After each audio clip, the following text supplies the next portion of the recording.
Good. Hello, Logan. Okay, YouTube squad, you should be showing up again too. Sorry, YouTube squad, we had to restart the computer because OBS crashed. And let's get our timer back going up. I paused the timer, took a picture of it, all that good stuff. Let me share my picture matches what it shows. Excuse me.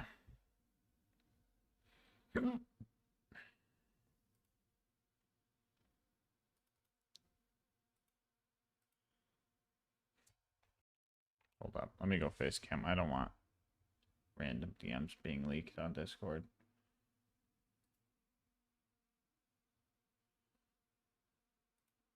There we go.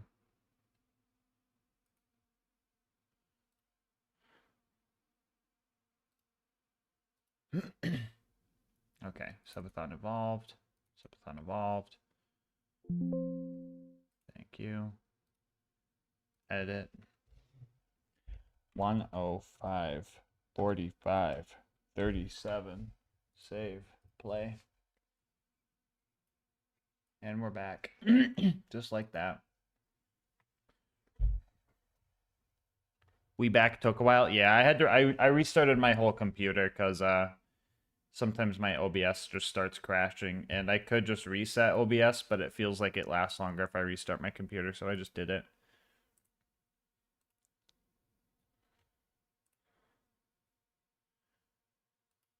Lean on B when you need something strong. The B won't be there because you took damage, and now you have to wait at least 5 seconds until your B starts to recharge.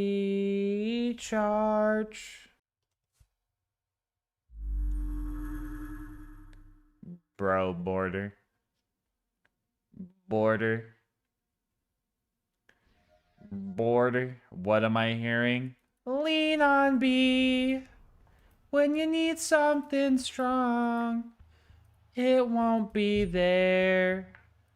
The B is not a shield. It doesn't defend you from anything. It might as well be a wet napkin. Yeah, Border. I'm starting a petition to call the B. We're changing it from the B to the BAD, which stands for Bullet Amplification Device. I'm sick of people calling it a B shield. It ain't a shield, bro. It ain't a shield. We're calling it the BAD now. So if anyone asks, the B is bad.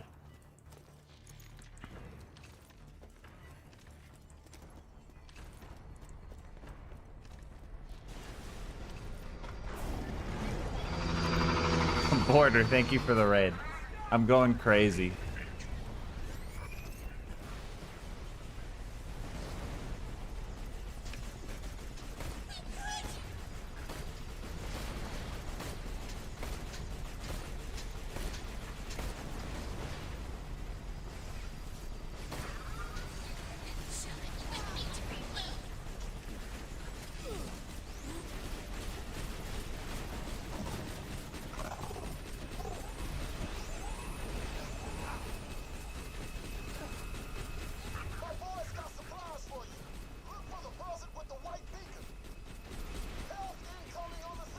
Are we trying to get bitches?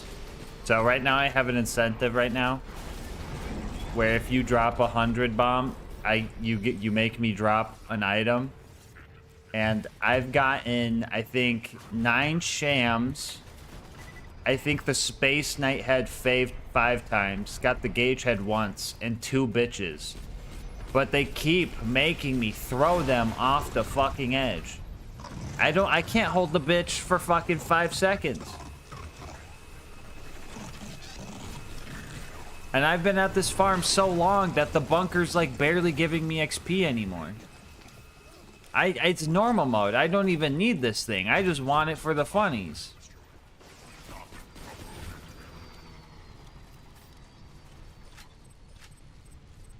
Actually, no, they made me throw 3 bitches off because I got one from the loot dudes too.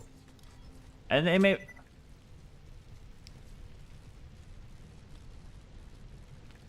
Chat, we got another doppelganger, bro.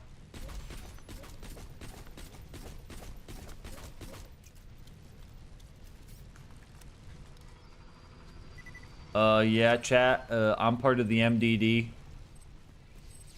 The Mag Dump Doppelganger Squad.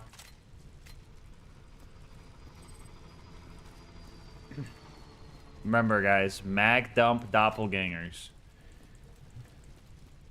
Hey. I know I faintly sound like your mother and I act weird and my limbs are all extra long. Will you come help me in the basement, please? No. Don't go to the basement, bro. Mag dump it. Mag dump the doppelgangers. This... Whoa, whoa, whoa! 2 doppelgangers, 1 run. Amplified wellness. Yeah, you're trying to gaslight me, bro. That is not a B. You're going in the grinder. Marking you guys for grinder. Oh, look at that. Did I get 3 doppelgangers in this run? Oh my god, chat. Chat.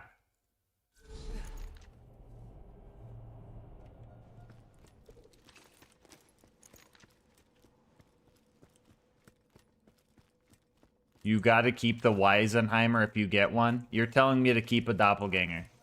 No, we kill the doppelgangers. Mag dump them. You know what?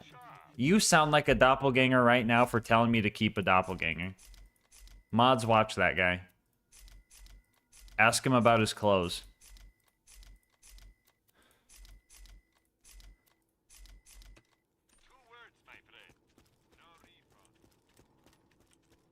I am proud to announce that I got a new second best time before rating you. Ooh, let's go. Second best. Yeah, let's go. How much RNG is in the BL1 speedruns? Is there a lot?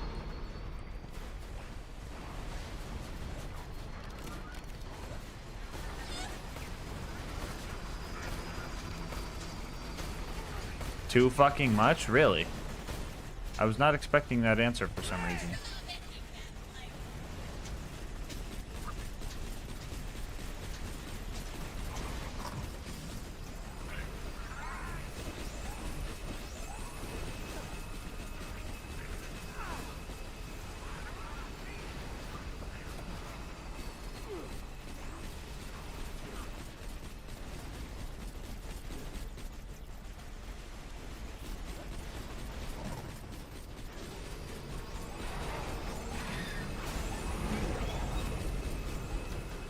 There's the robot slur getting auto-modded again. People are too comfortable with that word. Carnegie can save another 30, then Flint might not die easy. Yeah, I can imagine.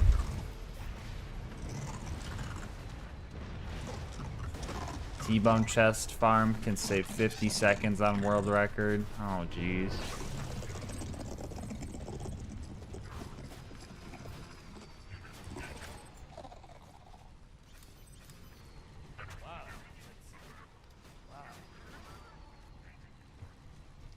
Bro, guys, these doppelgangers are I can't make this up. I can't make this up. These doppelgangers are breeding like rabbits, bro. We need to...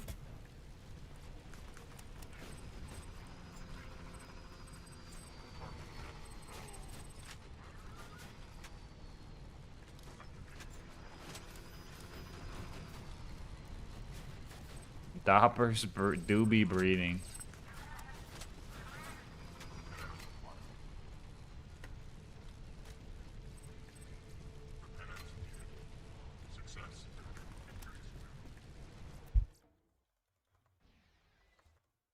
Border, I literally maxed... I got 500 iridium from this farm and then left to go spend it, and I maxed out my inventory already, bro.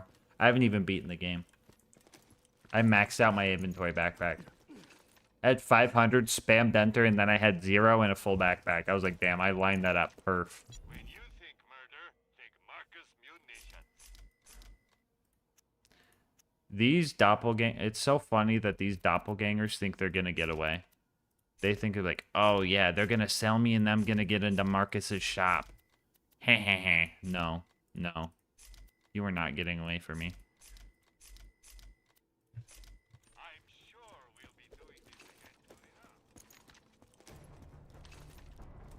When was the last time the time dropped below 90 hours? 4 seconds into the subathon, maybe? Bunker have conference call? I can't remember. No, Bunker has the bitch and the sham, but also a head drop that takes up the legendary once sometimes, so...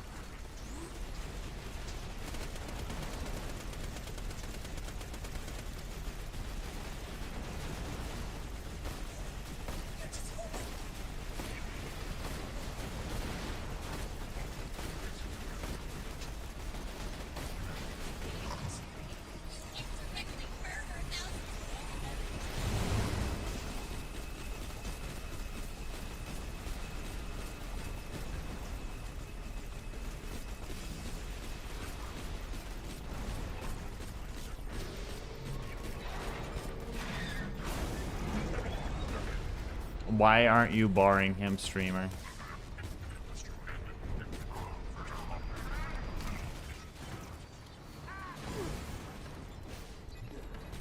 Where did bro come from?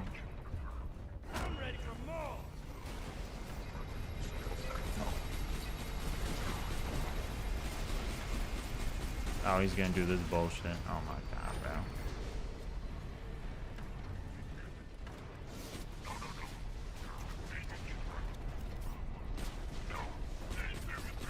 I'm gonna grab a snack. Don't get the bitch till I get back. I'm gonna grab a bitch. Don't grab a snack until I get it. To absolve me of all Doppler claims.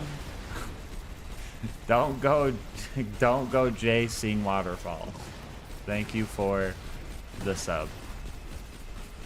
Okay, that's what I thought. Yeah. Yeah, it's pretty important to get right guns in BL1. The jumps. And the jumps are mean too, if I recall. Does Roland speedrunning do a lot of like turret jumps with the longbow grenade? Or is that copium?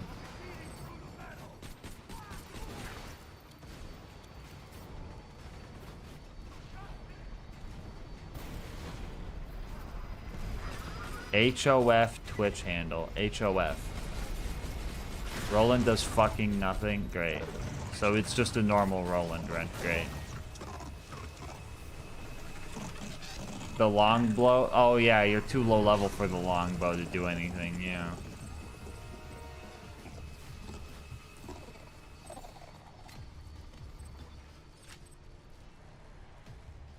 My boys got supplies for you. Look for the buzzard with the white beacon. Health coming up top by the waterfall. This must be their nest, guy. This must be their nest. I'm never gonna get a bitch. I'm never gonna get a bitch because all the doppelgangers here already killed it. Hello, I am John Bitch. They say. Dude, like, dude.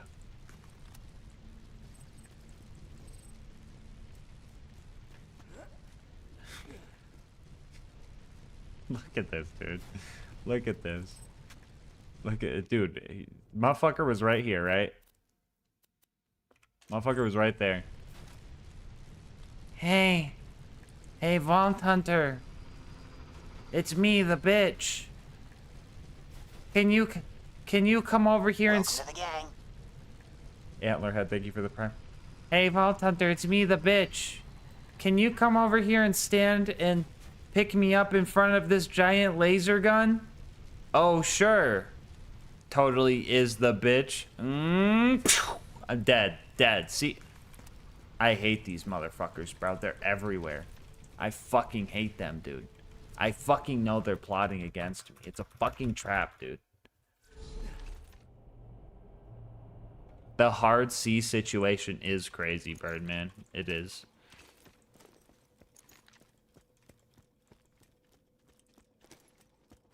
The only BL2 character I've seen talked about for speedruns is Lilith. I know Mordecai has the like infinite bird trick for speedruns. Yeah, no.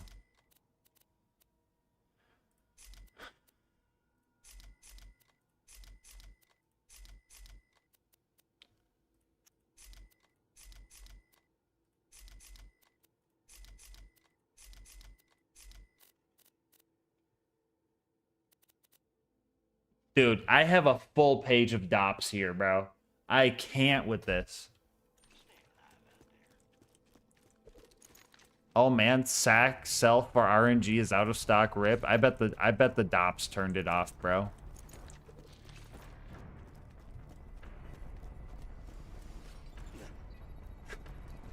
Okay, I think abbreviating doppelganger to DOPs, that's the word.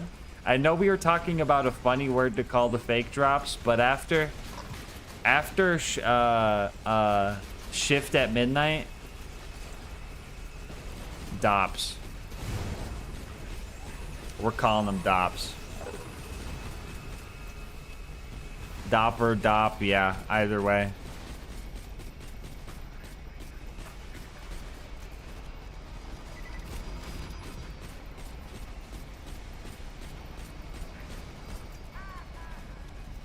Chat, what was the acronym for that one cop that walked in? Diego using the C word too. Crazy, bro. You're fine, Diego. It's just people are getting a little too comfortable with the word net. What did it stand for? You can't. I mean, you can. It's just some people are getting too comfortable with it. It feels like a lot of people are just trying to get away with saying a slur.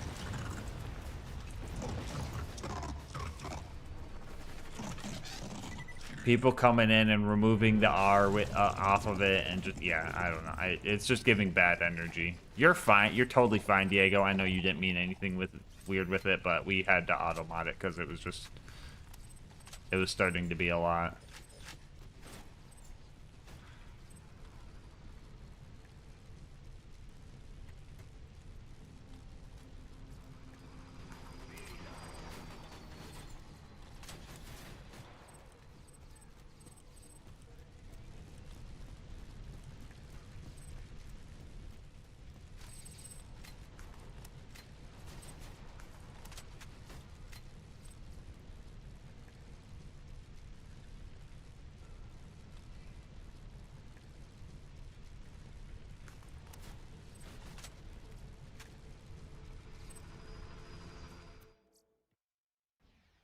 No, yeah, it's kind of excessive. Not everybody, Diego, is non-human eradication team. Chat, I'm joining the net.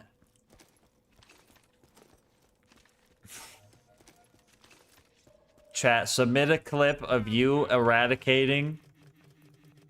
Chat, submit a clip of you finding and eradicating a doppelganger in the Discord,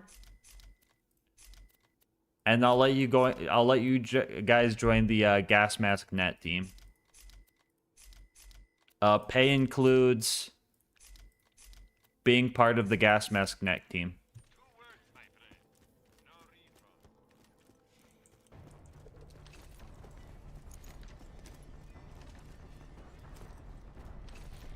Pass. Zeta's a dop. Pay includes free subs. We do have a giveaway tomorrow.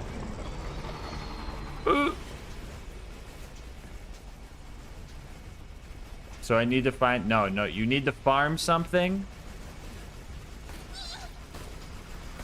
This gun just moaned in my ear, bro. I hate this gun, but I need it for the fucking crit boost. Come here.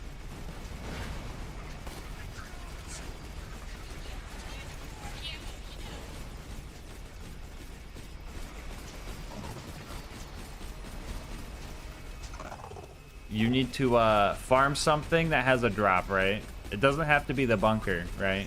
Let's say you farm Mick Zafford, right? You farm Mick Zafford, and he drops a Jacob's pistol that is in a Maggie. That's an op. That's a dop. Right there. You eradicate that dop. And you can join the LGM net clan. Or squad. Man, why did racist people have to ruin the word clan? I hate racists.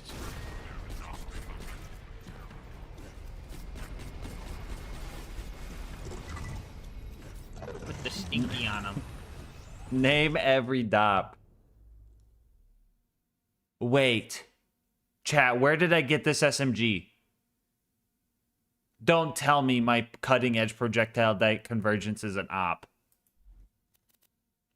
The transmurderer, the projectile convergence, the wellness, the projectile convergence, the projectile convergence, the projectile convergence, the projectile convergence, the projectile convergence, the projectile convergence, the projectile convergence. That's all the ones I've found.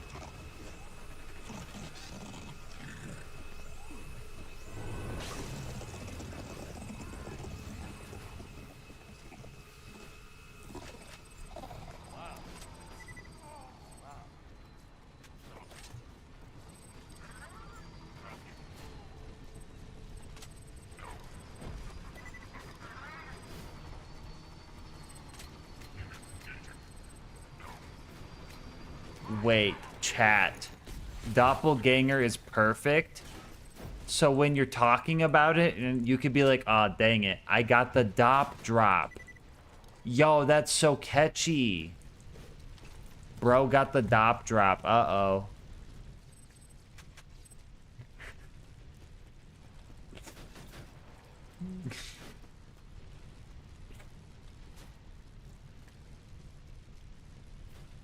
Getting dops as the doppelganger.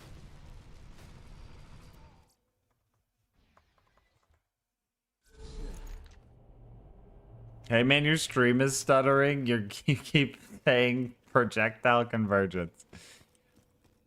You think I'm using one? No.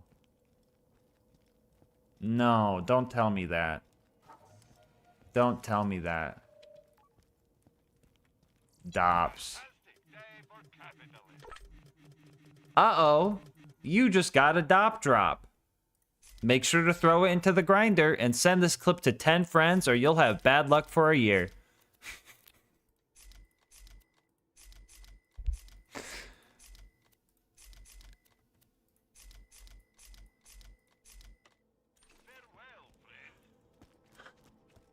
Watch it. Convergence, the projectile convergence, the projectile convergence, the projectile convergence, the projectile convergence, the projectile convergence, the projectile convergence. Why'd I have to watch it? I literally lived through that.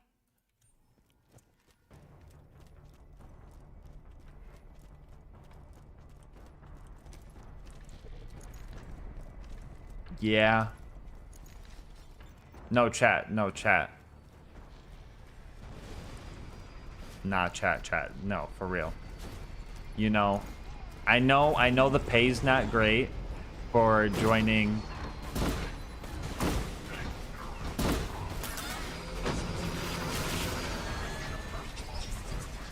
I know the pay's not great for joining the LGM net squad.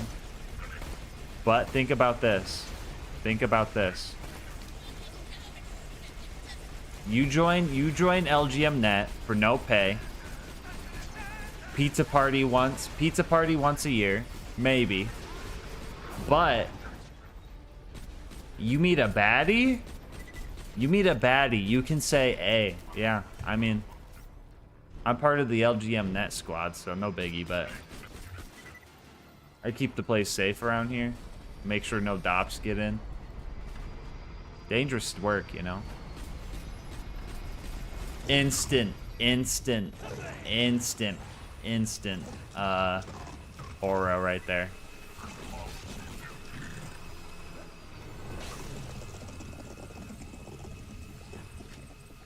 We're calling them dops now? Yeah.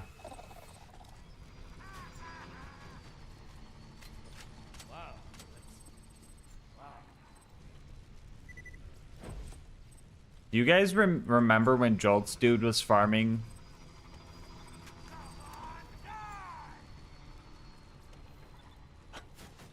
Time out. Somebody clip that. Okay. Sorry, I had a sudden realization. Somebody clip that and just cut it where it's just like, you guys remember when Jolt's dude is farming and then I looks like super excited? That shit's so funny. Just cut it right before I start talking again. Anyway, you guys remember when Jolt's dude was farming for, I think he was farming for the perfect Maggie. Wait.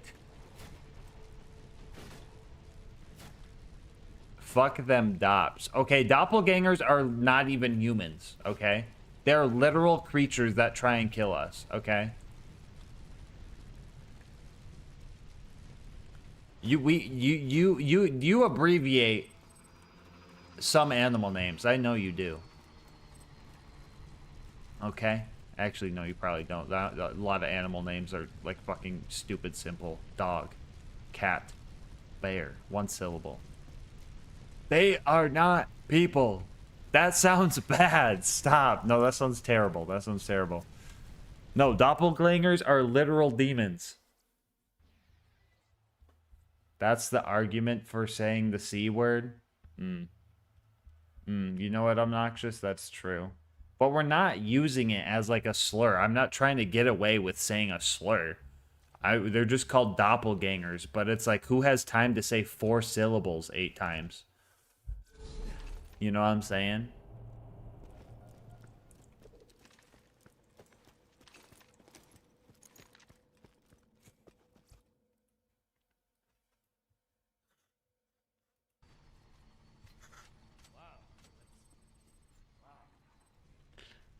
Wait, hold on. You guys you guys need my face cam off for this to be the full experience. Remember when Jolt's dude was farming?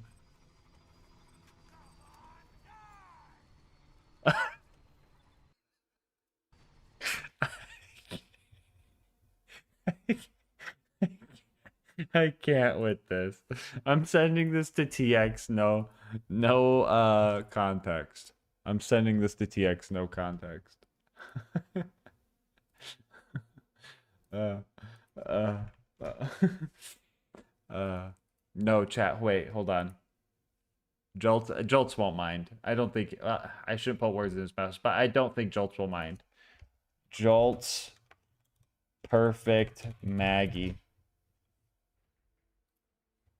Welcome back, everybody, to another perfection farm, and today we're going to be farming for Who the remembers Maggie. this? And you might notice in the corner there, it's only a 1 in 980, not, you know, the usual like 1 in 120. The reason why, Jaga pistols cannot roll to your grip. So 1 less grip, you only have to roll 7 of them. So basically, it's a, what is it, 10% drop chance, a 1 in 2 to be level OP 10, Don't spoil it for who don't and then remember. 1 in 7 for the prefix. Rolling a 1 in 980. And dude, this farm's like stupidly fast. Look at this. We spawn in, go for the kill, we miss, and you know, we're gonna do that. 3, 2, 1, go. So boom, boom. That's a farm. I missed a drop, did I really? So yeah, we're looking for damage prefix, by the way. Alright, I'll add it, even though I, you know, completely missed it. I gotta let the drop roll out. Oh, yo.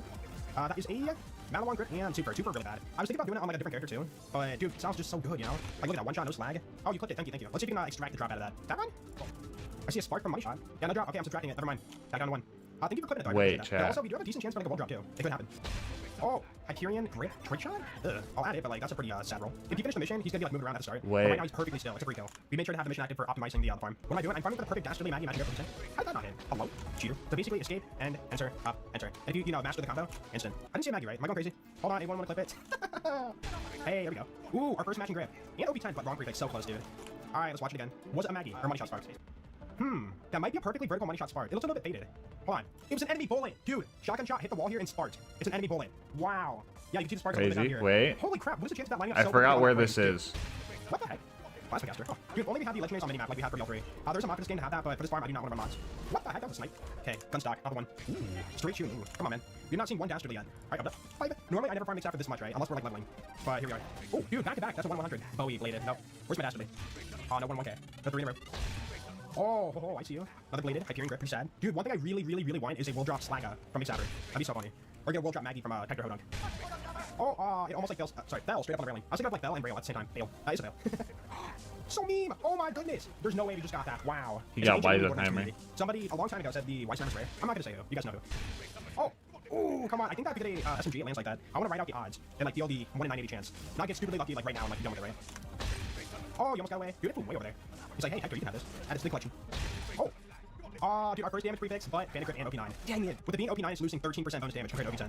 Like, getting items on level is a big deal in this game. If he drops a world drop, you know, perfect, I don't know, striker, they don't count. I gotta farm old Slappy for that. Purple. When you miss your shot, it goes bad. It fell on the railing. Super. Yeah, I don't think Wait, so. 20. here it comes. Bro, put that key away. Who are you, that Kingdom Hearts dude? What's his name? Leon Kennedy or something? Wait, here it comes. Yeah. It's Yeah, it's got to from be Super, somewhere, bro. I got If I skip So, through, is we'd it be Soka here all from, day. Mario Kart? That the dude? Am I thinking of the right dude? Jolts, if you get a if you get a claim saying I'm stealing your content, bro, Dude, I'm triggering so many people. Yeah, Master Chief from Doom, right? That's the guy. I'll release the Oh. Jolts Yeah, nude that's like a film in the pictures. stomach, I'm Don't copyright strike me. Dude, oh, dang it. Ah. Dude, matching grip, dastardly, OP9. I called it. It was gonna be underleveled. Yeah, that's a really pretty roll. So we're looking for like that shape. You want to see like the thing under the barrel. You'll see, I think that's the piece right there for damage. Alright, keep going. We ain't done yet. The site also changed stats. No, only your sim level. Site does not affect DPS. Oh, come on. So the site can be whatever. We're already getting close to a loot explosion. That's kind of crazy. Oh, loaded. I take back my. Ooh. Yo, look at that. 33 on 333. So many threes. Ah, what? Dude, of all the stuff we could get, we rolled the Jacobs. Dude, of all. What? Dude, of all the stuff we could get, we rolled the Jacobs. Drop King. We got a world drop Unforgiven from Big Safford.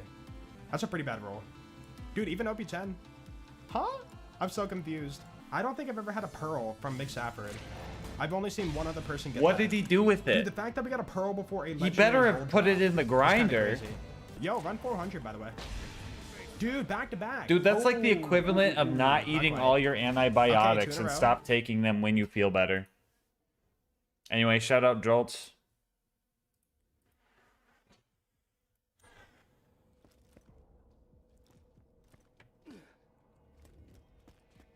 Dops. Okay, let's not turn this into a race thing. Let's not start making race jokes about it. This has never been a race thing. Let's not make it the fucking stupid robot thing, okay? This isn't a race thing. Let's not ruin the fun of it, guys. Doppelgangers are literally demons that try and kill us, okay? The difference between that and the robot one is robots don't necessarily try and kill you.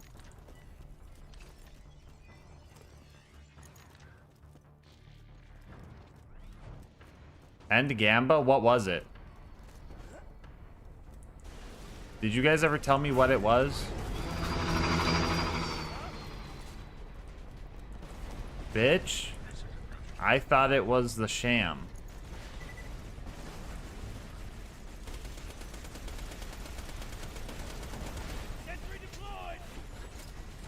It was the bitch, then Tim dropped. Alright. I think it's the sham. Crazy Gamer was sad because they lost points. I think you're right. We're gonna do the bunker SMZ. If it's the bunker SM, if it wasn't, blame the Dops. Blame the doppelgangers. We're gonna run it again.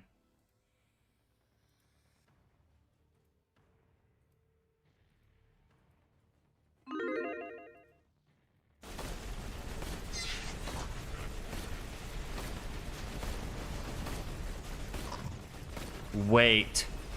Wait. Wait. Wait. Wait. Wait. New merch idea. It's a shirt and it says Dops are ops. And then it's got a picture of like a doppelganger getting mag dumped.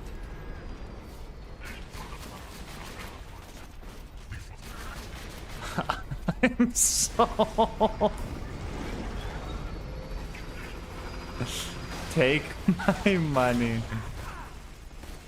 I'd buy it.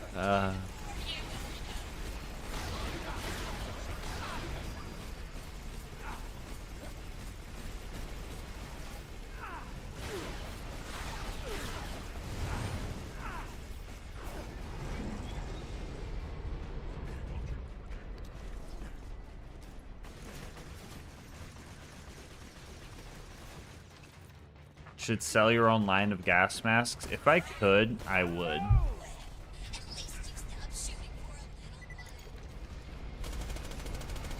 Sorry, I already have a team of... That is crazy, Dota. That's a crazy thing to say.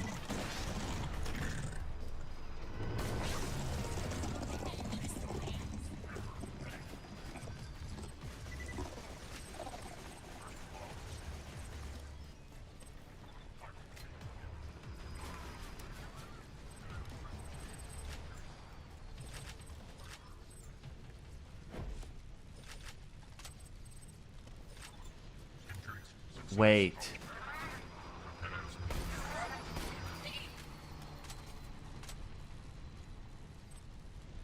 Wait. What if K6 was rage baited by a DOP? I'll see it. I'll see you, Tim. All right, Tim's going to bed. We could get the bitch now. We could get the bitch now, chat. What if K6 was rage baited by a DOP? And the DOP was like, hey, K6, I'm one of the rarest guns in the game. I'm the Diamond Weisenheimer.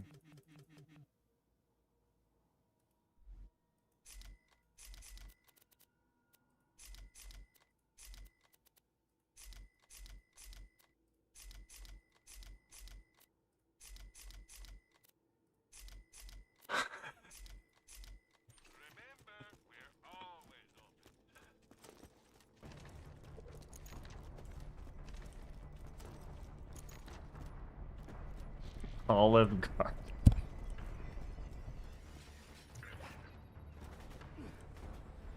The original DOP was my Olive Garden. Oh no.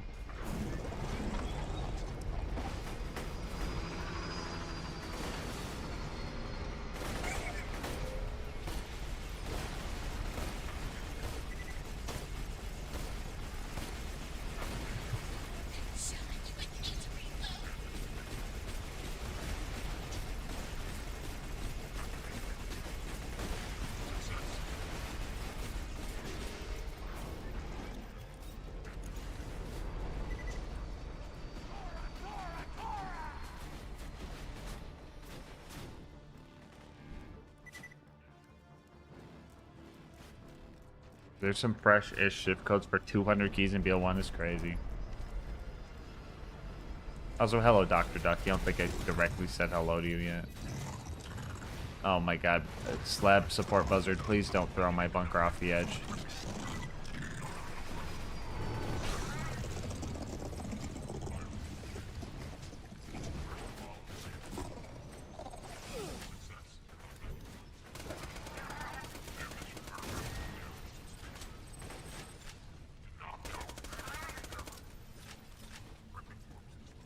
Ops are ops. Chat, I want to play that game again, dude. I know it's just the demo, but I want to play the demo again. That was so fun. The game was so fun. Chat, I need to get the... we need to get on co-op.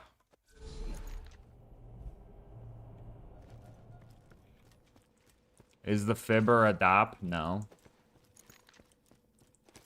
Archduke, keep it English. Okay, never mind. I see what it says. Mag dump the DOPS. Never mind. I see what you did there.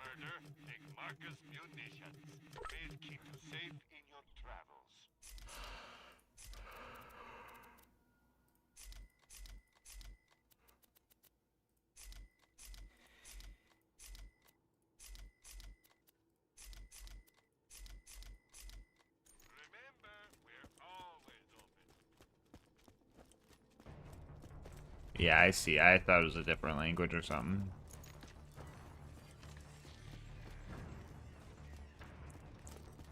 Really only just got a PC decent enough to play BL2 thanks to a guy on Craigslist charging $200 for an $800 PC. Looking forward to modding BL2. Yo, let's go.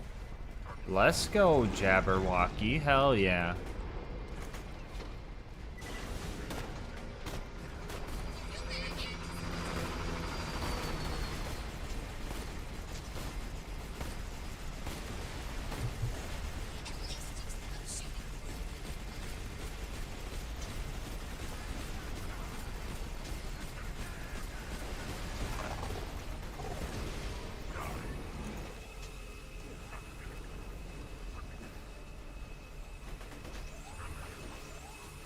The hops are ops.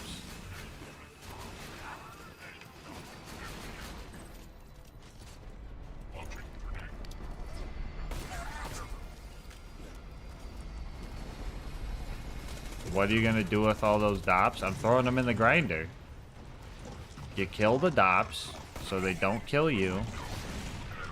And then you put them in the trash can. You get the plastic trash bag, you bag them up, and you throw them in the trash.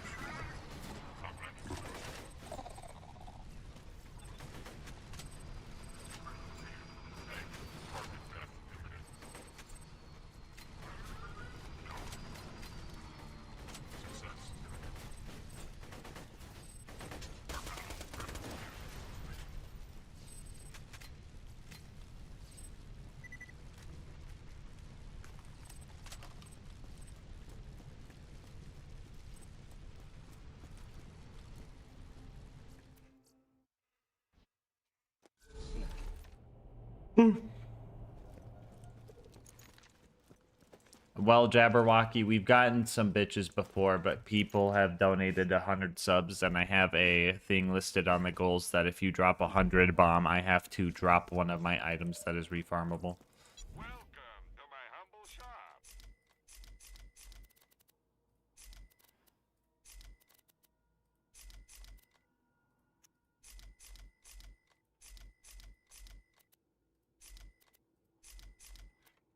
Don't die.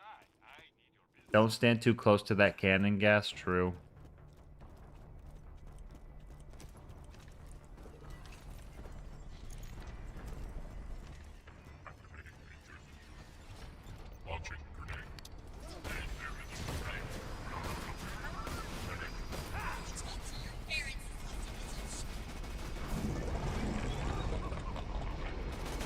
What's the best way to kill a small Cromrax is the minions? Each one has an element they're super weak to. If you're not using the right element, it's going to be really hard to kill them.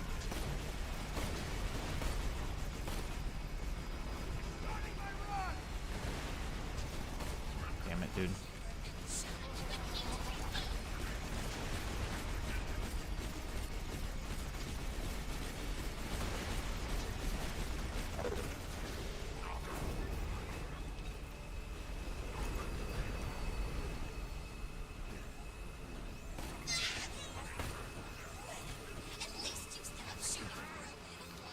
Man, can we just get this dry? It's almost 4 a.m. I should go to bed.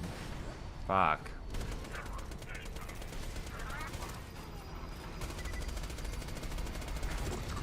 We either get the bitch or we fill our inventory with dops and go drop them in the grinder, okay? That's when we stop.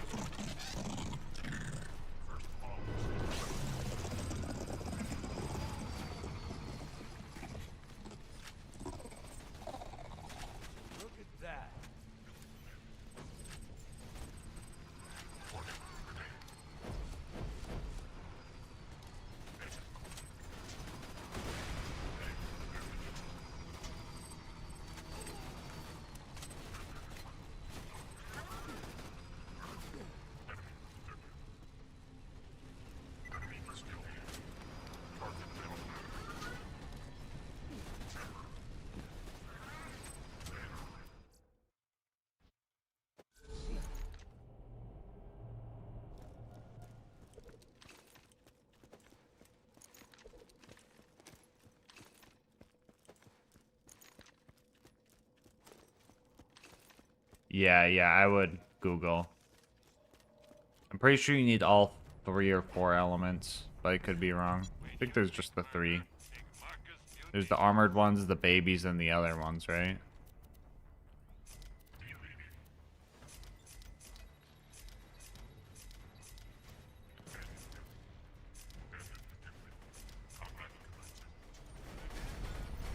Chat, I have 21 more inventory spaces, bro. With the rate that these dops are dropping, bro, that's like 3 more kills.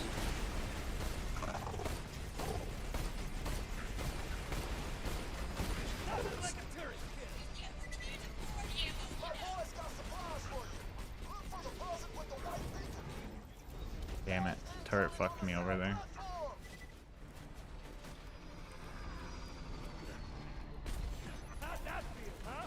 Yeah, watch out for LilGasmask too. That guy is not real. Breath easy, homie. That ass.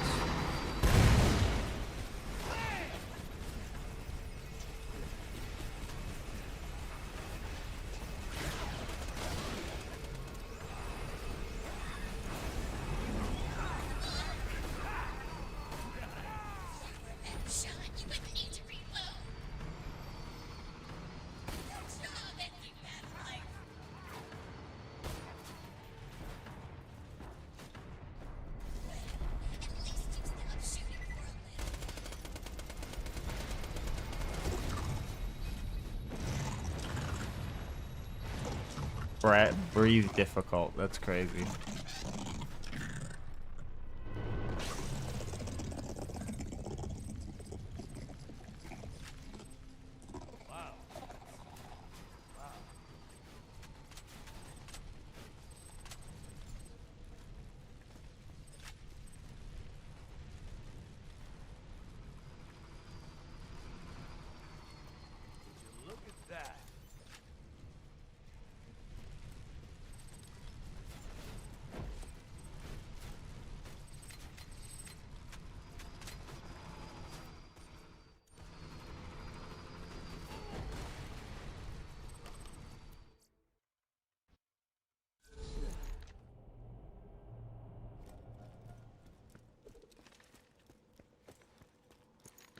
Ducky, a lot of...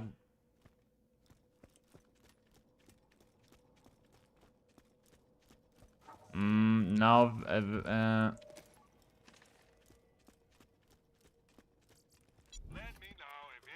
don't know about that, Vance. I wouldn't want that anywhere in my Twitch chat. So, how about no?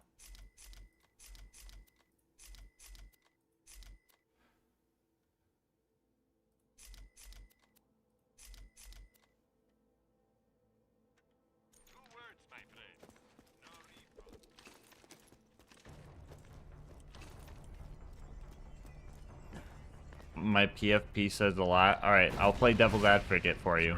For that logic, Vance. I could steal your PFP pick. And put it on as mine. I don't even know what your PFP pick is, though.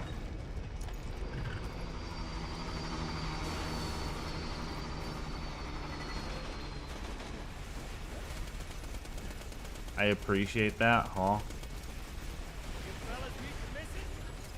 At the slightest? What?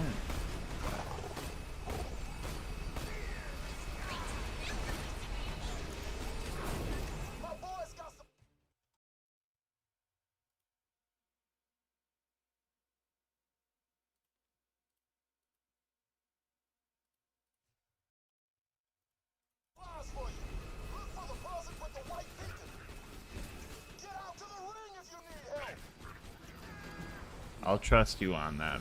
Nothing's happening. It's fine. Nothing's happening.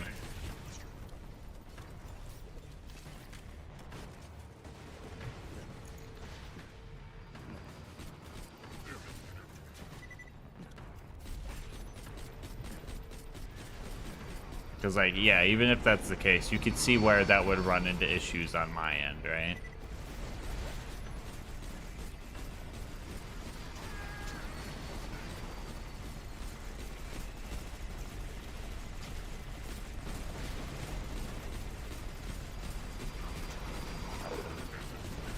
Anyway, for Cromarax, threw me for a loop. I'm not used to seeing that. For Cromarax, I'm so depressed at this point where I'm like, I'm numb. Yeah, I can tell you're I don't want to say crashing out because that seems dramatic, but I feel like you might be going through something right now. So yeah, I'm not trying to like blow up on you, you know. I don't give a fuck the way I talk about. No, yeah, I mean, you can talk however you want. I'm just saying, like, not here, you know. What you do in your day-to-day life, go for it.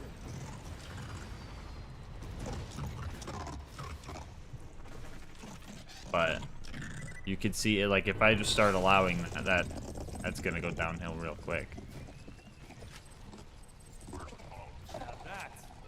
Fucking cannon, bro. That's money. Gets you in trouble. Yeah, I mean, what's that say? Dude. Is there like a saying like that or something? I forget the saying. What are we talking about? Don't worry about it. It's nothing.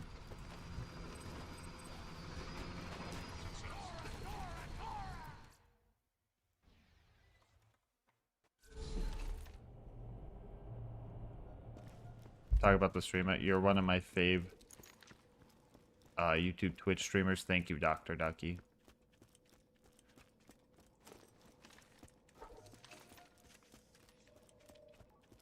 Yeah, thank you, Vance. Yeah.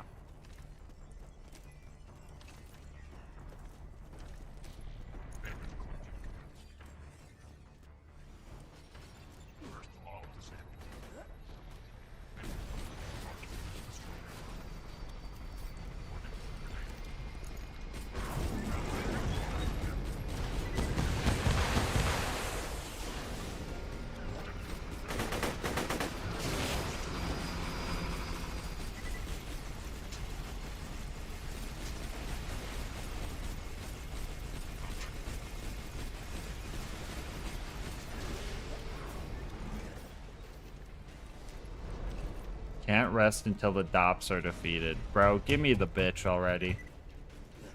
Seriously. Damn, I don't think I can recover.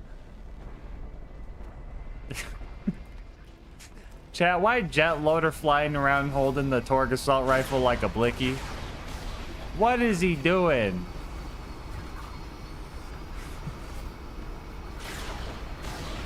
Get him out of here. Twisted his ass.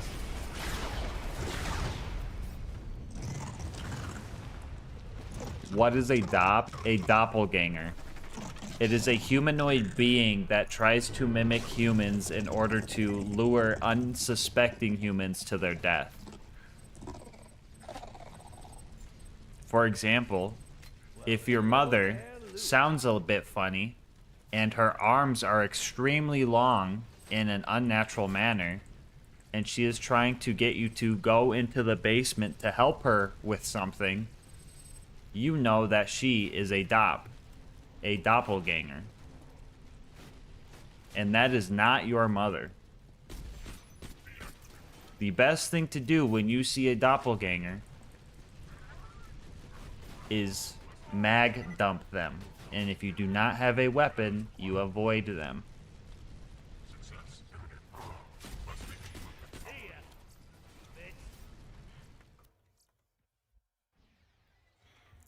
You want a lore drop? The concept of doppelgangers actually kind of is one of the things that kind of gives me a little bit of spook. Like, there's not many things that scare me, you know? Like, crabs freak me out a little bit. And drowning, right? But I don't go swimming, so I'm not going to see either of those. But the idea of doppelgangers is kind of spooky.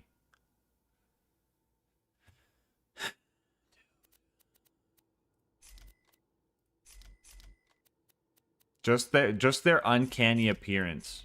I don't like it.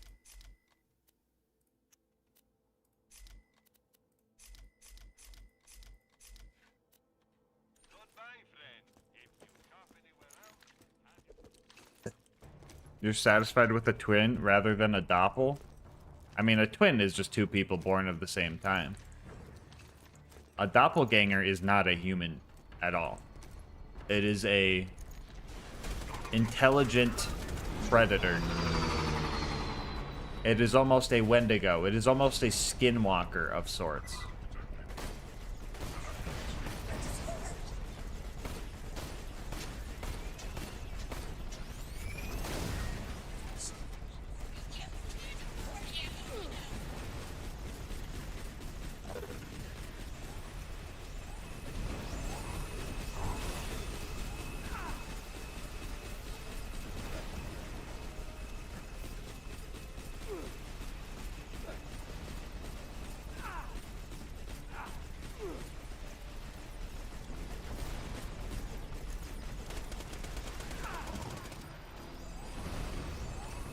The Thing did wonders for the horror genre and gave new light to paranoia. Yeah. And I'm a paranoid dude. Like, I have crazy paranoia sometimes. Like, to this day, I think TX hates me for some reason. Anytime I message TX, I'm like, I'm bugging the hell out of this dude. He fucking hates me. I'm so annoying.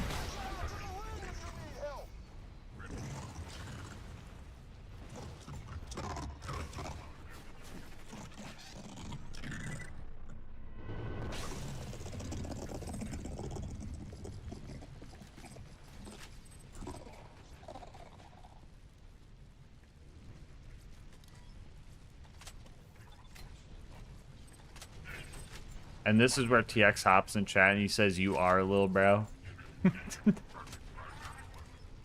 Wild.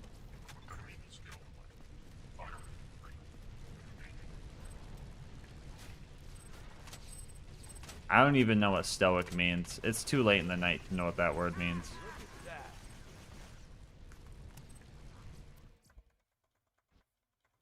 TX beef confirmed.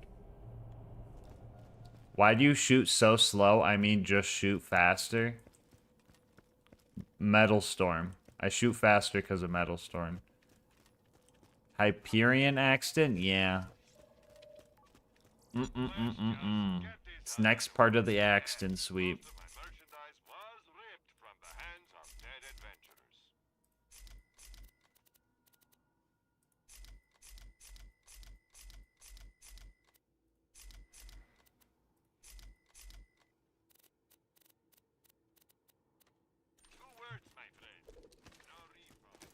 Stoic means like Easter Island head.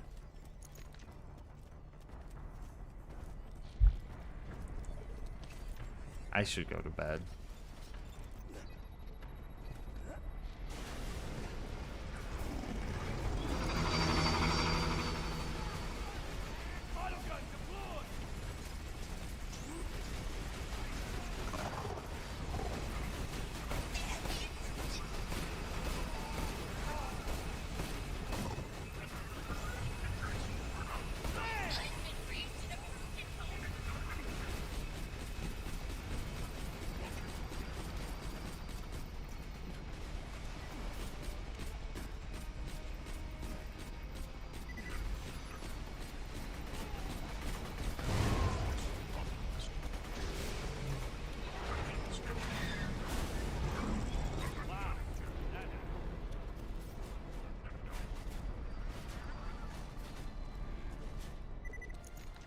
Do you know Whammer YouTube or Whammer streams? Yes.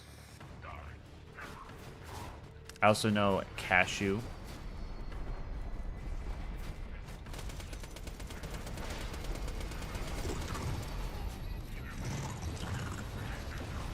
But I see Payday 2 is still semi-relevant.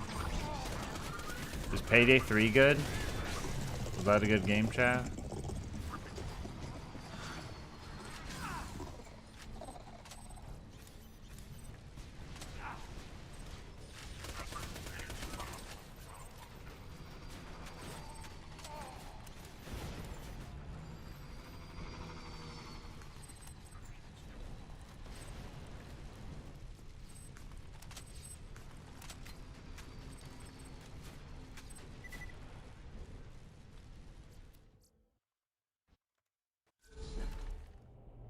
like Tina's. We got LilGasmask brain rot. What is my brain rot? Also, guys, do you end up using that code?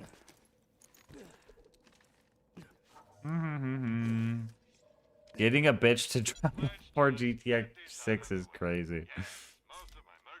Yeah.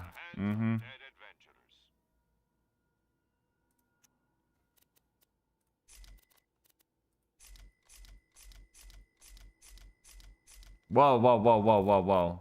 That DOP almost made it through. Yeah, not today. Nice try, buddy.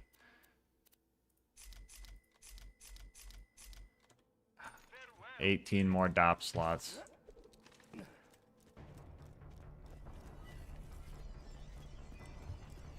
We got a Maxim Farmer. Huh? A Wawa? A Huma Wawa?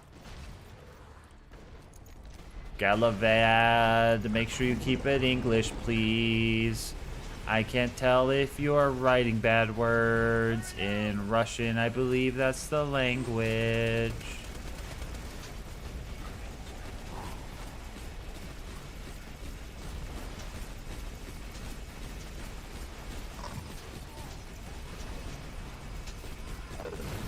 Bitch is dropping right now. Praying and coping right now. Praying and coping that you're right.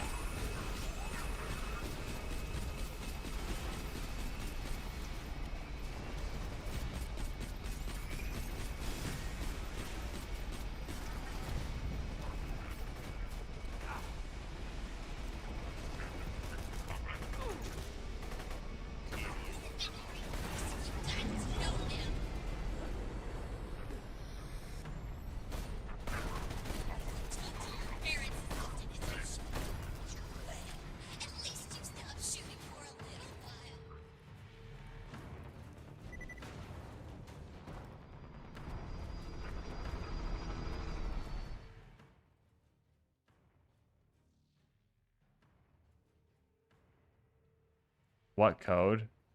What?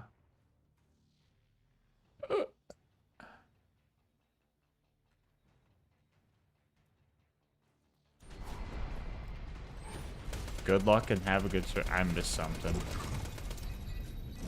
Hello, Jelly Bell. How's it going? Yeah, I don't think proficiency does anything for damage in BL1. I could be wrong.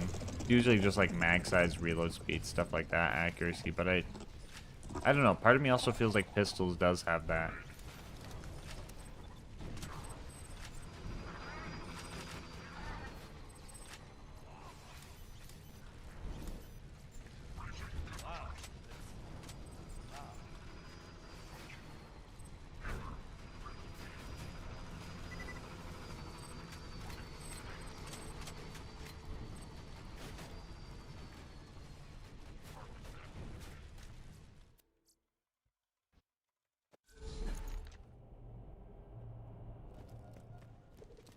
You asked if we used the code, and the Russian guy said, good luck and have a good stream. Oh, okay. Cool. Thank you.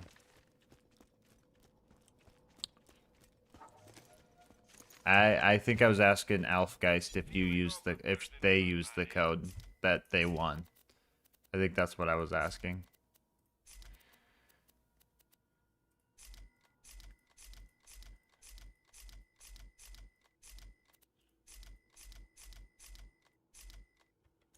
No, not yet. Okay. Still debating on what to get. Well, I'll be trying like 10 flavors tomorrow. Oh! First ever put the stinky on him with the Morning Star. Chat, I'm cooked. Oh wait, no I'm not.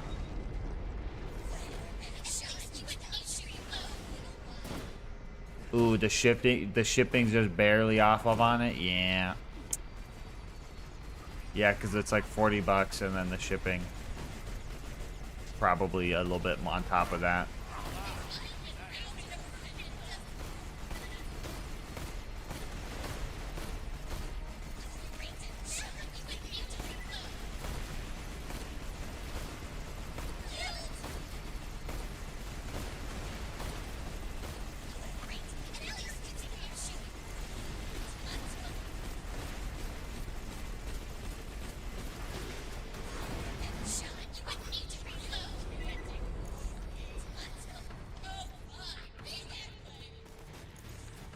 You don't have a bad? No, no, no. We're gonna have a bad for most of this run, so I don't want to use the bad right now. I want to use a shield.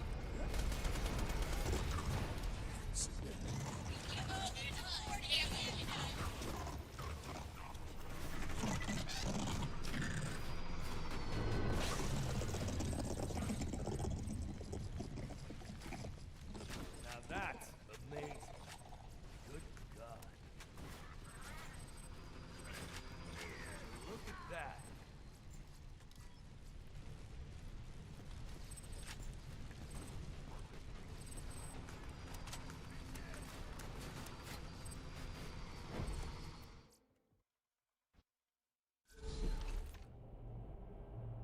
Has he been awake for 104 hours? No.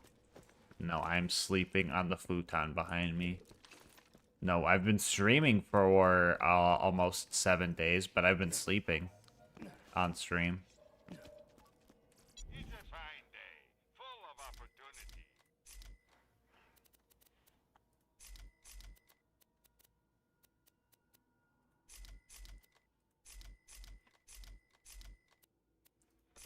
Don't die. I need your business. You look high as fuck. I'm a little tired and I am staying up a little late because I want to get this fucking drop, but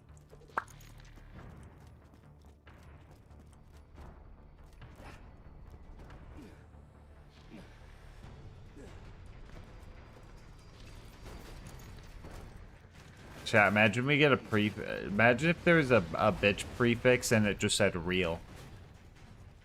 And it says real bitch on it. I'd be suspicious. I'd be like, chat, is this a dop?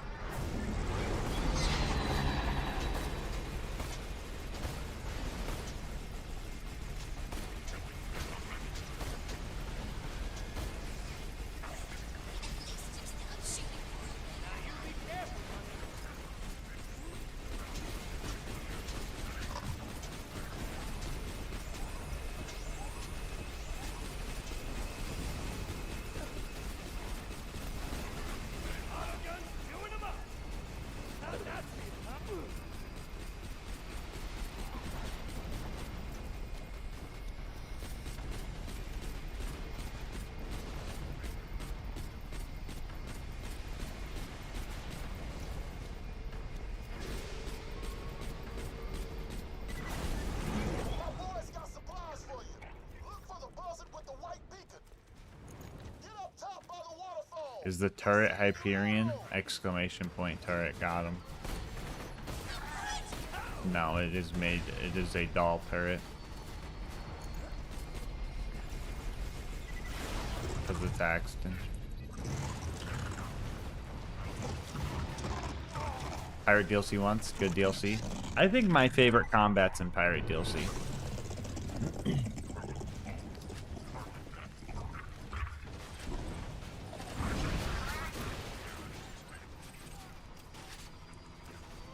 Well, hello there, Loot.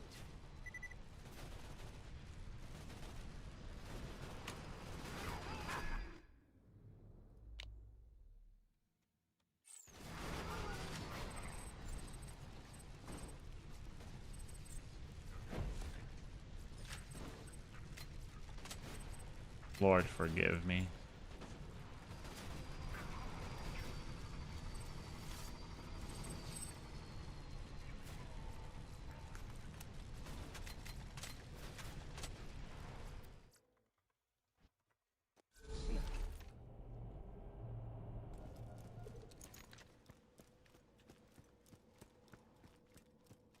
When you gonna sleep? I want to play BL2 watch when you sleep. I'm either gonna sleep when we get the bitch drop, or if my inventory fills with dops and we go throw them in the grinder before bed.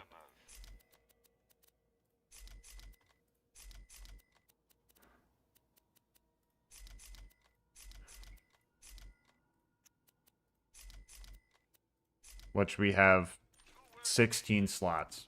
So 16 more dops or a bitch.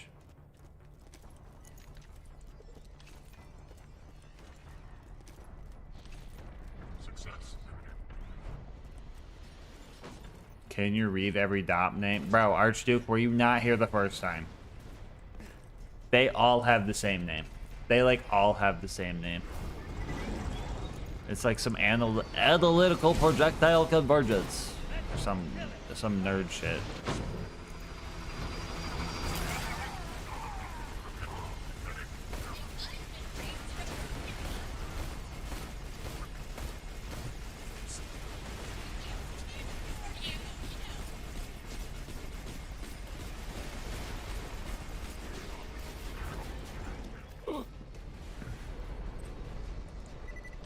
What's a doppelganger?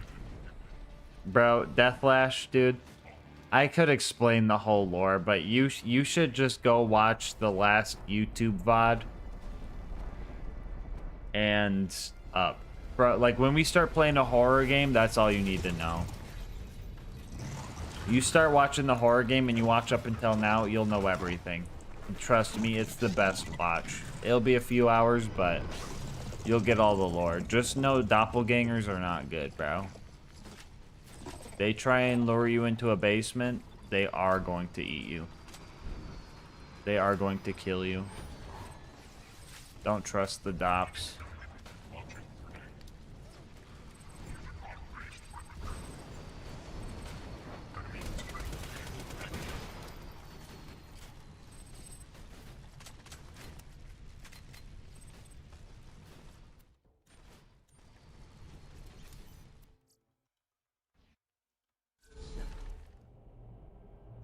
Even if they say there's cake in the basement, yeah, no, that's not true.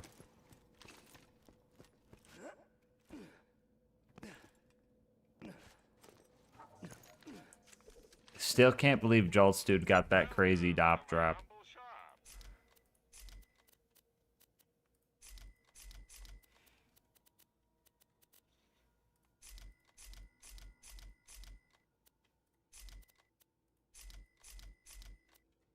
Farewell, friend. See you real soon, I'm sure.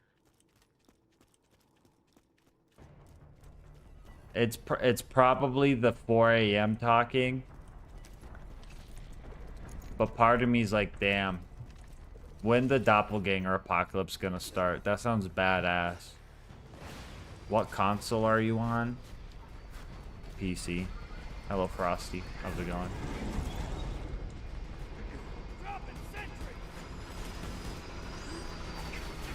Yeah, it's definitely the 4 a.m. Yo!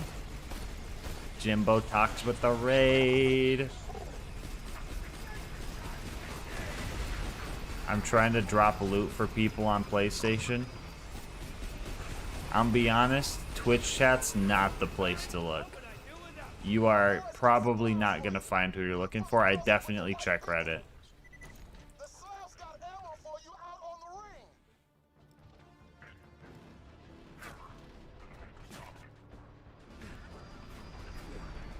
Anyway, Jimbo, thank you for the raid. How's it going, homie?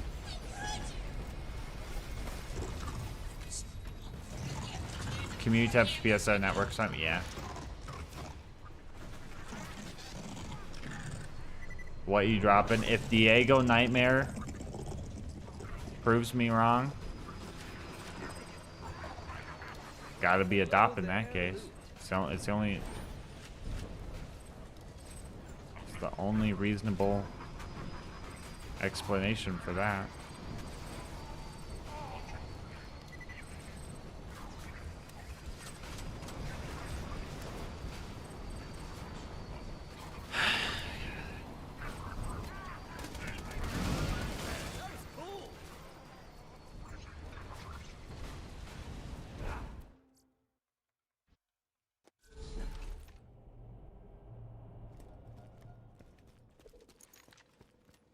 Why do you have Common's favorite? I don't know about the game. I'm favoriting them because they are Hyperion SMGs that are not the bitch. Right now I'm farming the bitch. And I'm keeping all these non-bitch Hyperion SMGs in my inventory because they're a bunch of fakes. They're evil and I hate them, and I'm gonna throw them all into the grinder. Because they're doppelgangers.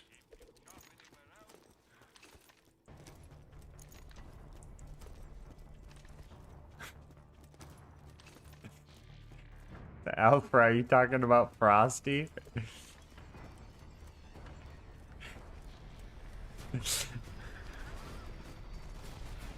Imagine you join Frosty's game and they just drop you a bunch of white rarity Hyperion SMGs. We knew it! We knew it!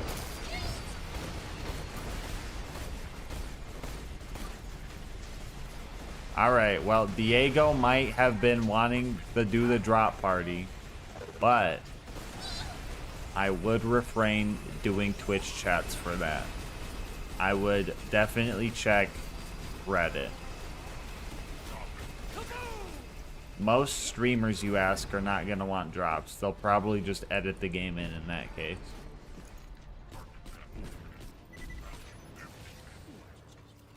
And some, I don't go this far, but some will likely, they'll just straight be like, oh yeah, I'm banning you. You're not here to watch. Give the go bear real.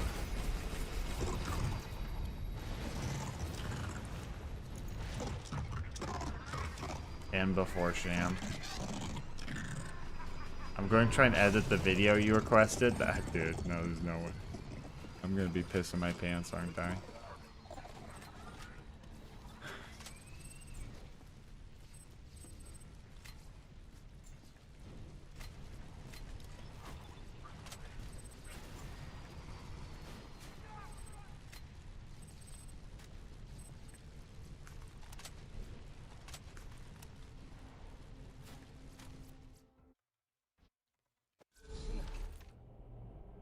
I joined him. He's not a dop. Yeah, it makes sense you would join him, Archduke, because you're a dop too, ain't you?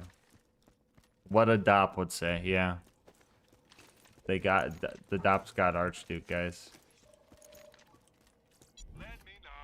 How is the badass? The bitch? 1 in 30.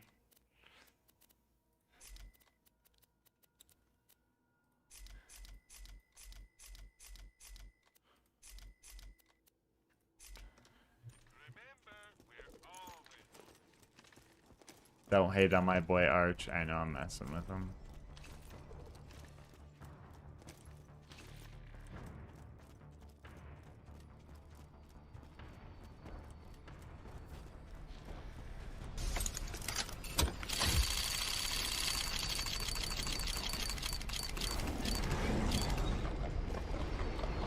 Alright, Cosmic, one sec.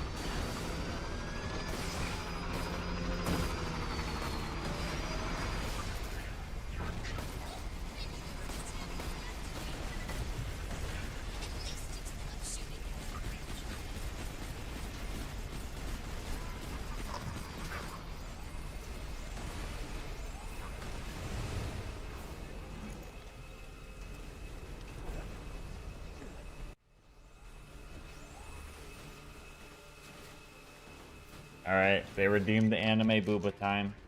Anime booba time. Remember, no feet card or you're banned, Cosmic.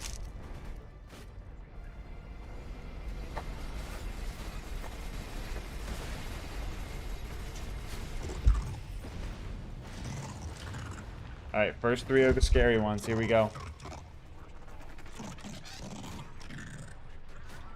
Tomaniac. Scuffling. Alright, so far so far. Have we got lab chat yet? I think we have. Spring Bow, okay. Aerial, okay. Rainhoe. Brick by Brick. BB No Money. Spring Bow in the 9. And a shiny Campfire Buff Bop. No feet card, you are safe. You are safe. Turn this filter back on.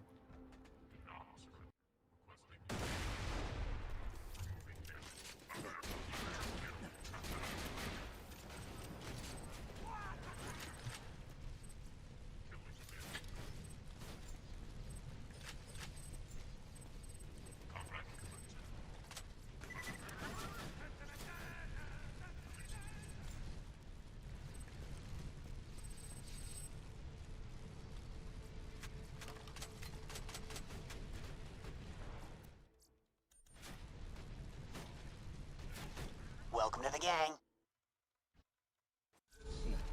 The unnamed player with the Prime sub, let's go.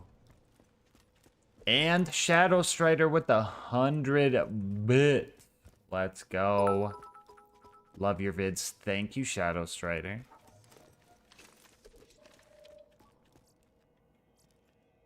A fantastic day for capitalism. You look like Verstappen. Who the fuck is that?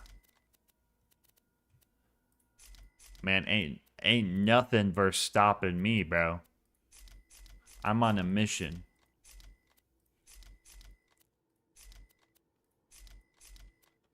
Don't fuck with me. I'm on a mission, okay? I'm killing dops, getting bitches, okay? Don't fuck with me. Hey, it's 420, gang. Something about marijuana, haha.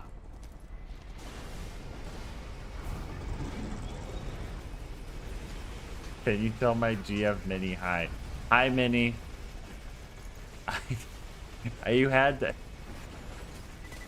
Me saying I'm getting bitches right as that happens is crazy. No misogyny allowed here. It's the gun. Hi, Minnie. How are you? I hope you are doing well, too. I'm glad you guys like watching the vids together. Hashtag wholesome moment. Sorry if I'm acting a little goofy. It is 4 a.m. for me. And I've killed this guy too many times.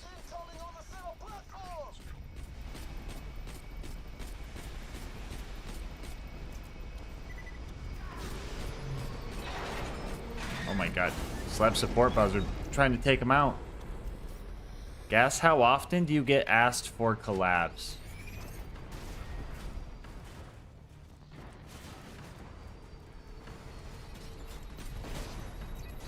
There was one guy that asked for a collab, and like they had like a pretty decent, interesting idea. And I told them, I was like, oh yeah, I could be down. And then I watched their stream. Because, you know, if you collab with someone, you should vibe with them well. So I was scouting out, right? My goal is to scout out to make sure they're not, like, someone I'm like, yeah, I don't want to hang around. First 60 seconds of the stream, they dropped the R slur twice. And I'm like, yeah, no. That's going to do it for me. No, thank you. That was a few months ago.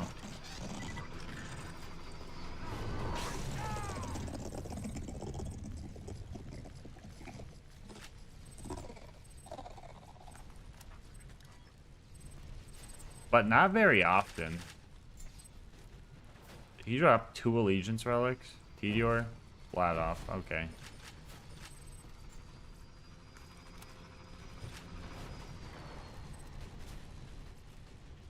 What was the idea? I won't spoil their ideas and their secrets everywhere. Even if I'm like, yeah, I wouldn't hang with them. Because who knows, they could grow as a person. Hopefully they do. Everybody should.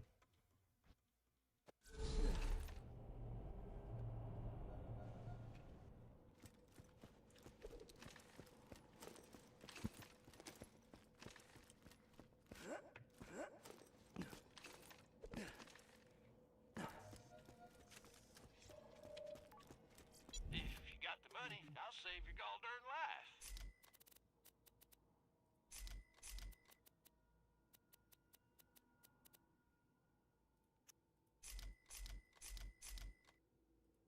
Wait, did I just sell a dop? No.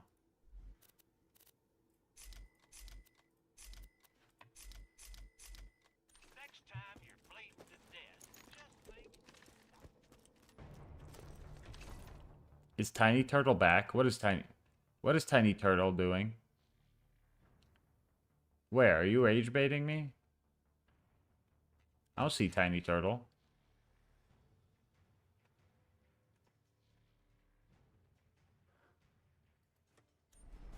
Oh. Oh. I see Tiny Turtle. Oh, you're back. I was like, what? Oops. I was like, guys, we gotta stop farming. We're not getting this. Chat, if Tiny Turtle's in the chat tomorrow, I'm hiding it. I'm not gonna, if we get one, I'm not pulling it out in front of him.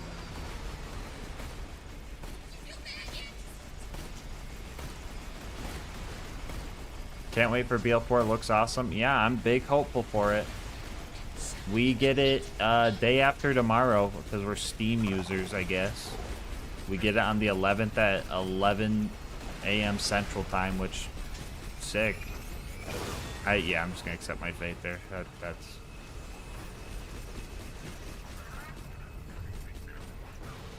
My boys got supplies for you. Look for the buzzard with the white beacon.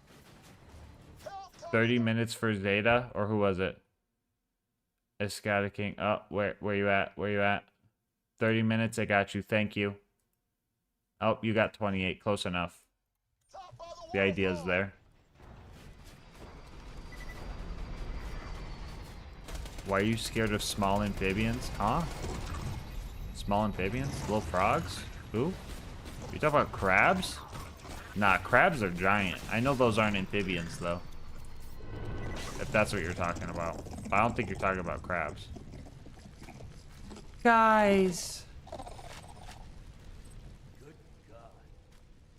Wait. We gotta quiz it. We gotta make sure it's not a DOP.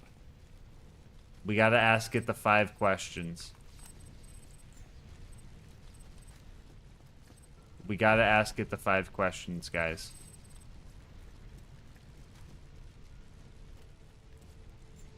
Okay.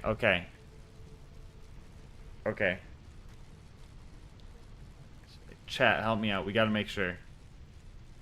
Once stayed in Hawaii and they had those big ass crabs. They said, make sure you lock your doors. Those crabs kill people. Why would you tell me that before bed, Michael?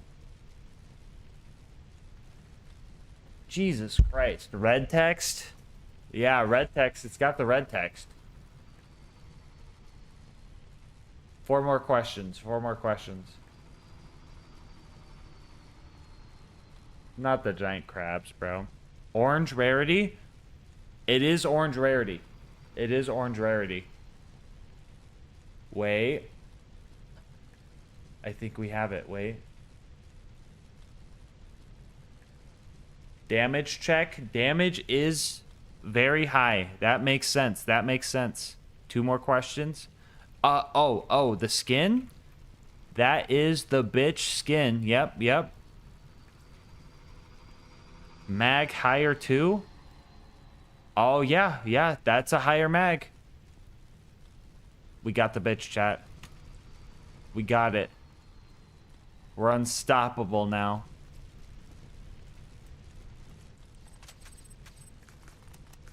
Chat, it's over. It's over.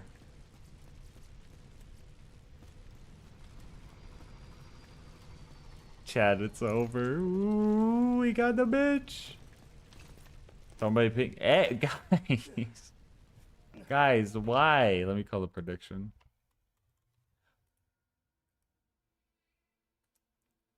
Bunker SMG.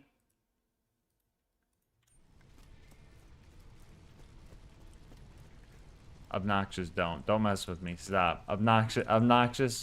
Obnoxious.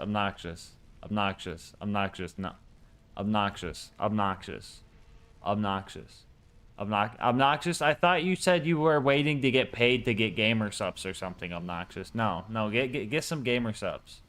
Get some gamer subs. Get some gamer subs. Oh my god, the ad starting notification scared me.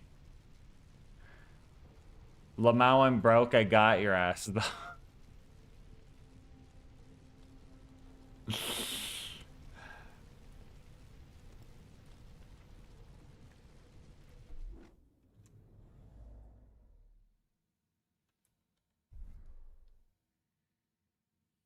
What is corporate prefix, chat? What's that prefix? Is that stability? Clean. Matching site. Clean. Alright, we're going to the grinder. Somebody get ready to clip it.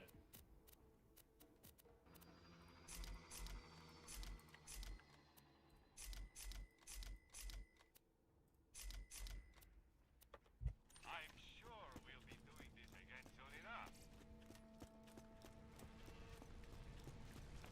enough. I could put in a pay in 4. What? Chat, do not take out a loan to make me drop a normal mode bitch off a cliff, bro. Do not do that. It's normal mode. Guys, I've gotten 4 normal mode fucking bitches now, okay? Guys, if I fast travel out of here... Look at Terramorphous. He said, don't do it, please. Please don't do it. I'm sick of watching this guy with this stupid slow fibber shotgun. Please. You gonna piss Terramorphous off? He's gonna slap you around, okay?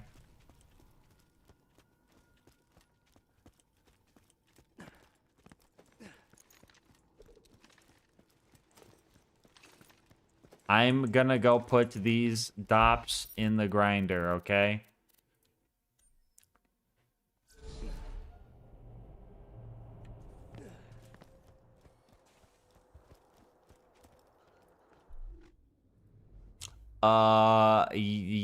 Cutting edge projectile convergence. You're a dop. Okay.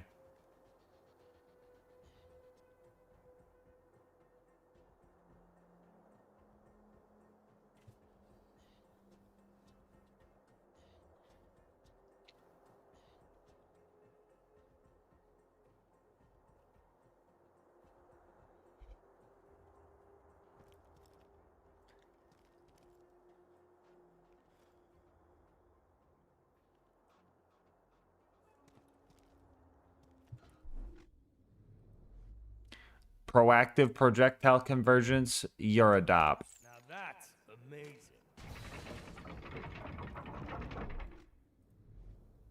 Analytical presence. You're a dop. I said you're a dop. Bane? Not a dop. Bane's cool. Asset projectile convergence. You're a dop. Base projectile convergence. You're a dop. Proactive transmurderer. Dop.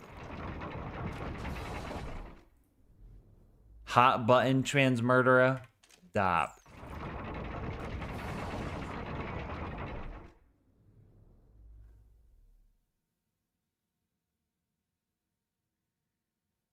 I got a few takers. Some people care. Why you mad? I'm just giving free shit and you mad? Are you talking to me, Frosty?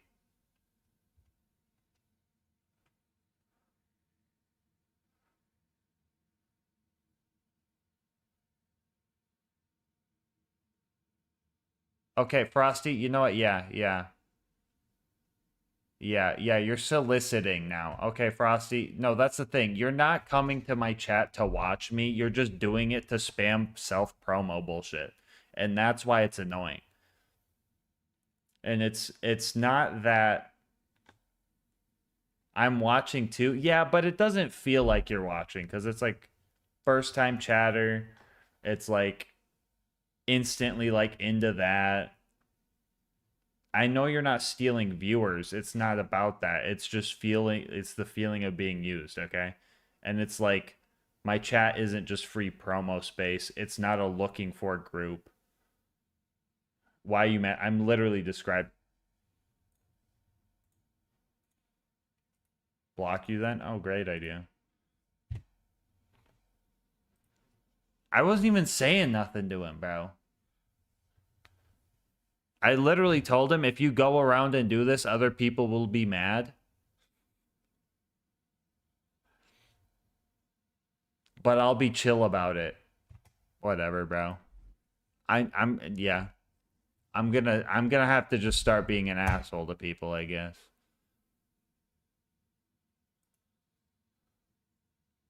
AT, sorry. It was an emote spam. I don't know why that got automated. Asset projectile convergence. DOP.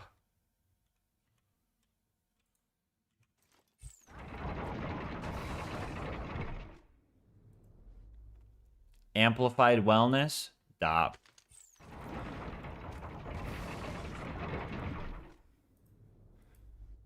Asset projectile convergence. DOP.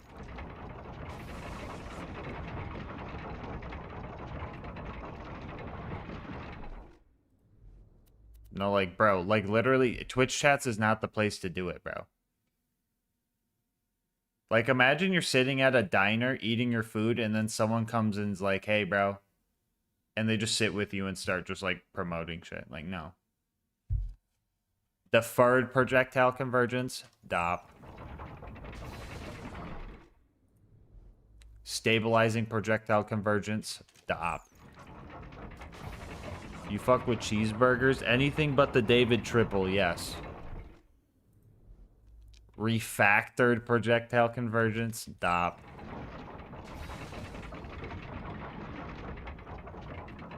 Yeah, and they're not looking to talk to me. They're literally just looking to just... Like we told them, go to fucking forums. I'm too lenient with people. I just gotta tell people not to spread that here. And if people say, yeah, I'll join, I'll be like, don't feed into it. This is not the place to do that. I think I should have just nipped it in the bud, honestly. Bro, the Dave triple, I get that all the time. Do we gotta ban Alpha for rage bait too? No, you don't. No, you don't. If you eat the Dave's triple all the time, give me that code back, bro. Delete it. This dude is kind of an asshole. Yeah, Archduke. That's why I was like, when you joined him, I'm like, bro, we're just feeding into it. Inspiring projectile convergence. DOP. Stabilizing projectile convergence. The projectile convergence face is not working for you guys. DOP. Code revoked. Him and his buddy, I just wanted free iridium. Another thing, Archduke, is don't ever go into drop parties, in my opinion. Wendy's hater? No, Wendy's is fine. The Dave's triple is just cursed. Don't eat the Dave's triple.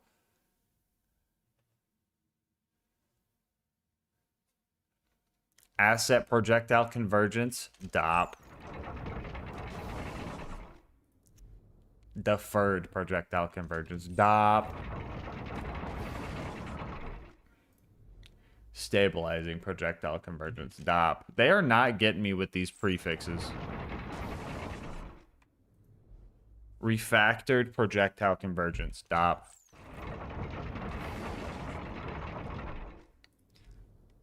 Another one. Literally the same guy. DOP.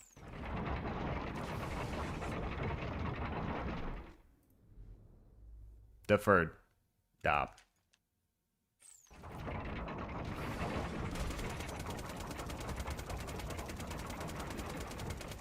We have the bitch chat.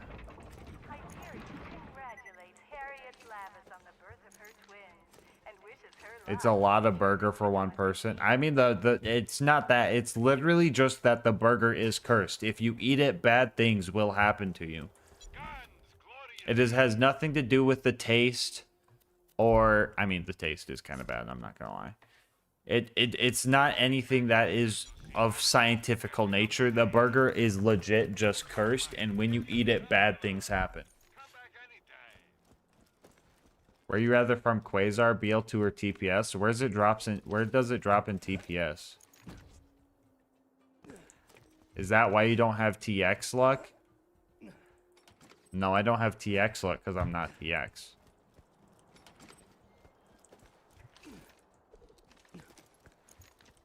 I had to get the ritual in order to fucking undo the David triple curse. And you guys all know how that went. Please shut down the grinder before attempting to clean its gears. Dave's house. Dun dun dun. Is that why Wendy's keeps trying to mess up my order? Yeah, they're trying to save you, or that's part of the Dave's triple curse just lapsing. Wait, who is Dave? Chat, it is 4 a.m. I can't drop the gas mask lore right now, okay? It's too much. Dave invented the David triple, and when Overlook got blown up from I can't do this right now. I need to get ready for bed. Okay?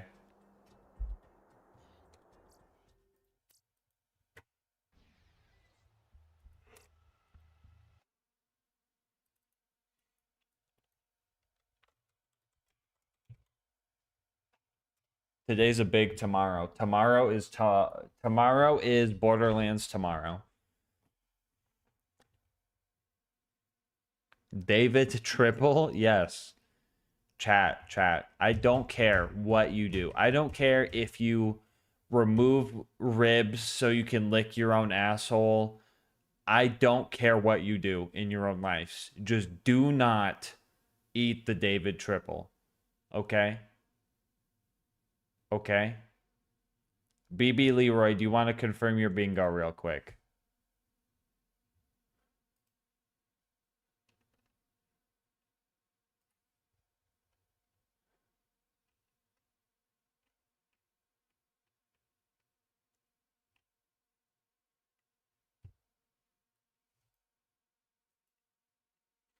When did I leave without BRB?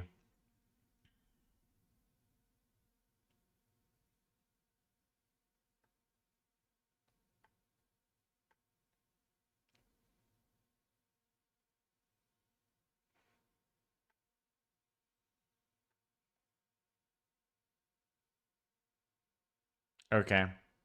When did I say this?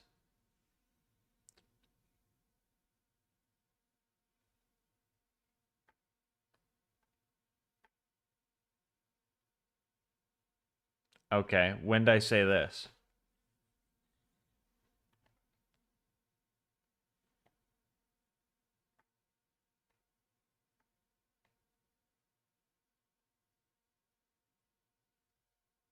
Okay, I'll believe it. I don't remember that, but I'll believe it. When did I say this?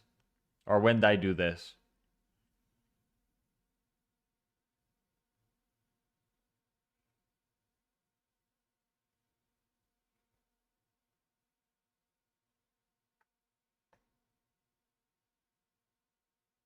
When I blessed you with the sleep? And marbles, of course, marbles. What was the race for?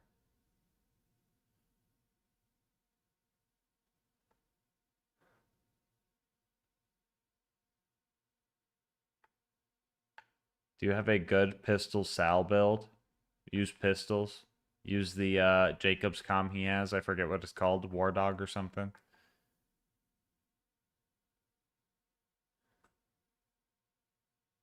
Oh, I didn't even realize I did, BB.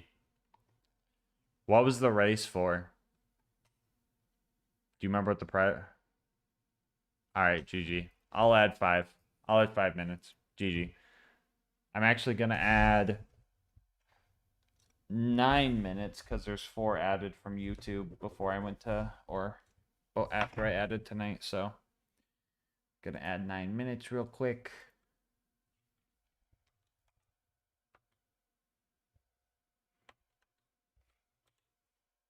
Up to date. All right. We're going to play the YouTube playlist. Any requests on what video to play? All right. If you played Borderlands 2,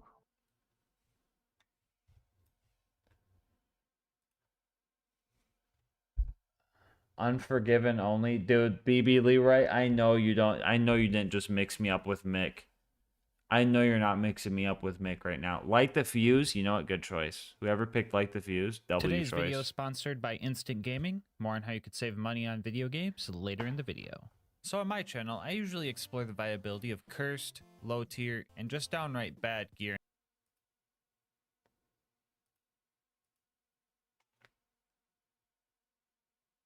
Today Okay, we BB. ask, can you Okay, beat BB. Borderlands 2 with only Light the Fuse. I'll go over the rules real quick. First off, we will be playing on Ultimate Vault Hunter mode and starting out on OP You know what? 10, Someone and then saying Bane lowering the video OP low-key level makes as we me go feel if nice necessary. because that The goal is to beat the way game at lower the highest quality OP than my level newer possible. stuff. So Bar will not be thank allowed you, for this Psycho. run, and last but not least, all damage dealt to enemies must Wait, be a Diego result of needs light answer. diffuse. What's So the damage question? from things like blood Gas, explosion have you or ate barrels Claptrap is Healing allowed Laser as to long drop? as it's initiated on, by light diffuse and not some other source PC, like melee you damage. use your And weapon before the drop run key. and validate year olds get to the comment You section, cannot do jump it on damage will be console, allowed sadly. because it's so insignificant in UVHM that it wouldn't kill anything anyway. We are also allowing the use of pull a pin to drop a stock grenade when we end up dying. You These used to also be deal able to drop the barely Buzz any X damage, too, but but I they decided patched to that allow it out. because But it's kind of on speedrunners theme down with the run, patch. and the funny knockback property is just too hard to pass up. Speedrunners Damage done to down patch myself in order can to come do from any it source. for speed So runs, things like 'cause you hitting can, like, myself, merge throwing with Buzz it or X something. bombs, throwing stock grenades, and punching barrels are all fine as long as I don't hurt the enemy in the process. As for the gear, we're only going to be using an explosive relic and a flesh crunch class mod. Both these things together gives me an extra 166% explosive damage. I should mention that if I do end up dropping my OP level, I will also drop my gears level accordingly, which doesn't matter much. The difference in damage boost is like 8% from OP0 to OP10, but I decided to keep the playing field level anyway. Here's a quick peek at the build. If you're wondering why I picked some of these skills, it's probably because I ran out of useful skill points, so I threw them in random spots so I didn't have to see the blinking in the corner of my screen. Alright, with that out of the way, let's hop into the run. Right off the bat, we get a nice taste of gas mask luck. We got good starter spawns. Okay. Yeah, so surprising nobody, Light the Fuse was not working in OP levels. The first set of Bullymongs already had us drop down to OP7 before we could chain together a kill. Using this knowledge, we could play a fun game. You should comment down below what OP level you'll think we'll be at by the end of the run, and see if you're right. Anyway, the bandits in Tutorial Town are usually the really squishy kind, but even so, we still needed to drop down to OP6 to get through this part. So yeah, OP6 is possible, but I definitely couldn't have done it without. So if you're using Light Diffuse and you want to make sure you throw as many dynamite sticks as you can before you inevitably blow your arm off, make sure you're not spamming the click button. Instead, time your clicks for right when Krieg is touching the bundle of dynamite, and you will throw them a lot faster. This allows you to throw 22 sticks of dynamite instead of the usual 14 per Light Diffuse duration. After repairing Claptrap, we started fighting our way to Boom Boom. After ignoring some major wannabes, we hop in and start our first boss fight. Light the fuses, bitches! He said the thing! Ready to blow! Our first attempt ended near instantly since my bleed out timer was still scuffed from the last fight. Our first real attempt made it painfully obvious that OP6 wasn't gonna happen. OP5 was better, OP4 was close, and OP3 was just barely doable. We were able to kill Boom, which triggered Psychos to start spawning, and these guys were vital to our victory. The plan was to stay close to the Psychos as I was chucking my evil candy canes at Boom's turret. This way, when my timer ran out, I would get a revive off of them and potentially deal some extra damage via blood explosion. This strat worked well for knocking him out of his turret, but not as well when it came to actually killing Boom. Boom's AI makes him run pretty far away from you when you go down, and it's kinda hard to hit him when he just jumps out of range. But lucky for us, we know about... If you're sick of the bad guys running away as you're trying to feed them the scary looking candles, totem trolling is just what you're looking for. When in Light the Fuse, you won't bounce off enemy heads. This allows you I to once effortlessly keep close to them and deal your damage. The bad to, guys like, are also so dumb that they literally don't even know you're up there. Sneeze Anyway, slash after like we do killed Boom and something Boom, like we that. blasted Claptrap and Obnoxious. made our way I think it was a towards Splint. sneeze too. Along the way, we saw But some it was like bad as guys I was bullying drinking Claptrap, Monster and so I it came out decided my to join eyelid. in. And then we made it to Flint. I was like, what the And, fuck just happened, bro? Yeah, this didn't go good. I spent 2 hours That was trying maximum to set up a blood unpleasantness. explosion chain using all the mobs provided, but it just wasn't happening. It also didn't help that he would just light himself on fire and get some goofy damage reduction. I was like, I not didn't to even mention realize that every shit was time I like failed an fucking attempt, I had to save quit to get all the connected. And bandits then to I looked it up, respawn, and which some meant people running are able to all like the way back snort over to milk Flint. and like Well, have it since we come still out have of a their minute before we eyelids. get And I'm back like, up there, I guess now is a good how'd time you to just talk about our accidentally partner, find that? Instant Gaming. Instant Gaming is my go-to place for getting deals on games I want to play. Just recently, I decided to try to get Fallout 4 and replay it because it's been a while. And I managed to snag the Change Game of the Year category. edition with all the DLC for under $9. The best thing about it is there's no waiting for deals here.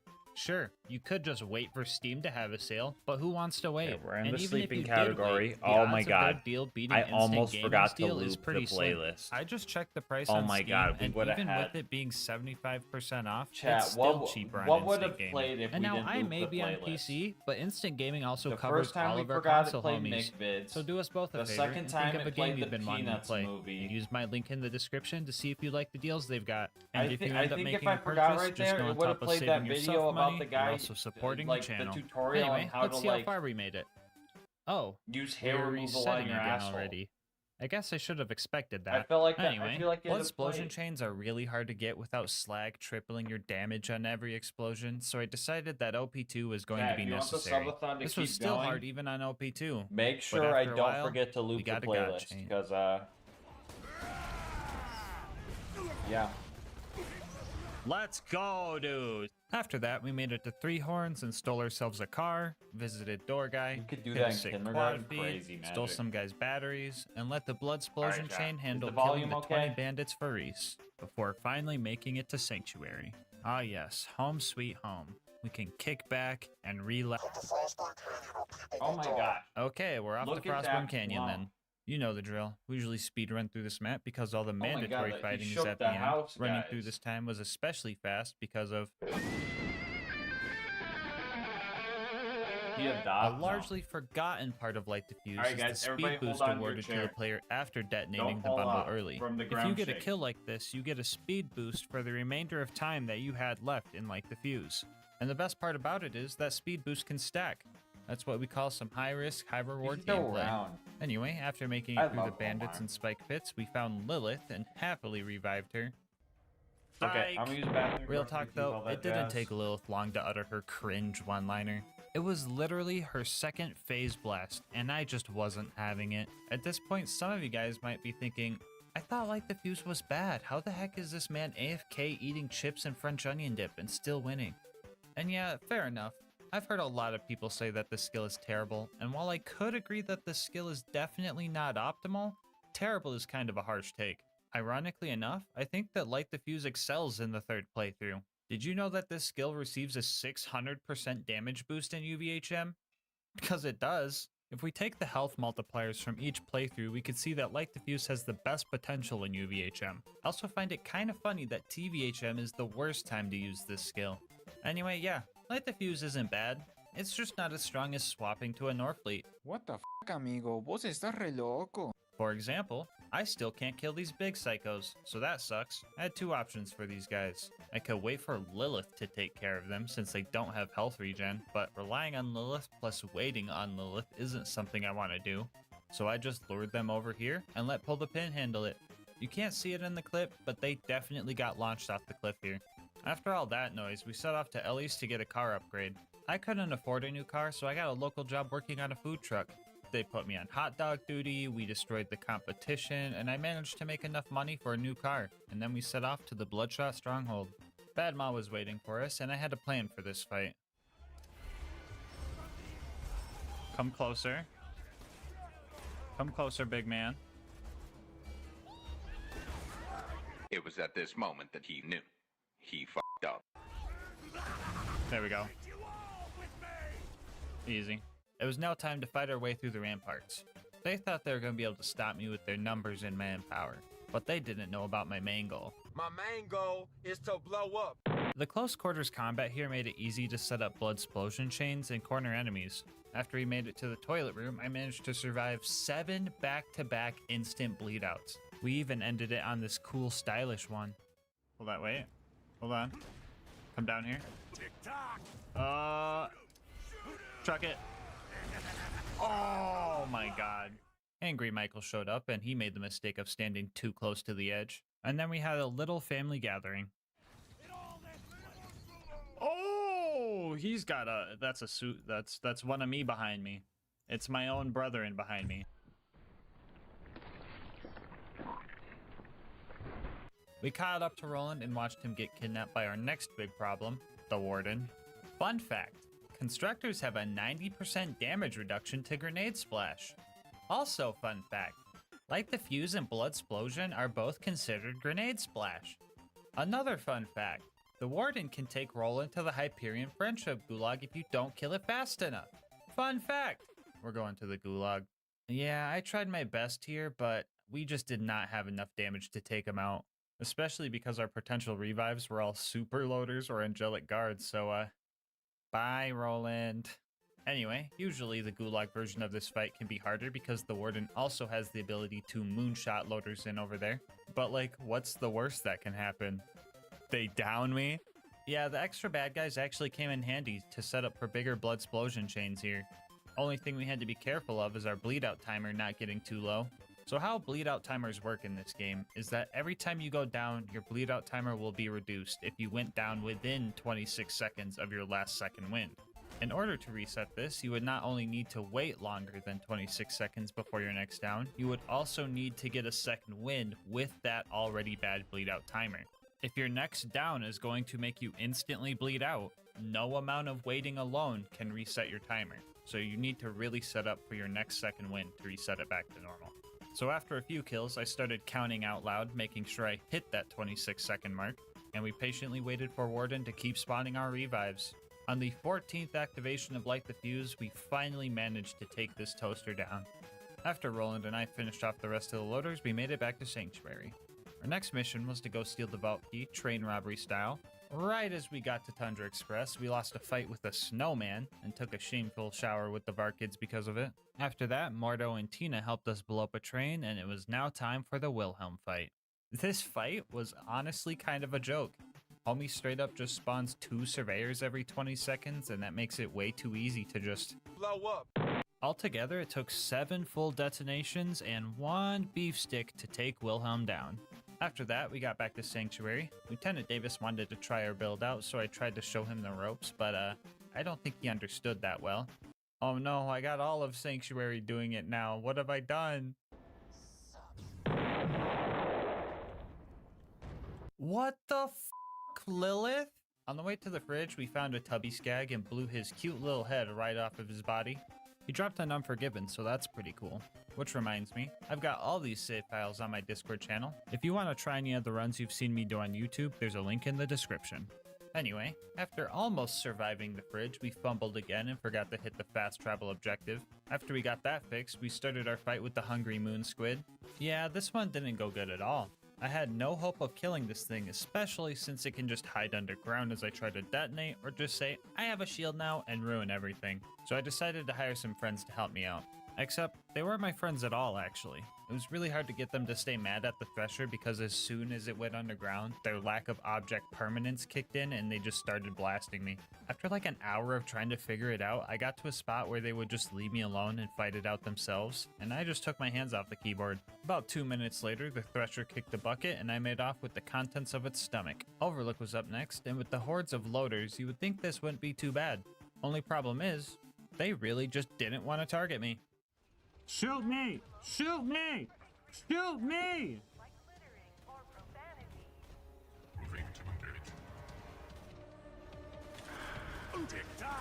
What the fuck? Yeah, they were just dead set on destroying that beacon, so it eventually became invincible and these guys were still shooting at it. I had to adapt, and this is probably the first time in human history that adapting was running up and trying to eat the bad guys' guns. But we gotta do what we gotta do. After what felt like the longest Overlook fight of my life, the fast travel landed and we made our shameful escape. We weren't at Sanctuary long before we were given another job to do while everybody else sat around. What is our job anyway? Oh, come on! Anyway, after wounding all the loaders by simply not getting a second wind, we ran through the preserve and started taking out all the required bad guys. I had to be a bit careful here because I knew an UBA was coming up. That's an acronym for this, by the way. And in order to take this thing out, I was going to need to really utilize the 2 loaders it spawns with. I was really scared that I was going to have to farm map RNG for this barrel to be slag for the kill, but I was lucky enough to kill him without needing to do that. And I was even lucky enough to do it a second time because I forgot to grab Doctor's orders. We started fighting the loot dudes, and this time around I figured bunching them all up would increase my odds of surviving. I died anyway, but on the bright side, the corrosive skag killed all the jet loaders for us, so that was cool. We ended up getting a legendary Psycho class mod and an Infinity, so that's pretty neat. And after playing fetch with the local puppies, we made it to the Bloodwing fight. At face value, you might think this fight is just not possible. She has 3 phases to fight and resets if I end up dying, and that math just doesn't add up to me winning. But lucky for us, right about the same time she lands and gets into our range, she also spawns a bunch of skags. Those skags are also getting slagged by Mordecai. I think you guys know where this is going.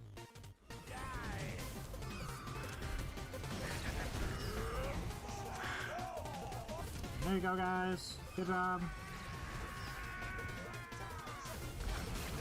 GG.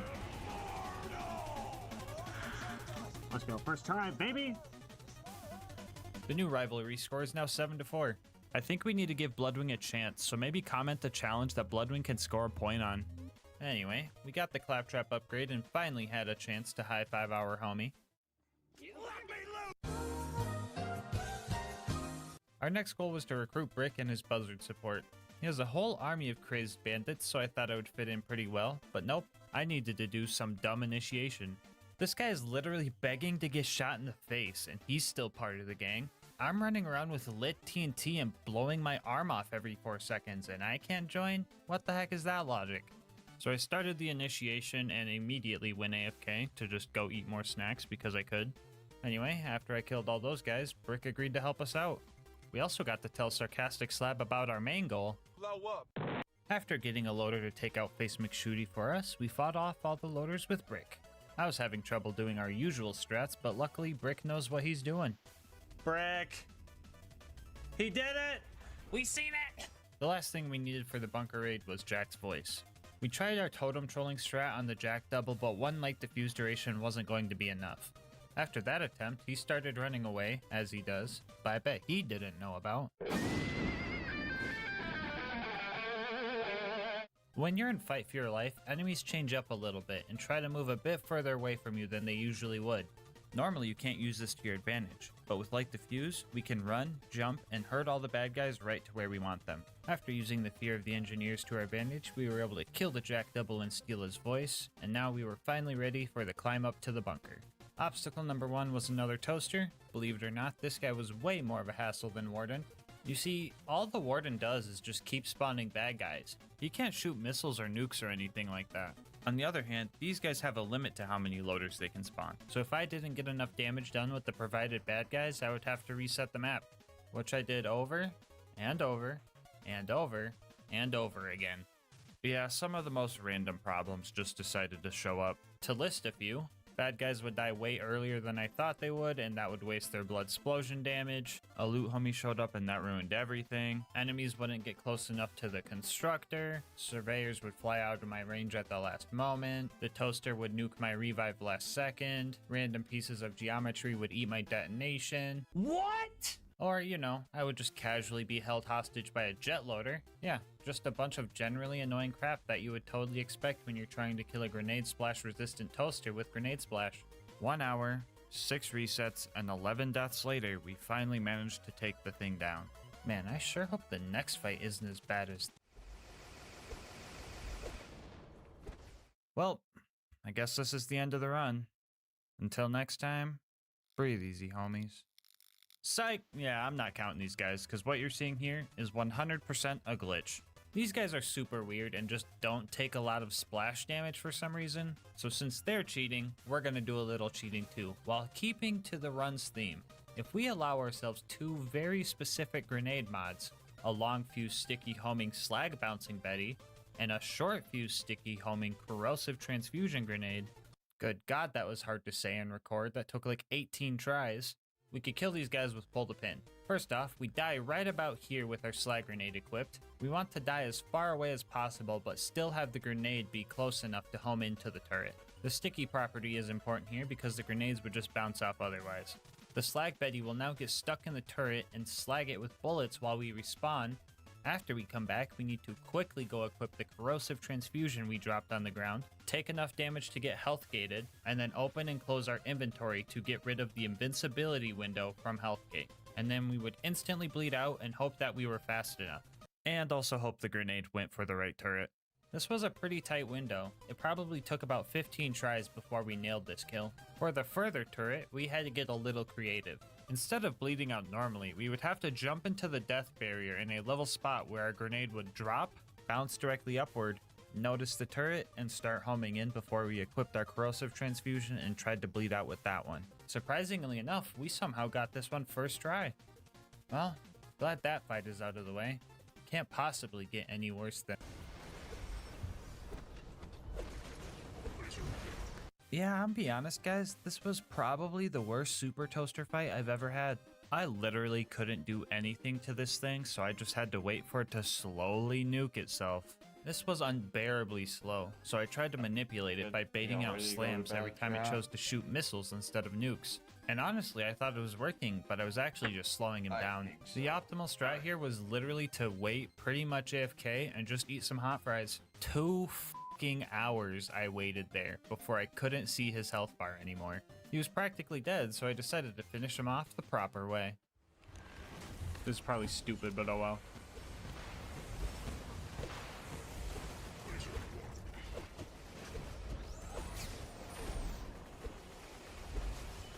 Just do it.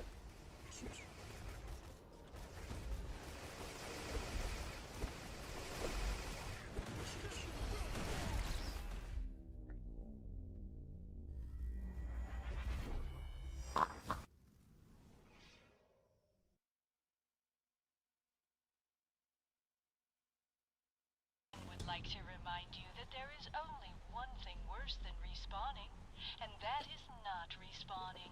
After another hour and a half, we got it low again and actually took it out proper. Okay, now there really shouldn't be any other annoying thing we have to deal with on the way up to the... What the f even is this? All right, we're finally at the bunker now. Step 1, blow up some turrets. Step 2, blow up some more turrets. So in order to destroy the bunker, we were going to have to be patient and wait for him to stand still on the edge of the arena and blow up his turrets to get second wins. Now this is some tricky stuff to land consistently, but we had a trick up our sleeve. Alright guys, it's time to teach you about my favorite light the fuse tech, short fusing. How many of you guys have tried to jump last second in order to reach a surveyor or rack, but in the end just landing before the dynamite has a chance to blow up anyway? I'm willing to bet a good portion of you that have tried this skill. But with short fusing, this problem will be no more. As long as you're not throwing a stick of dynamite as this animation starts, you can click at any moment to detonate the bundle early. My mind was blown when I found this strat, and honestly, it was the tipping point to starting this run. Anyway, by short fusing, we can jump at the bunker and detonate early enough to destroy the turrets and deal a little bit of damage to the bunker in the process. We lost our first attempt while we were still warming up, but on our second try, we got the bunker all the way down to his deathbed spot. It got a little trickier here because he was way higher up than I felt safe going for, so after I got second wins from the turrets, I lured a backup plan closer and started chucking. 3 loader sacrifices in, we secured our win. Our next objective was to survive the Angel Core fight. I was so hyped to see all the dumb loaders run towards their silly little ion loader homies, not knowing they grouped themselves up and gave me a free way to down myself and blow them all up at once. But then like maybe 2 ion loaders showed up, so that was kind of lame. But honestly, that was fine compared to the rest of the stuff I had to deal with down here. 10, 11, 12, shut the f up, Lilith! 14, 15.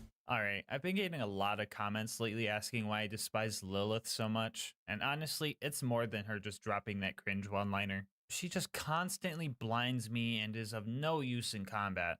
You would expect her to deal some type of fire or even slag damage in combat, but no, she just doesn't deal damage in Angel Core. All the other Vault Hunters are cool. Roland can actually kill stuff and his turret gives you health and ammo. Mordecai understands UVHM and slags everything for you. Brick puts the stinky on loaders? And, what does Lilith do again? Fuck you, Lilith. Get stepped on. No, Lilith, what the fuck are you doing?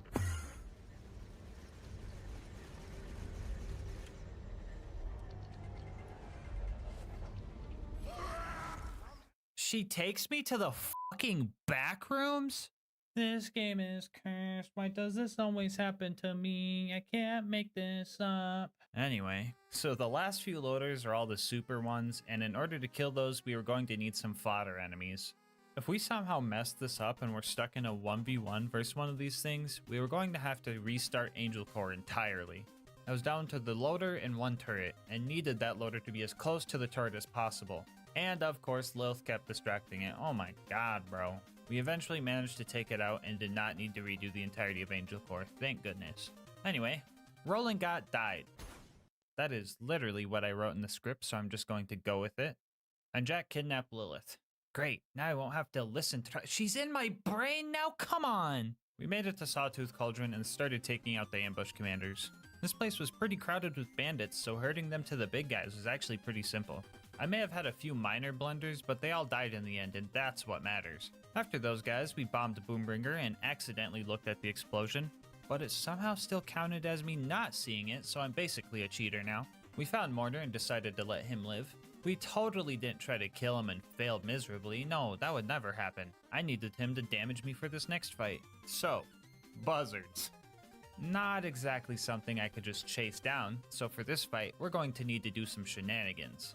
Man, do I just make the same funny edit as I did in the last video?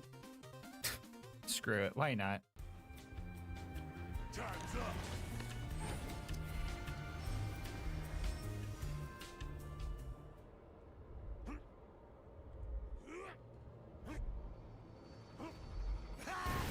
Explosions of life!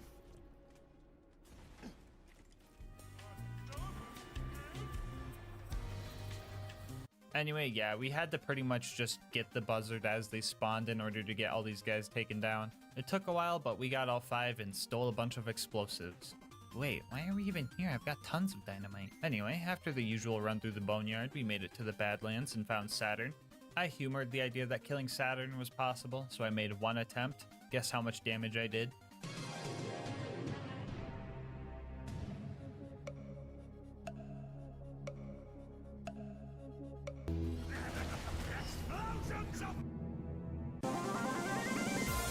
Anyway, yeah, we got the data and it was time for the final stride towards the vault. The mobbing at the claptrap door? Easy. Skipping Heroes Pass? Even easier. Fighting Jack? Pretty much impossible. I could go on for hours describing how everything in this fight adds up to us losing, but instead, I'm going to try to cover all the basic stuff really fast. Here we go.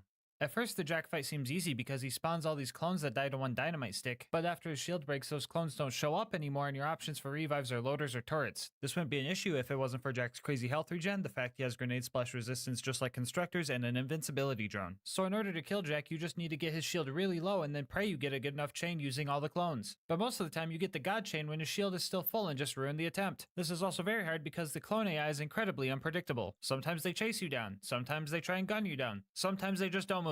Which isn't helpful considering that we have to lure them all over to the spot for the blood explosion chain, because when Jack's shield breaks, he instantly teleports to the console, meaning the chain has to end here. But getting an actual chain is super hard because if you have too many runners, they clump up and it doesn't actually chain and it doesn't stack any damage. And if you have too many gunners, they're not close enough to get hit by the explosions. So you have to deal with their already buggy AI and spread them far enough to make the fight work. Also, apparently if multiple enemies die at the same time, only one of them will blood explode, and 99% of the time is the one that wasn't near any of the other bad guys. Yippee. I was honestly lucky to even enter Light the Fuse because these guys barely deal any damage. I could slag myself using Lilith's laser, but she can't slag Jack or any of the doubles because she's a She could slag the rack though, so maybe we can add those to the chain. Nope. You have to hit them with a stick of dynamite to get them mad, but that usually just kills them. And even if you do get them mad, they usually only do one swoop before forgetting about you again. We also need a bunch of bloodlust stacks for the chain to work, so we have to make sure to activate BuzzX Rampage after our initial detonation so that Taste of Blood gives us 45 stacks per kill instead of just 1. And then we have to try to keep these stacks by jumping on the bad guys' heads. That didn't go good. Jump on him, I swear to God, thank you. Jump, jump, jump, you fuckers, I hate you. Just give me my 100 stacks, please. Oh my god, this is fucking Sisyphus! Sisyphus!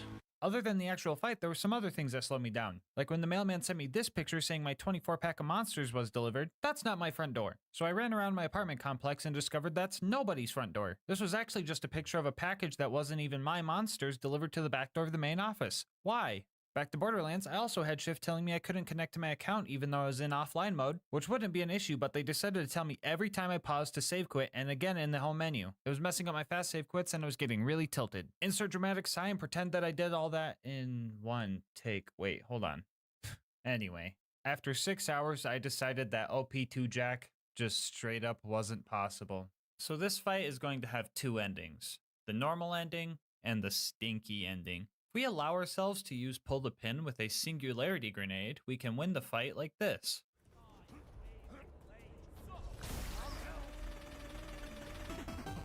Let's go. Let's go. That looked really easy, didn't it?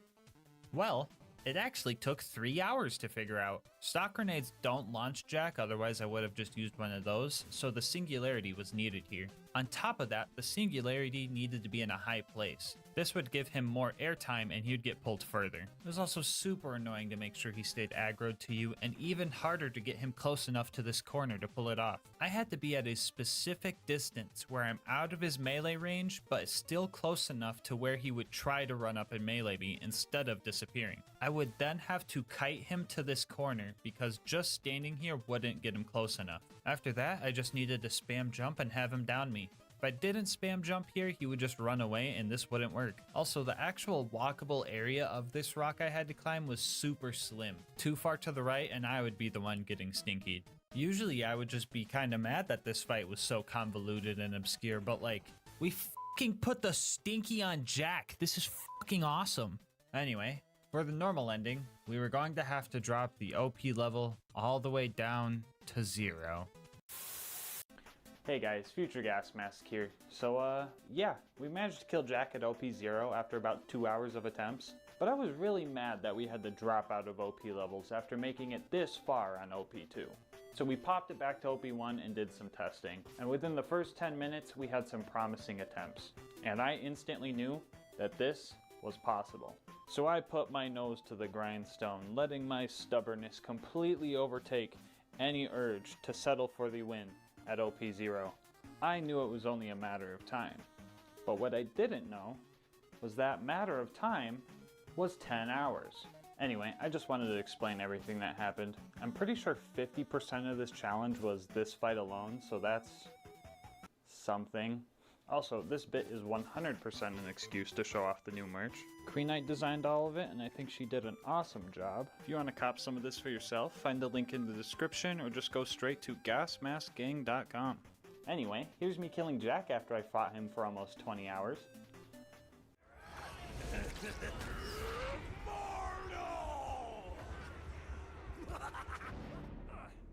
That it? Huh? We're staying OP levels! We're gonna fucking do it! And that just leaves the warrior. The plan here was to lure the crystalisks over to where the warrior stands and use them for revives while damaging the warrior with our thrown sticks. This fight was honestly so much easier compared to the Jack fight, but we still ran into some issues. 19, 20, 21, 22. Mori! With all respect, shut the fuck up. You're gonna jinx it. I love you, but don't say that, okay? What's the rule? We know the rule. We don't celebrate till it's over. Okay? Okay?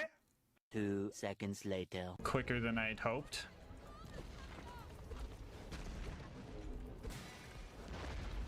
What the fuck?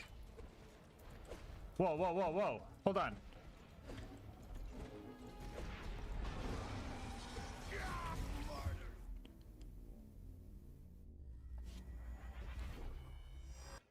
Alright, I'm not gonna get mad. But Mori. This is a direct example.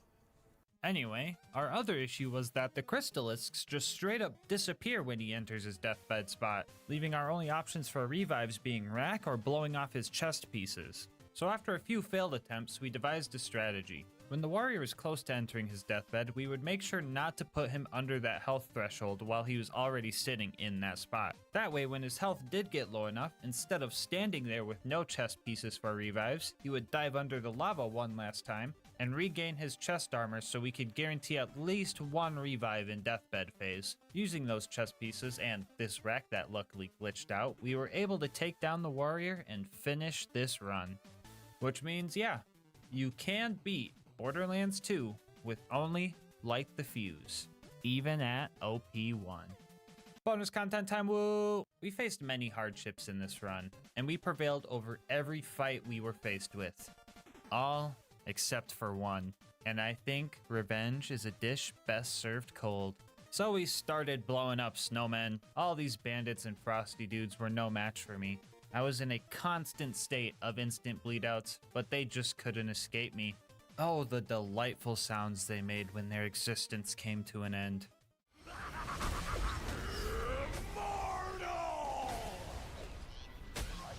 Those satisfying crunches drove me to keep going right up to the very end when we faced off against the abominable Mr. Tinder Snowflake. He threw every last one of his soldiers at me, but with my ballpark Franks in hand, he suffered a cold, cold defeat. So in case anyone ever wondered this, you can beat how Marcus saved Mercenary Day with only light the fuse. Before you go, I just wanted to say thank you guys so much for making it this far into the video. If you want to support the channel, make sure to like, comment, and subscribe. Doing all that helps the channel a lot. I also read all my comments and love hearing your guys' ideas and kind words. If you want to support the channel more directly, consider becoming a channel member. 99 cents gets you emotes and videos a day early. You could also save yourself some money over at Instant Gaming using my link, or you could check out the new merch store. I will leave my Discord and Twitch channel where I stream these runs live in the description. And last but not least, shout out to Mango Soda who drew this video's thumbnail art. They do commissions and will also be linked down below. But until next time, breathe easy, homies.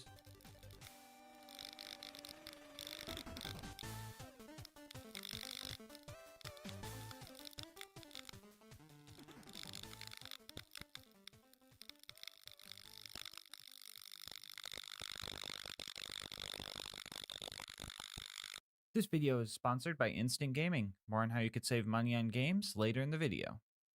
Borderlands 2 is full of Easter eggs and references, but the most memorable one for me has to be the Minecraft Easter egg in Caustic Caverns. So today, we're going to ask ourselves, can you beat Borderlands 2 with only the longbow?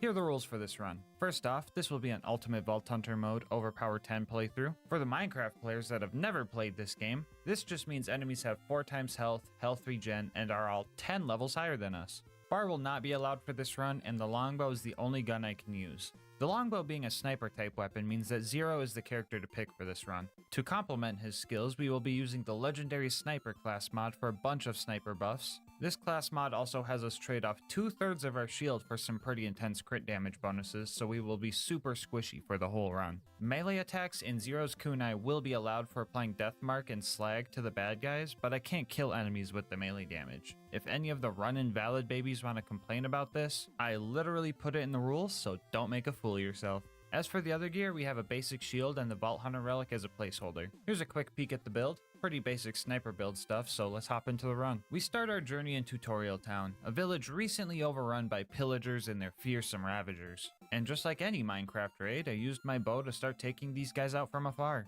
Lucky for us, every single longbow you find in this game comes with a flame enchantment, making combat with these fleshy bandits and creatures relatively easy. I used my time here to learn the arc of the arrow shot so I could hit crits more efficiently. The longbow being one of 3 snipers in the game with no scope and also shooting Minecraft arrows at an upward angle made it a little goofy to aim. The 10 out of 5 in velocity, tripling our bullet speed, also made this pretty chaotic to learn. I found we were really accurate when we used the top of our crosshair to aim instead of the middle. Anyway, we met with the town's only surviving villager. He helped us fix up our iron golem friend, and we made our way towards the first boss fight, Boom Boom. Here we learned a pretty valuable lesson for this run.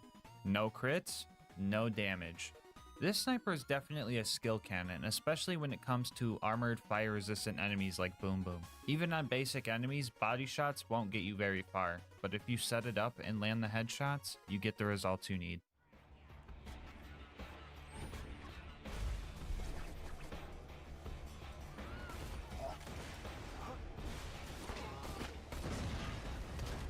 Oh god, that hurts, that hurts, that hurts, that hurts.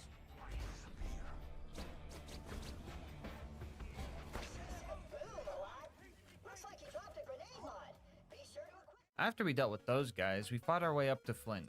and I actually took my time here because I somehow survived this long while being super squishy this whole time. In most of my runs, I'm around 20 deaths at this point, so I was super focused. We made it to Flint and totally expected that this run could end here. Flint being a fire-resistant boss that has a phase where fire damage heals him was one thing, but also giving him a mask that blocks most of your crits made this fight pretty dumb. Before this run, I was under the assumption that you just couldn't kill Flint with fire weapons.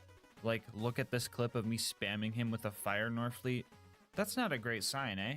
I knew this fight could be a roadblock before I even started the run. So I came up with a strat so cheesy, so goofy, and so impractical that I really didn't want to use it if I didn't have to. I'll be calling this strat Plan B. Plan A was to knock Flint out of his arena and bug out his AI, and then we would just feed him crits and hope that we could fight against his health regeneration. And at first it looked like my arrows weren't doing anything, but Zero had a trick up his sleeve. I'm talking about Critical Ascension. This skill gives Zero more crit and sniper damage for every crit he hits. These stacks of Critical Ascension will start decaying if you stop getting crits after a short period of time or swap to a non-sniper weapon. So now the question was, could I stack enough Critical Ascension to actually move his health bar? Slag, please. Please slag.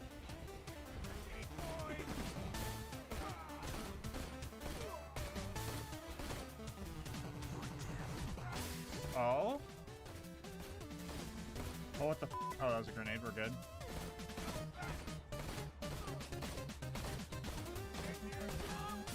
No way.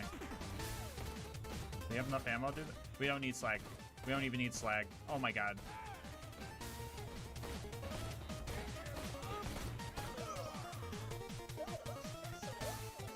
Well, I could be wrong, but I think I might be the first person ever to kill Flint with a fire weapon at OP10. I was honestly really glad that that worked out. Looks like we're gonna have to save Plan B for another run. Anyway, we got Claptrap's boat back, made it to 3 horns, used my Bullymong whispering skills, stole a car, made it villager color, hit door guy, changed my mind about the vehicle color, met Corporal Reese, sniped the crap out of a guy that stole his battery, made a snow golem to avenge the 20 bandits for Reese, and finally made it to Sanctuary.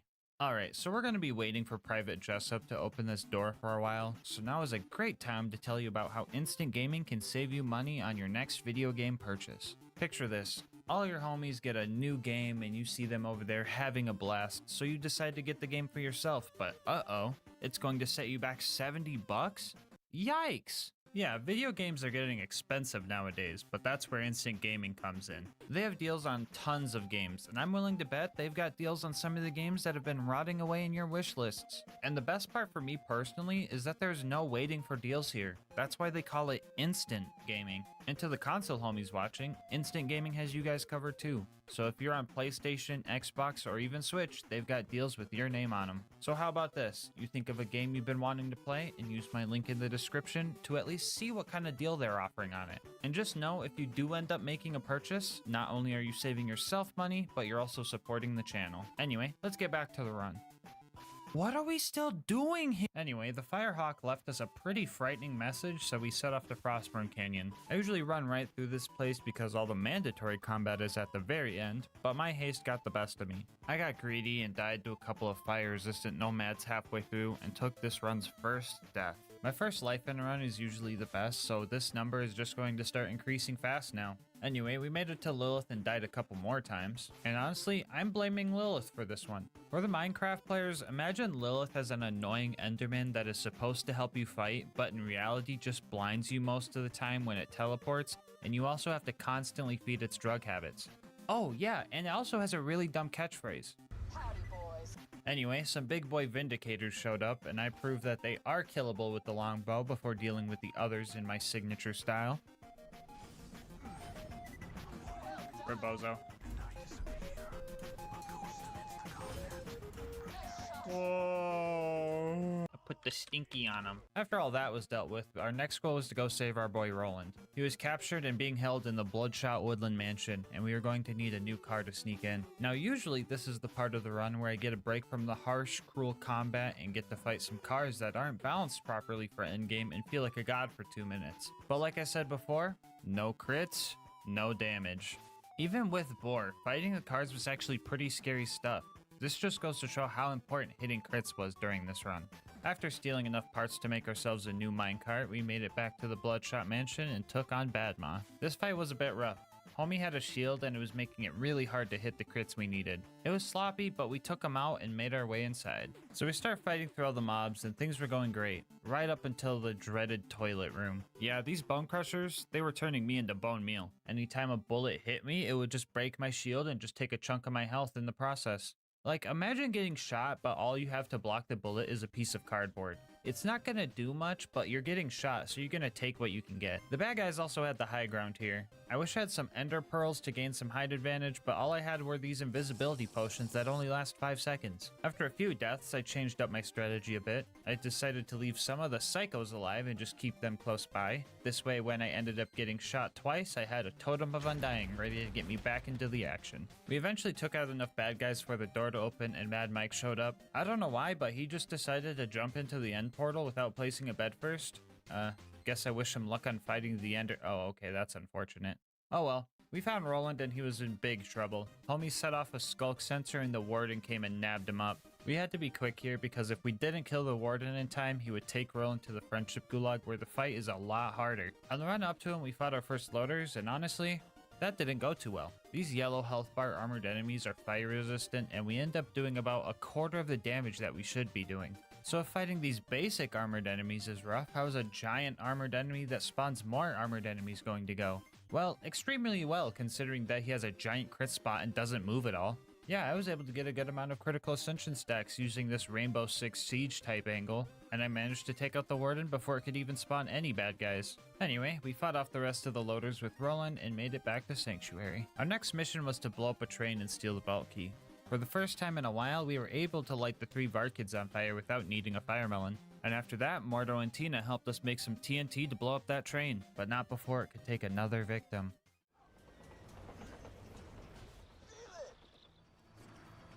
Okay, maybe a couple victims. Anyway, we started our fight with Wilhelm, and this fight was pretty rough. Between him spawning loaders and surveyors with no crit spots, he himself also hits pretty hard, so I had to initiate the gamer posture for this fight. Step 1 was to get the loaders dealt with. This would give me less to worry about and also help me build up some critical ascension stacks for Wilhelm himself. And after that, I would just target Wilhelm and try to fight against his shield being recharged. I tried to leave the surveyors alive in case I needed a second wind, but that wasn't a guarantee. No crits, no damage, so if I was going to kill one of these, I was going to have to hope they would line themselves up for a boar shot. For the Minecraft players, think of boar as the piercing enchantment, but the bullet doubles its damage every time it hits something. This skill can one-shot some enemies if their hurt boxes are overlapping because the damage just keeps stacking, so that was something we prayed for during the fight. This was actually a pretty close fight. I was running out of ammo towards the end of it. Gosh darn it, dude, I knew mending wasn't worth it. But we had plenty of critical ascension stacks, so we had just enough ammo to finish this fight. Anyway, we stole another battery for the city's shield system, but turns out it had a virus planted in it, and now Herobrine is hidden somewhere in Borderlands 2. I guess please leave a comment if you end up seeing him in the video. I'm kind of scared right now. Yeah, so Sanctuary turned into a giant end island and then disappeared. I forgot to place a bed up there, so now we need a new way to get home. I found a route through the fridge where all my other skeleton brethren live. Us bone boys need to stick together, so they didn't do me any harm as I passed through. We made it to the Outwash and found the beacon we needed to get back to Sanctuary. Only issue was an angry glow squid ate it, so we were gonna have to kill that thing. Our first attempt went pretty bad, and I thought this fight was gonna be tough. But then I came back, beamed it in the eyeballs, and killed it in like 5 seconds. Now that we had our beacon, all we needed to do was set it up and defend it. I didn't have 164 iron blocks to get any stat boosts, so when Jack moonshot 50 loaders at me, I was pretty much beat right there. After struggling my way through another 15 deaths, we were finally able to make it back home. Our next mission was to prep for the big bunker raid, and step 1 of that was getting Claptrap's upgrade from the preserve. We started trying to wound the loaders to get the front door open. Emphasis on trying. Like, we could wound the loaders, but by the time we wounded the next one, they would just heal and not be classified as wounded anymore. Lucky for us, this game is spaghetti coded, and if you end up dying while one of the loaders is still wounded, the game doesn't realize that they heal back to full health, and they still count towards the 3 wounded loader requirement. So after a few tactical respawns, we made it deeper into the preserve and started fighting Pomone and Toomba. I didn't really need to fight these guys, but I just kind of felt like it. That was until I actually started trying to hit Pomone's crit spot and instantly regretted it. Those guys died eventually and I continued on. The first mandatory mobbing section here was, well, it was fine until the stalkers started throwing the loaders around, making it really hard to hit crits. Oh my god, dude, this goofy on fight, dude! We started prioritizing the stalkers to avoid this issue, and the Uba eventually showed up. This thing is big and slow, so hitting crits on it was pretty easy.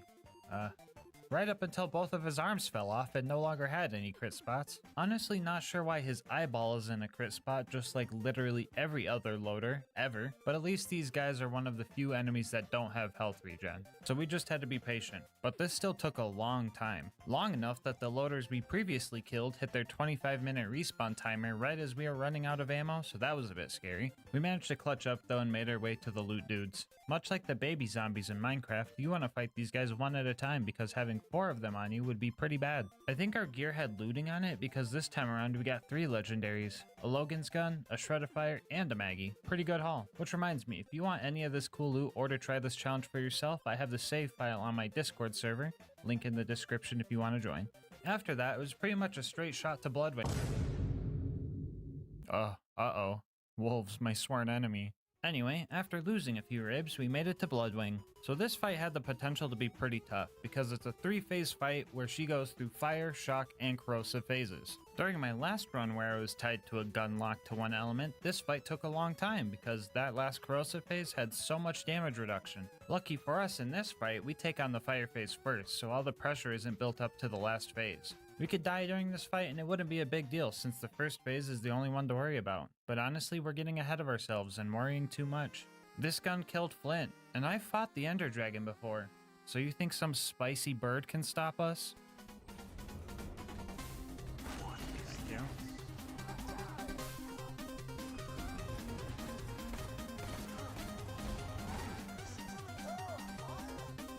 No, stop. Please kill it. Thank you.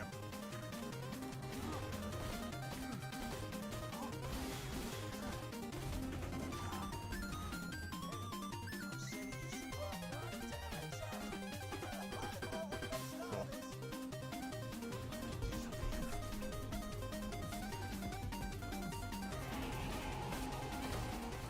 Let's go. Let's fucking go, dude. Alright guys, Bloodwing is starting to get bodied. I've got a feeling she won't back down easily though. Anyway, after stacking a bunch of critical ascension off of Bloodwing, we grabbed the Claptrap upgrade and made it back home. The next thing we needed for the bunker raid was Brick's air support, so we made our way to 1000 Cuts. And yeah, at this point the game just started falling apart. I think I tried to do that when I died. No.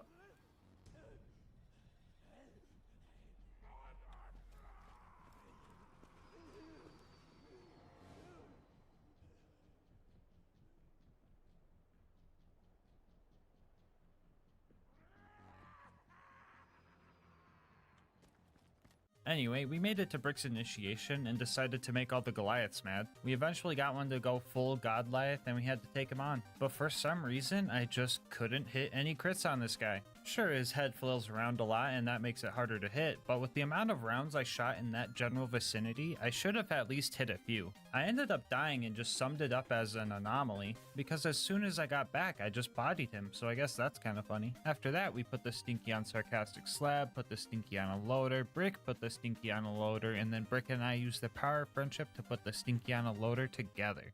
Oh, set me up! Set me up!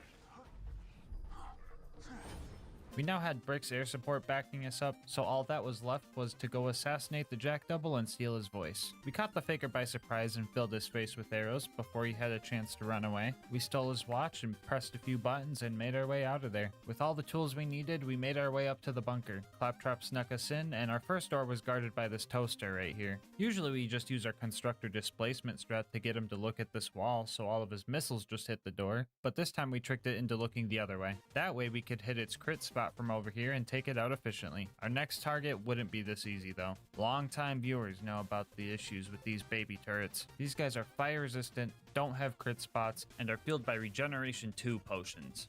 And am I forgetting something? Oh yeah, they're just straight up immune to splash damage because of a glitch. The longbow doesn't deal splash damage, so that's not the problem. The issue comes from our kunai not being able to slag these turrets so that they would take triple damage. The kunai still apply death mark, but that wears off quickly and is only an 80% damage boost. So in order to kill these things, we needed to use some type of slag grenade to make these guys purple. Or do we? Right before I went to go find a slag grenade, I had an idea that might make this fight doable. Right before you get to these turrets, a couple of loaders spawn. My plan was to disarm one and slowly fire shots at them to stack critical ascension, giving us some more sniper damage to use on the turrets. And this process was pretty tedious. I had to make sure I waited in between each shot to let him regen as much health as possible, but also not wait too long so that I started losing my stacks. Two Fang, aka our multi-shot enchantment, would proc as well. This is not good for stacking because it deals extra damage to the loader but doesn't give us an extra stack of critical ascension. I also couldn't unspec into it because I needed Two Fang for that extra DPS on the turrets. Ammo was also an issue. In order to have enough ammo to continue stacking, I would have to jump off this cliff to get the free ammo from respawning. I would lose about 10 stacks in this process, and the whole thing was just a constant tug of war. Eventually I got 35 stacks and went after the first turret and just barely got away with the kill. And for the second one, I accidentally killed off my stacking loader, so that sucked. I didn't want to have to reset the map and fight both turrets again, but I noticed that this turret was level 89, which is the lowest possible level it could spawn at, so I tried to brute force it. For this to work, we were going to need Two Fang to proc more times than not. We were also going to have to utilize all 4 of our longbows. We could not waste any time reloading, so instead we decided to swap to our other 3 fully charged crossbows to have a chance at killing this cursed turret. And after like 10 attempts, we managed to pull it off. Oh my fucking god, dude. This game's stupid. Well, that only took 120 shots to handle. Let's see how many this giant toaster takes. Oh, like 15 maybe? That's cool and makes sense. And the last thing we need to do before the bunker fight was face McShooty. Oh! So we made it to the bunker and our objective was to blow up 11 giant turrets. And if the tiny ones went bad, you can only imagine that the big ones would be worse, right? Nope, they have a crit spot conveniently placed on the back of them. After that, it was time to fight the bunker, aka the greatest defense spot ever built. If some tiny turret ate up all of our ammo, I can only imagine that this fight was going to be impossible. Oh yeah. Alright, for the Minecraft players wondering what the heck just happened, this boss has multiple hurt boxes that overlap on each other. So if you know where to shoot this guy, Boar just lets the bullet get stuck, bouncing back and forth and practically one-shotting this boss. It leaves it at 1 health since it has to die in this spot, so I decided to finish him off with style.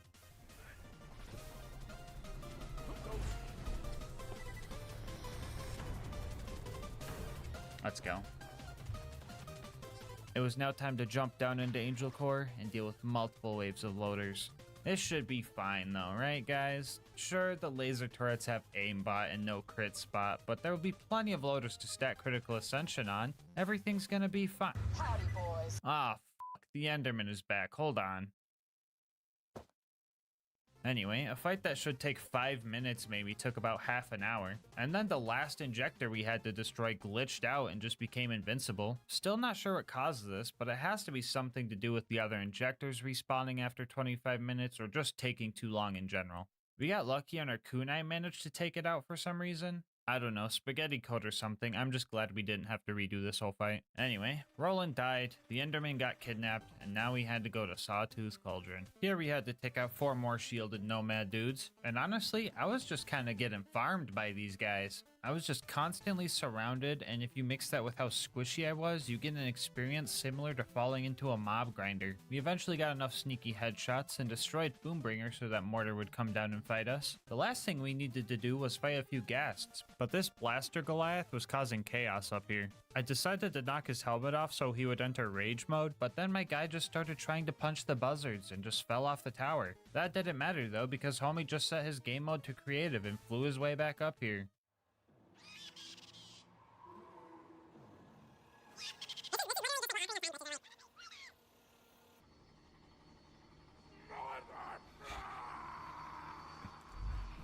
Round 2. Yeah,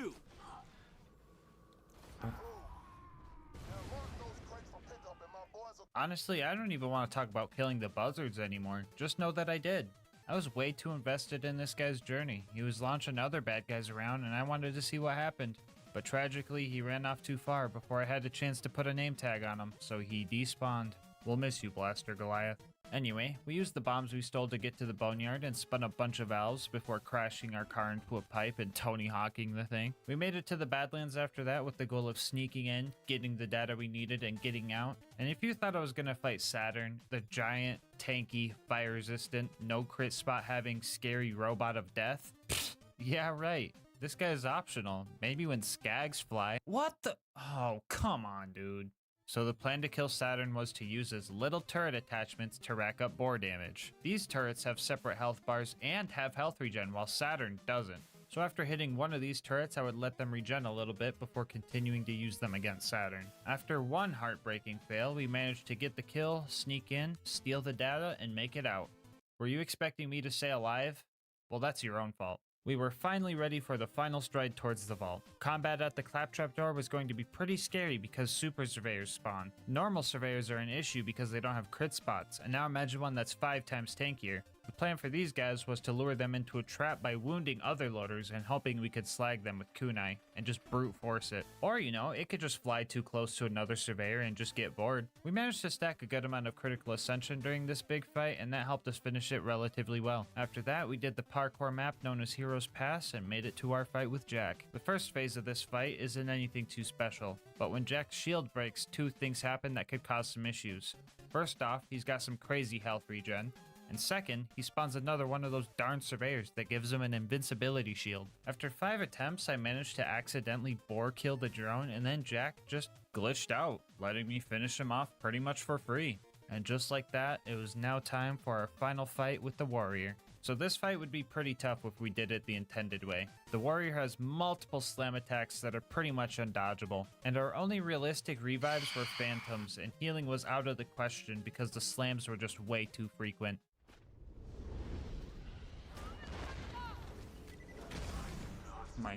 Yeah, that's exactly what I'm talking about. I'm literally getting comboed in the air. I'm getting juggled. Now we could use one of the 64 different safe spots next to a respawning ammo crate on this map and just take him out the boring way. Or we could do something funnier and trick the warrior into stepping on a Lego and taking him out the boring way. As the warrior sat there with 1 HP left to spare, we set ourselves up and ended this run.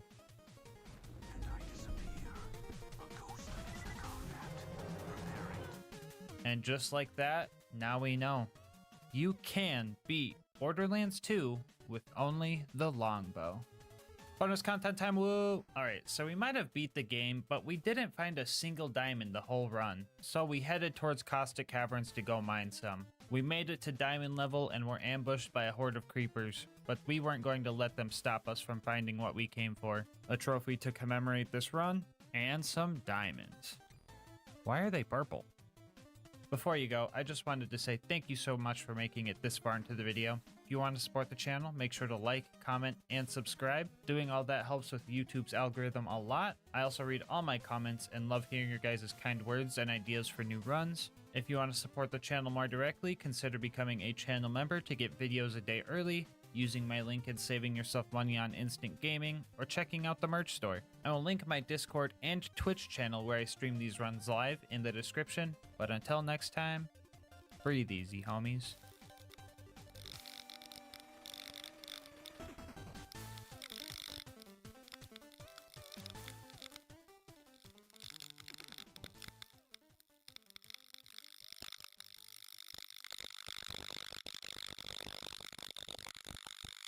The Alien Blaster is arguably one of the best weapons in Fallout New Vegas, but when you factor in its limited ammo, you realize it won't last forever.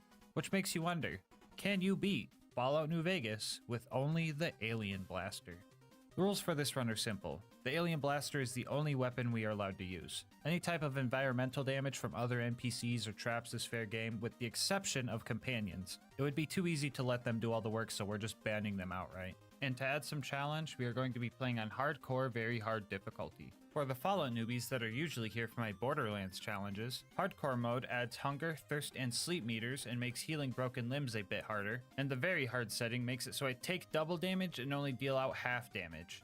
Since a big part of this challenge is trying to conserve the finite ammo we get with the alien blaster, I figured letting the game aim my shots for me using bats would be kinda weird, so I disallowed that too. Alright, with the rules out of the way, let's get into the run. Our journey starts as a handsome man leaves us for dead in a desolate wasteland, which felt oddly familiar, but to our luck, Doc Mitchell managed to save us. As we wake up, we can't help but feel anger and hatred towards the human race. I came in peace, and they brought violence, so they needed to be punished. The Doc will have my mercy, since he went out of his way to save my life, and made me the most handsome alien in the universe on top of it. A new me means a new name, so I chose the most appropriate one for the alien who will destroy the human race. I set up my stats like this. I don't need strength for anything. I made up a rule that I couldn't use speech to cheese my way through this challenge, and the alien blaster has a 100% critical hit chance, so luck wasn't that useful. For my tag skills, I chose medicine for the damage I'll be taking on very hard, energy weapons for obvious reasons, and science because I'm an alien.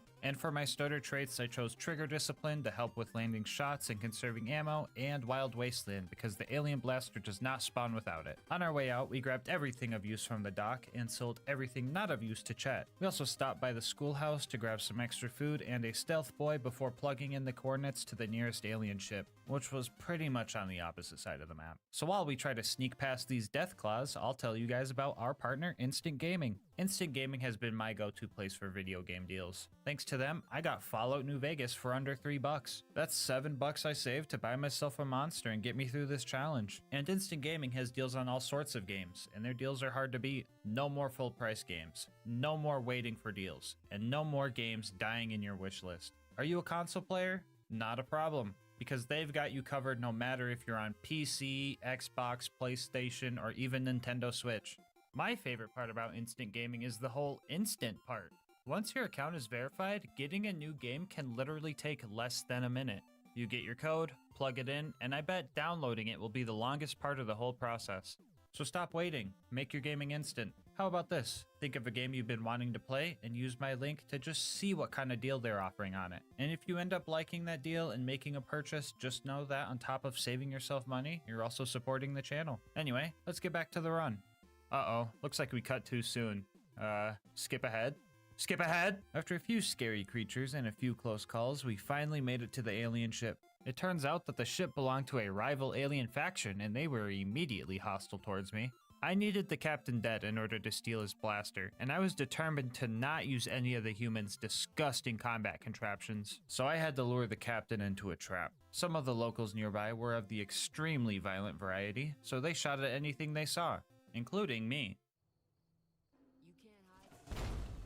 Oh, that's a fucking grenade launcher. I just had to make sure they fought each other as I dodged their lasers and grenade launcher rounds. Usually NPC versus NPC combat is pretty quick on other difficulties, but on very hard, the alien captain was an absolute tank that could easily annihilate all the Vipers in its vicinity. I even tried to lure the captain into a landmine that was laying on the ground, and he pretty much ignored it. If I wanted a proper blaster, I was going to have to separate the captain from his henchmen and have him focus his fire on me while the bandits focused their fire on him. I was getting annihilated by lasers, so I attempted to eat some of the human food I found at Doc Mitchell's. These so-called stim packs tasted horrible and were extremely painful to eat, but my survival was more important than my comfort, so I choked it down. But don't even get me started on the super stim packs. Ugh.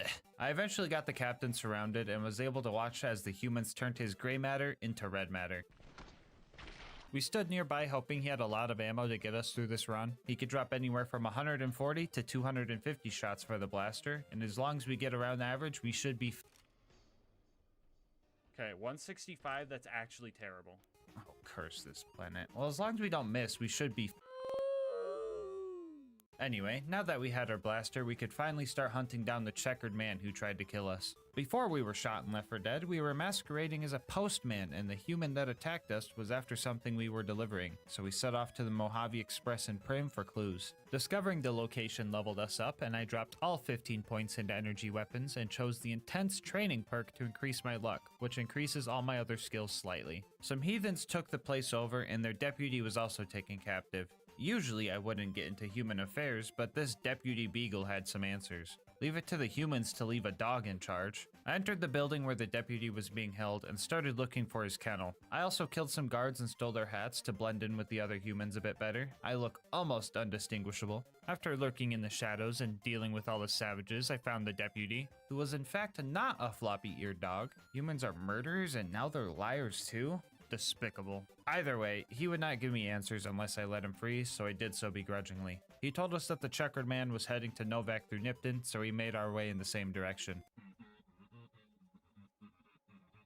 It's like looking in the mirror. Wah, wah, wah. It's like looking in the mirror. Wah, wah, wah. We made it to Nipton, and we only found one person by the name of Oliver. What sort of lottery did you win? What lottery? The lottery. That's what lottery. Are you stupid? There we go. Lottery ticket. It's mine now. I won the lottery. After that useless encounter, I started to head towards Novak. Along the way, I learned what a Deathclaw felt like, put my 9 agility to the test, and experienced what I believe the humans call fear. Oh god. Oh. Oh! The trader at Novak offered to sell me a bunch of rocket ships for a really low price. I would have been excited to get off this planet, but the ships he was selling were much too small to fit my size. This human was absolutely delusional. Much like the one called Manny Vargas. He tried getting me to go to some far-off place and kill a bunch of irradiated humans in exchange for his info on my target. I told him I would not be doing that and decided to just steal the information from him. Don't get me wrong, I would usually just destroy anyone that got in my way, but under these circumstances, I needed to conserve ammo. If my pickpocket attempt failed and I was caught, I would have made him eat my blaster like a stim pack, but lucky for him, his senses are not up to par. We made our way to the next clue and found a couple factions at a standoff. A military group called the NCR had the Khans pinned down, but the Khans also had some NCR prisoners. As much as I would have loved to see both groups just take each other out, I needed info. So I talked to the Khans and paid the NCR to leave them alone. The Khans helped with my assassination attempt, so I badly wanted to end them all here. But I had to think about the long-term goal. So I put their death off for now and got enough experience from this little mission to level up twice. I dropped all 30 points into energy weapons and chose the perk Educated to get more skill points for future level ups. We now knew exactly where this Benny human was, and there was nothing else in our way. Submit to a credit check or present your passport before proceeding to the gate. Trespassers will be shot. Apparently a robot army guards New Vegas, and I was quite jealous. Imagine the work I could do with my own robot army. I'm getting sidetracked. Anyway, we were going to need to find a passport. My instincts told me that I was going to need to find a leader around here, so I went to see the king. He offered me work and I took it in hopes of getting into Vegas. I was ordered to hire a bodyguard and pretend to need his help. It was such a degrading task to act so weak. Even more degrading when I found out that the bodyguard in question was an actor himself, who hired other actors to pretend to be dead to raise his own business up. We were all pretending at that point, and it just made it all the more embarrassing. But the king appreciated my work. After that, I had to investigate some conflict between the locals at Freeside and the NCR. Long story short, the humans didn't communicate well, so they resorted to just murdering each other. Typical. Either way, the king rewarded me for my efforts with a level up and a passport. I used my skill points to max out energy weapons and then threw the rest into science. I also took another rank of the intense training perk to up my luck to 4. We stocked up on supplies before we entered the strip. So far, hunger and thirst haven't been an issue for hardcore, but I'm assuming stim packs are just very nutritious. Speaking of human food, I quite enjoyed this Nuka-Cola stuff. I mean, the shell tastes kinda bad, but this caffeine stuff on the inside made me feel great. Anyway, we finally made it to Benny, and upon entering his base, his henchmen demanded my weapons. You know, I went through a lot to get this gun, and they think I'm just gonna hand it over when I see my target right in front of me? That makes me angry. I could murder everyone in this building right now. I could level this place. Ah, fuck, I think the caffeine is kicking in. Cola for the fun, I guess.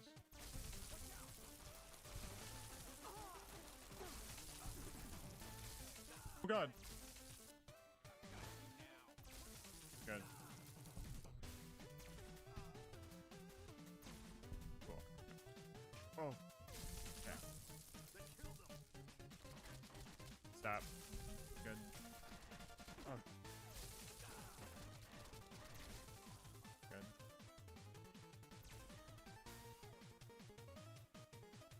Dude, what the f***? Did I knock them down? Holy shit. Oh my god. They actually do. Holy shit. Why are they fighting me? Womp. Who's next? Womp. Anyone else? Okay. Note to self. Human food causes anger, mania, and blackouts. Anyway, after all that, I was pretty dehydrated, so I drank a bunch of water from one of the humans' dispensers. I also leveled up 2 more times and threw all the points into science. It will come in handy later, I promise. I also threw another intense training point into luck, bringing me up to 5. After that, I found a robot that wasn't a cringy cowboy or threatening to kill me. And honestly, I like this guy. He pretty much gave me the plans, blueprints, and ideas to take over the strip and build my own robot army. We had to find Mr. House, the head honcho of the New Vegas strip, and overthrow him. I was expecting another lie, much like the Deputy Beagle situation, but to my surprise, this Mr. House guy was kinda the entire building. But for being such a powerful leader, this guy was extremely dumb. He pretty much invites me over to his house, or I guess himself, shows me how to upgrade the robot army, lets me sell him a couple of useless snow globes for 4,000 caps, and left the password to the terminal that leads directly to his safe room so out in the open, I didn't even realize I picked it up. Sure, he's got a bunch of Securitrons guarding the door, but the stealth boy I got from the schoolhouse let me walk right in. The great Mr. House, bested by literal school supplies. Well, I'd say it's about time for a boss fight, eh?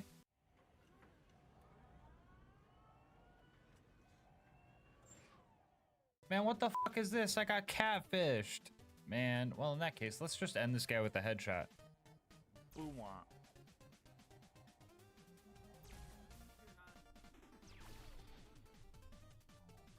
Okay, what about this kind of headshot? Balls. Anyway, after House was dealt with, I maxed out my science skill and plugged Yes Man into House's old system. Yes Man wanted us to go meet all the other factions and decide what we wanted to do with them all. I told him I wanted them all dead, but he really wanted me to go meet them all, so I humored him.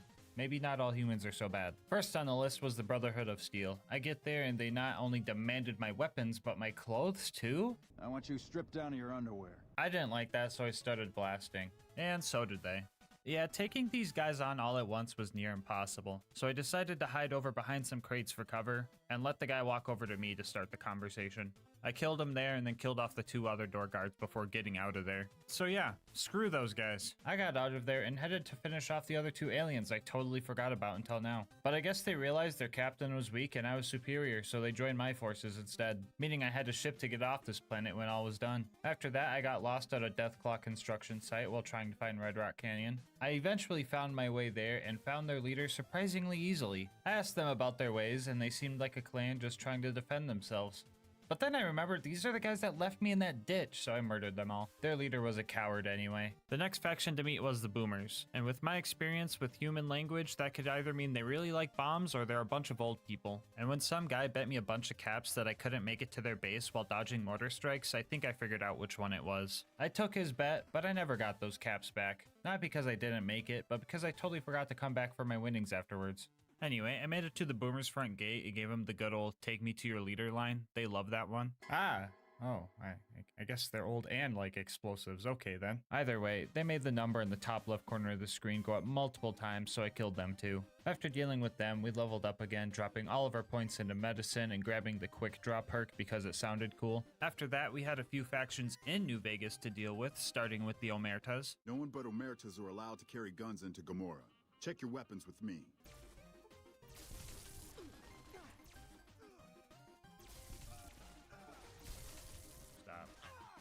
Stop moving. Good.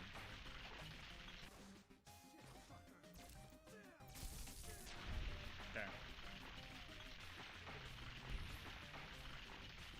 Man, I am so sick of these humans demanding my weapons. Let's hope that the white gloves are a little more understanding. Beg your pardon, but could I trouble you to turn over your weapon? Jeez, man, I don't know why people just keep demanding things from me. Is that just how humans work? In that case, subscribe to the channel or I'm gonna confiscate your weapons. Anyway, at this point, I realized that I killed all the factions leaders that I've met so far except for the Brotherhood, so I went back down to their bunker and burned through a lot of ammo dealing with these armored troops. I managed to hack into their turret systems and turn them against them so I could sneak by. I had quite a few deaths and resets at this part trying to assassinate Elder McNamara, but with a little bit of stubbornness, we eventually figured it out. Man, I told Yes Man this was gonna be a waste of time. We were down to 33 shots, which sounds like just enough for the final fight at the Hoover Dam. But just to make sure, I decided to take Yes Man's optional mission to upgrade more Securitrons over at House's hidden bunker, which at first sounds like a quick button pushing mission, but it turned out to be quite the opposite. I didn't realize Caesar's Legion was built right on top of this bunker. I played this game a few times before, but I got so into the side missions that I never really did this part. Is anyone else like that with side missions? Comment below if you do the same. Anyway, I snuck into their camp and rode the boat to the bunker, and I was immediately given the default human greeting. For anyone not looking at the screen right now, that means they shot me. With me not knowing how far I would have to go, I decided to conserve ammo and just power through it. That was a bad idea because the next hour of my life was now devoted to dying, respawning, and eating super stim packs. By the time I suffered into the actual bunker, the entire Legion was behind me with power fists and combat shotguns. A 94 sham would have been great for this part of the run, but I'm at the wrong kind of bunker for that. The defense system down here also hated me, but lucky for us, our 100 in science allowed us to hack a few terminals and shut the systems down. After that, it was just a matter of threading the needle and closing all the doors behind us. What you're watching now is every single death I had in the fort. This isn't even including the manual reloads when I knew survival wasn't an option. Starting now, the death counter is no longer accurate. So think of this number as a conservative estimate from here on out. We eventually found the right buttons to push and upgraded the remaining Securitrons. Now for the hard part, making it out alive. At this point, I had already eaten most of my food. Stim packs and super stim packs don't taste so bad when you use them to wash down gunfire. The medics in my system was working overdrive, and I used my last doctor's bag to make sure that if all else failed, my legs could still carry us out of here. I was tempted to take out their leader while I was here, water bottle at a concert style, but decided to let his brain tumor handle it for me. I was going to need all the ammo I could get for the final fight. Through sheer willpower, stubbornness, luck, and multiple chems, I made it back to the boat and swam to safety.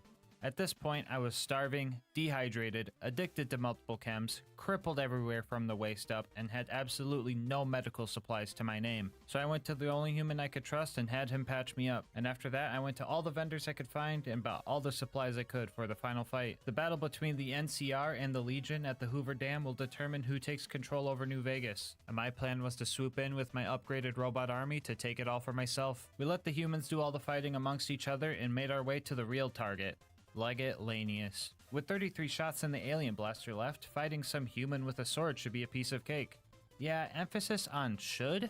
Yeah, I did not expect this guy to be so tanky. He's only the final boss of the game after all. We probably could have killed him here, but we wouldn't have enough ammo to deal with his henchmen. So we had to load back and make some more preparations. This whole next chapter of the run sucked. Basically, I wanted to get a perk called Better Criticals that would make all my critical hits do 50% more damage. And since all my shots are critical hits, that would be a flat 50% damage boost for me. Even a human could do that math. I thought all I needed to do to get this perk was to level up one more time now that I had finally gotten my luck up to 6 with the intense training perks and met the requirement. But there were two issues with this I didn't think about. First off, you only get a perk every other level, so I'd need to level up twice. And the second issue that I just now noticed while editing, I would need to level up 4 times to hit the minimum level requirement. So my whole goal of leveling up 1 time was a complete waste of time, but I'll go over my struggles anyway. First off, we went back to Prim and made Prim slim the sheriff to secure some mission XP. We then picked all the safe locks in the storage room for a little bit more. After that, we decided to do the tutorial mission, but didn't want to waste ammo shooting a bottle and felt like punching them would have been against the rules, so skipped all that. So I just picked their locks and hacked their computers instead. I went to Novak and finally decided to sleep for the first time. While I was there, I also did this mission for Boone to get some extra XP. He was not a companion at any point during this mission, so this was still fair. My next set of jobs would be the most degrading yet. I tried to do the bodyguard job with the Van Graffs. They demanded my weapons at the door, and I begrudgingly let them handle it. But only because I needed this job, and at least these humans know how to use energy weapons. Simon was a little grumpy that I brought my own weapon to work, but oh well, he did all the violence for me. I just got to sit here for 7 minutes as humans awkwardly walked up to me in the slowest manner possible. I thought this was a pretty easy job, but it wasn't over yet. For part 2 of this mission, Gloria sent me on a delivery. This was a bit of a hassle because that horde of legionnaires from the bunker finally caught up to me and kept scaring the client away. And even after that, I didn't get my experience. The mission still wasn't over. They wanted me to bring some human named Cass to them so they could murder her. They didn't even give me any coordinates or anything, but luckily I've played this game before so I knew exactly where she was. But still, there are two issues with this. First off, I wasn't persuasive enough to get her to follow me. And second, even if I was, she's a companion, and that just didn't feel right, even though she wouldn't be doing any combat. So this whole thing with the Van Graffs was just a total waste of time. If I had the ammo, I'd go back and slaughter them all. While I was here, I decided to talk to Ranger Ghost and do her mission where I check on Nipton. I thought I was going to have to go talk to some people there, but alas, Caesar's Legion still hates me. I thought this lottery ticket I stole from the annoying guy here earlier meant they would let me live. I guess that's what I get for trusting humans. Anyway, yet another waste of time. I was running out of ideas and decided to see if the king had any work. His dog was looking halfway upgraded and I offered to finish the job. Long story short, this was another issue where I would have a companion follow me. Yet again, another waste of time. These three failures led me to change up my plan. I couldn't trust completing missions, so I decided to hack my way to leveling up. And no, I don't mean cheating, I mean hacking all the computers I could find. Repcon HQ had 8 computers we could hack, and Camp Searchlight had a few too. The radiation levels here were quite high, and the lizards, ghouls, and scorpions all coming for my life didn't help either. The very last terminal here pushed me past the threshold, and we finally leveled up. Make this next part easier.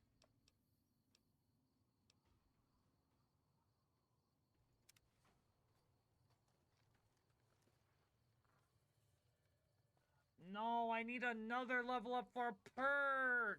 Fuck. Yeah, like I said before, I totally forgot that you only get a perk every other level. So I decided screw it, we don't need better criticals. We'll just eat some Psycho and hope it works. So we had Doc Mercy dude, the amount of times I've said Doc Mercy instead of Doc Mitchell is not surprising, but still a lot. Anyway, we had Doc Mitchell patch us up one last time and we set off to the final battle. Dodging bullets was a lot harder this time around since my armor was broken.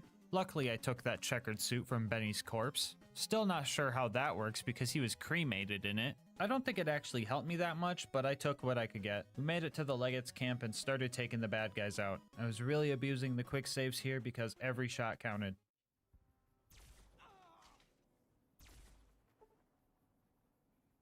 Dude, you can't make this shit up, dog. Somebody clip that, man.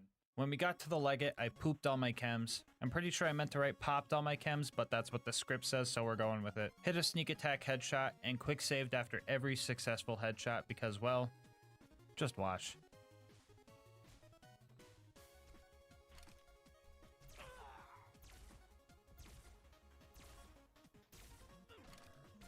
Oh, dude, everything in this game moves so goofy, and I hate how goofy everybody moves.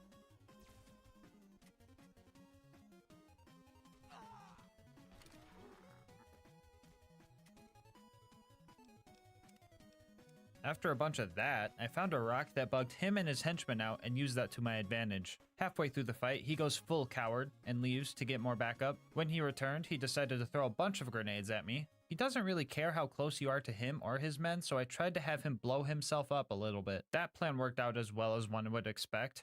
That means it didn't. After I finally managed to survive his bombardment, we went back to our spot to finish the Legate off. At this point, I was worried that I wasn't going to finish this fight. I had 12 shots left, and it takes 2 to kill one of these guys. And I counted more than 6 bad guys, so things were looking grim.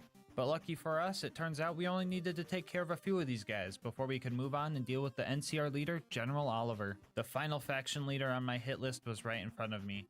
And with my final few rounds, I secured the dam for me and my robot army. So yeah, it looks like you can beat Fallout New Vegas with only the Alien Blaster.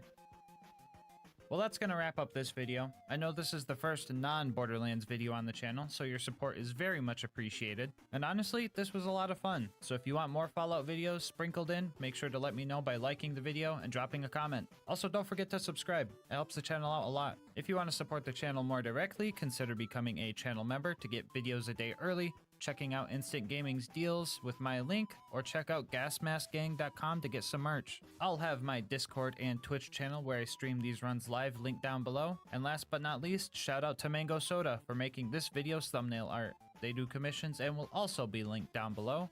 But until next time, breathe easy, homies.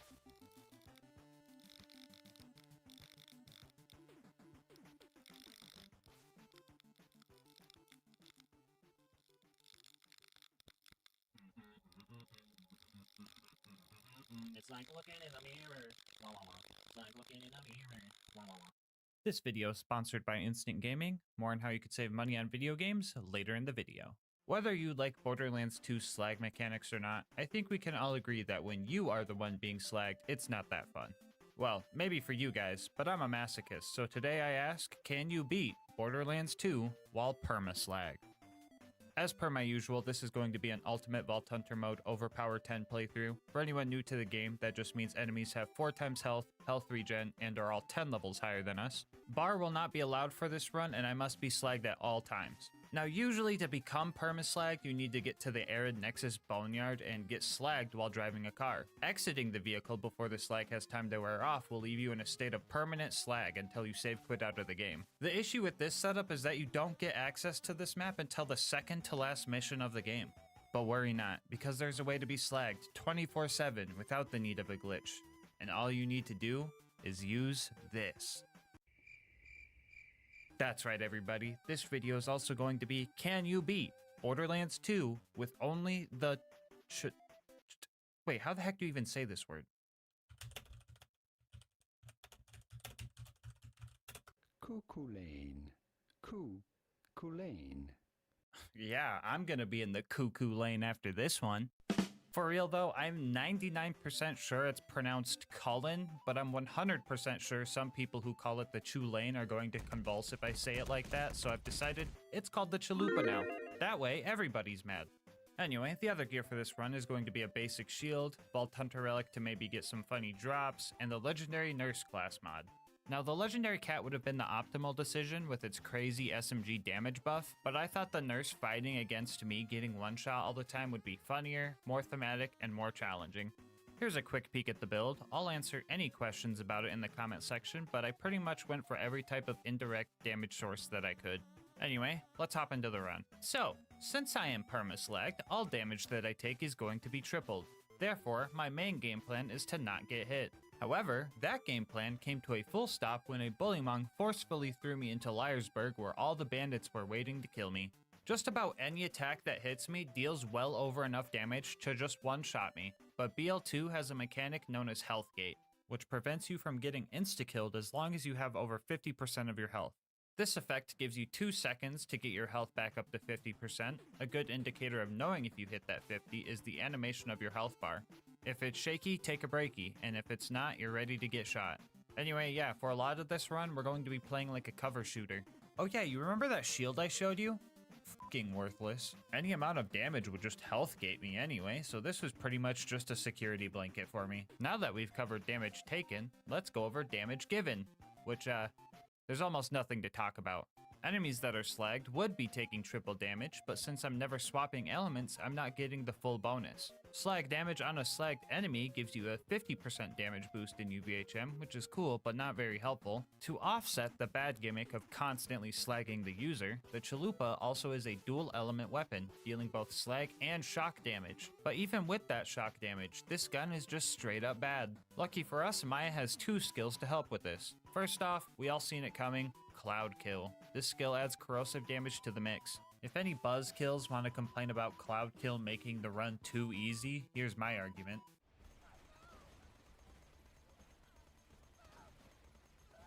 Yeah, so it was Cloud Kill or the legendary cat class mod, and I chose the harder of the two. Anyway, the other helpful skill I was talking about was Immolate, which adds fire damage to our shots while we are in fight for your life. So when we're trying to get a second wind, we actually have all the elements at our disposal. Why do I feel so handsome saying that?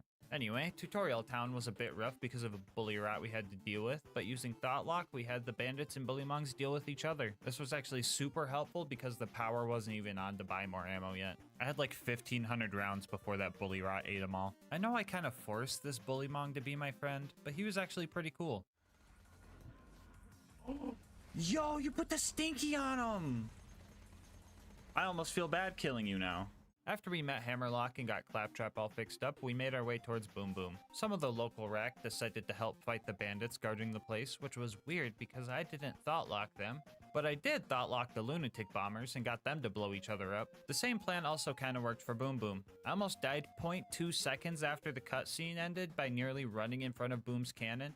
This thing ignores health gate, so I would have been dead for sure here. This time around, I decided to go for Boom first and kick him off of his cannon. After that, I tried to get the brothers to fight each other. This was pretty awkward because they would just jump around like crazy when they would start fighting each other. I would try to use Cloud Kill on one of them, but they would just jump out of it. My god, dude, what the f is going on? Why does he jump around so much?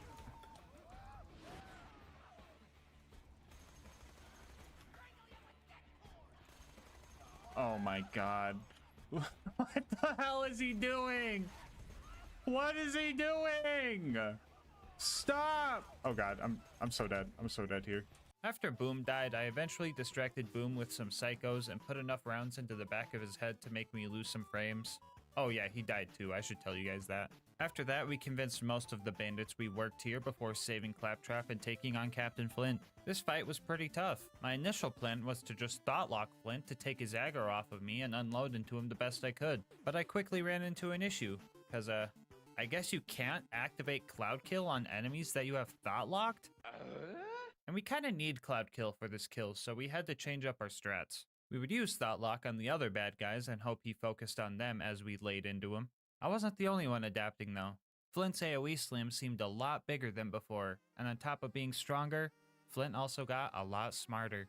I think he's finally sick of getting cheesed.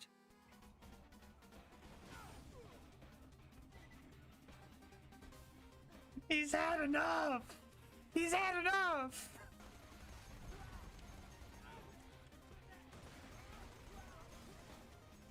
Oh my fucking god, dude!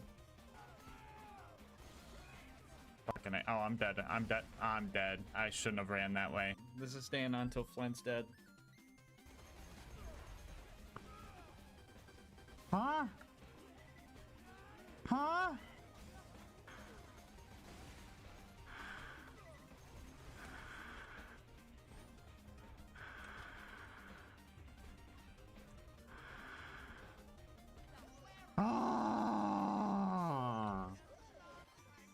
Well, that was obnoxious, but we managed to kill Flint with a f***ing grape shooter, so that's cool. Anyway, we made it to Three Horns and needed a car. I used my Bullymong whispering powers to have them deal with the bandits while I snuck in and stole the adapter. I got in my car and realized that I wasn't slagged while driving, so I made the rule of no cars right then and there. Instead of ramping over the gap, I just had one of my Bullymong homies throw me across and started our run to Sanctuary. We made it there and killed Door Guy in a solid 4 frames per second. I should probably explain why this is happening. Anyway, we had to go save Corporal Reese. He would have been fine, but I accidentally slagged him, so he ended up dying. I grabbed the power core and almost forgot to kill the 20 bandits to avenge Reese, so I went back and thought locked the Nomad to get the 20 kills for me. After that, we made it to Sanctuary, and Private Jessup got stuck in a slag puddle. So while he tries to get out of that mess, I'm going to tell you guys about our partner, Instant Gaming. How fast do you think you could get a game on Instant Gaming? Take a guess right now. Once your account is verified, getting a new game can take less than a minute, and to prove that to you, I will now speedrun buying Fallout 3 Game of the Year Edition on Instant Gaming. Time starts as soon as I open Instant Gaming's website, and the time stops when I get the confirmation from Steam. Ready? Go! Instant Gaming's website, here we go, Fallout 3, bam, enter, Game of the Year Edition, buy now, there we go, go to payment, blur out all that personal stuff. Now this is the longest part of the speedrun right here, guys. The loading screen. Once we find tech to skip this part, the speedruns for this are going to be crazy, dude. Any second now. And code. There we go. Reveal. Copy it. Go to Steam. I accidentally clicked on my OBS. That was a major time loss. But anyway, time. Sub 30. And bam. In less than 30 seconds, I got Fallout 3 Game of the Year Edition for $3. That's $7 going towards more Monster for me, baby. So stop waiting. Make your gaming instant. How about this? Think about a game you've been wanting to play and use my link in the description to just see what kind of deal they're offering on it. And if you like what you see and end up making a purchase, just know that on top of saving yourself money, you're supporting the channel. Anyway, let's see how Jessup's doing. Oh no, Jessup, be careful! Anyway, after getting all the hub world tutorial stuff out of the way, we headed towards Frostburn Canyon. Along the way, we found a tubby spider ant and killed it for its loot, so that was pretty cool. After that, we found a tubby spider ant and killed it for its loot, so that was pretty cool. Besides those guys, nothing crazy really happened. The siren went that way! Idiot. The spike jump this time around was way scarier than usual because I was slagged, but we still made it, so it was all okay. Never mind. I managed to photobomb the cutscene here, and geez bro, do I really look like that? Lilith felt left out, so I gave her a grape Flintstone vitamin so she could be purple too. To clarify, this is not me being nice to her, this was just mandatory to progress. This was the first time in the run where I was able to play the support role. I would use my Chalupa and Maya's Scorn skill to make sure all the enemies were slagged, and Lilith would take them out with her phase walk ability. That was until she dropped the one-liner, and then I just started doing all the work myself again. I'm just asking for one run where she doesn't try to be a cowboy. Like, come on, please. Anyway, after some mobbing and watching some World Star type stuff, we got out of there. Our next goal was to save Roland, and in order to get into the Bloodshot Dam, we were going to need a car upgrade. So we went to Ellie's and started taking bandit cars out for parts. Not being able to drive there really sucked because the buzzards would just smell us from a mile away and hunt us down. Usually this part of the run is pretty easy because the cars aren't balanced properly for UVHM, so they only take a couple shots to kill. Don't get me wrong, they were still pretty easy to kill, but it just felt wrong having to shoot these things this many times.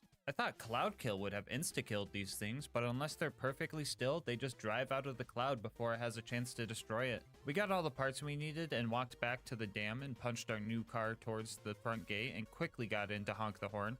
I know I'm not allowed to be in the car, but I chose the Iridium metal skin, so just pretend we're slagged for a second, okay? Badma showed up and started giving us a hard time. I wanted to use Converge on one of the basic mobs around here in hopes that it would yank Badma off the cliff for us, but they just weren't cooperating. So I stuck to the usual strat of hiding, distracting, and spamming rounds at my target. I eventually took him out and made it inside the Bloodshot Dam. For being this far into the run, 6 deaths isn't so bad. I sure hope that that number doesn't quadruple from one mission alone. Anyway, you guys have probably noticed something I haven't talked about yet, so I'll take time to address this purple haze effect that's been showing up on my screen. Does it bother me? No, not really. My brain is really good at drowning that type of stuff out. Like during the Bane only run, for example. I stopped hearing the screams by the time I hit Overlook, and life just felt normal. Anyway, something you shouldn't have noticed because the gameplay is muted was the slag whispers.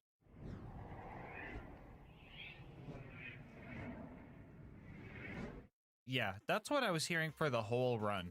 They would tell me the silliest things, you know, like, become one with the purple, drink the Grimace Shake, subscribe to LilGasmask, yeah, and a bunch of other nonsense. Anyway, we pushed our way through the Bloodshots and made our way into the toilet room. The bad guys in here were just absolutely wrecking me. There's not really any good way to push forward in here without getting shot, and Thoughtlock wasn't too useful because everyone was so spread out. I tried desperately to wash the slag off of my body with no luck, and after a few annoying deaths, I decided to step up my game a bit and get back to my roots.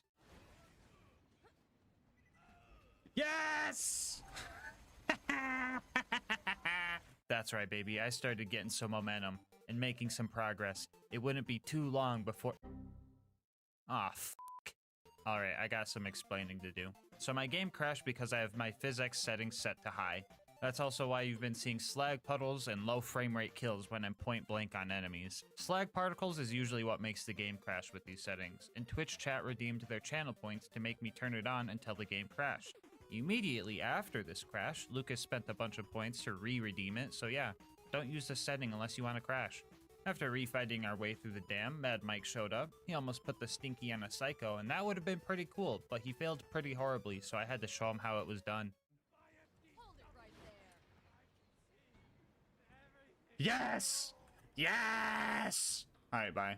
We found Roland and decided to keep our distance from him. We didn't want any of our slag rubbing off on him because he might get hurt if that happened. That plan backfired when the warden came and nabbed him up. As I was sneaking past all the bandits and loaders, I found a legendary Siren class mod. Doesn't help me at all, but if you want any of the cool gear I found in this video or to try the challenge out yourself, I'll have the save file in our Discord server. Link in the description. Anyway, we made it to the warden and started our fight. To the new viewers that know how to have fun without needing to impose restrictions and challenges to your run, you might not know that the warden can actually take Roland to the Hyperion Friendship Gulag if you don't kill it fast enough. And with our damage output, that means we would only get 1 or 2 chances to take the warden out. The warden really gave me a run for my money during this fight. I think it spawned like 4 angelic guards, which are pretty tough even with Cloud Kill. Thought locking then proved to be helpful for distracting the bad guys and aggro relief, but I still had to make sure to keep one around at low health just in case I needed a revive. At one point, I thought locked an exploder and it just took a chunk of the warden's health, which felt pretty cool. Near the end, I was getting pinched from both sides of my cover bus. I had to put all of my trust into my ears and the minimap so I could lay into the warden as much as possible. After a good long fight, I managed to take the warden down right as Lilith was telling me that the drop bard showed up. That was definitely a first try or gulag situation. We fought the rest of the loaders off with Roland and made it back to Sanctuary, where he gave us our next mission to go steal the vault key. Nothing crazy happened at Tundra Express, just the usual. Burn the Varkids, meet Mordecai, meet Tina, grab some bombs, use your Dami Mami mind control powers to get some guy to shoot his friend with a rocket launcher. Basic stuff. We made it to the end of the line and managed to die before I even had a chance to see any of the bad guys.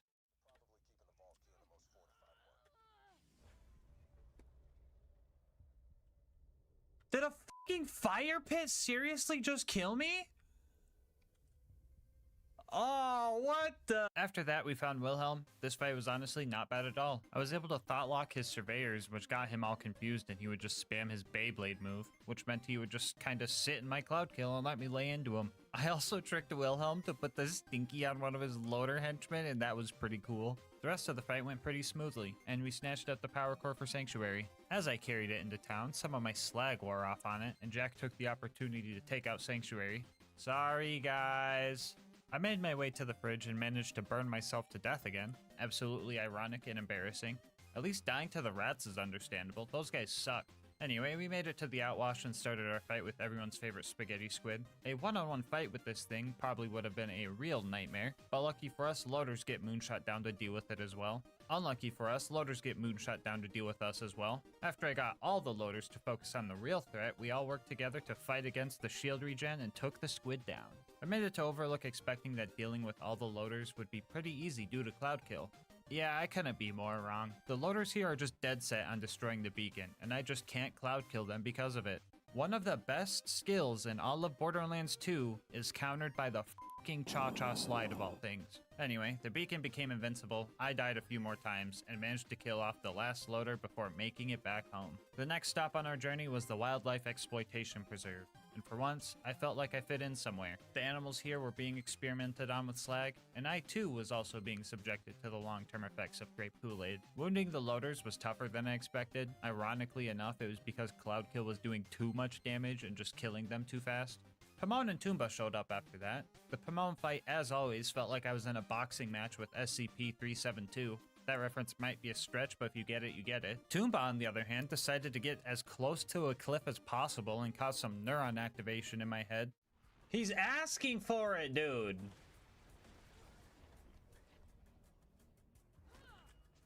The ultimate loader up ahead was pretty easy because you can trick it into just standing in your cloud kill, but the loot dudes ended up being pretty annoying. I tried to fight them 2 at a time so I could get them to fight each other, but I kept getting jet loaders that would just glitch out of bounds, so that was lame. Anyway, we made it to Bloodwing and somehow the game didn't crash from physics and all the slag particles in this cutscene. Looks like hydro cooling your PC with slag is a working solution for that. Anyway, the Bloodwing fight itself actually sucked. Each phase was just harder than the last. Fire phase was alright, shock phase she became resistant to most of my bullet damage, and then corrosive phase she was straight up ignoring cloud kill. Mordecai wasn't really helping as well as he usually does, because my existence just kinda means things are going to be purple already. His ammo and health vials were very helpful though, because surviving Bloodwing's elemental dot damage just wasn't possible.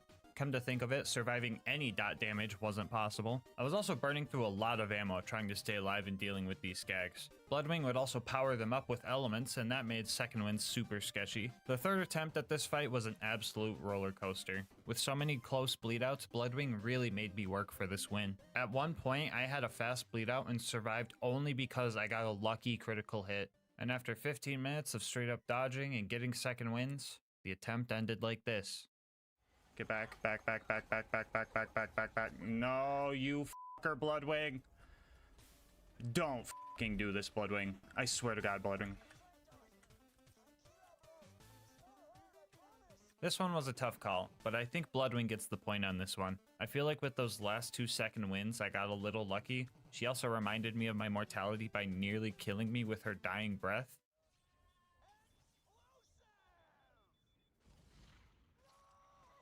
That almost fucking killed me! from one perma-slagged individual to another.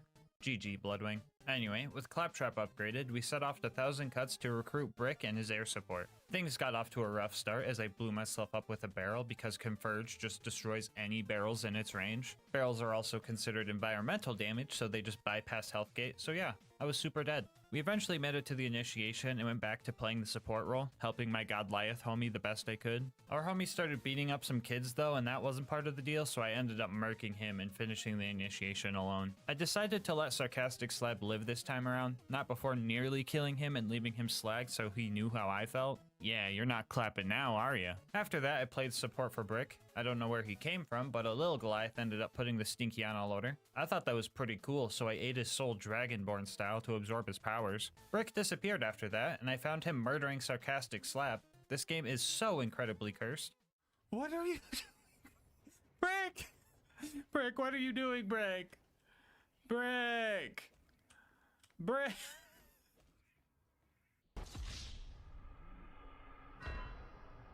Anyway, after our usual loader launching shenanigans, we made it back home and set off to our next objective. We needed to steal Jack's voice from one of his body doubles. This guy is programmed to run away from you, so Cloud Kill wasn't too helpful. He is also considered a large enemy, so phase locking him just does damage without taking their mind over, so that didn't work either. Sometimes after a few attempts, he just bugs out, and this time around I noticed something extra cursed. If you watch closely, you could see that the Jack double is using a Hyperion SMG. But if you keep watching for just a second, it turns into this thing. The fuck is that? Anyway, yeah, he stood still and just let me kill him. We now had all the tools necessary for the bunker raid, so we went to 1000 Cuts and started our climb. Obstacle 1 was this basic toaster. We were really close to first trying a max level one, but on our second attempt we got a lowest level one, and that went a lot easier. But that's where the easy ended, because up next were the baby turrets. Yeah, so this is obviously bad. For the new players watching, these turrets are glitched and are completely immune to grenade splash damage. And they also have insanely strong health regeneration. But GASMASK, you're not using grenades. While that is true, a lot of guns in this game deal grenade damage on top of their bullet damage, the Chalupa being one of them. The gun's bullets deal shock damage, and then the slag grenade splash is added to them, so when we shoot these turrets, we are only seeing the blue damage numbers. I should also point out that Cloud Kill is proccing, but I do not see the cloud and I do not see the green damage numbers, so we are going to have to pull through with only our shock damage. First thing we did was save quit out of the game. These turrets can range from level 89 to 91, so we wanted to make sure they were both at the minimum level. Lucky for us, we got this on our third try. Now for the hard part. We had to sit in this spot, use Scorn to slag the turret, and just try our absolute hardest to fight against the health regen. The Chalupa is also pretty inaccurate compared to its non-unique counterpart, and with the slag particles, it was hard to tell if I was even hitting it. I kid you not, the first turret took about 900 bullets to take out, which is like over half of my ammo pool. I had an idea for the second one that made it a little bit easier. There was an angelic guard nearby, so I lured it over and thought locked it. It helped shoot the turret with me and also gave me some extra fire rate from Maya's wreck skill, so this one only took about 700 bullets. Yay! Up next was the Super Toaster. This guy is super easy to cheese by just standing behind it, but even then I ended up dying multiple times. By this time in the run, I just seen all enemies completely differently. An RPG loader was just as dangerous as a gun loader because any amount of damage would just bring me to a sliver. A rabbit skag bites you, you're dead. You get hit by a stray bullet, you're dead. High five claptrap too hard, you're dead. The list goes on. Anyway, I got sick of dying so many times, so I locked in and found this cool spot right here that makes it so the constructor just starts bouncing, and that made the fight way easier. After that, all we had left was sniping Face McShooty, and honestly, this was probably the worst Face McShooty snipe on this channel, except for that one time I died 3 times trying. But that one doesn't count, we're just gonna pretend it never happened. Like I said before, the accuracy on this thing is terrible, and I ended up trying to do this for almost an hour. I gave up trying to tap fire to conserve accuracy because there was no accuracy to conserve in the first place. But after 30 non-headshots and 7,000 misses, we finally got him in the face. Thank God, dude. Oh my goodness. Finally at the bunker, we started taking out the turrets. These guys aren't glitched like their tinier counterparts, so Cloudkill actually put some work in on these. After that, the bunker showed up and we started our fight. The game plan was to phase lock a loader, lane to the bunker, and have chain reaction help us out for this fight. Chain reaction, combined with bunker's overlapping hitboxes, lets our bullet hit multiple times, which gave us some extra DPS for this fight. We almost had this first try, but this loader decided to die like 1 frame after I bled out, so that sucked. After another 20 minutes, we managed to take the bunker down and bask in its blood. Angel Core was up next, and let me tell you, that place was just paradise. Everything was purple, there was giant slag feeding tubes, I befriended some ion loaders to protect me. Everything was great. Never mind, get me the fuck out of here. Anyway, Angel Core went decent. Roland showed up and I got to play support again while him and his turret distracted the loaders from my wet toilet paper squishy body. Alright, Roland, let's get this vault key. Uh-oh, Roland, it looks like some of my slag wore off on you. Just make sure not to get shot until it wears off, and you should be... No! Anyway, Jack kidnapped the wrong siren. You would assume the one full of iridium runoff would be the one you want to charge the iridium-fueled key, but oh well, at least Lilith is gone now. Now the only voices in my head are my own and the slag whispers. No! Sawtooth Cauldron was our next destination, and my worst fear ended up happening. Some of you guys might remember the Death Cubby. You spawn here, and you're trapped. You try to leave, and the ambush commanders are there to ambush you. Who would have thought? My only hope was to make a break for it as all the bad guys were getting thrown around from Converge and make it to a safer spot, which was standing on the cliff of a volcano, so that was cool. Or warm, I don't know. I'm not allowed to make jokes about other elements right now. I was having trouble killing these guys until a heavy nomad showed up and I tricked him into shooting them with a rocket launcher. After that, we found another slag homie, blew up Boombringer, let Mortar get his revenge, and rode the elevator up to deal with the buzzards. Man, these guys had the audacity to not stand still in my cloud kill clouds, and I ended up dying multiple times because of it. Luckily enough, when you're as bad at this game as I am, you learn to send the elevator down so you don't have to wait for it when you inevitably die. I tried to yank some of the bad guys up here off the tower so I had some breathing room, but that didn't go too great. So close. A loot dude showed up as well, and he decided that he was unslaggable, so that was fun. We eventually managed to take out enough bandits to give us the chance to take out the buzzards and watch the sunset with one of our homies we met up there. We made it to the boneyard and we were finally able to do the permaslag glitch after pushing a car over to a slag puddle. Fun fact about this glitch is that you can stack it as many times as you want. One stack will be 3 times damage, 2 would be 5 times damage, 3 would be 7 times damage, etc. I thought that since any amount of damage would just health gate me anyway, what's the harm of just getting like 10 stacks? That way, Recompense would deal some crazy damage when the enemies attacked me. Yeah, that didn't work at all. Anyway, we cranked some valves, listened to the whispers, got another stack of permaslag, turned some more valves, listened to the whispers again, got another stack of permaslag, watched our car almost explode from bumping into a skag with all of our stacks of permaslag, got another stack of permaslag, watched my car explode from hitting a skag with all my stacks of permaslag, and made it to the Arid Nexus Badlands. 10 seconds after I got here, I forgot that whole list I just read to you guys and tried to grenade jump over this gate and just died because of it. No grenade jumps means no Saturn skip, so we started trying to take this overgrown loader down. Honestly, Cloudkill did most of the work here. I did not have enough ammo to just lay into him, so I played it patiently until I felt safe not playing patiently anymore. The big toaster after that made it pretty hard to get into the info stockade, but my patented try again and hope they miss this time strat prevailed as it always eventually does. It was now time for the final stride towards the vault. The mobbing at the claptrap door went relatively well. Loader combat was easier than bandit combat for this run, and I also kind of just got to play support for the turrets, so nothing much to note here. After that, I save quit the game so that I could do the hero's pass skip without dying and made it to our fight with Jack. I'll be real with you guys, this fight sucked. This fight always sucks, but some even goofier stuff happened this time around. You know that invincibility shield drone that Jack gets when his shield breaks that lets Jack just teleport and heal all his health back in like 2 seconds? Yeah, that thing can't get cloud killed. Like, it just doesn't activate when you shoot it. I mean, I can kill these things, it's just kinda hard. But even after that, it only takes Jack like 20 seconds to teleport away and spawn another one. Which, considering Jack's health regen, that's pretty frickin' quick if you ask me. I decided to try some Converge shenanigans and use a rack to yank him into a death hole, but that just wasn't working. So we had 2 options. Keep trying an impossible fight until Jack glitches out and stands still, or just use the good old block him at the terminal strat and skip all the pointless stuff. They both have the same result, but the latter gets the video out sooner. So here's my PowerPoint presentation on how to kill Jack.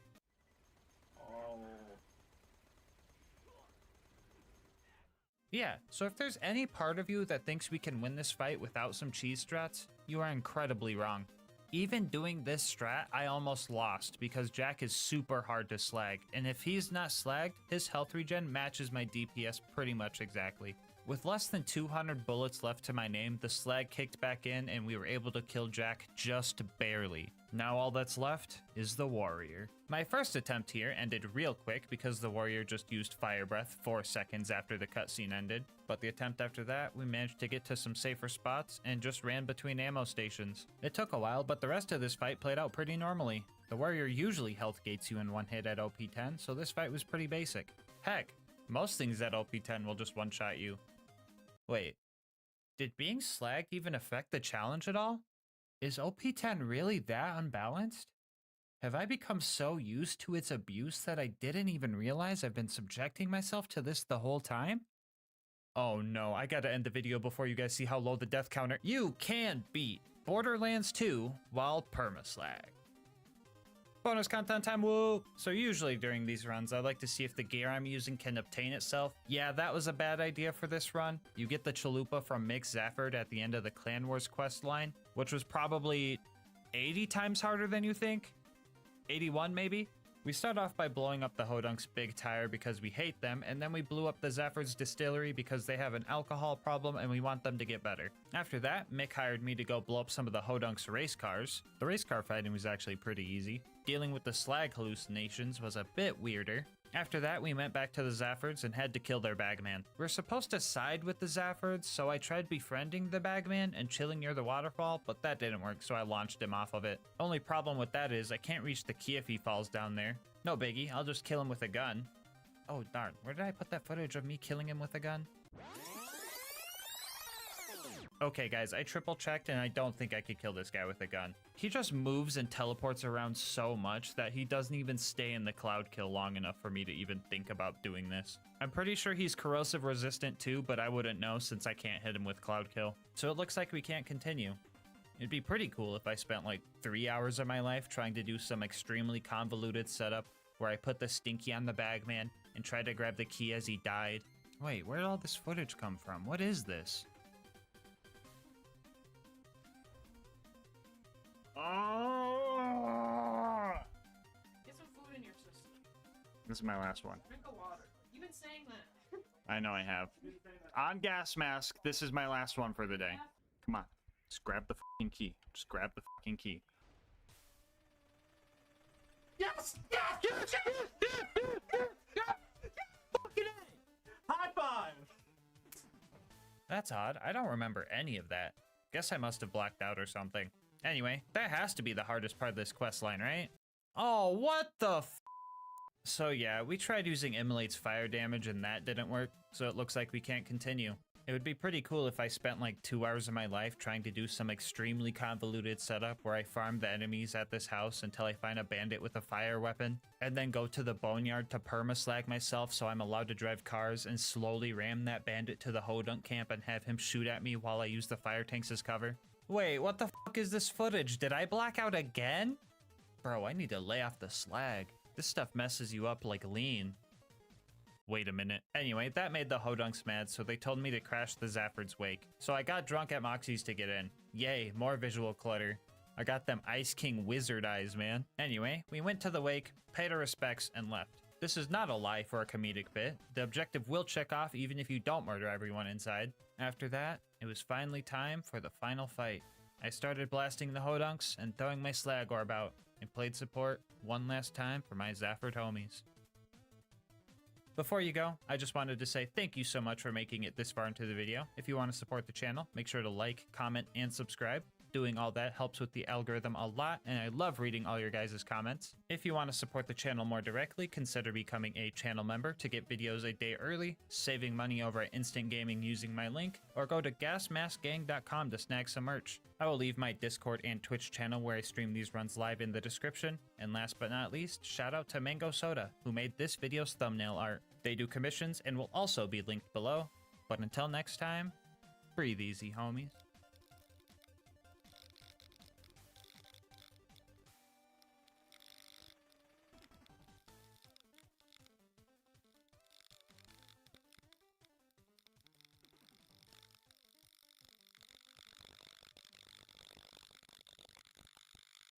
Today's video is sponsored by Instant Gaming.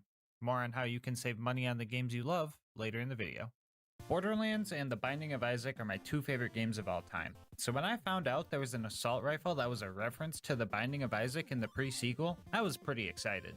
Well, that wasn't until I found out that it kinda sucks. But to heck with that. Isaac Online is coming out soon, so what better way to celebrate than with a good old co-op challenge. So today we ask, can you beat Borderlands the pre-sequel as a bunch of crybabies? As for the rules, this is going to be a level 70 Ultimate Vault Hunter mode playthrough. Bar will not be allowed, and we will only be allowed to use the Crybaby Assault Rifle. If you don't know what this gun does, well, it kinda depends. Most unique weapons come with a special barrel that gives its unique properties, but the Crybaby can spawn with 2 different unique barrels, 2 unique elemental damage types, and 2 unique accessories, for a total of 8 unique combinations, and that's not even including all the variants when you get a normal element or accessory. Each variant shoots a different type of projectile, mimicking different types of tier effects you can get in The Binding of Isaac. To keep it simple, we will only be using the variants with the cool unique parts, minus the default shot barrel because wobbly bullets are more fun. Which leaves us 4 part combos, and each of us will use a different version. Speaking of each of us, let's meet our band of crybabies. Wait, who the heck are those guys?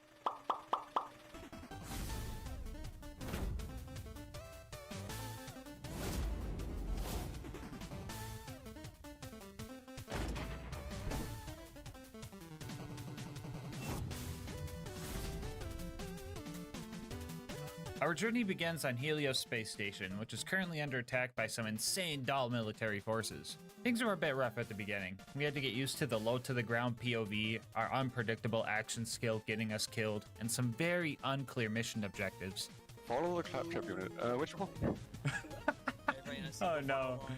Upon starting our first few fights, the chaotic nature of this run became apparent. Tears flying everywhere on top of the randomness of Claptrap's action skill make it so you can't really plan for anything. Since I'm pretty sure 80% of all Claptrap players are the people you see playing with me right now, I'll tell you guys about Claptrap's action skill, VaultHunter.exe. This ability causes your character to analyze the battlefield and chooses one of 15 unique action packages based on your surroundings, which is just a fancy way of saying it's random. A good chunk of his action skills also affect all the other players. Some combos can be extremely strong, while others can be quite unfortunate, and I'll be tier listing them as we go. Also, there's your first Isaac joke. First among B tier is Blightbot, which causes Claptrap to throw out a siren-style minion that flies around and burns and corrodes enemies, which sounds and looks pretty cool, but the damage isn't that great. This still could be a blessing compared to some of the other ones we'll get to later. Anyway, after saving Jack, Tom almost cut the challenge short by killing Zarpedon during her intro cutscene using the pirate ship action skill. More on that one later. After that, we pushed through the moon base until we met our first boss, Flame Knuckle. We all activated our action skills and the true chaos began. I rolled Gun Wizard, which doubles the fire rate, reload speed, and mag size of everybody's guns. It also completely refills our ammo reserves, so we never really ran out of ammo because of it. Alone, this skill is an A tier, but when combined with others, it's probably the strongest skill out of the bunch, so it rightfully lands itself an S tier. Anyway, as you can see, this is a joke because you can't actually see anything. Our guns aren't necessarily melting the bad guys, so we had to work together and make sure we were reviving our homies through the fight. 10 minutes later, we busted his power suit and bullied Flame Knuckle into a corner, where we used our tears to put his flame out. Moments away from escaping Helios Station and our quotation mark escape pod quotation mark, Lucas ruined the One Life challenge by getting crushed by its door, so that's cool. After all that, we made it to the moon and met Janie, who was gonna help us get to Concordia. She told us the key to getting there was in Deadlift's hands, and the path to his hideout was filled with giant tanky Kragans. But that's nothing pirate ship mode couldn't handle. This action skill would be joining Gun Wizard up in S tier based on its awesomeness alone. The cannons deal great damage, and the way the shots sync up to the beat of the 1812 Overture playing is truly awesome. Well, usually. I had to turn the music off for copyright reasons or whatever, because people hate fun, I guess, but oh well. After fighting through some goons, we made it to Deadlift and started our second boss fight. This boss fight was definitely harder than the last. Deadlift was a lot more tanky than Flame Knuckle. On top of that, he would bounce around on his beloved jump pads and electrocute the floors. We had to make sure we were reviving each other here, because second wins were tough even with our extended 5-year lifetimer from Best Buds for Life. But reviving each other also wasn't much of a hindrance, as you would think. The kick 'em while he's down skill made it so that the bad guys would just focus on shooting the down player instead of the one that's trying to revive them. Best Buds for Life gave us health regen and damage reduction for reviving our homies, and reviving was the perfect time to activate High Fives, guys, which lets you high-five your friends to gain some increased gun damage, fire rate, and health regen for a short time. Not to mention oxygen revives are a thing in this game. At the cost of oxygen, you can revive your teammates twice as fast, and Claptrap doesn't breathe, so it was just free. Not sure why oxygen helps get another Claptrap up, but we can literally turn into pirate ships, so I don't know if logic matters that much. Anyway, we eventually murked Deadlift and all started dancing on his corpse. Bye, Nene. Oh. Get Nene. During our escape from Deadlift's base, I rolled Rubber Ducky, which causes all players to bounce around and reflect bullets. This skill makes it hard to aim or revive your homies, so it should realistically go in D tier. But the fact that it allows you to abuse slam knockbacks better and makes putting the stinky on bad guys easier bumps it up to C tier for me. We managed to get the Moonzoomy station working with Deadlift's key and had a little too much fun with our new cars. The car, not the tow. Hey, hey!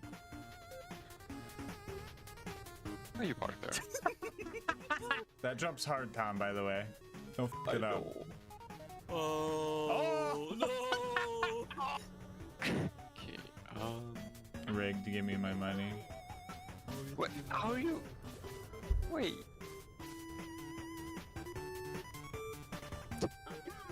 This is... Oh, no! Oh, no! Anyway, we made it to Concordia, got arrested by a cop baby, gave him the crystal ball to bail ourselves out, met Nurse Nina, met Moxie, found another Isaac reference, had a few drinks with the boys, watched Lucas ruin the One Life again, flew around the town, and found out that Crisis Scar was our next destination. Red Belly was controlling the jamming signal blocking us from Helios, so we had to take him out. Scavtrap met us at the gate and told us we had to join Red Belly's gang if we wanted to get past, and our initiation consisted of just wiping out the entirety of their rival gang, the Darksiders. So we high-fived for the big fight, and I immediately rolled Clap in the box, our first F-tier skill. There are so many things wrong with this skill. You can't shoot while it's active, you can't revive your homies while it's active, the explosion can hurt your homies, the damage isn't worth it, and that's comparing it to the Crybaby of all things. You can sometimes melee during it, but it doesn't always work, and finally, if you don't hit an enemy, you get downed. This skill is more hassle than help. Anyway, after that first fumble, we actually got some good combos for some maximum chaos, and Scavtrap was pleased with our work, so we got the password to get into Red Belly's base. Okay, wait guys, let's prank these guys. Prank him? Wait. Let's all throw a stock grenade at him. You ready? Hit at these people right here, okay? Funny prank. All right. Ready? Okay. Set. Go. Dang, why they Oh my god! This is where the difficulty of the challenge kicked up a notch by introducing these big guys. These guys are extremely tanky and required all four of us to focus on them in order to take them down. Tom and I both had triple shot crybabies, meaning we would have to get pretty close for all our shots to hit, and I was struggling pretty hard. But we had each other's backs, and that's what got us through this. After bringing a pirate ship to a playground fight and fighting another 3 of those ultimate mugger guys, we made it to the Red Belly boss fight. This fight pretty much went as expected. And by that, I mean I couldn't see a thing. If this game didn't have health bars overlaid when you're looking at bad guys, they could have just snuck out of the brawl like some kind of old-timey cartoon gag and we wouldn't have known a thing. The amount of action skills we were able to pop out was insane. Our class mods gave us each 49% action skill cooldown rate, and Claptrap's Through Thick and Thin skill gave us another 25 that could be transferred to your teammates when your action skill is active. This pretty much allowed us to have some kind of crazy going on at all times. Red Belly eventually split up and we focused on Belly first. After he died, the smaller flying guy got all angry and started glowing red. I feel like they stole that from somewhere. And we eventually threw enough tears down range to finish this fight. And the dude dropped the perfect fucking Shredifier. Which reminds me, if you want this save file with all the cool loot we found, or to try this challenge for yourself with some buddies, I'll have it on my Discord server, link in the description. After we took out the jamming signal, Jack was able to escape Helios, and now we just needed a plan to take it back. Jack decided to meet with the Mayor of Concordia to make a plan to do exactly that, so while the grown-ups are talking, I'll tell you about today's sponsor, Instant Gaming.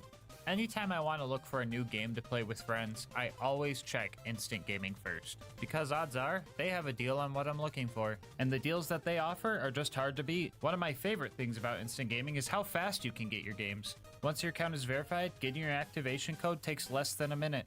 Even the console homies can save time and money on Instant Gaming because they've got deals for PlayStation, Xbox, and Switch games. I'm pretty sure the only time you're ever going to have to wait on Instant Gaming is if you pre-order a game. But even then, if the price ends up dropping even lower than when you made your order, they will refund the difference to you, making getting the best deal even more effortless. So stop waiting for deals.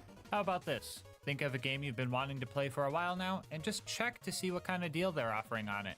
And if you like what you see and end up making a purchase, just know that on top of saving yourself money, you are also supporting the channel. Anyway, let's see if the grown-ups are all done talking. Whoa, whoa, whoa, what just happened? Anyway, Jack wanted to take back Helios Station and needed a robot army to do so, because just like in real life, we weren't enough.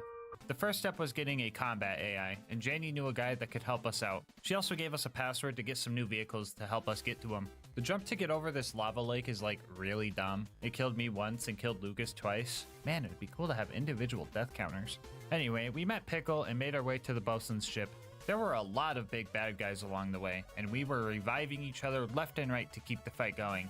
But then, Funzerker threw a rock into that plan. Joining A tier, Funzerker causes the player who activated it to dual wield the gun they're holding and makes you fire your guns whether you want to or not. It also glues down the trigger of all your friends' guns too. I mean, I will say it's nice to rest our trigger fingers here and there, but when the action skill is up, we can't sprint or revive each other, making it extremely dangerous. We had some very close calls, but the big guys weren't the most deadly thing we had to deal with. After the clap, you run, okay? Okay. Oh, use your boost, use your boost! No, I can't make that. What the heck? Why not? Wait, no. Since like maybe my freshman year. What? You know that hole in the middle? Lucas, did you fall into the hole? I was gonna tell you to run over it, but you jumped in it on your own? No, Lucas died again? I couldn't see. Oh, no. Anyway, we finally made it to the bosun's ship, and a few steps, or rotations, I guess, through the front door, PhysX strikes again. Just turn that off, and there we go. I wonder if that will help with the visual pollution. Back in the bosun's, we started taking out the bad guys and dealing with a lot more of these big guys. Lucky for us, we were getting some good action skill combos, and it was right about here we found the God combo, which is Gun Wizard and Mecro Magician. Joining S tier, Mecro Magician does a few things. First off, you throw out Mini Trap, and he seeks out enemies and damages them. All of the familiars you could throw out as Claptrap are kinda much like another game I like to play. But the real magic, no pun intended, comes from the stat boosts you get. While active, you lose a third of your mag size and accuracy, but you do gain a 263% damage increase to your guns. So you can see why this would pair well with Gun Wizard. The cons aren't really that bad either. Our mag size was already big to begin with, and the accuracy never really existed in the first place. Anyway, yeah, when you get that combo going, it's actually possible to see the big guy's health bar move with the naked eye. Why Alyssa contemplating her sin right now? He's like, what does it mean to take a life? And stop, guys! The bosun was throwing a lot of goons at us, but lucky for us, the skipper, aka the bosun's AI girlfriend, had enough of that nerd and started helping us out instead. Pushing through to the engine room, I found out that you can revive your homies during Funzerk if you spam your weapon swap key, and I also got medbot a few times, which kinda helped. We were all pretty tanky with our health bars from Claptrap's All the Things Are Awesome skill, giving us a 55% bonus, and another 30 from his Pain Simulator's Painful skill, which added an extra 20% damage reduction cherry on top. So if you're wondering why my shield is so small, it's not. Our health bars are just huge. And now that you mention it, I feel like I've seen this blue health bar over the red health bar mechanic before. Anyway, yeah, the healing doesn't seem like a lot, but I guess it's better than nothing. Also, there's a cool glitch where you could drop the laser and re-pick it up to use it infinitely, so I started hoarding them in my inventory because it's funny. Anyway, I'm dropping this in D tier. Even with all of our healing and teamwork, we couldn't keep up, and here we took our first death that wasn't Lucas falling into some kind of pit. This time, he bled out. I don't have Lucas, I don't have Lucas! No! I died! It wasn't just that either. It was so much more sorrow. You must understand. Oh my goodness. Oh, I had one bullet to barrel troll fucking Lucas and I fucked it up. No! No!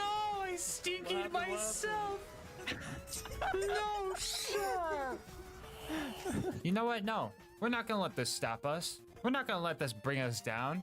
We will become numb to the sight of Lucas plummeting to his death. We will beat this game. And if you think we're gonna curl up into a ball and cry about it, you're goddarn right we are. Lucas, Tom, and I may have died, but our rock, Queen Knight, is still rocking her first life. So let's take the bosun down.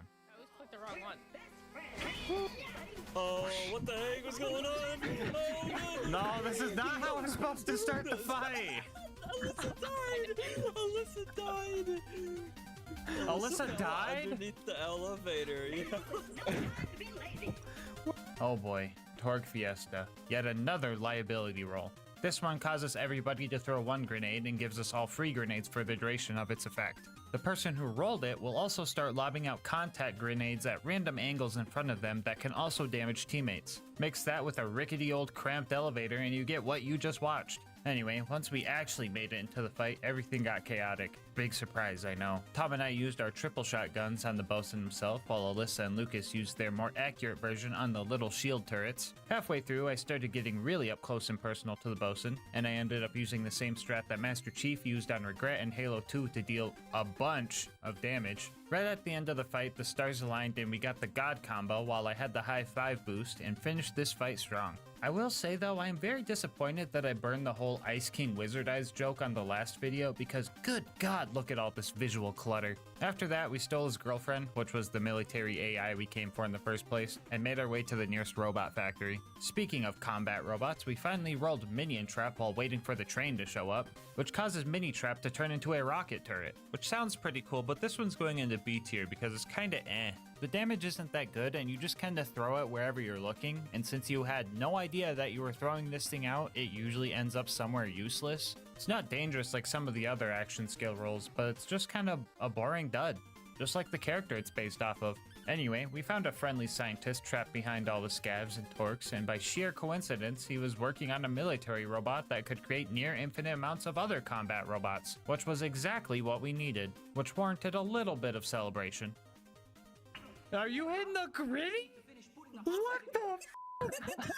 We made it into the factory, and I knew this part was going to be a doozy from past playthroughs, so we decided to spend some of the moonstones we found throughout our journey to get some moxtails for the fight. I got the one that boosted fire rate and reload speed for 30 minutes, which gave me just enough time to kill one of these big mugger guys. Too bad there were 3 of them. Yeah, this trio messed us up bad. One of them had a cryo rocket launcher, and that was making it really hard to revive each other. Cryo? More like made me cry, yo. Oh, brother, this guy stinks! We were all downed and crawling towards a hopeless kill, and one by one, we all fell. First me, then Lucas, then Queen Knight, and then Lucas again. This defeat hurt more than all of them so far, but we couldn't stop here. We had to tough it out and keep going. After we finally managed to take that guy out, we started taking steps toward building our constructor. You know, steal some robot eyes, put them in a toaster, find the main body of the constructor, feed Queen Knight to it. Michael, don't leave me here. Watch as we lose half of our Moxtail duration waiting for the turrets to calibrate themselves. Feel embarrassed that they're still doing more damage than us. Have Felicity steal the legs from another robot. Wipe Felicity's memories against her will. Have her get angry about it and try and kill us. And then start crying about it until she dies. Dang, between this and the Merif, I kind of feel like we're working for the bad guys here. No, just me? Okay. Anyway, this fight was a little scarier than the rest because Felicity can spawn this repair drone that turns the whole thing into a tug of war. Usually repair drones aren't that scary, but our damage output was relatively poo-poo. Like, you know it's bad when Lucas says, Oh, that's good damage, that's good damage. But her health bar only moved down 1 tick. She also has a shield drone that gives her bullet deflection, causing us to straight up shoot each other at times. The drones themselves are also pretty tanky, so we had to prioritize these things in order to win. You can kinda see why I wanted to do this as a co-op challenge. Imagine trying to get second wins with this gun. In between dealing with the drone waves, Alyssa and I would try to focus on any bots that Felicity spawned so that we could activate the rage element in our gun and deal a little bit more damage. Not really sure how well the rage element was working, but I'd be lying if I said I wasn't high on placebo. But just like real life, all your problems can be solved with a little teamwork, high fives, caffeine, and a whole lot of crying. We eventually took her down and did a little bit more celebrating. Everybody start hitting the gritty around her. Oh. Oh. Oh. Oh. Oh. We now had the robot army we needed to take the moon base back, and there wasn't anything that could stop us. So we all topped off our moxtails and fast traveled up to the moon base to start our assault. Oh, Lucas! Lucas, why did you die, dude? You killed me too! That would have been fine if you didn't do that. So we got up to Helios, but the weird thing is that I didn't see any of the robots we spent 3 missions trying to make, so that was weird. Oh well, maybe we are enough.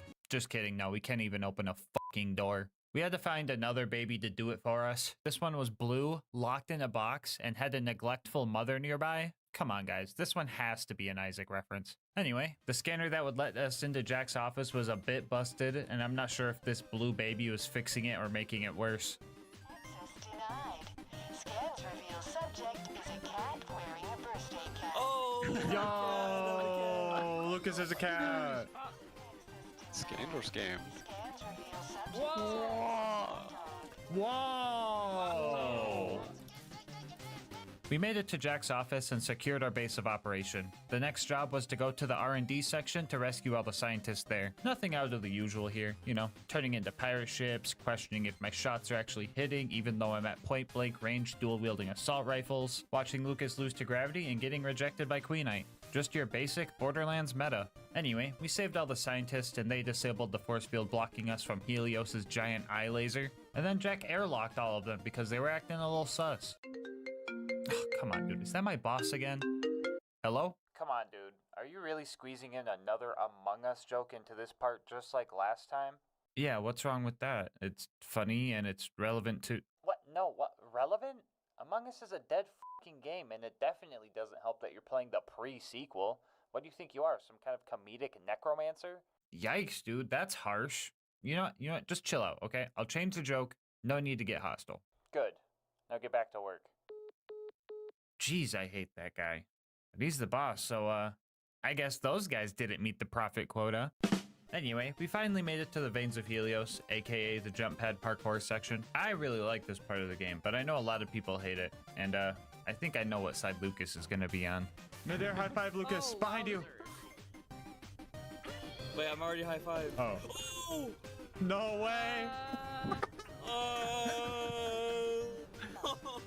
Again, Lucas? What are you doing? Lucas, you see those pipes over there? Yeah. Go stand on them. Let's jump it over here, Lucas. Oh, Are you trying to kill Lucas? what? No, not again. We had to fight some of these fighter jet guys, and while it looks super cool to see 200 bullets all flying at the ship at once, they were pretty hard to kill. Hopefully there isn't like a boss version of one of these things later in the game. That would suck. Anyway, we made it to the lunar launching station and started disabling the final force field in our way. I somehow found a Rheogenator in a locker, so that was pretty weird. But anyway, yeah, a little bit of survive until the timer runs out gameplay later. We made it to the Eye of Helios and started our super intense boss fight with Colonel Zarpedon. Honestly, this fight was cursed in so many ways, good and bad. First off, our first roll of action skills gave me pirate ship mode with a double gun wizard boost, which let us melt her shield super quick, and that would have been awesome if she didn't just get the whole thing back right away. All of our rolls after that just kept synergizing poorly. Like one time somebody rolled nonsensical sacrifice, which downs the user but revives everybody else. But none of us were down, so that was just straight up useless. I'm still gonna put it in A tier because it did come in clutch a few times during the run. Also, just watch this clip for me. Not needed. Anyone? Yeah, I got you, Tom. I'm gonna get you. Who the f just threw a pumpkin at Tom? What'd I just watch? So, did you guys see that too? Yeah, when I said pumpkin, I didn't actually think it was legitimately a pumpkin. At first, I thought Queenite or Lucas just accidentally shot a Jackal cannon they found, but from where they were standing and the angle of the pumpkin, that just wasn't possible. But slowing down the footage, we were able to see the real culprit. You see that orange? That is 100% the barrel of a Jackal cannon that is in the hands of that basic enemy. I had no idea that these guys could spawn with the unique blue rarity drops in this game, but there he is, causing more chaos, as if this run needed more. I didn't even notice this until I started editing this video. Numerous pumpkins flew across my face and into the faces of my homies, and we didn't even know. Anyway, we eventually took down her power suit, and that's where the curse shenanigans started being good. Before this whole second phase, we all hid on this ledge to lure Zarpedon over, and I went out to get her attention to bring her closer. I went down, but Lucas's dying actually kind of came in handy. I'm gonna get a revive by my action skill. Oh, no way! I died anyway, but when I got back, Zarpedon was in the prime position. Yes, come on. Come on. Here. Put the stinky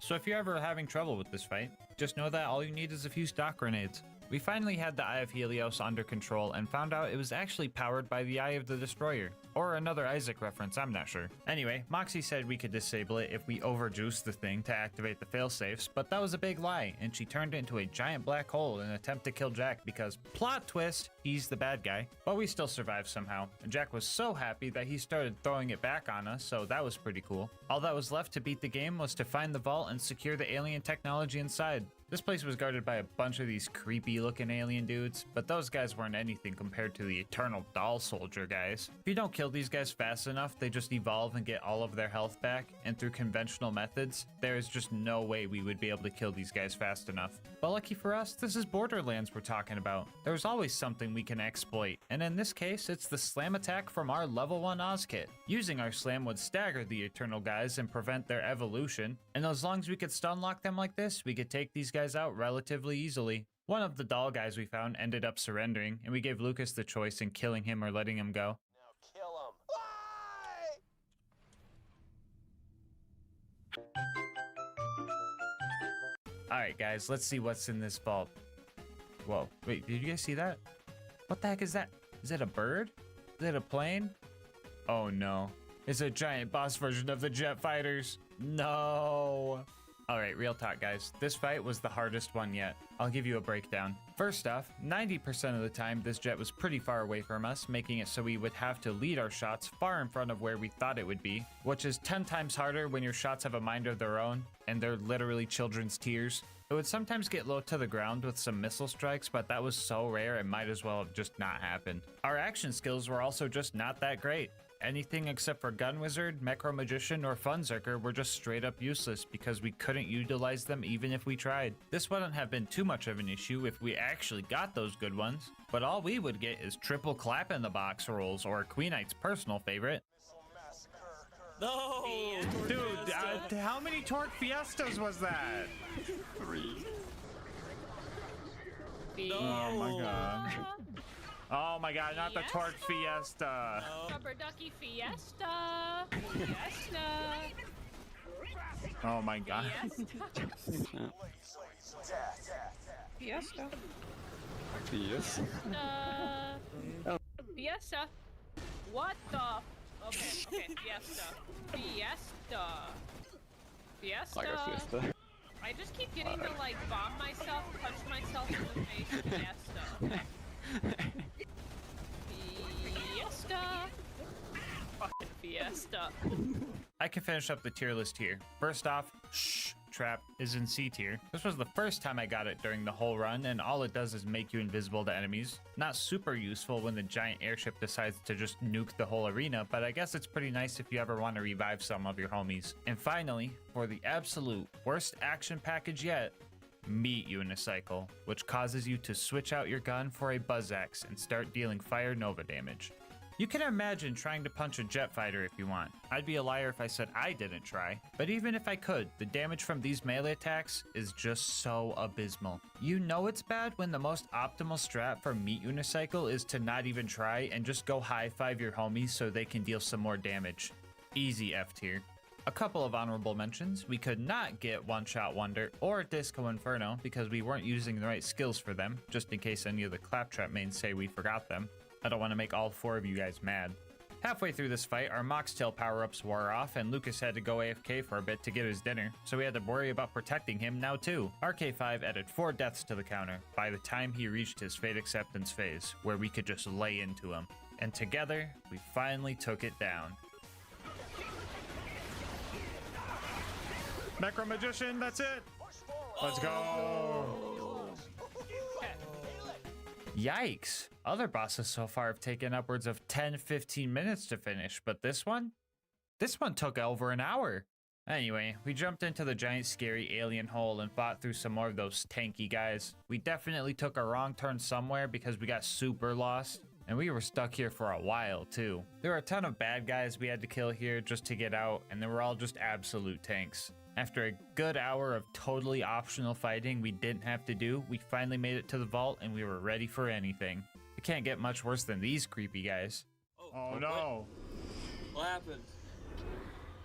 Everybody close your eyes unless you want to witness childbirth. Ew. Ew. Oh my god, it got way worse. Jeez, these things just keep getting tankier and tankier. What if we just like... Yeah, there we go, much better. Anyway, we eventually entered the vault and started our last boss fight of the run. Let's do this. Oh god, no, not the bullet deflection on Gunzerker. Okay, resting. Well, that was a rough start. I really rolled Funzerker right as it entered bullet reflection mode, so that was cool. And everything after that went downhill. For the Sentinel, we started getting so many good action skill combos. We even rolled 3 pirate ships at the same time, which was just absolutely awesome. We started waiting for each other's action skills to be ready and just kept popping them all at the same time. Doing so let us take down the first 4 phases and spawned the true final boss. Imagine that, a multi-staged boss fight to finish the game. Who would even? This is where us triple shot homies really started to shine. For the first time in the run, we could have all 3 projectiles of our shot hit a bad guy's critical spot at the same time. We got the God combo and managed to finish off the first mask. After that, Tom popped a nonsensical sacrifice so we could secure phase 2, and thus began the final and hardest phase. Claptrap being made of metal means that he takes increased corrosive damage, so when he started vomiting acid and causing big eruptions of it from the floor, we had to play a bit differently. You ever play the floor's acid? It's a lot like the floor's lava, but it's for robots. Reviving teammates in the acid was pretty much impossible, so we either tried to set up a second wind enemy for them, or just catch them mid-air and fly them to safety. I got you, Tom. I think. We had a really close call when we all went down at the same time. If we all had to respawn and left the arena empty, we would have to restart the whole fight. At the very last second, one of those Sarah Guardian things spawned, letting Tom get up and prevent the full reset. And as soon as we went back in, we went guns blazing with a Funzerker Wizard combo, and another Macro Wizard combo after that. Lucas came in clutch with another sacrifice, securing a triple revive from it right at the very end. And we finished the fight with pirate ship mode, leaving just enough rounds for some victory shots, signifying that yes, you can beat Borderlands the pre-sequel as a bunch of crybabies. Bonus content time, woo! So this run was a great balance of fun and challenge, but I felt it could have felt a little more roguelike to keep on the Isaac theme. You know, where death is a lot more than just a number going up, so I decided that we're going to tackle everyone's favorite DLC. 6 rounds of wave-by-wave combat where death means you have to sit on the sidelines, capturing that roguelike vibe I'm looking for. That's right, put on your blue light glasses because we're going to the Hollow Dome. Right off the bat, we met a ghost baby. Kinda feel like this one is required at this point. Anyway. Not much to say about round 1. This is pretty much just a warm-up. Flame Knuckle made a return, but we threw him into the big hole, so that was cool. Round 2 was pretty much the same. We had some more of these creepy Opha things show up, but again, the giant hole made them pretty easy. Lucas got Queen Knight killed. You can clearly see that I'm looking at her, trying to revive her, but Lucas somehow snuck in between us, causing her to fall into a million pieces. On the bright side, we were able to test the individual death counter Tom coded. Thanks, Tom. Other than that, though, the Eternal guys started showing up again, and you guessed it, we used the hole. This round introduced the giant spinning blades of scary death and stuff, but if you know anything about patterns, you would know that we use this to our advantage. This is where things really started to devolve. Most enemies were extremely tanky, and it would just be more optimal to put the Stinky on literally any enemy that wasn't a basic mob. Also, Lucas could not follow the bonus objective and fucking died on wave 1 of 6. Ooh! Lucas! What'd you do, Lucas? It sucked me in. Oh. Good God. We put the stinky on everything. And on our first try, we got way too comfortable, and we all went down against an enemy way too tanky for even all of us to kill, and all died on wave 4. On our next attempt, things got really dicey. Queen Knight and Lucas both took a dive about halfway in, so Tom and I had to lock in and stick to each other like glue. It kind of worked out because Queen Knight and Lucas had the more accurate long-range crybaby rifles, so they could just kind of distract the enemies from afar and use their action skills to juice us up. We fought hard, and it came down to one last enemy. This alien that glitched out. So if anyone's wondering, yes, you can beat the Hollow Dome Onslaught as a bunch of crybabies. Before you go, I just wanted to say thank you so much for making it this far into the video. If you want to support the channel, make sure to like, comment, and subscribe. Doing all that helps with the YouTube algorithm, and I love reading all your guys' nice words and ideas for new runs. If you want to support the channel more directly, consider becoming a channel member to get videos a day early, saving some money with instant gaming using my link, or going to GASMASK'S.com to get some merch. I'll leave my Discord and Twitch channel where I stream these runs in the description below. And last but not least, shout out to Mango Soda, who made this video's thumbnail art. They do commissions and will also be linked below. But until next time, breathe easy, homies.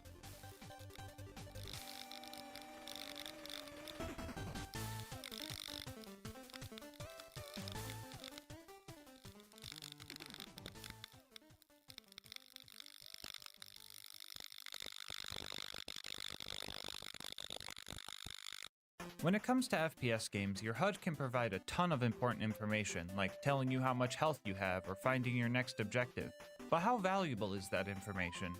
Do you really need anything else? Can you beat Borderlands 2 with only the minimap? The rules for this run are simple. I can only see the minimap. And to make that happen, I cut a minimap-shaped hole in the box of my latest monster shipment and taped it to my screen. My webcam will also be aimed at the screen as proof that I cannot see anything but my minimap and Twitch chat. Also, you should go follow me over there and hang out with us while we do challenge runs. Anyway, you guys will be able to see everything, don't worry. The video won't look like this. Suffering through that is my job. This run will be a bit different from my other runs because we're actually going to be doing this in normal mode as opposed to OP10. I figured the XP farming and side missions I would need to do to level up might add a little bit more pizzazz to this type of run. As for the character we picked, Gage was an obvious choice with her bouncing bullets and death trap and whatnot, so we started our run by following our seeing eye robot home and watching him get his eye ripped.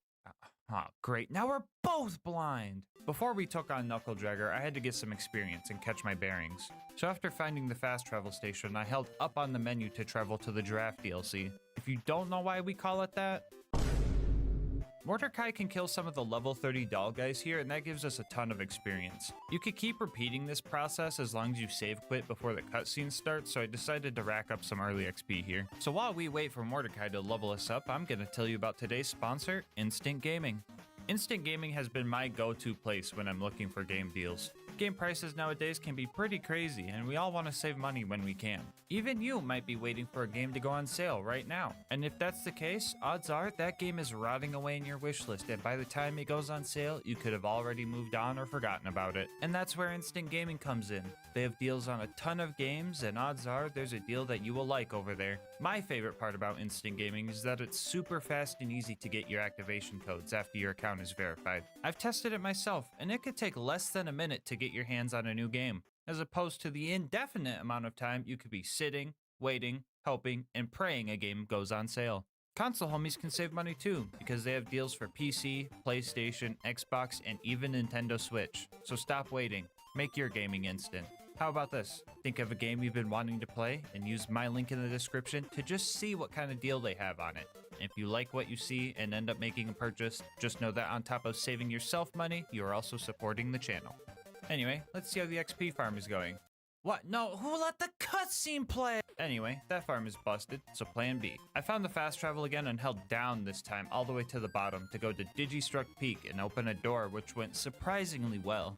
Since I have to edit this video and rewatch all the footage, I can see that we made it to level 4, but I had no idea what level I was at the time. We made it back to Claptrap and started following the silly sounds of his voice until the scary red dots showed up. After getting angry at a small cliff, my overleveled melee power took out the first batch of Bullymongs.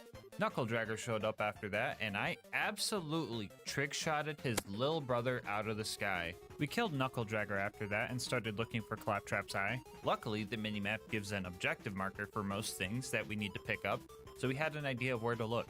Items also make a distinct noise when their item card pops up, indicating you're looking at it. Here's an example of that noise. So we calmed our surroundings and listened for that sound until we found Velma's glasses and got a reward. I've played this game enough times to know that this chest always gives us a Jacob shotgun. So I snagged that because more pellets equals more chances to hit. I did not realize what I was getting myself into, so I shotgunned a monster to get me through this run. And honestly, I think that was kind of OP because I was clearing out Liarsburg way too easy. I was hitting more shots than I anticipated and developed a few strategies along the way. For example, I found the best way to line up melee attacks is lining up the inner angle of my yellow marker with the bottom corner of the bad guy's red dot. The minimap can tell me what cardinal direction I'm looking in, but it cannot tell me if I'm looking too far up or too far down. So to combat this issue, I would look all the way down and then estimate where the enemy would be, and I felt pretty cool doing this, but rewatching the footage makes me feel a lot less cool because it was not working as good as I thought. I took the Bullymon clearing mission for a little bit more XP and ended up taking the first death of the run. The second, third, and fourth ones too. We also took the Echo collecting mission here, but that didn't go too well. I'll point out the transparency of the minimap now, since I'll probably get comments about it. Parts of the map where there is no terrain are a bit transparent, and I can sometimes get hints to my surroundings. But with a 120 FOV, even if you see the thing you're trying to interact with, it's not exactly free.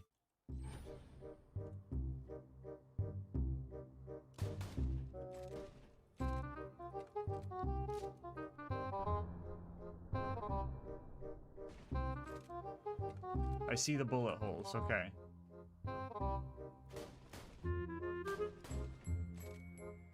Oh, I think I got it. I didn't. Where the f is this thing? I don't know.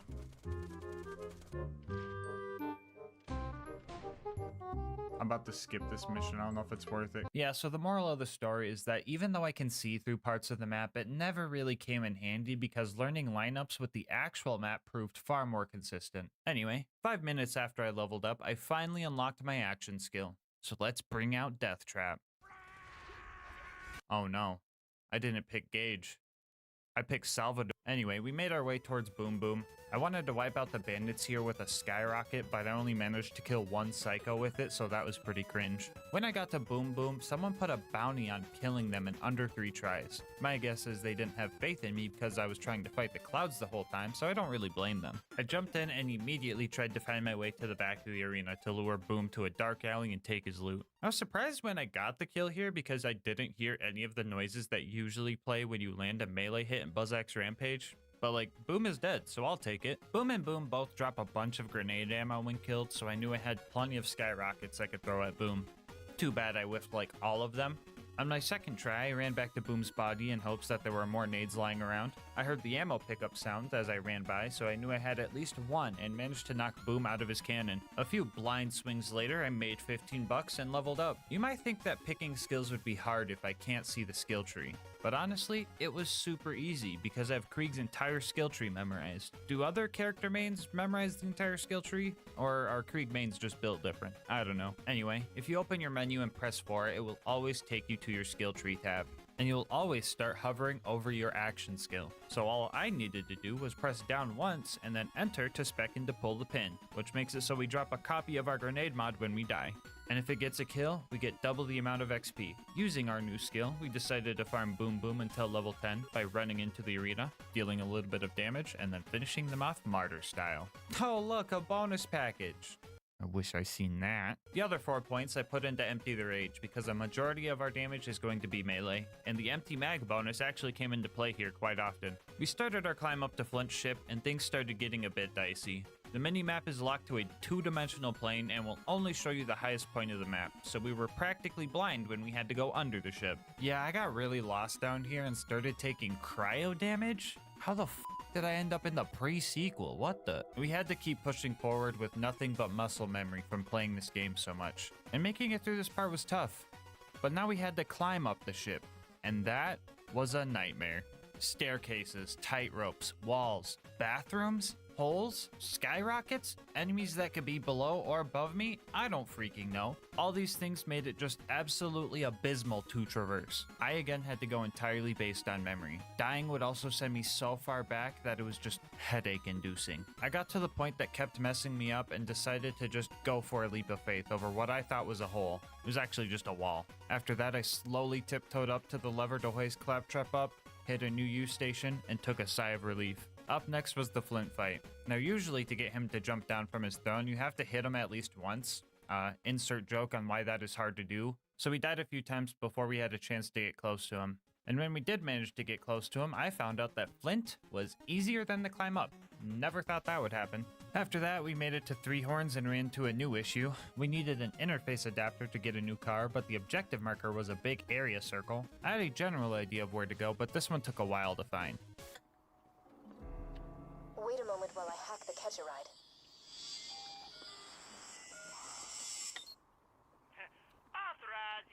After that, we got behind the wheel and somehow things got easier. I hit the jump on the first try and even nailed Door Guy pretty good.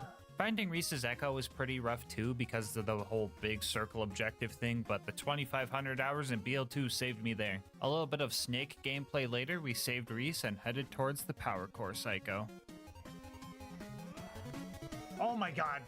Wombo combo. We managed to nab the power core and absolutely slaughtered the 20 bandits to avenge Reese before making it to Sanctuary. At this point, my guns were very underleveled, and finding new gear would be tough considering I can't see any of it, and my numerous deaths would make buying whatever's in the shop a bit hard. But lucky for us, this mission turn-in always gives us a choice between an assault rifle or a shotgun, so I dropped my SMG and went for the shotgun. Glad I remembered it was the second option because I got a decent bandit shotgun from it. I was hoping for another Jacobs shotgun, but I wasn't disappointed once I heard the bandit gunshot sounds. I had to grab a bunch of stuff here in Sanctuary. I'll try not to go over everything I pick up unless it was tougher than usual, but one thing to note here was I spent my iridium on what I hoped was grenade SDUs. Fun fact, all the upgrades here are alphabetized except for the bank and backpack upgrades, so this was a rare case where extremely obscure Borderlands knowledge actually came in handy. Anyway, Frostburn Canyon was our next destination, and I made my way there after fast traveling back to the Draft DLC in Claptrap's place by accident. Frostburn was honestly kind of rough. First off, I'm not used to the map not being already filled out because this is a fresh character, and the terrain was far from flat here. I didn't mind dying often because that just meant pull the pin XP, but the fire damage on fire nomads was proving to be ineffective. Once I crawled out of that mess, I had the spike pit skip. Now, I have never failed this jump, but this time around, I wouldn't be able to see my usual lineup. I had a lot in the line, so I just had to go with my gut. Yeah, I can't see shit over here. All right, hold on. I'm gonna John for a bit, okay? I still think my success rate is 100%. Screw you guys if you think otherwise. My player icon is way too friggin' big to see anything. Not to mention this objective marker screwed up my lineup. I'm not crying, you're crying. Anyway, we got the skip eventually, and honestly, I don't think it could get much worse than oh, I forgot about Lilith, never mind. The bright side to this challenge is that I don't have to see Lilith, but the downside is that I can still hear the one-liner. Oh, Lilith, why? Even though Lilith loves to torment me, she did manage to give us our first class mod. It happened to be the best one we could have gotten for this run, which was a blister com with a +6 grenade count. I didn't know this until editing though, so it probably didn't matter that much. Up next, we had to save Roland, and in order to do that, we were going to need a car upgrade. And honestly, destroying the cars proved harder than I anticipated. Half the time, I was just trying to figure out if the red dot was a buzzard or a car. I bet you guys can't tell the difference. My first plan was trying to tail the technicals while aiming up and down and hoping that enough bullets would hit. That didn't work. I then tried to hold all the way down because I knew the cars couldn't look too far down. That didn't work. And we also tried the good old pull the pin kill. And that didn't work. What was the game-winning strategy, you might ask? Well, I got one word for you. Explosions! With the rocket launcher runner and the looking as far down as possible strat, we were able to more consistently take out bandit technicals, and we eventually got enough parts to sneak into the Bloodshot Dam. Bad Ma was up next, and let me tell you, I died so many times trying to fight this guy. Death after death just kept piling on, and there wasn't anything I could do about it. I mean, I guess I could have tried to survive the fight, but then how would I get the double XP from pull the pin? You guys think I'm gonna farm up to level 16 and not take the twice as fast option? Come on now. Alright, real talk. We farmed Badma up to level 16 so we could get the most important skill of the run. Light the fuse. Now if we end up falling into fight for your life, we will have an extremely useful tool for revives.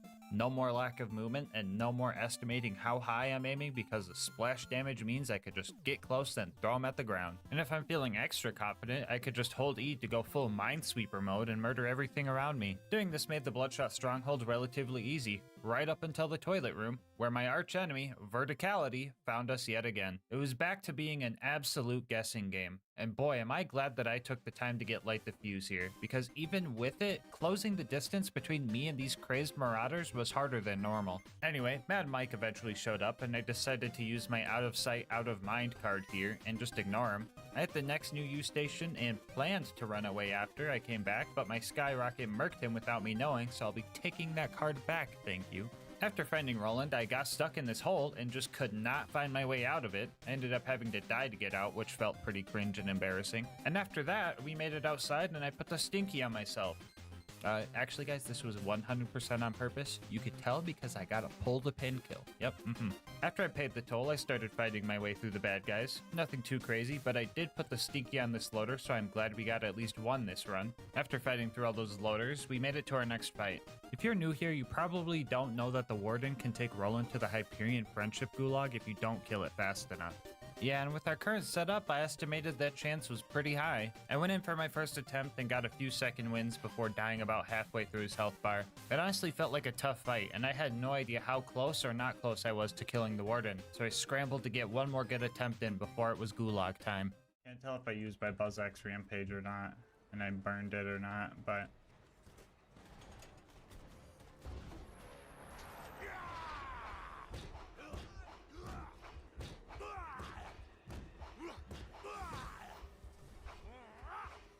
Okay. Yeah, the Warden is weird. I feel like its shield gets weaker when the surveyors decide to start juicing it up or something, because that was pretty baffling.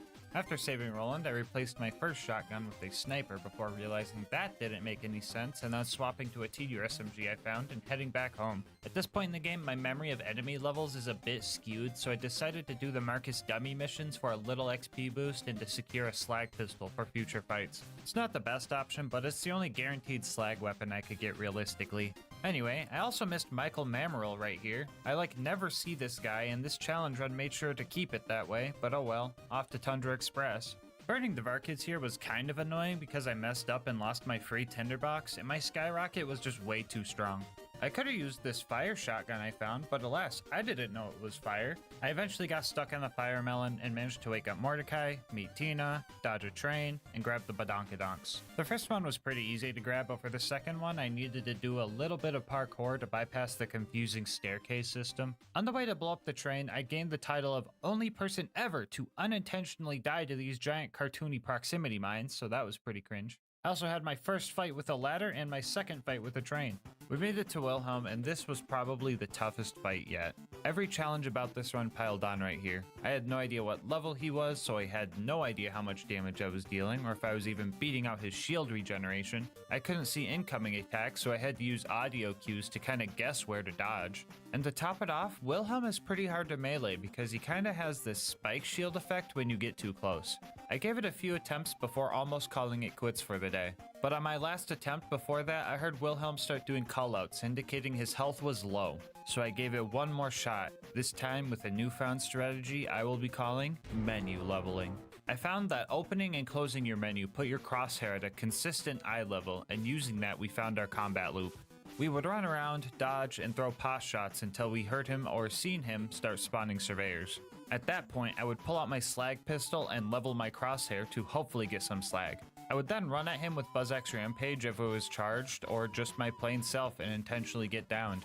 After that, I would instantly detonate my bundle. This would damage Wilhelm, stop his surveyors from giving him too much shield, and give me a second win, all at the same time. Once I started hearing his low health callouts again, I threw any skyrockets that I had and finished Wilhelm off.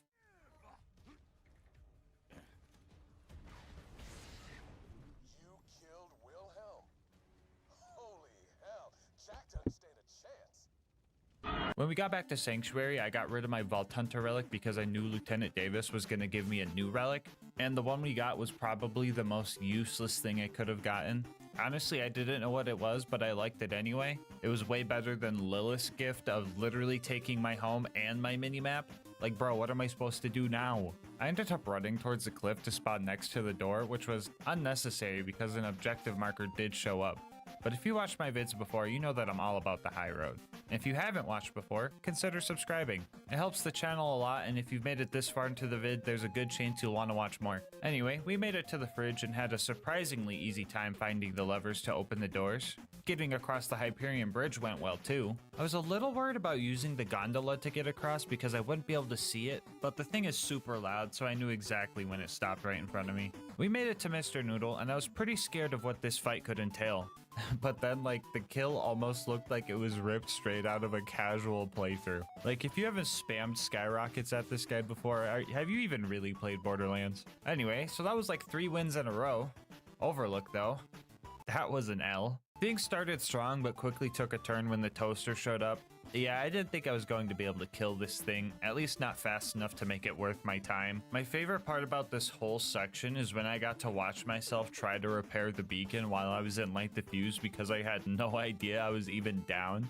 Yeah, that was just really funny to me for some reason. Anyway, the beacon actually didn't go invincible this time around. I thought it did, but I guess it didn't. I still had to shamefully fast travel away from the evil toaster that was shoving nuclear bombs into my soft spot, so that sucked, but progress is progress. We made it back home and went for our next vital piece of gear, the Law. Getting it was easy. I just had to empty a weapon slot, correctly identify a killer, accidentally desecrate a corpse, and bam, double melee damage for the rest of the run. The preserve was our next destination, and finding the place was way harder than it should have been. I got stuck in a cave somewhere, and for the first time in the run, I had to save quit because I just couldn't find a way out. Second try took a while, but I made it to the dreaded preserve. Wounding the loaders here went, just kinda got lucky with Light the Fuse and the door opened. But I did start feeling a bit under-leveled here, so I made sure to kill every tiny dot I seen. Anyway, I pushed through all the mobbing and realized that I still get red dots for stalkers even though they're invisible. Didn't make them any less hard though because they just love running away from me. Also, a very weird thing to do if you're literally called a stalker. Anyway, the ultimate loader showed up and worried me a little bit. The game plan was to slag it and just hope that a Buzzax rampage duration was enough. I forgot to mention this during the Wilhelm fight, but enemies do have callouts for when they get an element applied to them. In the case for slag, they say something like unknown substance or unit slagged. So I was able to tell when they turned purple and knew exactly when to strike. So I was gonna do a bit here where I said I murdered all the loot dudes super easy while swinging at nothing because I didn't take doctor's orders, but I got lucky and one of them showed up anyway. I checked for a drop and ended up with quite the surprise. And we got like something, I guess.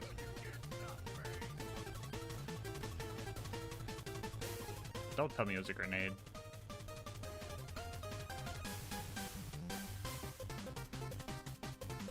Dude, is that a nasty surprise, dude? 3, 2, 3, 4. That's my shield, that's my grenade mod.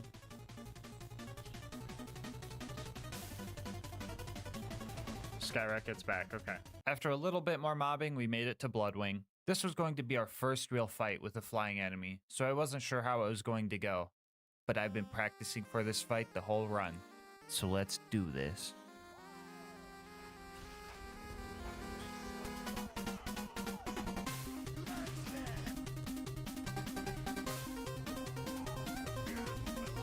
Okay, yeah, no, that's fine.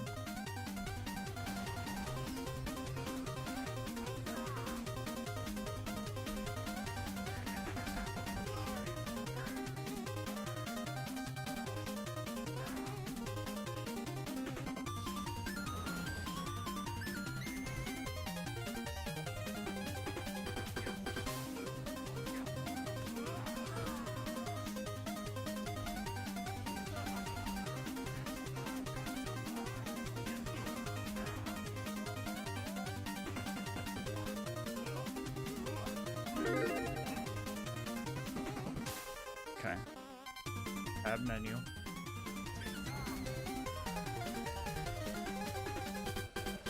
Okay.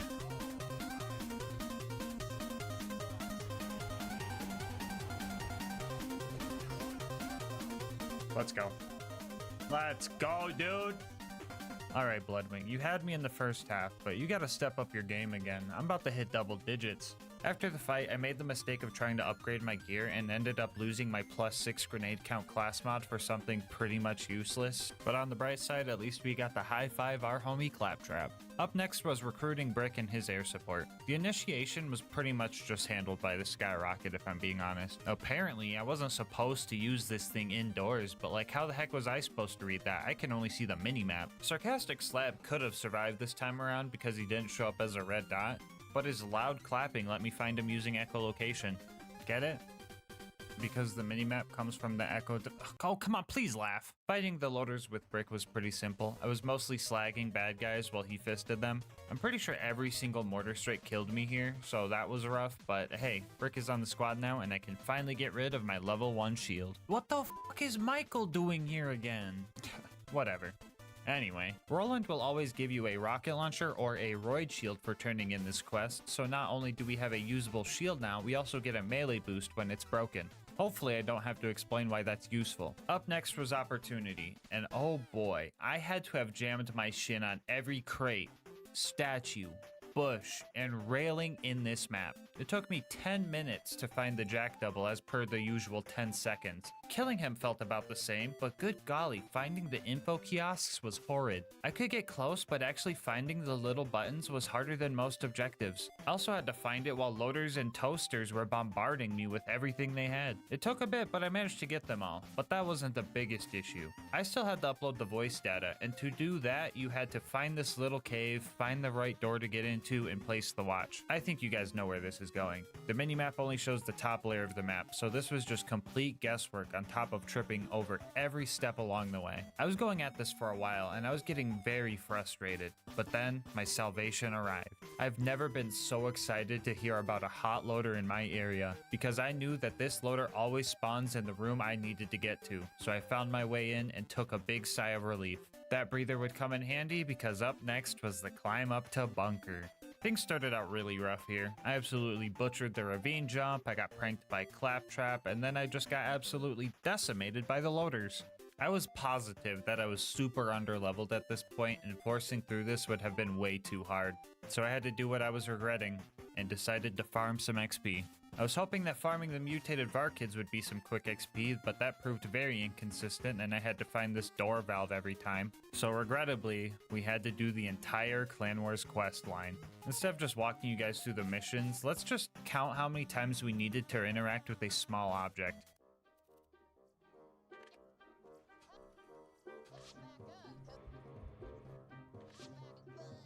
Nice.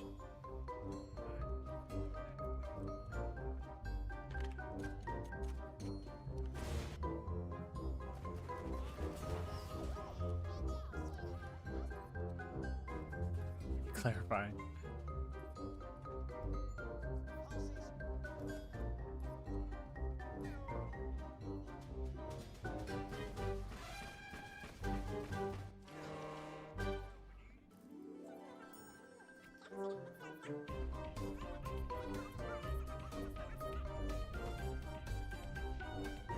Ah.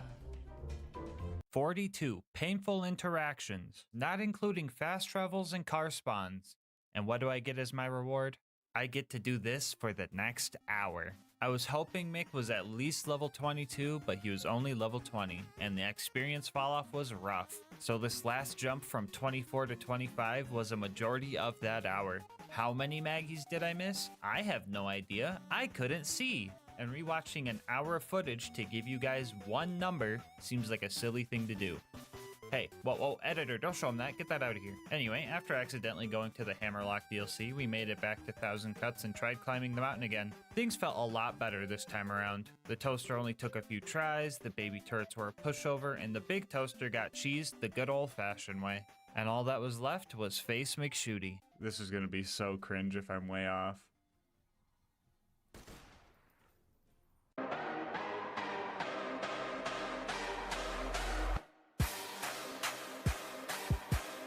All right, so the bunker.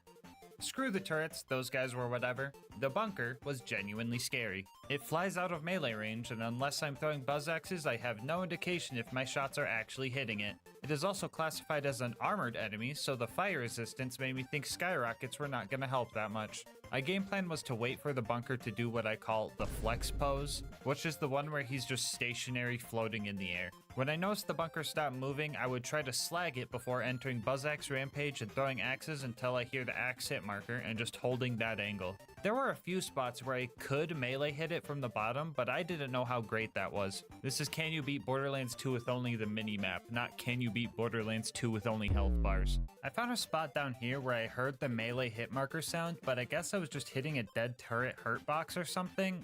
It's super complicated. This game's made of spaghetti. I shouldn't have known this, but someone in chat gave me a hint, which they weren't supposed to do, so I had 3 options. Use the hint and stop doing this strat because it wasn't actually dealing any damage, which felt cringe. Keep using the strat, consciously throwing to replicate what I would have done without the hint, which felt cringe. Or spec into silence the voices and just tell myself that throwing axes was safer because I didn't want to hit myself, which felt less cringe.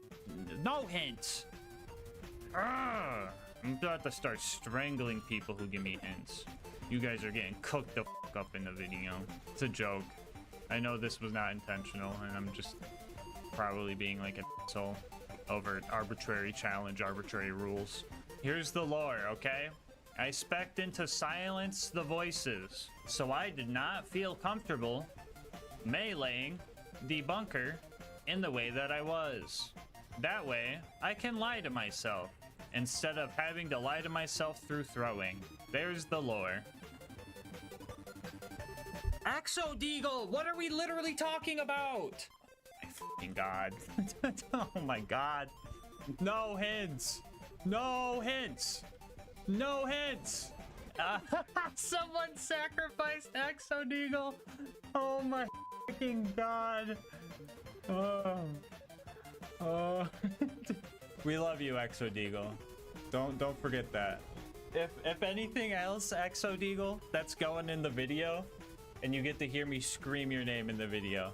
Anyway, this fight was tough, but I knew it was possible because the bunker started bringing out its big slag cannon, which meant it was at 50% health, which meant I was doing damage. But this also meant that standing still trying to throw axes wasn't gonna work anymore. So preying on the good old skyrocket was the way to go. Instead of going into Buzz Axe Rampage, I would try to slag the bunker and throw any skyrockets I had. If I was out, I would patrol the outer ring for Brick's air support drops, and then just hide up here until the bunker was in a good spot.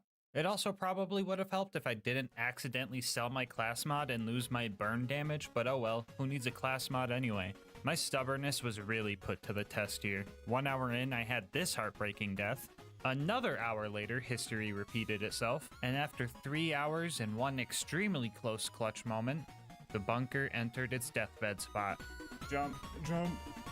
Land right on him. Oh! Oh! Okay, here we go. Let's play this right.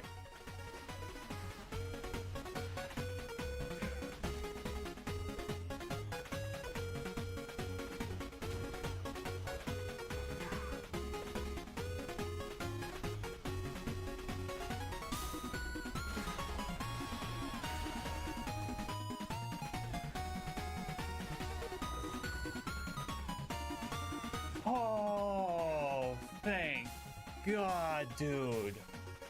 After finding the bitch that the bunker dropped, I descended down to Angel Core, where the only challenge was pressing this button every time I died and trying not to cringe at Lilith.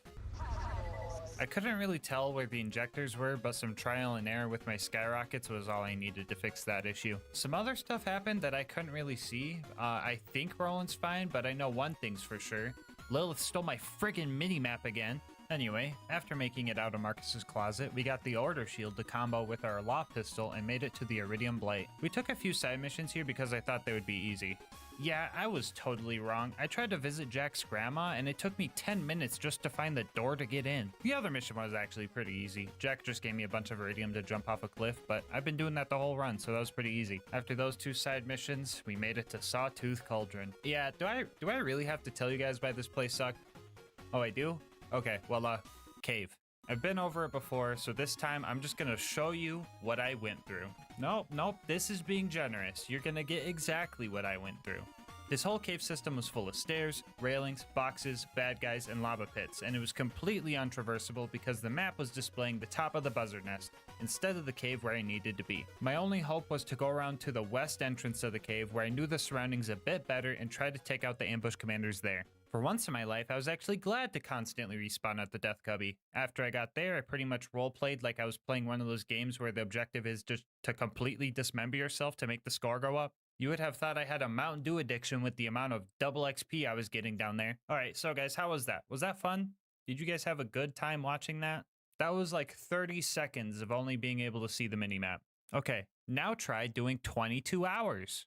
Okay, hopefully that gave you guys a little taste of what this was like. Borderlands players hate Sawtooth Cauldron anyway, so I bet this was therapeutic for some of you. After I killed the ambush commanders, I got lazy and save quit to go to Boombringer to blow it up. The game said I looked at the explosion, which was a fucking lie. I'm looking at cardboard, so that got me a little angry. So I took out my anger on Mortar and took the elevator up to the buzzard's nest. It was very important that I sent the elevator down before leaving it, because finding that other button without an objective marker would have been horrendous. I died many times up here trying to kill the buzzards. Throwing skyrockets and getting lucky with light the fuse was pretty much my only hope with these guys because I had no way to tell how elevated they were. I lost track of how many times I had to take the elevator up trying to kill these things, and the last one survived my stormtrooper aim for quite a while before I managed to take it down. Oh, I forgot to mention that we grabbed $9 off of Kai's body while we were here. It will come in handy later, I promise. We made it to the boneyard and leveled up. I didn't realize we leveled up, so get used to the skill point blinking now.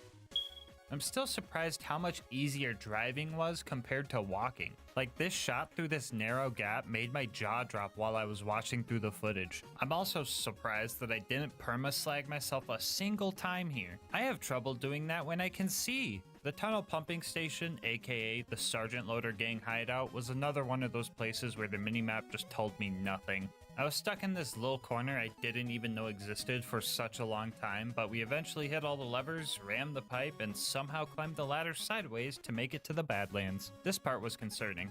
Killing Saturn was just off the table, but I still had my out of sight, out of mind card that I stole back from Mad Mike. Running past Saturn was still pretty tough. Like, I had to scramble to get on this elevator fast enough, and then I had to deal with loaders, giant evil toasters, frickin' stairs. A few resets in, my muscle memory guided me all the way to the top floor before the exploders got to me again. I wasn't mad at all though. I knew how to get to where I needed to be, and it was just a matter of staying alive.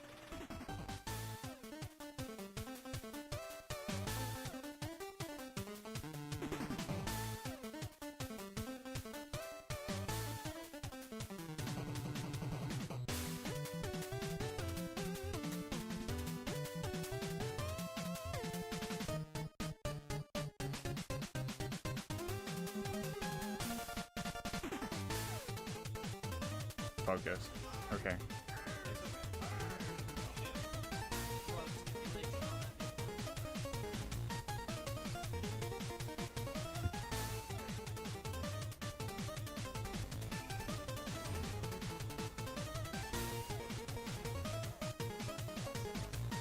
Come on.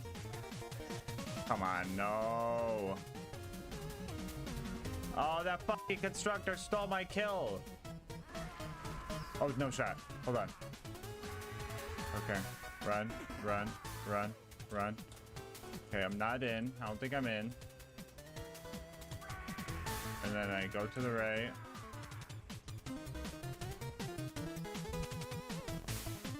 Holy shit. Okay, guys. I genuinely think that was going to be the last hard part. It was time for the final stride, and to prepare, we upgraded that useless sniper relic we got earlier with a damage resistance relic that Tannis gave us, and we gave that $9 back to Marcus to get the evil smasher. I know what you're thinking, just trust me on this one, okay? The claptrap door combat went fine. It actually went pretty fast, but Heroes Pass, on the other hand, took a bit longer than usual. I didn't think I was going to be able to do the skip, and taking my skyrocket off to do grenade jumps sounded risky, so this time around I fought with Brick and Morty until the path was clear. If I do this skip, I'm just saying, if I hit this skip,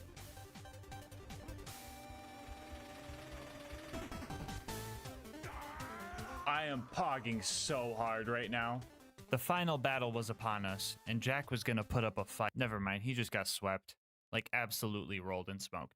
The real final boss was a bit harder. The lava got me a few times because I just couldn't see it when it was rising.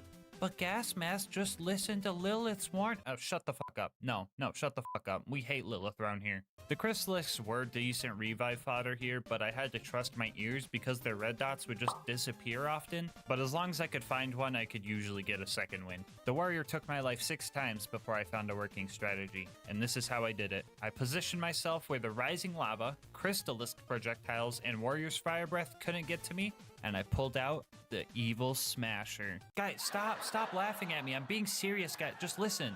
Anyway, for the people who haven't used this since 2013, back before the nerf, this gun has a 7% chance to proc a bunch of stat boosts every time you reload. So while I was waiting for the warrior to show up in my line of sight, or route of sight, I don't know. Someone tell me a better map joke, please. Anyway, while I was waiting, I would just keep spamming the reload until I heard the activation sound. If it did activate, I would dump my mag into him when he got there, and if it didn't, I would try for slag and throw buzz axes instead. The Evil Smasher is widely regarded as a terrible weapon nowadays, but I think it's actually pretty good. 7% of the time. I still had no idea how much damage I was doing or if I was even shooting the warrior sometimes, but I had faith in my strategy. And eventually, we noticed something. He's not moving. He might be in deathbed. I'm gonna give it a second just to make sure. Oh, you know what? Super obscure Borderlands knowledge coming in handy. That Crystallisk is gone. That Crystallisk is gone because Warrior is in fact in deathbed phase. Come on, let me smash some evil. Let me smash some evil. Let me smash some evil. I want to end this run. Let me smash that evil. I'm gonna drink that fun. Let me smash that evil. The evil needs to be smashed. We smash that evil. Evil needs to be smashed. Everybody with me now. Let me smash that evil. That evil needs to be smashed. Let me smash that evil. That evil needs to be smashed.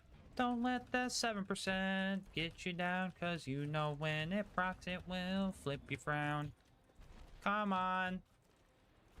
Evil Smasher. I hardly know her. I ain't the sharpest smasher in the shed, but 7% of the time, that evil do be dead. Okay.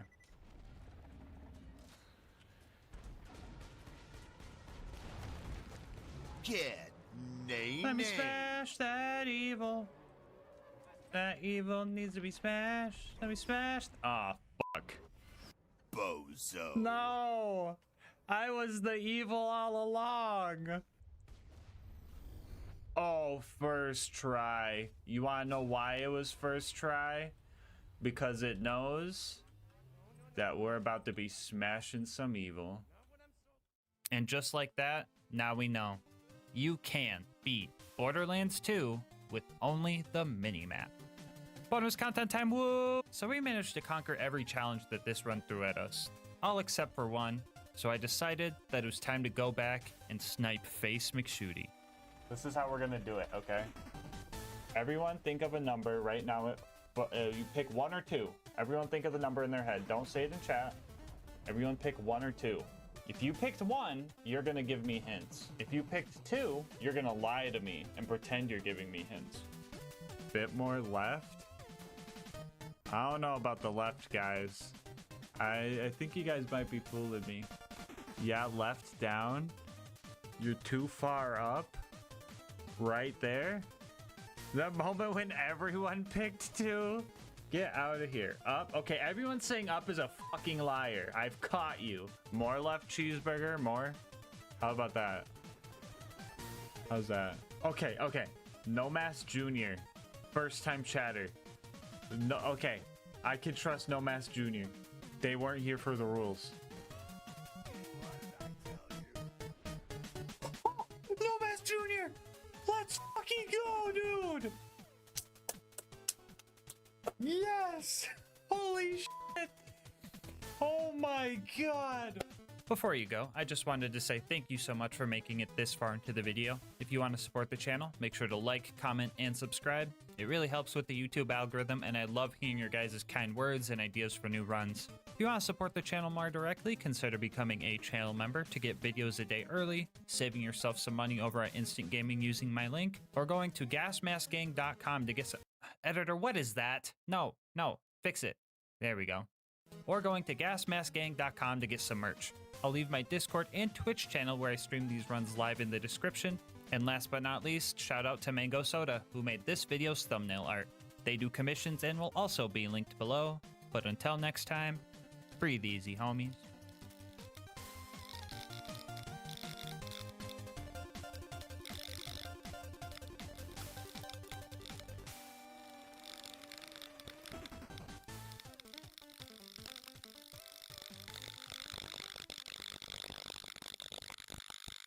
Today's video is sponsored by Instant Gaming. More on how you can save money on the games you love later in the video. The date was April 2nd, 2013, and Gearbox just released the patch that would drive the evil Smasher into an early grave, never to be taken seriously again. 10 years have passed since then, and archaeologists have rediscovered the remains of this once powerful weapon, and instead of letting it rot away in some museum, they gave it to me, because the world needs to know. Can you beat Borderlands 2 with only the evil Smasher?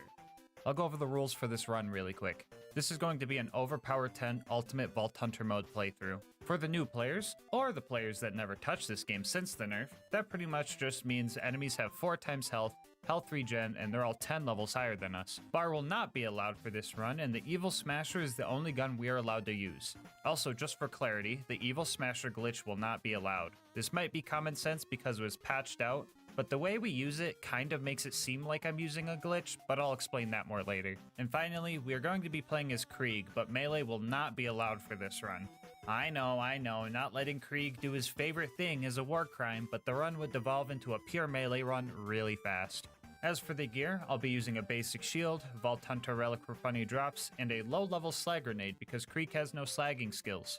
But if you're one of those people and want to see the slagless version of this run, I'll have a link to that down in the description. As for the class mod, we'll be using the Legendary Reaper, mainly for Bloodbath and the extra kill skill duration. And here's a quick peek at the build. Feel free to ask questions about it in the comment section, and I'll answer them when I can. With all of that out of the way, let's hop into the run. Right off the bat, we can't really fight anything, because the Evil Smasher is garbage. Instead, we have to start farming to activate its effect. Every time you attempt to reload this gun, you have a 7% chance to get a bunch of stat boosts that last for the duration of the mag. For simplicity, I'll refer to these powered up mags as Smasher mags.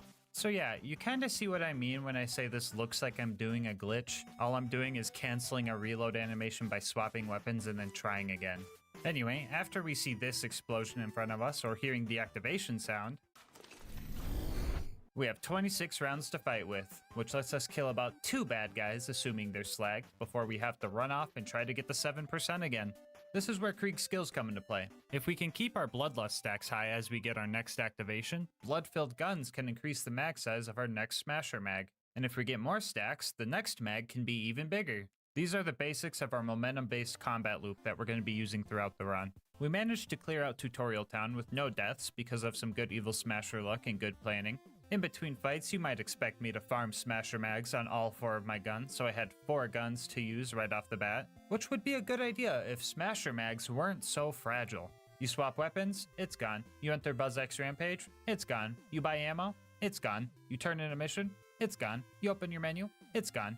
Back before the nerf, you could stack this effect infinitely and then just apply it to other weapons, which allowed you to just one-shot anything. It was so busted that speedrunners downpatched their game for the AllQuest speedruns to kill Terramorphous 20 levels under-leveled. It made sense to nerf the ability, but leaving the Evil Smasher in the state that it is was just criminal. Pushing towards Boom Boom, we took our first death after messing up and losing a Smasher mag to reload spamming too fast. Fight for Your Life was extremely hard to survive without a Smasher mag. You would think that I could maybe kill someone without the boost, but the damage, accuracy, fire rate, and literally every other stat listed on the item card makes it just not worth it to go for a kill like that. Even with the 150% assault rifle damage boost from Bloody Revival and the 30% explosive boost from Strip the Flesh, you couldn't hurt the enemy even if you managed to land a shot. We made it to Boom Boom and started shooting at Boom's cannon, which looks like it was just straight up pointless, but damage wasn't our goal here.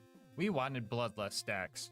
After I got max stacks, we started looking for our smasher mag, and I got one pretty quick. We had 80 big boy evil smashing rounds, so I decided to slag Boom and take him out. After that, psychos started spawning in, and that was good for us, because now we had some bloodbath fodder.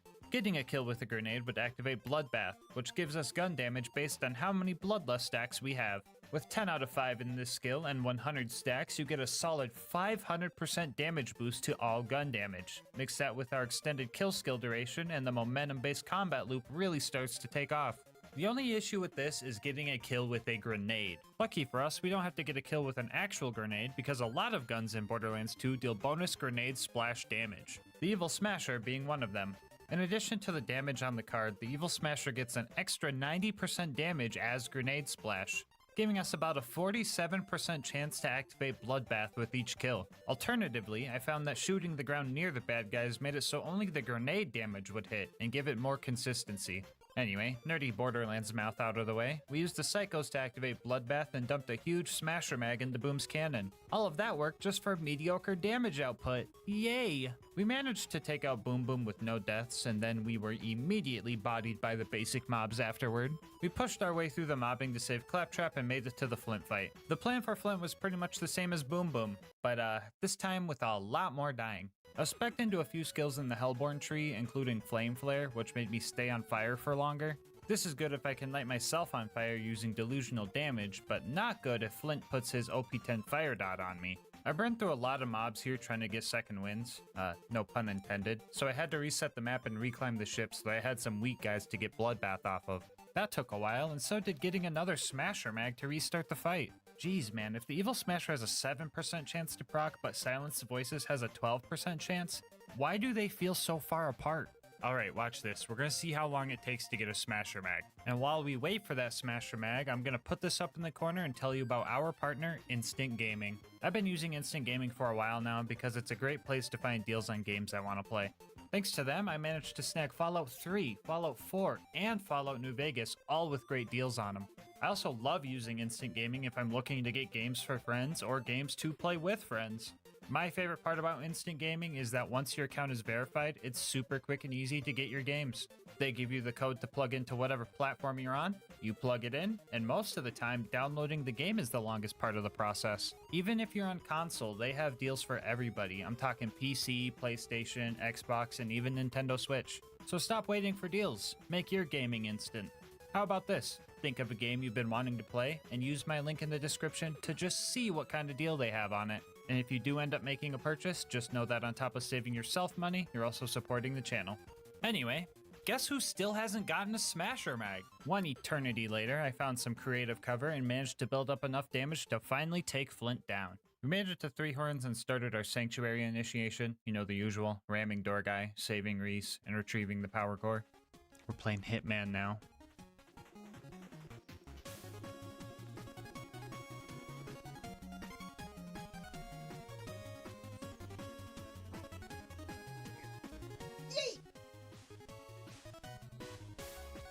Put the stinky on him.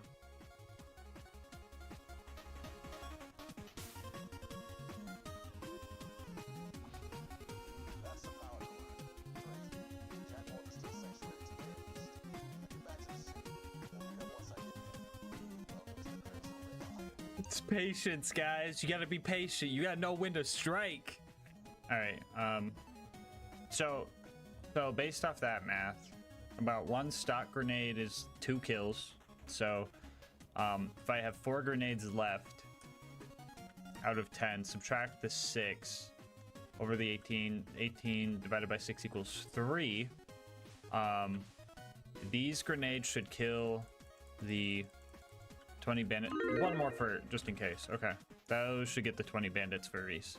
After we made it to Sanctuary and did all of our non-evil smashing chores, we made our way to Frostburn Canyon. We decided to just run through the place like we always do, skipping all the non-mandatory combat. I almost died to this big psycho, but clutched up, and the spike jump skip after that was easy as always. I never miss this jump. Totally unrelated, but please do not go watch my last video after you're done watching this one. Thank you. Anyway, we made it to the Safari Zone and started taking out the psychos. I managed to build up my momentum pretty quick, and mobbing honestly felt pretty good. Bloodbath was proccing and things were dying. I thought grenade ammo was going to be a problem for this run, but then I remembered Bloodbath gives enemies a higher chance to drop grenade ammo. And by higher, I really just mean guaranteed. Speaking of grenades, I gave our grenade mod a super long fuse time to add a little bit more challenge to the run, but then I remembered that the longer fuse time could be used as a good get off me tool for when I'm trying to find my next smasher mag. Anyway, my evil smasher started giving me a lot of smasher mags shortly after Lilith said her one-liner. It's almost like the evil smasher sensed the evil. Up next, we needed to go save Roland, so we met Ellie and started destroying bandit technicals to get a car upgrade. The cars here aren't properly balanced for endgame, so I kind of expected to be able to kill them without smasher mags, but even these guys were too much for this gun. I managed to stop the caravan and was going to use it as a ride back home, but the last technical I needed to kill force-fed me its bumper, so I ended up having to walk all the way back. That means I just save quit. With our new car, we managed to sneak into the Bloodshot stronghold and start our fight with Badmaw. Honestly, this guy was kind of wrecking me. Circle strats on this guy have always been really tough, and getting smacked with his door makes a second helping of car bumper sound appealing. I was even failing at cheesing this guy because 2 loose shots would just leave me dead. All of my healing came from Thrill of the Kill, which makes 140% of my overkill damage come back to heal me. And since all of my guns are basically level 90, using that overkill damage to heal my level 80 health bars like Zenyatta popping all on a baby. Doesn't feel good? Let's hope that they don't rework that game again, so this joke makes sense for at least a month.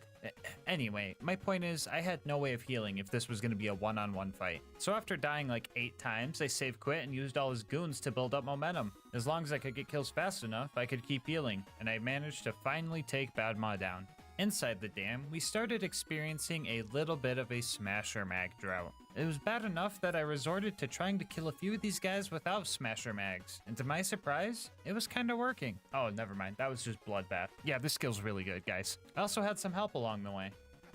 Little dude, go get him! Oh, little dude, grow up. We made it to the dreaded toilet room and started having some real trouble. Ooh, call me constipated because I be stuck in the toilet room. Note to self, delete that last recording. Okay, there we go.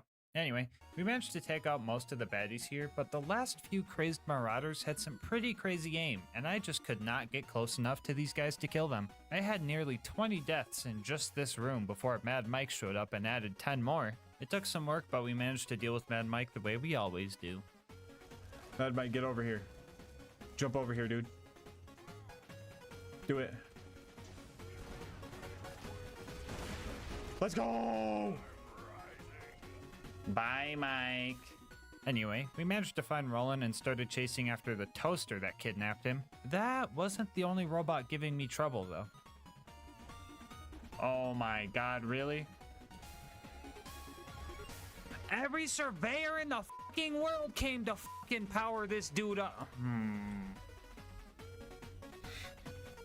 Alright, I'll be real with you guys. I was 100% ready to go to the gulag.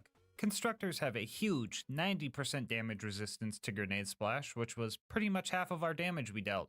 Not to mention that this thing can't be slagged. Nonetheless, I decided to give it my all. I used a loader nearby to pre-stack and start the fight strong. And I played like I could win. Because I could win.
We had so much momentum going.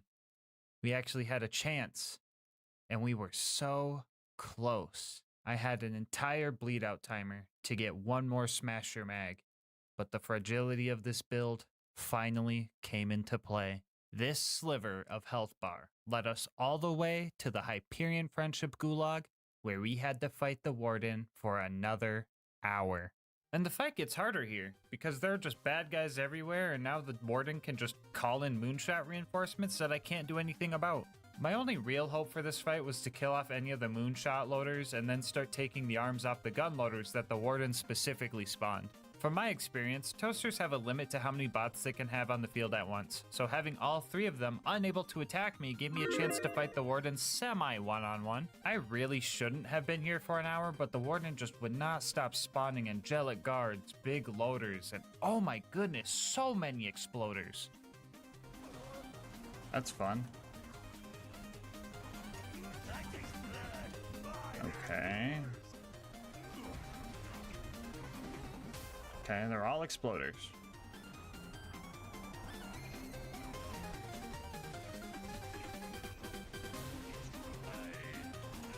Alright. Fuck the exploders, whatever. Anyway, we eventually took the Warden down and saved Roland. After that, we headed towards Tundra Express to burn some bugs, meet Mordo, meet Tina, and blow up a train. There isn't any mandatory combat here, so not much to mention. I did find out that ladders can destroy Smasher mags, which really just says something about society. Wilhelm was up next, and I just killed him. Like first try even. All I had to do was keep my distance and kill off the loaders quickly so they didn't kill me. You can dodge all of Wilhelm's attacks pretty easily, so I just shot the bad guy until he was dead. Easiest Wilhelm I've ever had. Not sure why the Destroyer of New Haven was easier than Warden, but I won't complain. First try Wilhelm? What the Why is a toaster stronger than Wilhelm? Like, try to imagine if like Wilhelm was like easy on purpose, right? And the power core we got was actually like a trap causing sanctuary shields to go down. And then like Lilith does something like crazy, like phase locks the town so everybody doesn't die of mortars. But she also like kicks us out for some random reason. That would just be wild. Oh. We made it to the fridge and ran through that joint. I died a few more times than usual because rats have the most sporadic and goofy movement I've ever seen in a carbon-based life form. I hate rats! What the? Oh! I mean, even Mr. Noodle moves like a normal person, and he's a giant space whale squid. Anyway, even with Slag and Bloodbath, this guy was pretty tanky. I had the loaders helping me out a little bit, but I just had to keep running around this building to avoid being wall-upped until I could get the beacon. We made it to Overlook and started protecting the beacon. Mobbing was where the evil Smasher in our build thrived, and this part of the game really let that shine. This was the first part of the run where the Hellborn skills we spec'd into really started to come into play. Using Fuel the Fire and Delusional Damage, my Slag grenades had a chance to light me on fire, giving me some more stat boosts. Being on fire would give me 50% damage reduction from numb nerves and an extra 50% gun damage from Pain is Power. No idea if the damage reduction did anything for me, but I took it anyway. Being on fire would also trigger Raving Retribution, which would send homing fireballs at any enemies that would try and damage me, potentially lighting them on fire. And that fire damage over time would then chain into Elemental Elation. With every stack of this, it gives me more mag size and fire rate, and you know we love that mag size. Slagging the huge groups of loaders being moonshot in really helped build up the secondary set of momentum, and everything was going great. I was getting second wins, I could kill the loaders pretty quickly. The only issue was that they could kill me pretty quickly too, making instant bleedouts my true enemy here. But I mean, it's just a few loaders, so there's not really anything really to worry. Oh, come on! Yeah, Jack really threw a toaster into my bloodbath, if you know what I'm saying. And you know what? I'm just really sick of getting bodied by household objects. For example, this clip of me dying because of a fucking stair. Oh, I can't climb up the stairs, dude!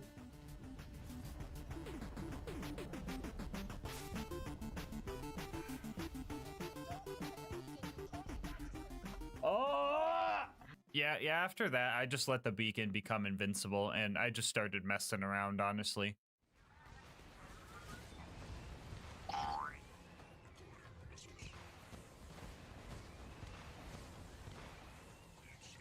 Anyway, yeah, the fast travel landed, but the constructor was camping it, so I just save quit and used a different one. We have now entered the bunker prep chapter of this run. First up was getting an upgrade for Claptrap over at the Preserve.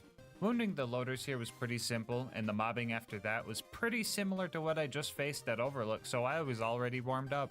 I got through most of the mobbing section and only started dying when the big loader came out to play. This guy wasn't really an issue though. The loot dudes were a lot more annoying to deal with.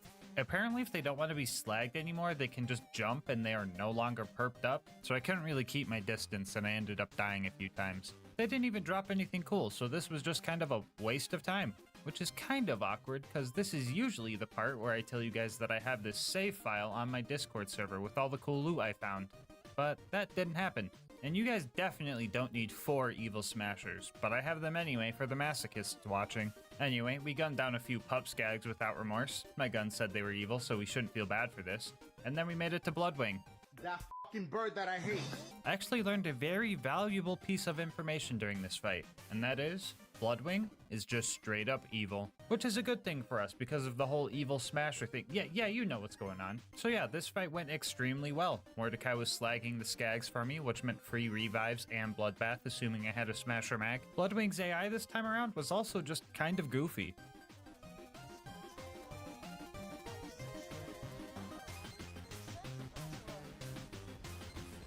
This game is so cursed. I don't even know what to say anymore. Anyway, Bloodwing took less than 5 minutes, and the whole preserve took less than an hour. You know, when I went into this challenge, I really thought this area was going to be tough. Oh well, I guess Bloodwing is just weak to explosive damage. Ooh, that's 10 to 5, double digits. Let's go, baby. Up next on our to-do list was recruiting Brick and his air support. The evil here felt a lot more scarce. In a desperate attempt to distract the bandits, I tried to knock a Goliath's helmet off with a non-smasher mag and couldn't even do that properly. We started our initiation and got some of the Goliaths angry so they could deal with all of the non-evil bad guys in there. It also helped take some of the aggro off, which helped their survivability. I still went down quite a few times, but it was right about here I started tap firing or burst firing to conserve accuracy for long distance kills. Even with the accuracy bonus on Smasher Mags, this thing can still get out of hand. I only wanted to get one Goliath angry, but if you've ever tried to kill a Goliath with a Torg weapon, you know you don't really have that choice anymore.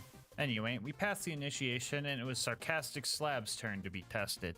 Evil Smasher, Evil Smasher. Is Sarcastic Slab evil? He's not evil. Otherwise we would have procced and it would have smashed the evil. Sarcastic Slabs, it's good to go. Good job, Slab. Anyway, we started taking out the loaders with Brick and things got a little goofy. How's a gun loader all the way over here, bro? Is he gonna run backwards on the bridge now? And then we're gonna run across the bridge again?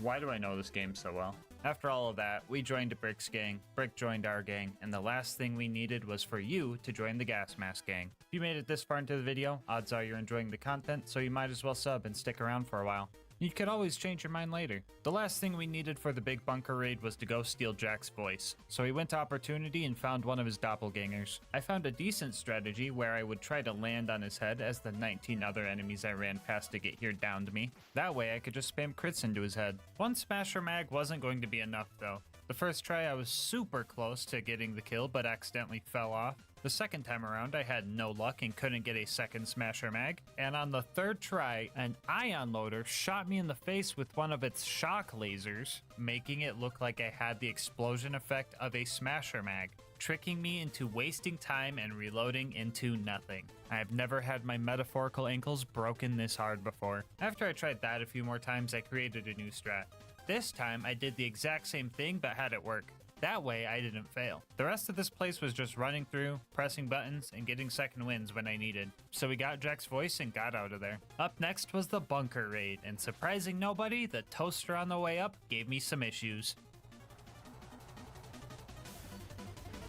Now that's on some bullshit.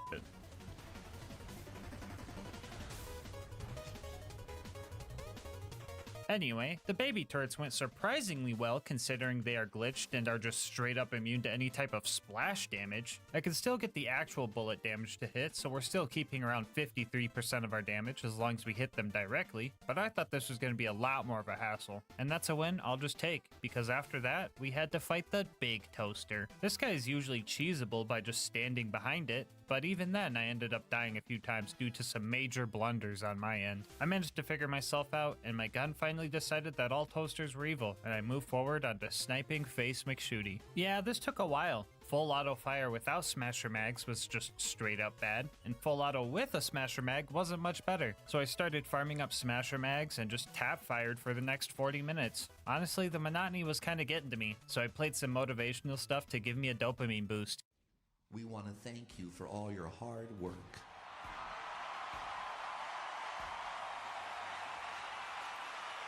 You're the one who steps up and gets things done around here.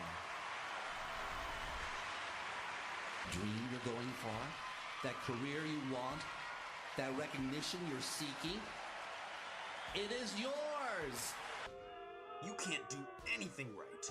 You're a hopeless, miserable waste of space. We all hate you. We think you suck. We believe you'll fail. We guarantee you'll be feeling worse about yourself and your life, or we'll give you a concussion. Call 1-555-478-25682. Is your shoulder strap too tight and annoying? Introducing the Titty Bear, the cute little guy that eliminates all those problems. Move the pressure wherever you need it. My shoulder strap used to pull so tight I could Why hardly the f did I get it to Titty Bear, bro? Passenger seat and fits all makes and models. Just snap it on, slide it where it relieves the pressure, and drive away. We made it to the bunker and dealt with the turrets before taking on the bunker itself. I had a lot of stuff going for me on this fight. Plenty of cover, big large bad guy that's easy to hit and stack on, and weak auto turrets that could activate our whole fire setup to get 20 elemental elation stacks. It was here I found my maximum mag size of 117, and I felt powerful. Sure, the bunker was pretty tanky and I had a long fight ahead of me, but I was feeling good. Maybe a little too good though, because I ended up letting my guard down. Turns out, the bunker wasn't the only enemy in the sky I had to worry about. 15 minutes into our first attempt, one of my favorite enemies, the jet loader, unleashed this long shot grenade throw. I had no time to react to it, and blam, the slag bomb set me up for death. After that, one of the bunker's missiles sneaks up on me and gets the finishing blow. I had no second wind in sight, and the bunker flew off, securing my fate. I just couldn't get my momentum back for the next 2 attempts. I would get about halfway before one tiny mistake set me back to square one. And on attempt number 4, the bunker decided to play dirty. Oh my god, he's kidnapping that buzzard. No, my ammo! After one more close call, we managed to take the bunker down and made our descent into Angel Core. Honestly, this place went great. Roland showed up and he came with his own Torg assault rifle representing the Evil Smasher squad. And when Lilith showed up, the Evil Smasher detected a disturbance and I was getting Smasher mags left and right. It wasn't too long before we secured the vault key. Whoa. What's wrong, Evil Smasher? You sensed something? No, don't worry, that's just Lilith. She can't... No! Jack killed Roland, kidnapped Lilith, and the entire bunker raid was in vain. We now had to find Jack in the vault before he had a chance to take the warrior for himself. Our first stop was Sawtooth Cauldron to steal some explosives, and the ambush commanders here were giving me a rough time. It was quickly apparent that we were going to need to have some existing momentum going in order to take these guys down, which is kind of a hard thing to do when you're getting curb stomped as soon as you spawn into the death cubby. My only hope was to abuse the 3.6 fuse time on my grenades to keep the bad guys back and just pray that I could get a smasher mag before they could get to me. Even with momentum, I would get absolutely slaughtered, and every kill was a second wind. Now normally when you're in Fight for Your Life, your kill skills get cancelled out. The cool thing about Krieg though is that he has 3 kill skills in his Bloodlust tree that don't get cancelled out while in Fight for Your Life. I call these the Bloodlust trio, but I hear them more commonly called the fake kill skills. Anyway, Bloodbath is one of these skills. If we stack that with the Bloody Revival bonus and the Strip the Flesh bonus we talked about earlier, you can actually get second wins without a Smasher Mag. Well, assuming they're slagged, you already have high stacks, and you're within spoon feeding distance of them, of course. After a few attempts with some questionable tactics, we managed to take out the ambush commanders, blast Boombringer, Merc Mortar, and rode the elevator up to the Buzzard's Nest. Fighting the buzzards up here was kind of annoying. Trying to match up timings with smasher mags, high bloodlust stacks, and buzzard flight patterns, all while not dying, was no simple task. It was all pretty RNG dependent, and before you say, oh no shit Sherlock, that's been the whole run, it's the evil smasher, that wasn't the issue. Getting the buzzards slagged was very inconsistent. I pretty much needed to slag them with the initial explosion of a grenade or the first or second bullet the Betty shot out, because after that, they would just fall out of the sky. Now this might not sound that bad, but for reference, I had 12 grenade sticks in a row fail to make the evil metal pigeons purple. I didn't even need momentum to kill these things. A basic smasher mag and slag was enough to take out 2 buzzards, but I was still here for nearly an hour praying for slag. But after a few dozen elevator rides, we took them down and made it to the boneyard. The main scary part of this place is pumping station 2. I managed to crank all the valves in there, but the loaders had me on the edge of death. They absolutely thrashed my bleed out timer, and I had a close call on the way out of there. The rest of the boneyard went as expected, and we made it to the Badlands. Oh great, just a bunch of ugly, rusty old junk loaders to deal with here. That's a piece of cake.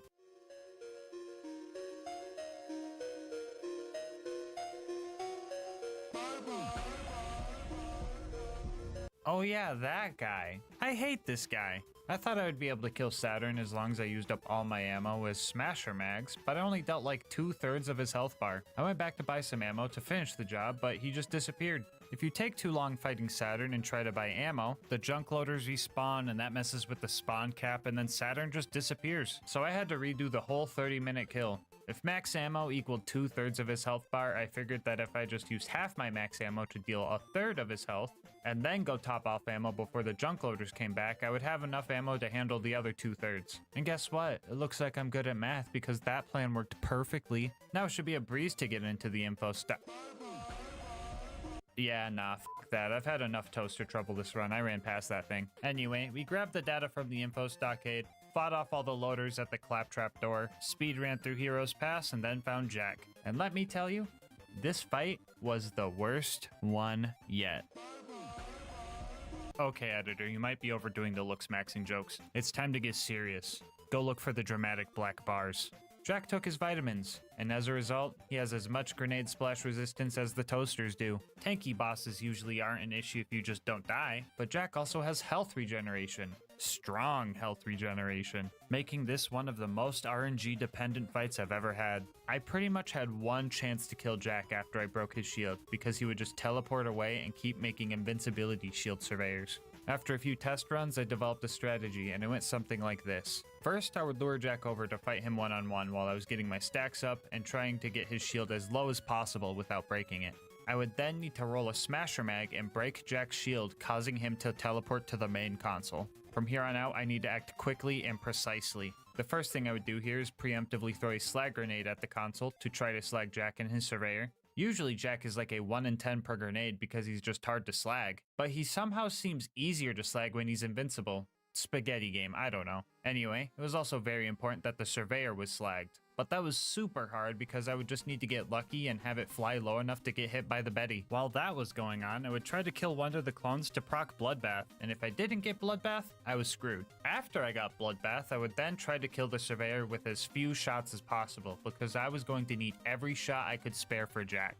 I pretty much needed to reproc Bloodbath on this kill too for this to even maybe work. And then finally, I would just try to lay into Jack as best I could without dying, throwing an extra grenade for a chance at reslagging and praying that I could get a smasher mag directly after my first one. I needed a perfect run to even hope for a kill here.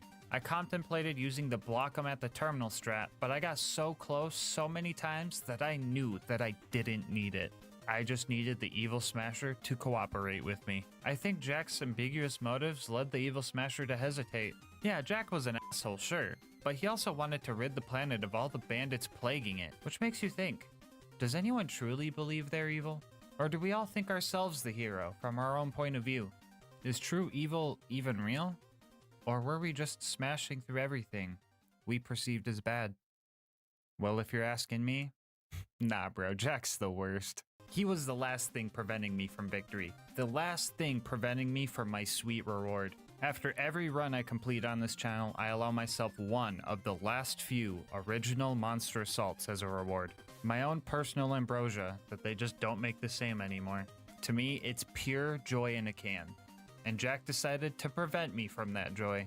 And if depriving a person of their happiness or joy is an evil, I don't know what is. Hey editor, did you find those dramatic black bars? Awesome. Come on, here we go.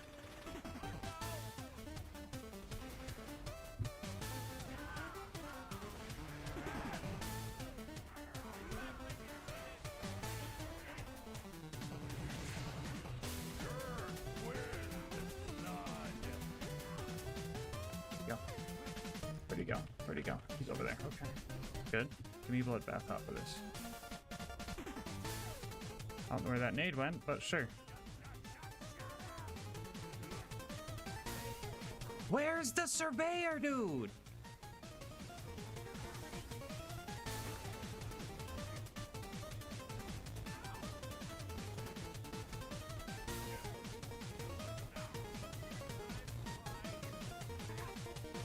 Let's fucking get you. Put the sneaky on. Put the sneaky on. Oh, let's fucking go. After 3.5 hours, Jack was finally defeated and the warrior was summoned. This guy's pretty easy to avoid and therefore just took some time to kill. Honestly, Jack was the true final boss of this run and the warrior was more of just a victory lap. So I spent our final moments of this run chanting our theme. I think this is the final mag. Let me smash that evil. Evil needs to be smashed. Let me smash that evil. Don't go shoot the rack. Let me smash that evil. Evil needs to be smashed. Let me smash that evil. Evil needs to be smashed. Not today. Not today. You know, maybe Jack wasn't so bad after all. I wonder if this monster would have tasted as good if the fight was easier. Maybe he intentionally put me through that hardship to make my victory all the more greater. What do you think, Evil Smasher?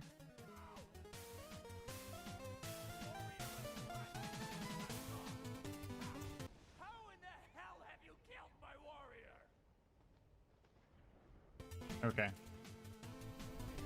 There we go. Yeah, that's what I'm talking about. I'll do a flip. Before you go, I just wanted to say thank you so much for making it this far into the video. If you want to support the channel, make sure to like, comment, and subscribe. Doing all that helps with the YouTube algorithm, and I love hearing your guys' kind words and ideas for new runs. If you want to support the channel more directly, consider becoming a channel member to get videos a day early, saving money over at Instant Gaming using my link, or going to GASMASK'S.com to get some merch. I'll link my Discord and Twitch channel where I stream these runs live in the description. And last but not least, shout out to Mango Soda, who made this video's thumbnail art. They do commissions and will also be linked below. But until next time, breathe easy, homies.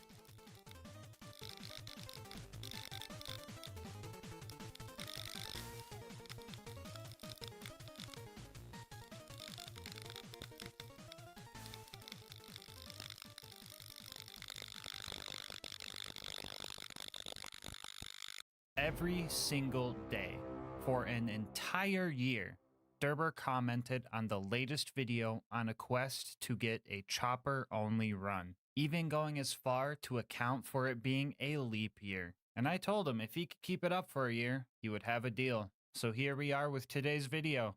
Can you beat Borderlands 2 with only the chopper? I'll go over the rules for this run really quick. This is going to be an Overpower 10 Ultimate Vault Hunter mode playthrough. For the new peeps, that pretty much just means the hardest difficulty. Bar will not be allowed for this run, and the chopper is the only gun we are allowed to use. Our other gear will consist of a Vault Hunter relic, a basic shield, and the legendary Hoarder class mod, because I want to get this video out by the end of the year. Salvador was the best in class for this challenge, but I still made 2 mistakes with our build. I will honestly be very impressed if any of you guys could guess which 2 skills were completely useless before I talk about them later in the video, but feel free to ask questions about the build in the comment section. With all that out of the way, let's get to it. We're going to use Tutorial Town as a bit of a lesson for you guys. First off, if you don't know what the chopper does, it shoots 4 pellets per shot at the cost of 6 ammo. It has a mag size well over 1,000, which means even with all the ammo upgrades and filled to the brim letting us hold even more ammo in the reserve, we can't even fill the mag on this thing. And yeah, I think that's pretty much it. Actually, wait, am I forgetting? Oh, yeah, I forgot that pressing the trigger even just once dumps all 1,638 rounds in like 9 seconds. Yeah, that's probably pretty important. I should remember that. If it wasn't obvious, ammo consumption was going to be our biggest issue here, and I learned a few strats along the way to keep a steady supply. The first and probably the worst way of getting ammo was just waiting. We had ammo regen on our Hoarder class mod, and Gunzerking gave us some extra ammo too, but this was slow. Riveting gameplay, am I right? I know the scene hasn't changed in a while and your dopamine receptors are probably screaming right now, but I think you need a taste of what I was experiencing. This waiting was the sole reason I opted out of making a rule against canceling the chopper's fire via melee, swapping weapons, or giving them the bird. Because while not stopping the chopper from, chopping does sound really cool, all it would really do is just make more of this. Anyway, Tutorial Town was slow. I was learning how to play around this gun and experimenting with different skills, like 5 shots or 6, which is a kill skill that gives us a chance for ammo to be added to our magazine instead of removed. Which sounds great, but in practice it wasn't that good because we already had to spend half of our ammo just to activate the skill. This skill also just kind of lies to you. It only adds ammo to the mag if your gun consumes 1 ammo per shot. All it was doing for me though was reducing my ammo cost from 6 to 4 sometimes. And on top of that, it only works for the gun in your right hand. So instead of 9 seconds of fire, we got 9.5 seconds of fire before it was back to the waiting corner. Tutorial Town took a whole 25 minutes to clear, and after that I decided I was not going to be waiting around like that for the whole run. So we went to Wham Bam Island, maxed out our cash, and filled our inventory with a bunch of high-priced items, which would bring us to our second source of ammo, just buying it. This strat was most useful for bosses that had vending machines near them, but the money farm was mostly just overkill because our third source of ammo was just way better. And that source is just dying. With OP10 ammo prices, we calculated that if I had less than $64 million, it would be more cost effective to just die, get 600 rounds added to my backpack, and take the 7% loss. I kind of found this by accident because I died on accident. So after that, I decided that every death from here on out is 100% on purpose. Anyway, we cleared our way to Boom Boom, and for a brief moment, I thought we were going to fail the run very early on.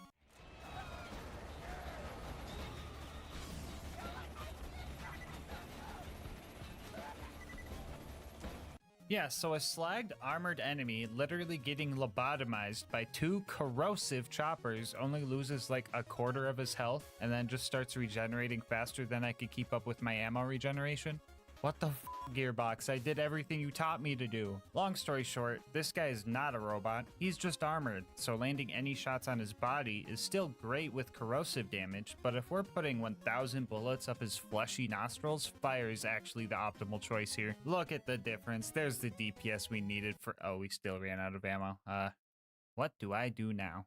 Well, first, we take out our anger on Boom by killing him in the back alley, and then we let the psychos that spawn after he dies hit us down to low health, so we could utilize Inconceivable, which gives us up to a 50% chance to not consume ammo based on how low our health is. This skill procs for half a second, and the whole time we just don't consume any ammo.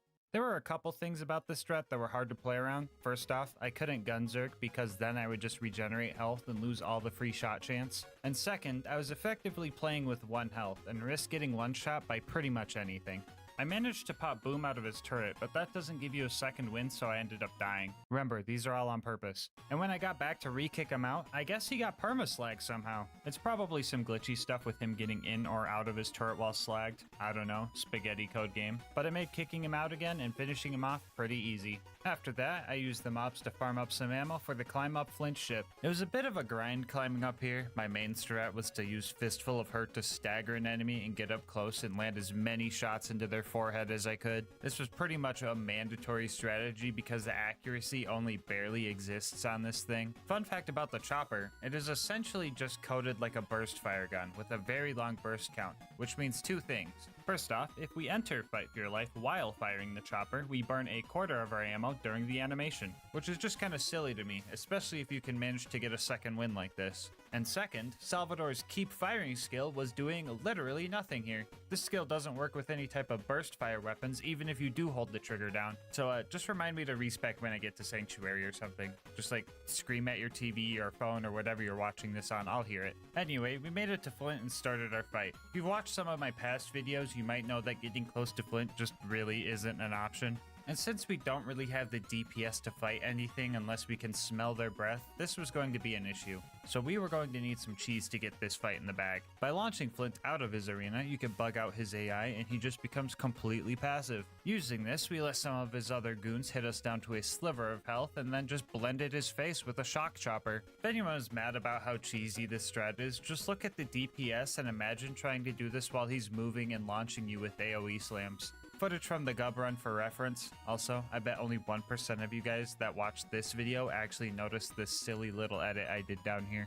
Anyway, Flint died, we made it to 3 horns, and I guess we needed a car to jump over a gap. Not sure why, because I have choppers. I could have just like...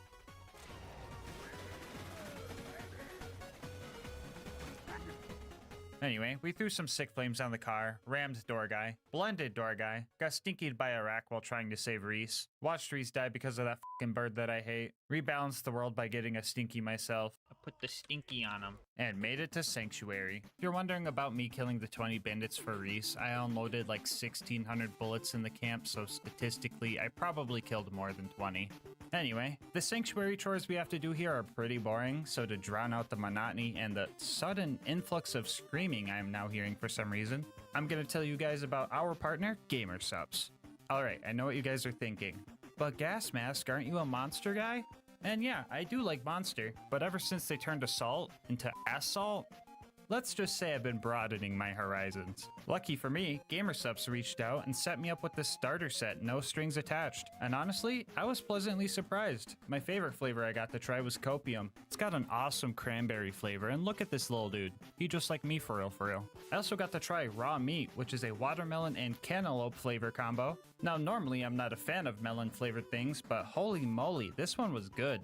And last but definitely not least, we got to try Lean, a peach tea and lemonade flavor, which is super delicious. I actually have to hide this flavor from Alyssa so she doesn't hog it all, so if she asks, just tell her I ran out. The shaker they sent me is also super high quality. Shakers I've had in the past tend to leak on me when I shake them, which like, dude, you had one job. But this one does its job, and it has an anime baddie on it. Win-win. Don't like anime baddies? No worries, they've got you covered. Sensitive to caffeine? All of their flavors come in caffeine-free variants. They've got you covered. Want to try a few flavors before full-on committing? GASMASK'S offers free samples. They've got you covered. Also, starting July 26th, GASMASK'S will be starting their big Xmas Came Early sale, where you'll get a bonus gift with every tub you buy. So if you want to try GASMASK'S for yourself and support the channel at the same time, head on over to gamersups.gg/LGM or use the link in the description, and make sure to use my discount code LGM to get 10% off of your order. Anyway, let's see if Sanctuary is over with. Oh, still working on that door dress up? No, it's cool, that's fine. Anyway, Frostburn Canyon time. I said screw it and ignored all the bad guys on the way up to the giraffe exhibit because I was going to do plenty of mobbing up there. The psychos were pretty easy to handle with the chopper, and we even let them get a few hits in for more free shot chance, but the armored psychos slowed us down a little bit. So I opted for the good old, I put the stinky on them strategy in order to save some ammo. Well, that, and I was really sick of my 8-year-long reload time, and really sick of Lilith.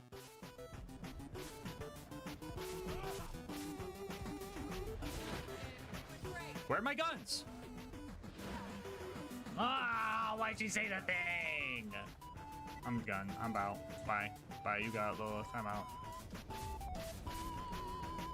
Bag. Okay, Lilith! Bag. Lilith! Stop me! Freaking hell! Anyway, a few more stinkies later, we got out of there and headed to go save Roland. The Bloodshots weren't going to let us in unless we snuck in with one of their bandit trucks, so we met with Ellie and started blowing up their cars for parts. I blew up all kinds of cars here. Normal ones, flying ones, protective ones, and well, ones that shouldn't be killable in the first place. I put the stinky on them. After that, we snuck into the Bloodshot camp and started our fight with Badmaw, and that did not go well. His shield would just block all of my shots, and even with the speed from Bust that can't slow down and Insight, I still couldn't circle strat this guy. So after buying some ammo from a cliff, I developed a new strategy that I would use for the rest of the run, and we're going to be calling it head crabbing. Much like the totem trolling strat I've showcased on Krieg in the past, head crabbing requires us to jump onto our target's head as we enter fight for your life. Not only does this let us land consistent hits on Badmont, it also lets us gunzerk while at 0 health, meaning Inconceivable will proc on both guns, letting us deal enough damage to take Badmont out. And like, yeah, I probably could have just punched him off of a cliff, but I didn't want to subvert the challenge too much, and it really took a lot of willpower not to. The little dudes though, those guys aren't required, so they got stinkied without remorse. Inside the Bloodshot Dam, things got pretty tough. I died a bunch of times because I just kept burning through ammo, and this place is just loaded with enemies that don't like to be that close. So I did a little bit more head crabbing here and eventually got Mad Mike to show up.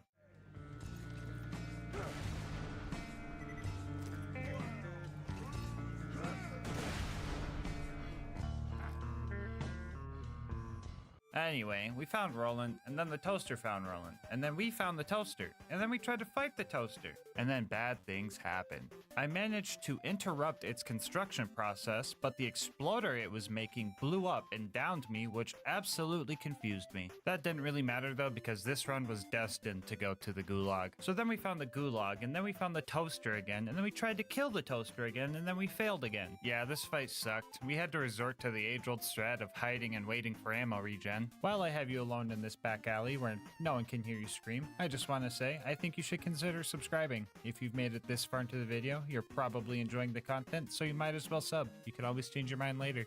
Anyway, I noticed something odd during this fight. When shooting the chopper, the reticle doesn't get larger like most guns do when firing them. It just kind of has a static set accuracy to it, which also made me notice that steady as she goes wasn't improving our accuracy either. Which also reminds me, you guys definitely did not yell loud enough when I went to Sanctuary last time because I forgot to respec my skills. But I'll forgive you, just remind me next time. I eventually started utilizing Get Some to get some cooldown for gunzerking. That way I could regen ammo faster, but I wasn't sure if the 6 ammo per shot to get 3 seconds of faster cooldown actually sped things up, especially if enemies just regenerated that health, but I figured if it was a boss like Warden that didn't have health regen, it would be beneficial anyway. After 45 minutes of edge of your seat gameplay, I managed to take the Warden down in style. Roland ended up taking nearly 50 deaths to save from the dust to here, so I hope it was worth it. We got our next mission to go steal the vault key from a train. Usually this part of the game goes super quick because all I have to do is meet Mordo and Tina, then just run and grab everything I need to blow up the train. But this time around, a Goliath blaster shot me down with some Stinger missiles, so that was pretty wild. But we still managed to blow up the train and started our fight with Wilhelm. Our first attempt was honestly going pretty good, right up until the part a fabled tortoise popped out of a bullymong pile and Wilhelm killed me while I was mid-neuron activation. That thing distracted me. What was that? I got killed by this thing. What the fuck? After that, though, I started getting kind of sloppy. We pretty much had to just wait for ammo regen over in this corner to win the fight, but Wilhelm surveyors were just not having that. C-Mag, I can reload.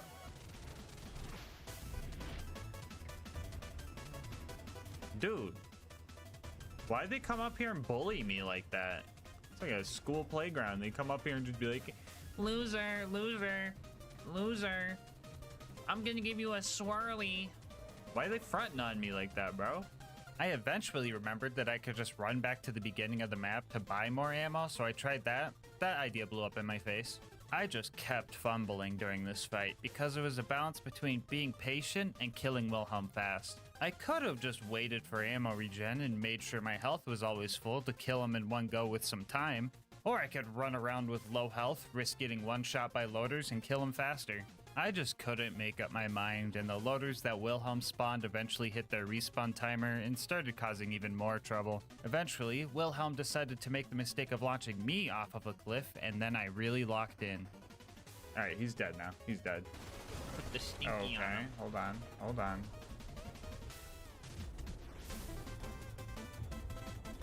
Come on, dude.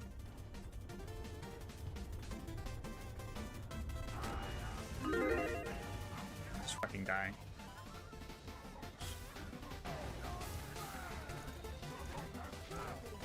Why did I have to reload these?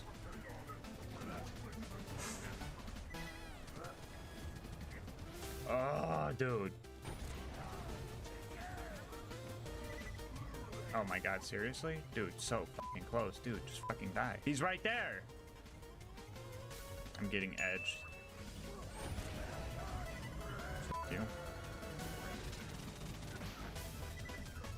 2. Gun.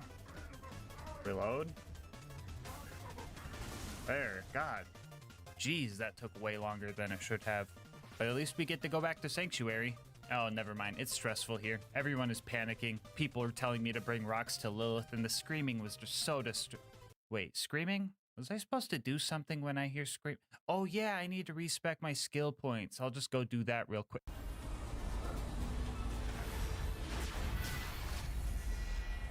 Sorry, kid.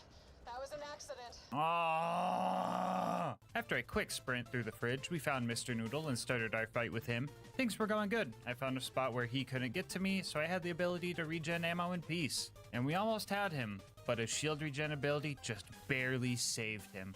Oh. Oh. I'm getting edged. Fuck, I'm safe right here. I gotta pee again, bro. I think I'm safe. 2 seconds later.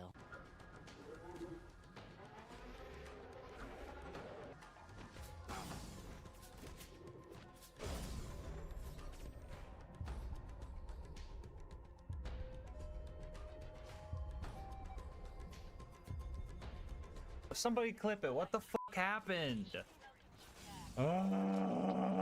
Anyway, the loaders helped with round 2 and we made it to Overlook to start our beacon defense segment. I did stop by Wham Bam on the way to top off my money so I could just force buy like a Counter-Strike silver the whole time, but honestly, that was working great. I was mowing down loaders and surveyors non-stop. Sure, the toaster showed up and made the beacon die enough times to become invincible, but by the time I made my escape, the toaster was the only bad guy left on the field. We made it back home and Roland gave us our next mission to go get a claptrap upgrade from the preserve. Wounding the loaders to get in wasn't bad. I almost even got them all on the first try, but a rock got in my way, and the only hint that I had to where the loader was its health bar, so that was kind of funny. After that, we died and pushed our way through the mobbing section just to have enough ammo to finish off the ultimate loader. And then I killed the loot dudes, but that's lame, whatever, who cares? Look at this little chonker. Oh, look at those little cheeks. Are you hungry? Anyway, the preserver was actually going pretty well, and all that was left was Bloodwing. I honestly don't remember the last time I had trouble with Bloodwing. She's been kind of lacking lately, so... Whoa, wait, why is there an hour of Bloodwing footage here? Oh, no. This fight seemed easy, and I really thought I was gonna first try this. Sure, I would have to wait for ammo, but Salvador can move pretty fast, which let me dodge Bloodwing's big attacks. And even if she did hurt me, I could either gunzerk or use Come At Me Bro as panic heal buttons. Mordecai would also slag the skags for me, which really helped, but I started to crutch on Mordecai's help, and that was mistake number 1.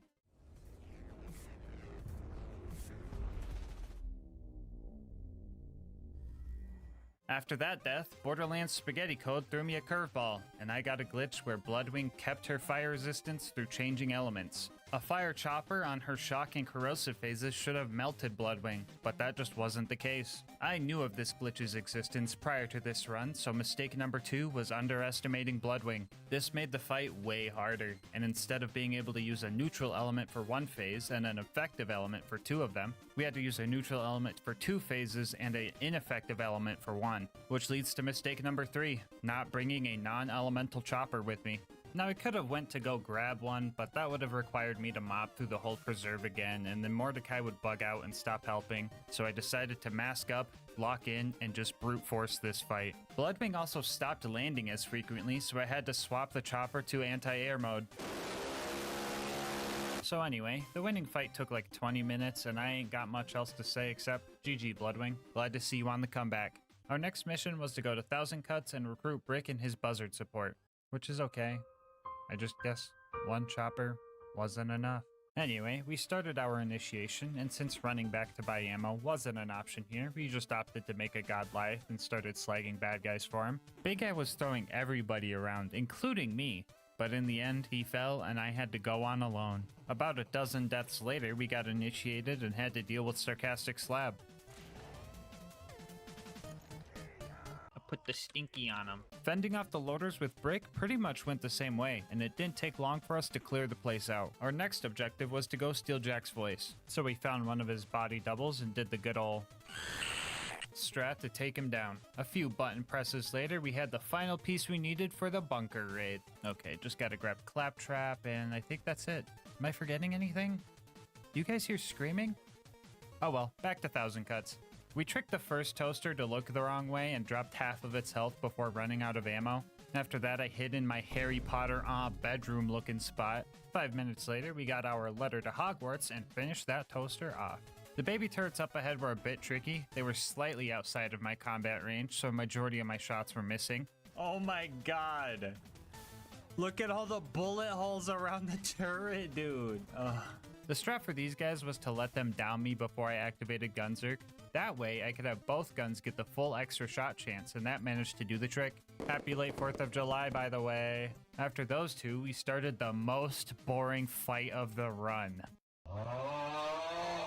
Yeah, this was just a waiting simulator. I would just sit behind it, shooting it every 3 seconds for Gunzerk cooldown rate, and 20 minutes later, we finally took that thing down. And the final thing before bunker was Face McShooty, which was actually a lot more interesting than you would think. My plan was to throw my 1000 rounds downrange, and if I didn't hit him, I would just read-only farm to keep me from having to slowly regen all my ammo. But on the first attempt, not only did we hit him, we actually hit a crit. But we didn't notice this right away because the objective didn't check off, so I kept going because I thought my eyes were messing with me and continued for another 20 minutes. After that, I started to get suspicious. I knew I could hit him because Get Some was activating, but even the body shots weren't registering for the mission. I did some testing and everything seemed normal, and the chopper could in fact kill him with crits. We also reviewed the footage and there was a crit on the first attempt. I had a theory that this could have been some type of range-based thing, so I tested that for like 40 minutes before I finally found the answer.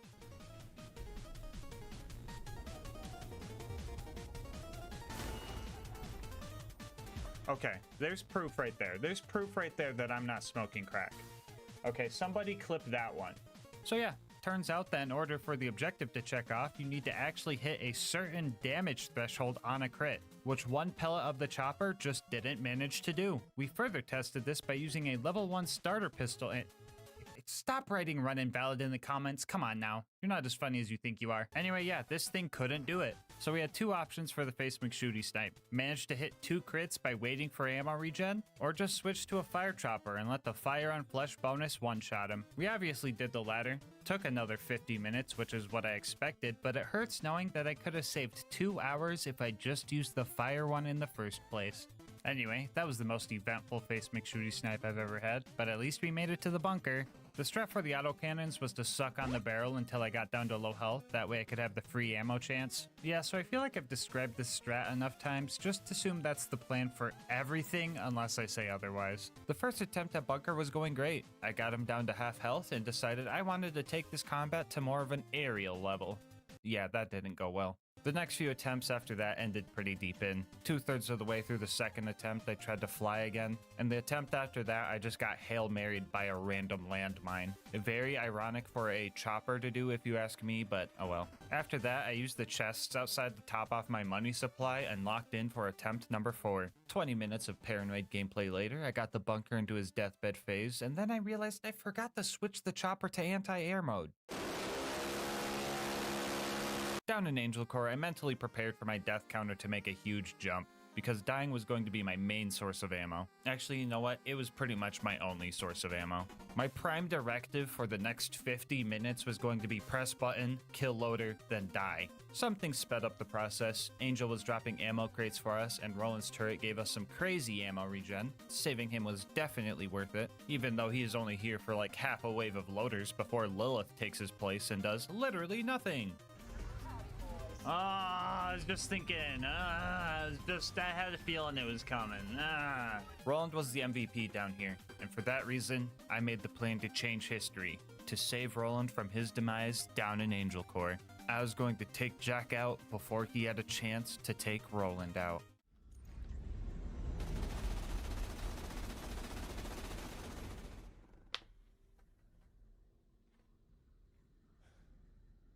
She's dead.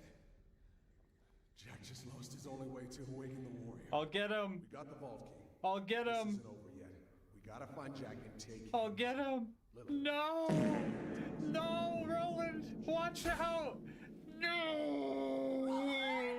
Anyway, Sawtooth Cauldron is up next. We needed to steal some bombs to blow up a bridge because Brick's buzzards can't just fly us across because Actually, wait, why can't I could just fly myself across? What am I even doing here?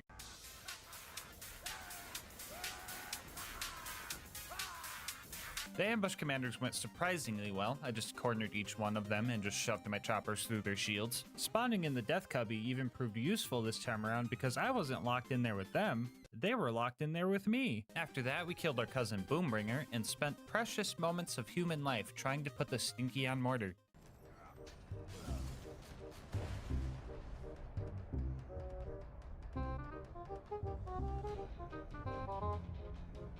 If you can't.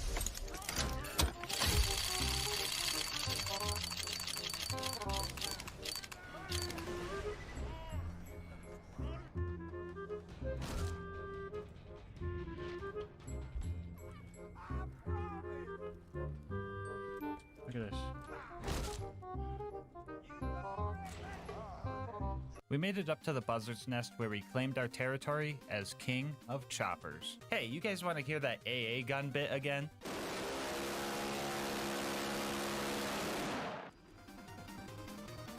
This sounds some crazy shit. Oh! Anyway, we flew out of that joint and made our way to the boneyard to turn a bunch of valves and blow stuff up. And then we made it to the Badlands to completely ignore Saturn. Before you start booing, this is how much damage I could deal with max ammo. Keep in mind that it takes 5 minutes to regen back to full ammo after each burst. This wouldn't be challenging at all. It would just be 3 hours of waiting. And I also don't have enough hard drive space for all of that. Alright, fine. How about I make it up to you guys by, I don't know, adding the Hammerlock DLC to this challenge instead? Speedrunners beat that thing in like 7 minutes. I should be fine. Anyway, we ran past everything before I even realized we were there and got the info that we needed. The final stride towards the vault starts out with the Claptrap door, where we completed our last mobbing section of the run. After that, we ran through Heroes Pass, and then ran through Heroes Pass again because we forgot to wait for Claptrap to stop yapping, and then we found Jack. So, real talk, killing Jack in the conventional way was just not going to happen. He's got some crazy health regen, which is most definitely faster than my ammo regeneration, so a little bit of cheese was necessary here. Option 1 was the good old block him at the terminal strat. Once we got this set up, we just had to get him slagged while having low health, and then fed him a fire chopper to finish him off.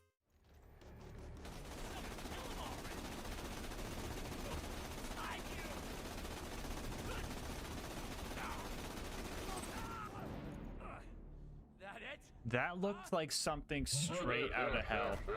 Or there's option 2 if you prefer more of a stinkier cheese.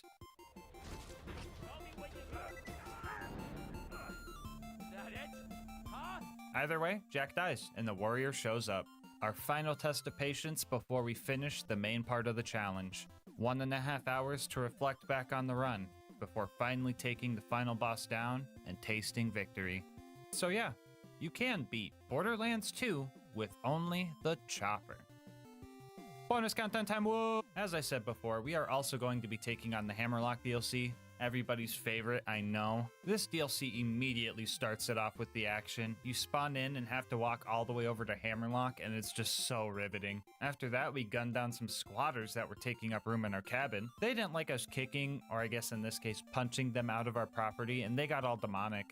And fun fact about these guys, they just don't take fire damage. Like, damage numbers don't even show up, and I didn't know that, so I thought my sanity was finally slipping away from me.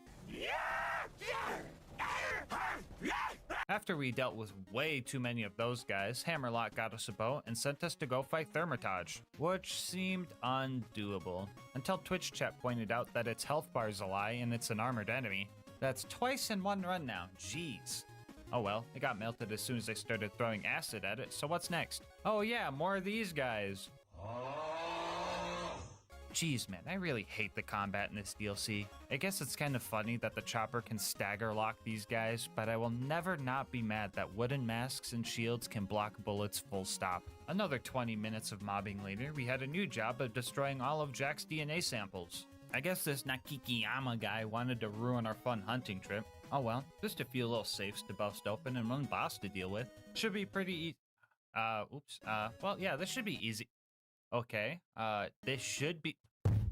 What the fuck is killing me? Oh, I see. Wound Spike has bullet reflection because, well, actually, I don't really know why. I honestly thought it was over for me here. There was just no way I could be accurate enough to take this guy down without murking myself in the process. So after a few tries, I just accepted my fate, murked myself in the process, and just let it rip while standing right up next to him. Yay, fight for your life meta! After that, there wasn't much left to do. We had to run through candle racks, but the elite savages here aren't even mandatory, even though there's an objective to kill them. But I felt like stinkying them all anyway. I put the stinky on them. And then it was time to fight Jackenstein. Let's do this. Oh, what the f***, man? Who thought bullet reflection was a good idea? It would be one thing if the bullets would just fly in random directions and you'd get hit from time to time, but they literally programmed it so they always fly towards the nearest player. Why the fuck did they give these guys the perfect deflect red brick, bro? I would rather every enemy in Borderlands 2 have those stupid wooden masks than any enemy at all to have this stupid mechanic. Fucking stupid mechanic. Yeah, this fight, guys, not happening normal. Bell sanding my face every time I try to shoot this guy, mixed with him being nearly undodgeable when he lunges at you or tries to throw giant tubes of acid at you, just makes this impossible without cheese. Good thing I know about this spot. Strat was just to peek out, spray, and hope to land some crits until I tasted my own bullets. After that, I would just flip him off for full health and then wait for my Gunzerk to cool down. Sounds tedious, but I should take him down in like 30 minutes tops. Oops, I misread that. 3 hours tops. Yeah, his health bar, it's just a fucking lie. You kill this guy by blowing up 2 back generators and then dealing enough damage to his chest piece, all while dancing with death every time you try. The first generator took 10 minutes. Another 15 minutes later, I managed to get a second wind off the second one. 50 minutes after that, I blew the guards off of his chest piece, and for the next 2 hours, I rinsed and repeated this strat, not knowing when the torture would end. Every time I sprayed Jackenstein down, I was hoping the fight would just be over. But that's not quite how it went. You said you were gonna stream for 4 hours. I remember. How's it going? I've been fighting this one guy for like 2 hours. And it's like not like I keep dying or anything because I've been alive for 2 hours. It's just really slow. Yeah. So I don't know how close I am. It could be one shot away right now. Ah. 2 seconds later.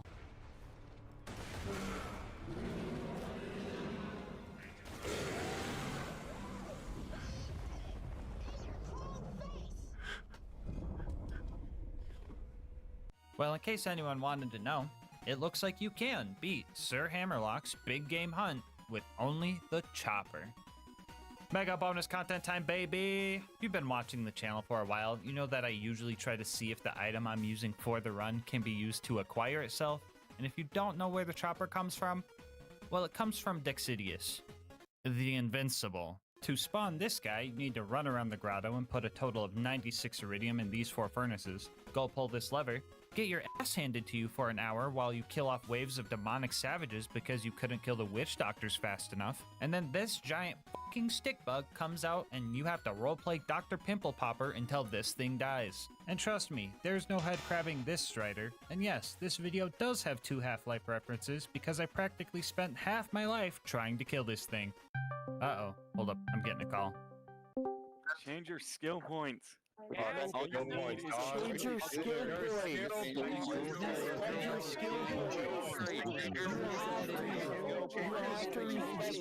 Oh yeah, I was supposed to respec, wasn't I? Oh, thanks for reminding me, guys. You should have said something earlier. Here's the new build for the raid.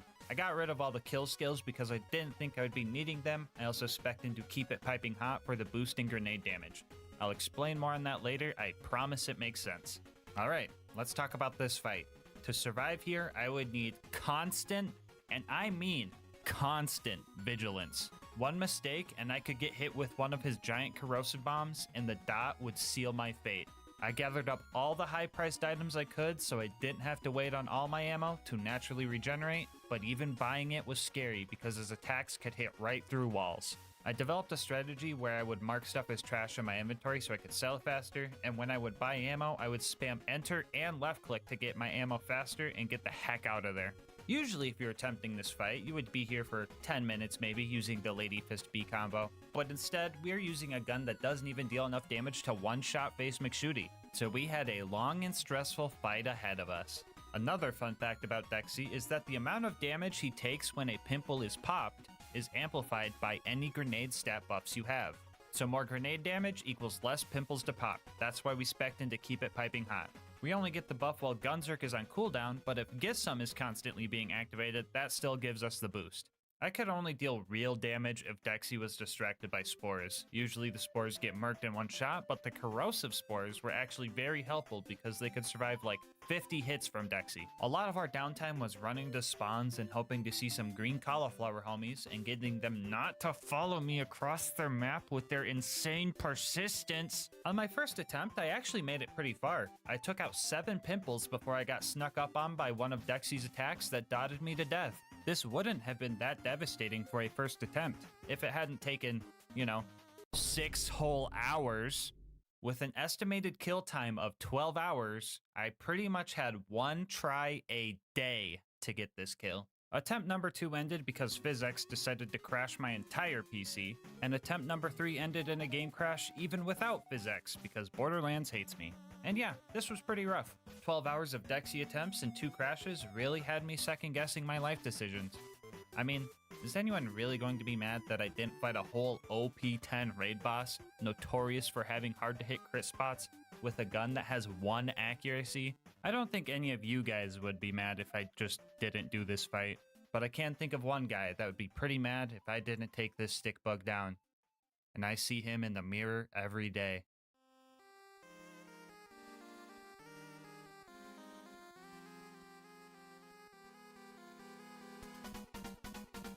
I wasn't about to let some stick bug get the best of me. I don't care how invincible it was. So I went to the lab and tested how many pimples I would need to pop in normal mode. And I found out that we were going to need to pop at least 16 to get the job done. With my newfound knowledge, I put some more attempts in and failed a few more times too. Dying to letting my guard down, trying to fend off a triple O I accidentally spawned, and finding out that Dexy has bullet reflection if you're too close, which could cause me to put a fire dot on myself, killing the attempt, were all a few things I had to deal with.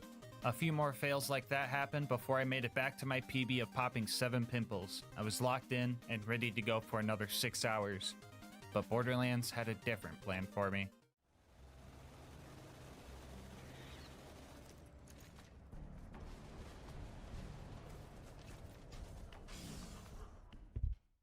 What? Okay, so you're probably like, what just happened? Which, fair. Me too.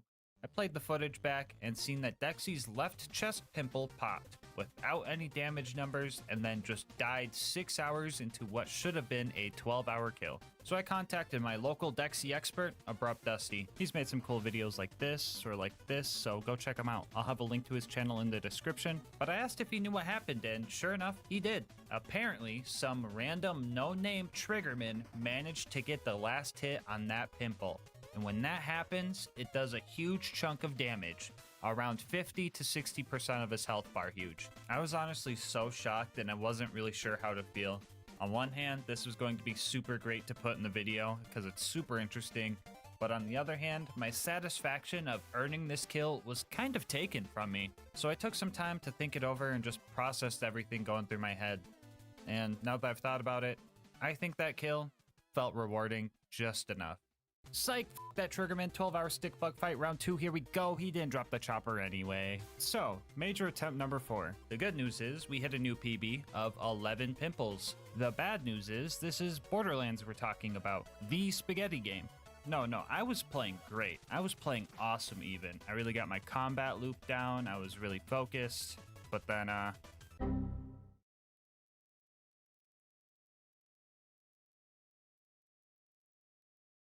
yeah, so I wasn't too beat up about this. I kind of expected this to happen, honestly. Have you taken any breaks yet? I have not, because I'm afraid the game will crash. I'm still kind of surprised how well I took it. This was 9.5 hours into an attempt I was just doing great in.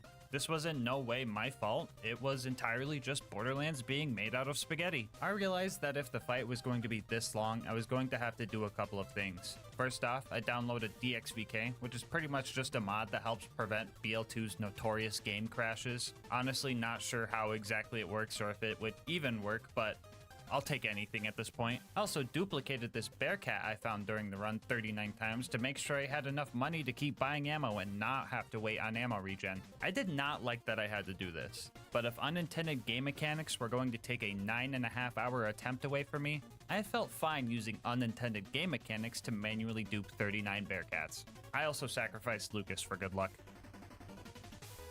I put the stinky on him. 1 week later, I prepared for what I hoped would be the final fight. I was improving on every attempt. I learned how to take out the initial savages in half the time. I was able to take out Dexy's first 3 pimples really fast using high-risk strats. I learned all of the spore spawning locations to maximize my chances for corrosive spores. And I really learned how to read Dexy, allowing me to get closer than I was before. Our strategy was becoming well refined. It almost felt like I had 30 hours of experience fighting Dexy or something. On day 4 of Dexy, I hit a new personal best of 12 pimples popped before this rock ended my 7-hour fight. Ah! That's fucked up, dude. That's real fucked up.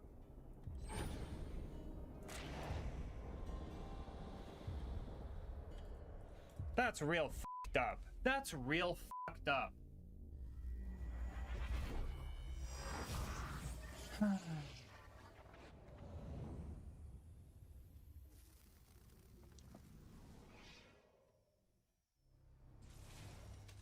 think of your death as failure. Think of it as fun.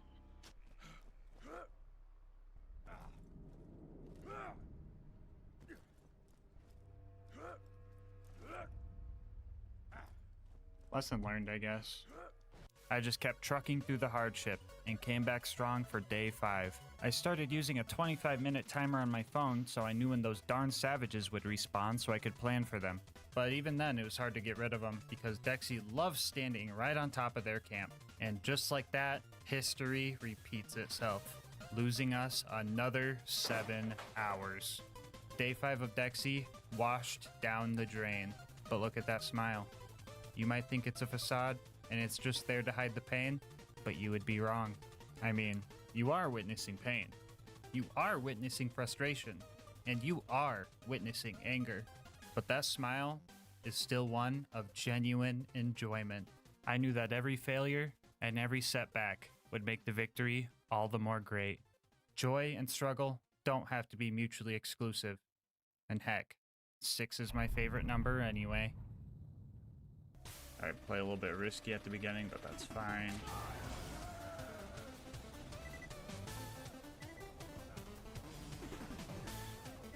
Alright, so it looks like we got every element except corrosive on this first wave. That's fine. Alright, if you're on the believer side of the prediction, you guys better be manifesting corrosive spores. If you're on the doubter side of the prediction, you guys better be manifesting corrosive spores.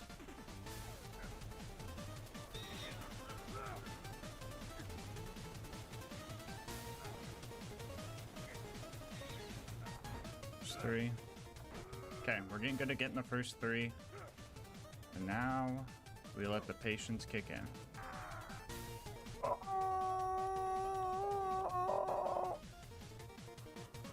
There we go. Level 90 corrosive spore. God, the fucking 2-legged drifters fucking murk my homies, bro. There we go. There's 4. I gotta be jumping now. Oh, I killed him. Ah! Oh, fuck, I thought that was a drifter, dude. I got scared by a fucking branch. Nobody clipped that into 4. Oh, shit. Oh my god, dude. That fucking rock almost killed me, dude. I can't. Okay, 5 out of 16.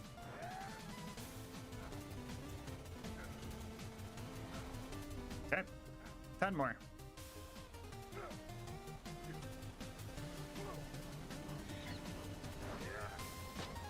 Cool. 9 more to go. Okay. 8 more.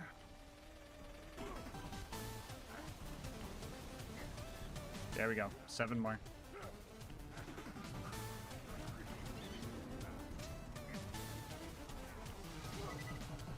Dexy, help me out, dude. I don't have health for this. I really don't. Dexy, you gotta fucking get those fuckers.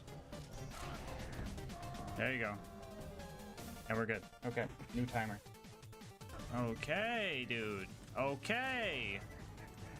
That fucking shock dude is getting on my nerves, and I'm about to kill him myself. Stop, you fucker. Oh my god, I'm killing this fucker.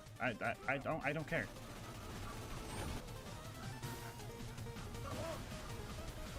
Jesus. What the fuck even was that? There we go. 6 more, 6 more. That was the back of the head. Okay. 5 more. I see you. I see you though. That was a fucking big brain play, Dexy. I will fucking give you that one. Oh, I did not mean to bird there. Oh, I'm throwing. I'm so fucking throwing. Okay, we're good. We're good. I need to get the fuck out of here though. 4. 4 left. Jot her down. Headshot. 3 more. 3 more. That was his head. What's he doing over here? Dude, this is freaky, dude. This is like foreign territory. I don't like it too much. It stresses me out.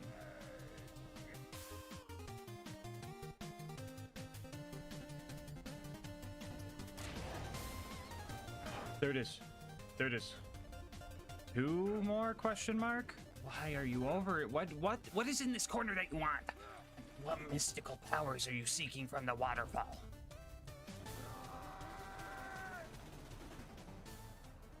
One more? That was his back. I feel like that's gonna be 2 more though. Alright, here we fucking go. Come on.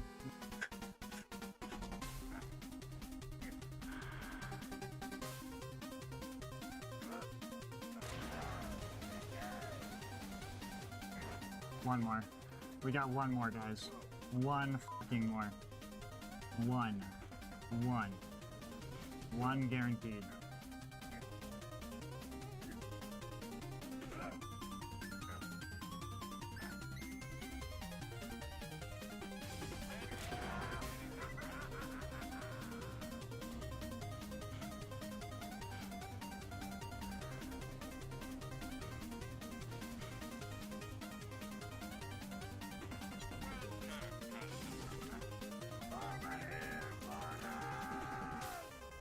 Never again. Never again.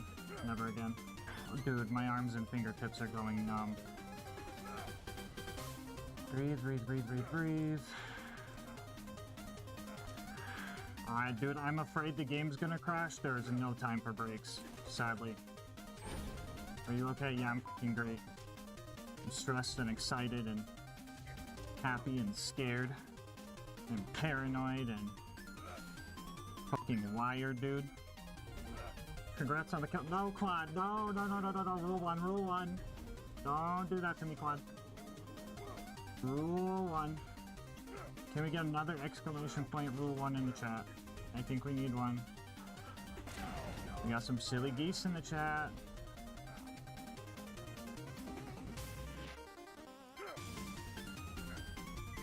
Oh my god. We almost fucking lost it there. We gotta fucking get a Gunzerk now. If we got dotted there, we would have fucking lost it. How'd that fucking hit me, dude?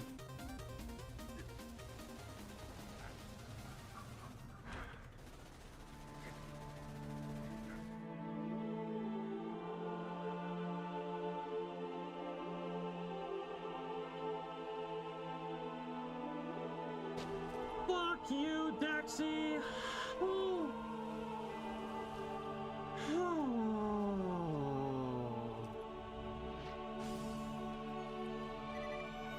Oh, let's go, dude. R.I.P. Bozo. Put the stinky on him. 9 hours and 15 minutes. Get to kill this nay motherfucker. nay. Oh. Holy shit, dude. That's fucking crazy. Put the stinky on him. After 48 hours of Dexy attempts. We finally took him down, and my thirst for a challenge was quenched. I woke up the next day, and I had received the most wild email I have ever gotten, and I just want to show you guys this thing. Yeah. No idea how my heart rate monitor knew I was playing Borderlands 2, let alone streaming it, but geez, man, I was on edge. I doubt the 6,000 calories part is right, but I definitely did smell like a gamer after all of that stress sweat. But it was all worth it, you know? Getting that kill was one of the best things I've ever felt playing a game, and I don't regret a single second of that 48 hours. But I felt like something was still missing. I felt like the chopper wasn't used as chaotically as it was intended. I mean, yeah, raid bosses are designed to be fought with 4 players, so it's not like I could just lay into them and expect to win. I had to focus and use tapfire strats for cooldown and just be locked in the whole time. And also, I didn't get a chopper to drop on this kill. So let's do it one more time, the right way. Alright, remember guys, if it bleeds, we can kill it.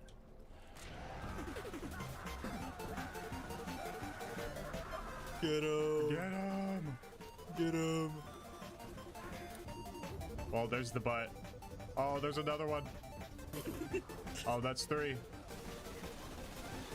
There we go. We got one. Green Knight, go! Go! Get back in the fight! Go! Go! Yeah, Go! literally. Get out there, soldier! Go! Go! Go! Okay, I don't know how we got his armpit and not his shoulder, but let's go, baby! We got 5! Oh, money shot, money shot. I feel like someone did that with, like... Oh, back of the head, let's go, that's 8. Oh. Wow. Get the high ground. Oh, there's another one, that's 9. Yo. Usually the barrel. Sometimes it's another thing called... Oh, did we get one? Oh. Did no. Did it? No. There's no gunners here. There's no gunner. Oh, There is okay. a gunner here. Wait, is there? Did this guy kill him? No shot. No shot. This guy killed him. Okay. Bandit is shooting him. You guys see this right here? Oh. Bandit is shooting him. Can you edge me, Tom? Yeah. What? Yeah. Let's do this. Oh no! Oh no, lost where are we one. stuck this one? Oh. We lost Tom. When you ride in the back of a truck. When you do that, yeah. I do that all the time. Oh my god. Wait, what? Working. Huh? There's 2. Oh dang.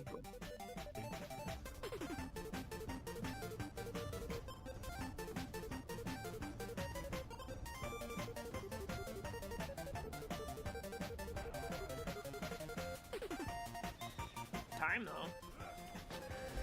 Oh! That works, I guess! Oh. What happened? I don't know. Oh, we got him. evaporated. Oh, he Might as died, well he died, fix he it. died. Oh. There we go. So we can Oh just no. Oh That's no. work as hero. Yep. Oh. Oh! Roach. Silly woman's next recipe. Oh, there's Oh, 5. that's These are missing. section. Oh, okay, there's 6. Oh. That's interesting. Oh, there goes. Defense. Oh, Stop. there goes. Oh, there. Oh. Oh, there it goes. Oh.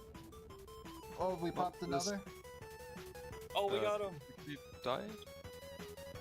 Did Let's go. Uh, I don't think I see it, guys. Yeah, I don't think we got it.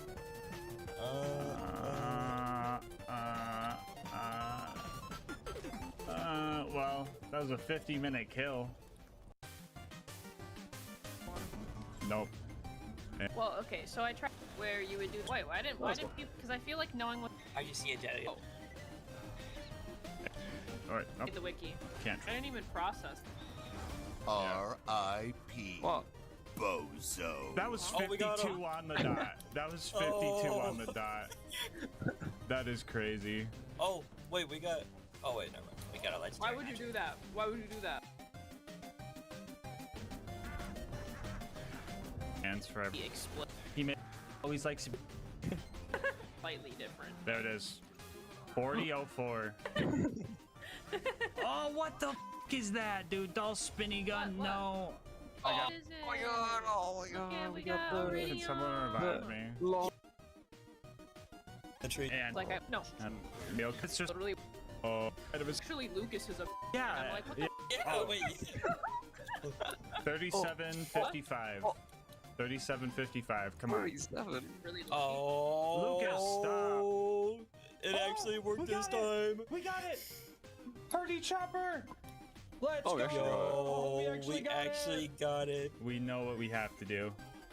Alyssa does not know what we have to do. We gotta let it rip. Well, Derber, I sure hope that was worth the wait, especially considering that this whole run took 80 hours. Before you go, I just wanted to say thank you so much for making it this far into the video. If you want to support the channel, make sure to like, comment, and subscribe. Doing all of that helps with the YouTube algorithm, and I love reading your guys' kind words and ideas for new runs. If you want to support the channel more directly, consider becoming a channel member to get videos a day early, grabbing something over at GamerSupps using my link, or going to GASMASK'S.com to get some merch. I will link my Discord and Twitch channel where I stream these runs live down in the description, and last but not least, shout out to Mango Soda who made this video's thumbnail art. They do commissions and will also be linked below. But until next time, breathe easy, homies.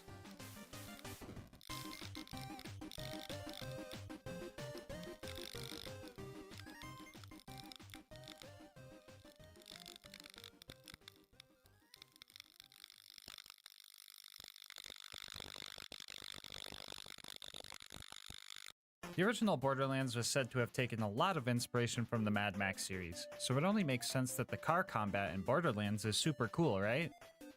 Right?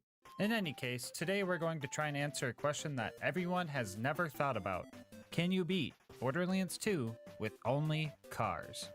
Before we hit the road, I'll go over the rules. This is going to be an Overpower 10 Ultimate Vault Hunter mode playthrough, and all damage I deal to enemies must be from vehicles or because of vehicles. We will be playing as Krieg for this run, and I'll explain a bit more on that later. For our gear, we will be using a basic shield, legendary sickle class mod, and the Afterburner relic. Yeah, to the guy that commented saying I should try to beat the game with only the car relic, you might have been joking, but I wasn't. Here's a quick peek at the build. Most of this isn't important, but Fuel the Blood, Fuel the Rampage, and Fuel the Fire are all vital to this run.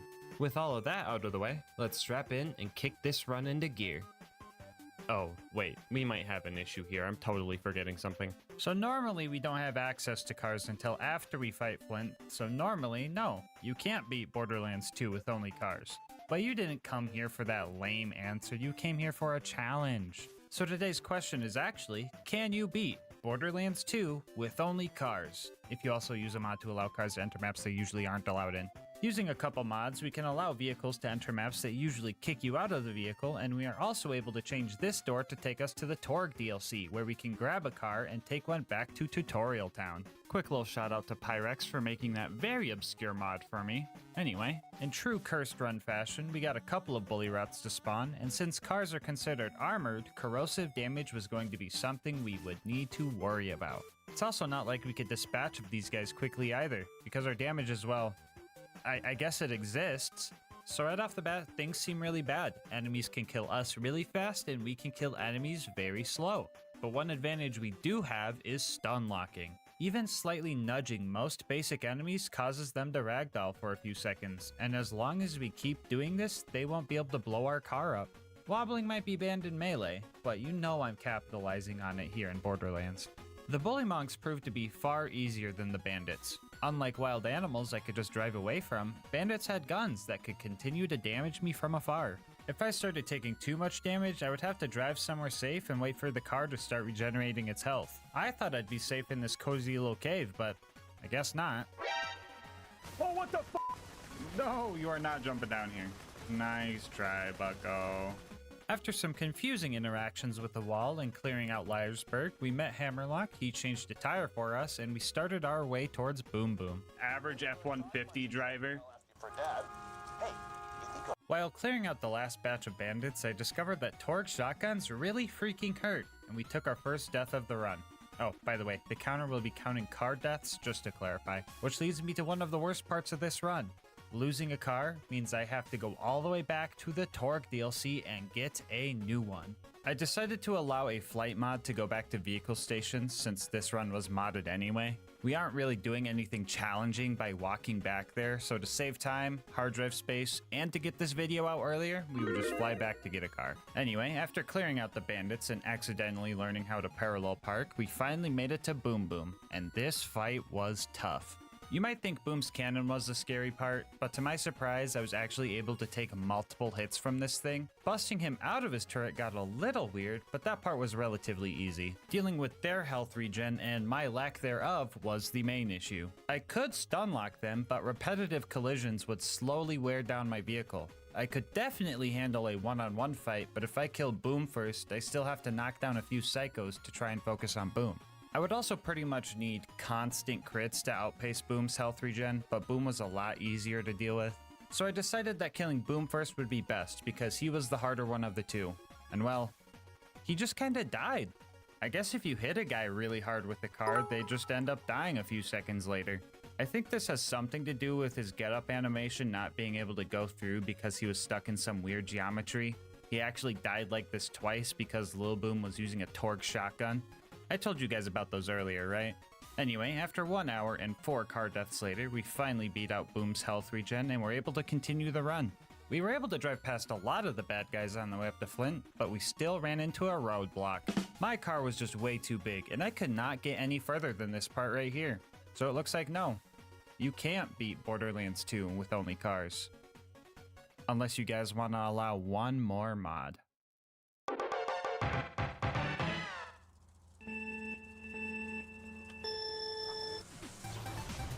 Looks like them few boys are in a pack of trouble.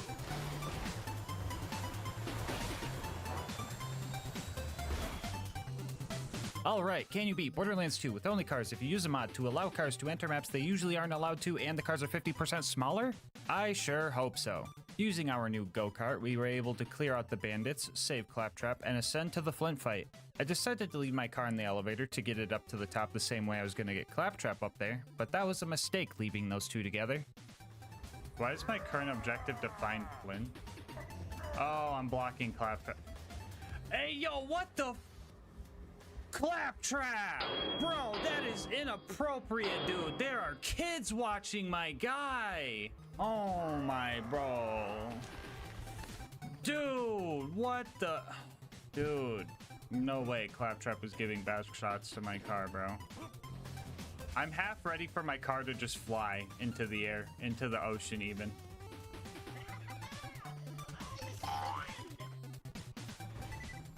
Okay.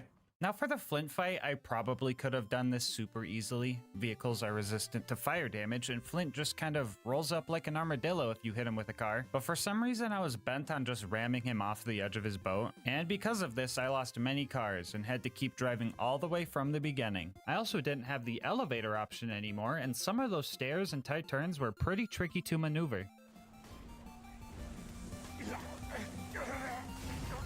Okay, fire barrels hurt. Lesson learned. After way too much wasted time, I finally got Captain Roly-Poly to fall off the edge and took care of his goons from afar. After that, I just laid into Flint until he died. Cool. Rock out. Yeah, jam. Oh my god. It's Lilith! After dealing with Claptrap's sex drive, Claptrap, stop getting freaky with the car! We made it to Three Horns. Here I snuck into the DMV and stole a license so I can drive legally and warmed up my Bullymong whispering skills. Bullymong, stop! Ramming Door Guy was probably the most normal thing about this run, and then after that we had to deal with our first AVEF, or Anti-Vehicle Entry Field. Oh brother, it's my boss again. I freaking hate this guy. Hello? Yeah, we're not calling it that. Just call it a car wall, okay? What? Why would I call it that? The wall isn't made of cars. Bro, what are you on? You're just complicating things, and AVEF doesn't even roll off the tongue. It's just an invisible wall that doesn't let cars pass through. Yeah, so it's an AVEF. No, it's not a fucking AVEF. Just call it a car wall or you're fired. Man, one day I'm just gonna be my own boss, so I don't gotta deal with that frickin' buzzkill. Anyway, yeah, I couldn't find a way to get through this wall, so I was going to have to get creative, because I had 3 psychos I needed to kill to save Reese. Those bullymongs I met earlier were nearby, so I decided to have them help me out by relocating the psychos to a place I could reach them.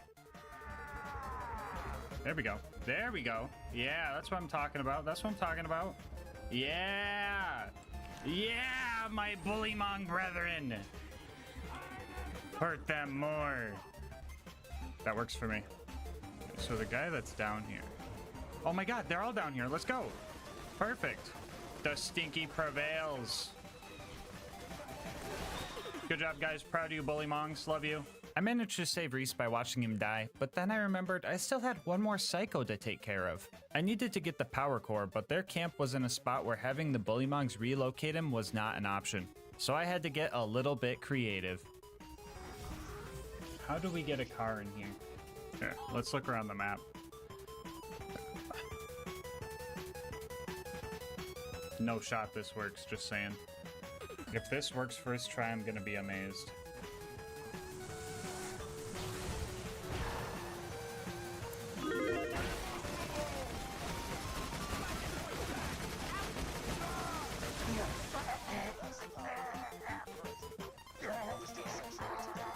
After I got my bullymong homies to kill the 20 bandits to avenge Reese, we made it to Sanctuary. Nothing too crazy happened here. I pushed Jess up into the button to speed him up, which was cool, and the only place I couldn't get my car was the fucking garage, because that makes sense. So while I'm here doing all the boring Sanctuary chores, I'll tell you guys about our partner, GASMASK'S.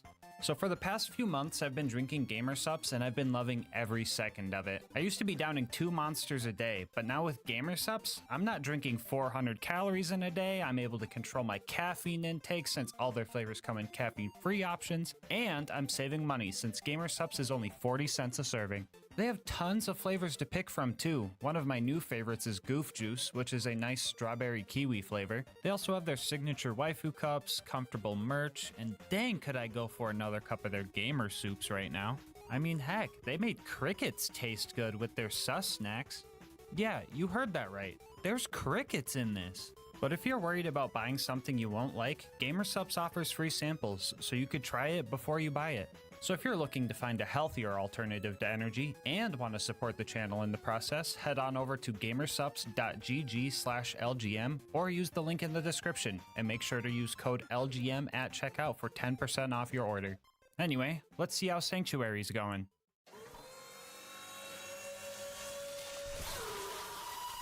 Our next destination was Frostburn Canyon, but well, let's just say we ran into another roadblock. So these invisible car walls tend to be pretty tall, but they eventually do end and you can get over them. For the purposes of testing how high these walls were, I decided to pull out a special vehicle I'm gonna call the Meat Bicycle.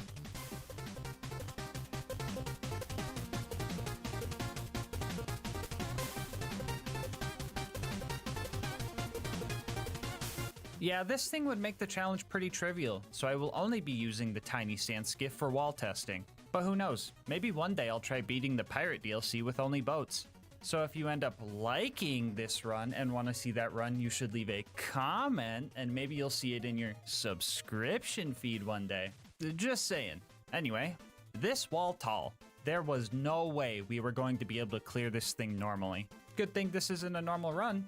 And also good thing that we're playing a game from over a decade ago and there's some jank that can help us. Introducing scroll boosting. By setting our boost key to scroll wheel up or down, we can use the free scroll mouse to do this.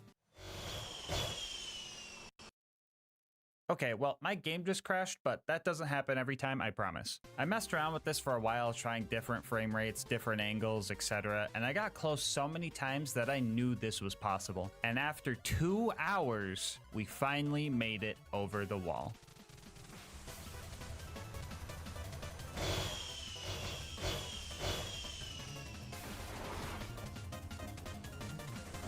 Anyway, thanks for the raid, Jolts. You came just in time.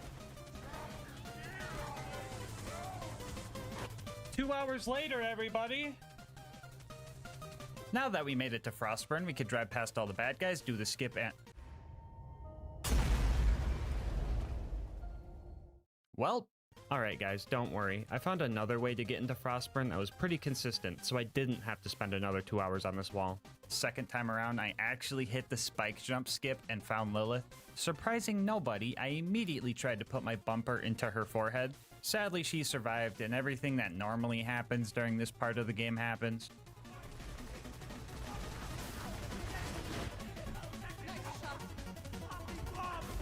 Okay, Lilith, okay. I'll give you that one, okay? That was kind of cool.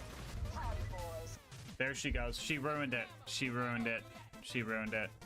Anyway, we had some close calls with some slag and corrosive guns, but we made it to the end, and I seen what I thought was my only chance I would probably ever get to do something I've been wanting to do for a long, long time.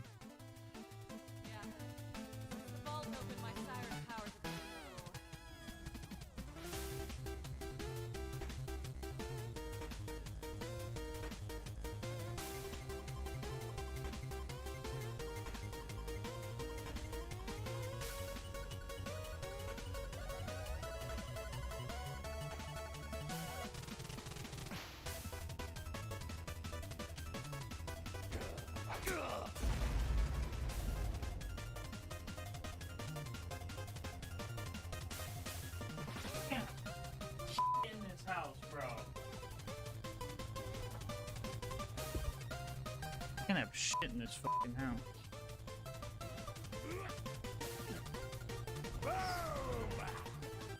For anyone wondering, this is what happens when Lilith teleports you while you're in a car.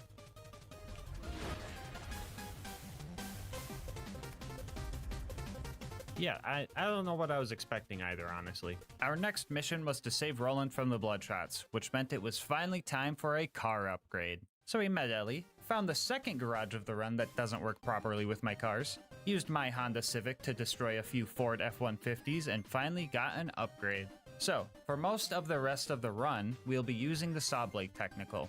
A lot of you guys might think the Barrel Technical is better and know that it is the fastest vehicle in the game, but do you see these saw blades I'm shooting?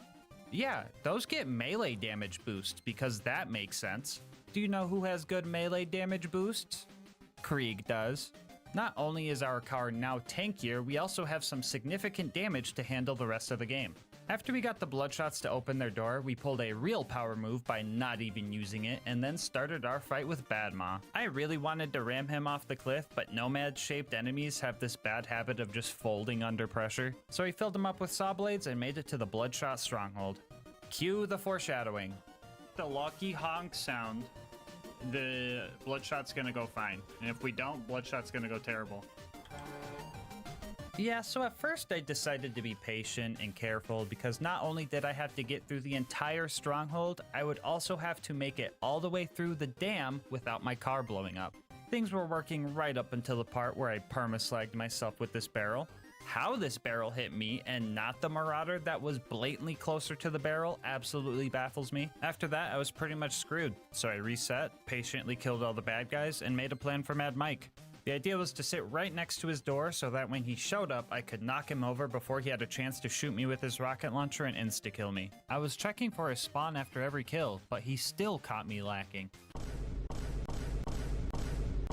After that, I started getting impatient, trying to drive past all the bad guys, dying because of it, getting frustrated with the amount of corrosive weapons I was dealing with, and I was here for a while. But after 2 hours and losing several cars, I snuck through Mad Mike and re-locked in. By this time, I had developed a strategy where if my car was taking too much damage and there wasn't much room for escape, I would ditch the car and lure the bullets away from my more important half. For a second, I thought they put another car wall in the middle of a map that usually can't have cars, but I managed to just smack my car through it, thankfully. After that, we found Roland and quickly drove to the dam. But not before getting torqued on by the Warden. Bro, why is this game so cursed? First, we have to deal with Freak Trap, and now this? I paid the toll so I could get my car through here, but they didn't even raise the gate for me, so that was just a scam. They also made me do this scary jump that would have made me cry if I missed it. I was being extremely careful, slowly taking out every loader and bandit until we made it to the Warden. I was only going to have one chance at saving Roland, and if my car blew up, I was guaranteed to go to the gulag, and the fight there sounds atrocious. So I locked in, and oh my god, it died in like 12 seconds. Well, I definitely overstressed for that fight. Also, yeah, this meme you're seeing on the screen right now, yeah, it's pretty much canonical.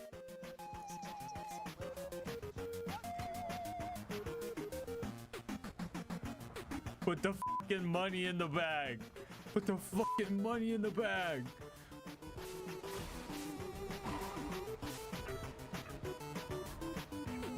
Jack can't kill Roland if we kill Roland. Anyway, Roland was saved and our next job was to go rob a train in Tundra Express. Upon arriving, I had a little bit of a scare. Yeah, cars definitely weren't meant to be here. I was a bit worried about lighting the Varkids on fire, but I bumped a fire melon and it just worked, so that was cool.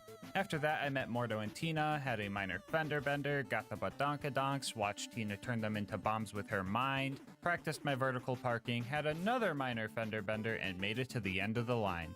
So the Wilhelm fight was pretty, normal, actually. Ramming into Wilhelm sometimes staggered him, which felt illegal to see, but I couldn't get him to fully ragdoll, sadly. So I just kept my distance and laid into him until he was super low on health, and then I decided to try to finish him off with my front bumper, and that's where things got a little goofy. Oh no!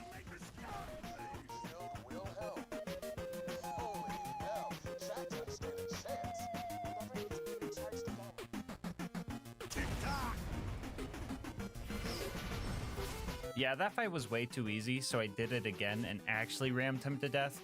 Didn't look as cool as the first one, but oh well. We made it back to Sanctuary with our catalytic converter we stole from Wilhelm, but things started getting scary. Lilith stole my car, so I rage quit. She said that if she can't have it, I'm not allowed to ride the cool flying city, so I tried to scroll boost back over this bridge, and everything just fell apart.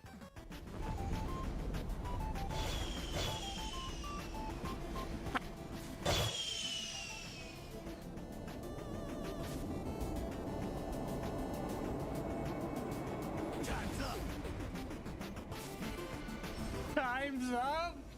Our next goal was to drive through the fridge so we could get back home. And yet again, we are faced with another car wall. And this one was a doozy. We pulled out the meat bicycle again and found out that the wall was pretty much the same height as this building right here, meaning we were going to need a scroll boost to get over it. I was here for a long time trying to find a good angle or ramp to make it over, but every time a jump looked promising, my game would just crash. At this point of the run, my total crashes far surpassed my total deaths. A couple of homies in the Twitch chat kept saying I should try and hit the jump with the runner instead of the technical, but I was being stubborn because I thought that I was going to need the technical for its speed. Speaking of Twitch, you should go check me out over there if you want to watch these runs live. Anyway, I did eventually break because it seems like the technicals crash the game way more often when scroll boosting. And when you mod them to be this tiny, trying to boost with them gets a bit squirrely. As soon as you press your boost key, the bandit trucks pretty much wheelie 90 degrees up, and unless you're on flat ground and just going straight, it's really hard to actually get speed out of it. So I caved and swapped back to the runner. And then I found that I could get my car up onto this section of the camp. But that doesn't really help. Only if I could do some grenade jumps, I could get up there and then like up there easily and... Never in my life have I ever thought I would have to perform a double grenade jump for a car. Because of their smaller size, these things also fly a lot further when hit with nades or punches. And after 4.5 hours of trying to scroll boost over this wall, I managed to blast my car onto the roof and over the wall.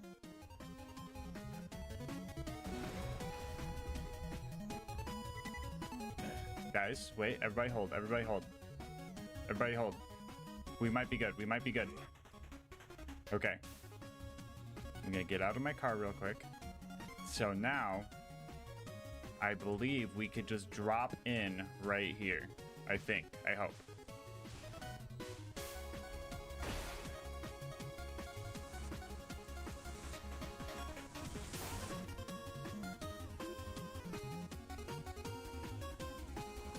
Don't do this to me. Don't do this to me. Don't do this to me. Don't do this to me. We see it. It's right there. Oh.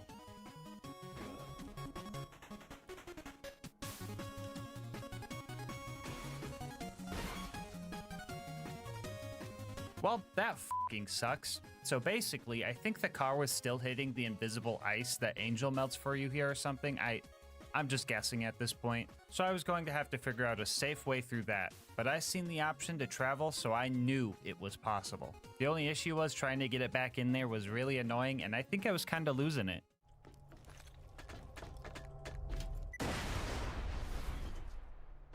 Somebody clip that. Did anyone else hear the Mario theme there?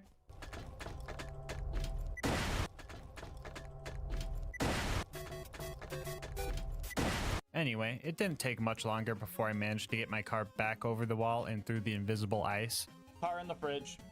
So I made it to the fridge, and then we drove through the fridge, and then we made it to the outwash, where I discovered that I could have just ran through the fridge because there's no mandatory combat, use this door to travel to the Highlands, get a car here, and then go back to fight Mr. Noodle. So you're telling me that 4.5 hours was pointless? Wouldn't be the first time. Alright, real talk, I'm just messing with you guys. I knew this door was here the whole time, but I felt that it would be cool to get the car into the fridge anyway. It just felt right since I knew it was possible, even though the challenge didn't require it. Anyway, we were having some issues dealing with the constructor before Mr. Noodle. I felt really squishy and felt like my damage was starting to fall off, but my brain didn't think, maybe it's the squishy low damage car you forgot to swap out. But I did remember that I had something the constructor didn't. Tires. So I drove past it, slowly fought off the thresher that ate my new alternator, and made it to Overlook where car walls stopped us again. Geez, why do they even put these here? Are cars really that strong to prevent entry to a basic map? Oh, you could just drive around it. That's pretty cool. So I knew that the beacon defense section was not going to have very many breaks, and finding time for my car to heal was going to be tough. So I decided to sneak 2 cars into town and have one hidden way back here. That way, when one car is taking a beating, I can make a little pit stop and swap out cars so they could heal. And that strategy was honestly working super well. That is not the pit crew I was looking for. I mean, the beacon still got messed up, but I didn't lose any cars in the process, and for the first time in a while, I was actually able to kill the constructor instead of just rushing the fast travel to escape, so that felt pretty good. We made it back home and got our next job to go to the... Oh, brother, this is going to be obnoxious, isn't it? So, even getting into the preserve is a bit annoying. Pretty much needed to climb the mountain and cross the waterfall to get in. I talked to Mordecai and started wounding the loaders. That was going fine, but I did have to deal with some saw-blade technical jank.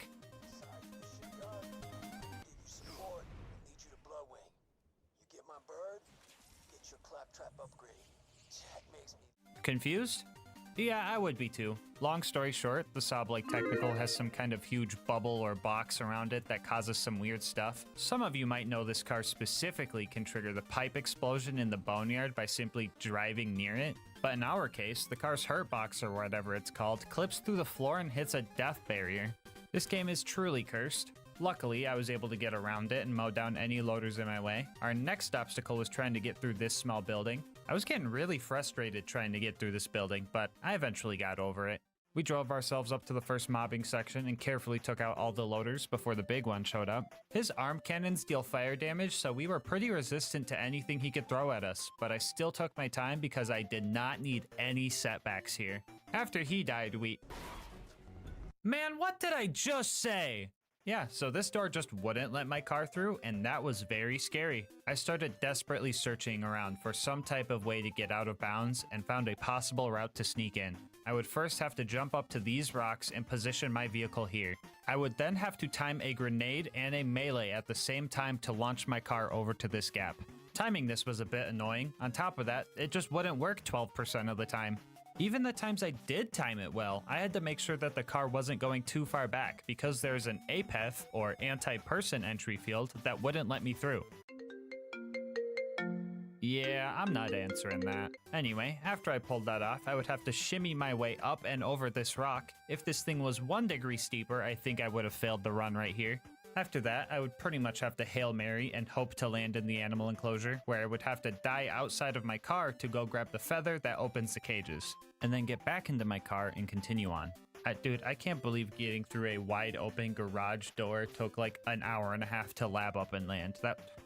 This game's busted. Next, I drove past the stalkers, killed off the skags, and prayed that this door wouldn't have the same issue. I swear to God. Oh, thank goodness. We were getting close to the end, I was pretty on edge, and my heart rate spiked when my car started bugging out. Luckily, I managed to unbug it out and started trying to figure out what I was gonna do about these stairs. The answer was trial and error, but how the f did I manage this? Not sure if I can park there. After clearing out the last few bad guys, we made it to the Bloodwing fight, and I was fucking white-knuckling it. I knew that one corrosive dive bomb or some type of AoE attack from Bloodwing could have me going through all of that trauma all over again. Yeah, guys, I was definitely overreacting right there. In reality, she only managed to do one claw attack in fire phase, one claw attack in shock phase, and in corrosive phase, she only got one claw attack and one corrosive ball off before the 84 saw blades I put into her appendages finally grounded her. That was an extremely easy fight that I definitely stressed over for no reason. I can't feel my fingers right now, bro. That fucking looked easy, but that was fucking nerve-wracking. Driving into her automatically picked up the claptrap upgrade, and I started doing donuts. GG, Bloodwing. Another point for me. I realized I forgot to do the loot dude, so I redid the whole scary out of bounds jump again, and all I got was a freaking gub. Wow! Anyway, with another scary part of the run done, it was off to recruit Brick and his air support. Huh?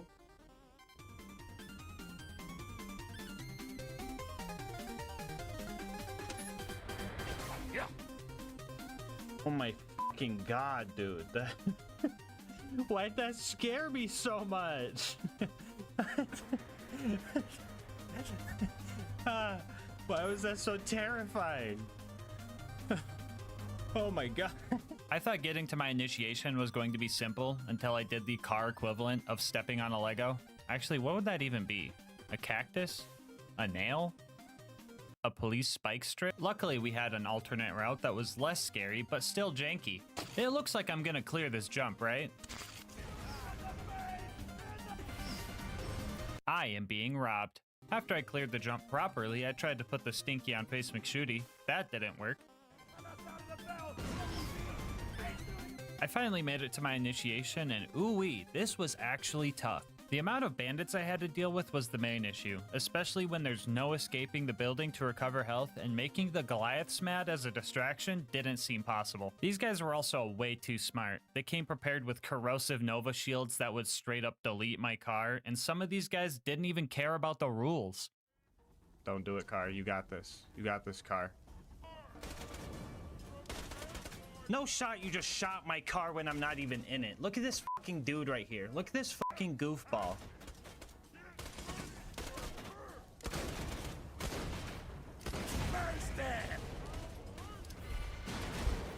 I'm suing, bro. I'm suing. After totaling way too many cars in there, I managed to get past the first wave of big guys and mowed down the little guys until we finished the initiation. Then I hugged Sarcastic Slab with my car, I gave Brick a ride, and we started taking out the loaders. And that was going well until I forgot about the previous no parking area. After grabbing car number 42, we started launching loaders.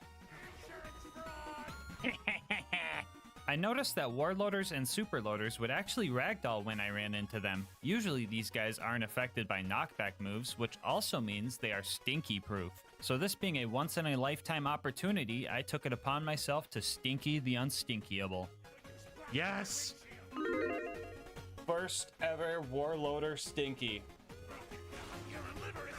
Oh. Brick? Brick? Well, he said over here. Up next was the Jack double assassination job. You could tell this one was a fake Jack because when I shattered his shins with my car bumper, none of the loaders really cared. After he died, I grabbed his pocket watch from a pile of saw blades, found out I could throw my car at people by punching it, debated whether or not it was allowed for the challenge, thought that if someone threw a car at me and I fucking died, it would be safe to say they killed me with a car, decided that it was allowed cause funny, hit some info kiosks, did some stealth car shenanigans, and acquired Jack's voice. We now had everything we needed for the bunker raid, and let me tell you, this was an uphill battle. Breaking the ankles on the first constructor went fine, and the baby turrets were only mildly annoying to hit. And yeah, we actually had a pretty sizable lead on all the enemies spawning because they were just really slow.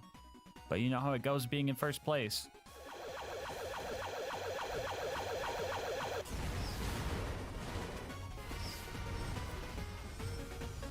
Now this was concerning, because fighting the bunker and doing the entirety of Angel Core all without losing a car already sounded pretty stressful. But having to do it with the barrel technical because the saw blade's negative aura hitting death walls made this extra scary. So I decided to try and find another way up, and I was met with even more jank.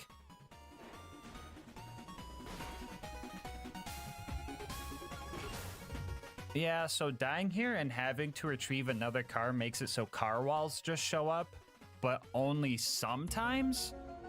Yeah, I don't know, guys. I would either have to win a coin flip or just re-kill the toaster and turrets again to get past these doors. Not to mention having to kill all the mobs on the way up as well. I was able to take out the big toaster from afar and managed to line up a jump to get up there safely, but the door still didn't open. This usually means something that the toaster created was still alive out there, so I had to go finish off the rest of its bloodline. Or oil line? Power line? Screw it, let's just cut all their brake lines. Anyway, hunted down every loader in the vicinity and had a little lapse in judgment.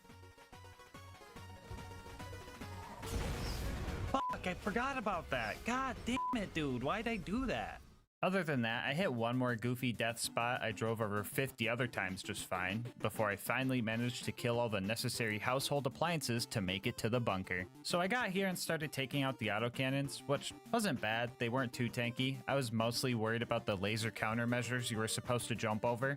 I really hope I don't have to explain why I can't do that. I don't know if it was the high-up third-person perspective, but I never noticed that the light railings turn red when lasers were coming. I also never noticed they would start on one end and work their way around the ring.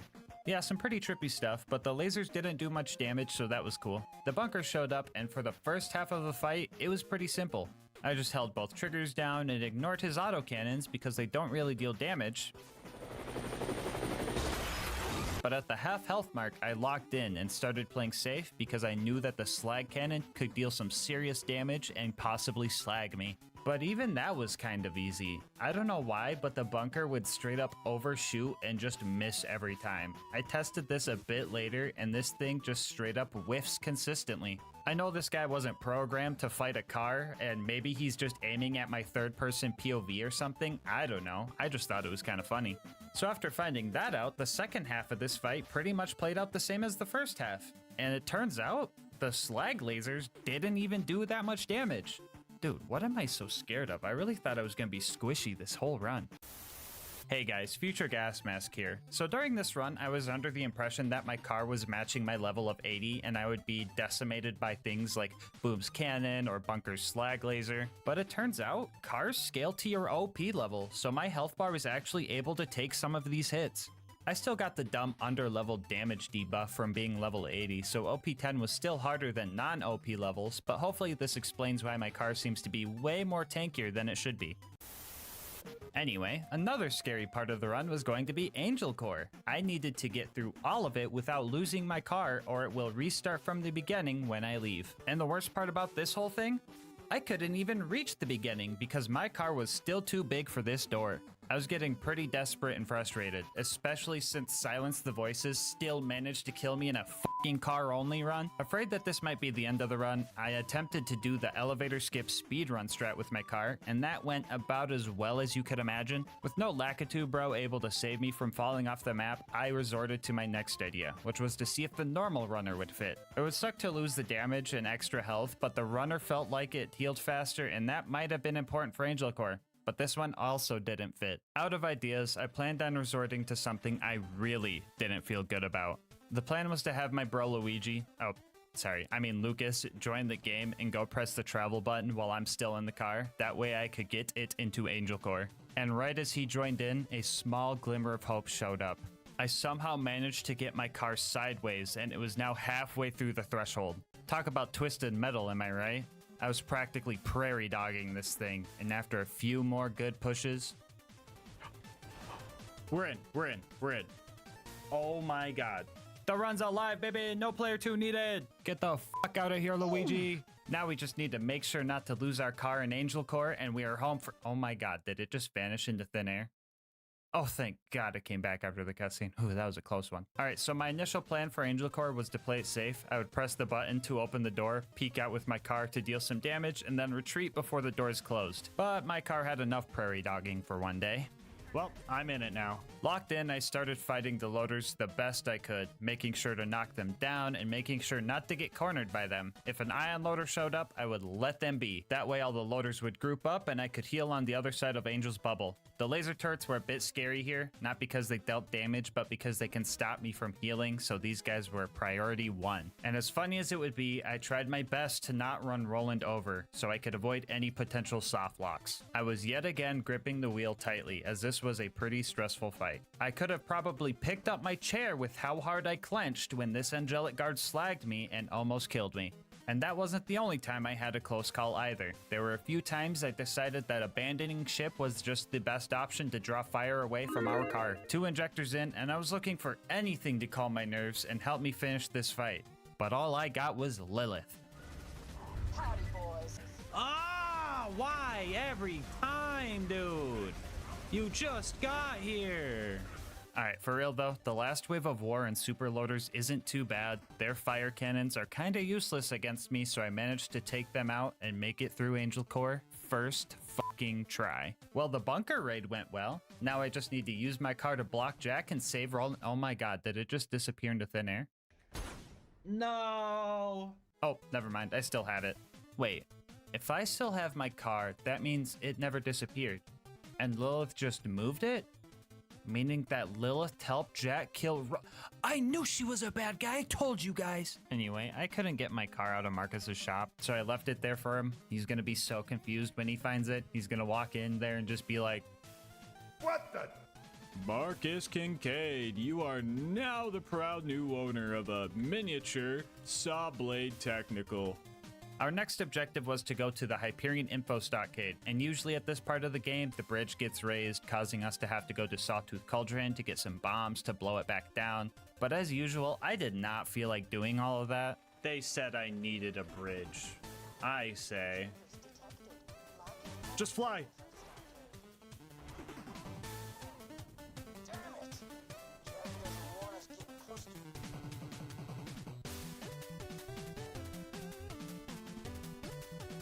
Well, I had to go to Sawtooth Cauldron anyway because this game didn't expect anybody to break it. Traversing the cave system down here proved to be a bit annoying. I was hoping to drive past all of the unnecessary mobs, but the tight 90-degree turns and numerous stairs made that harder than I anticipated. My stubbornness got the best of me and I decided to keep trying to brute force it, and the cycle of spawn car, kill one ambush commander, lose car started. After 4 laps of that, I actually managed to escape the tunnel and made the drive over to Boombringer, where we blew it up for being a flying heathen. And after that, we gave Mortar the bumper special and prayed that our car would fit in the elevator.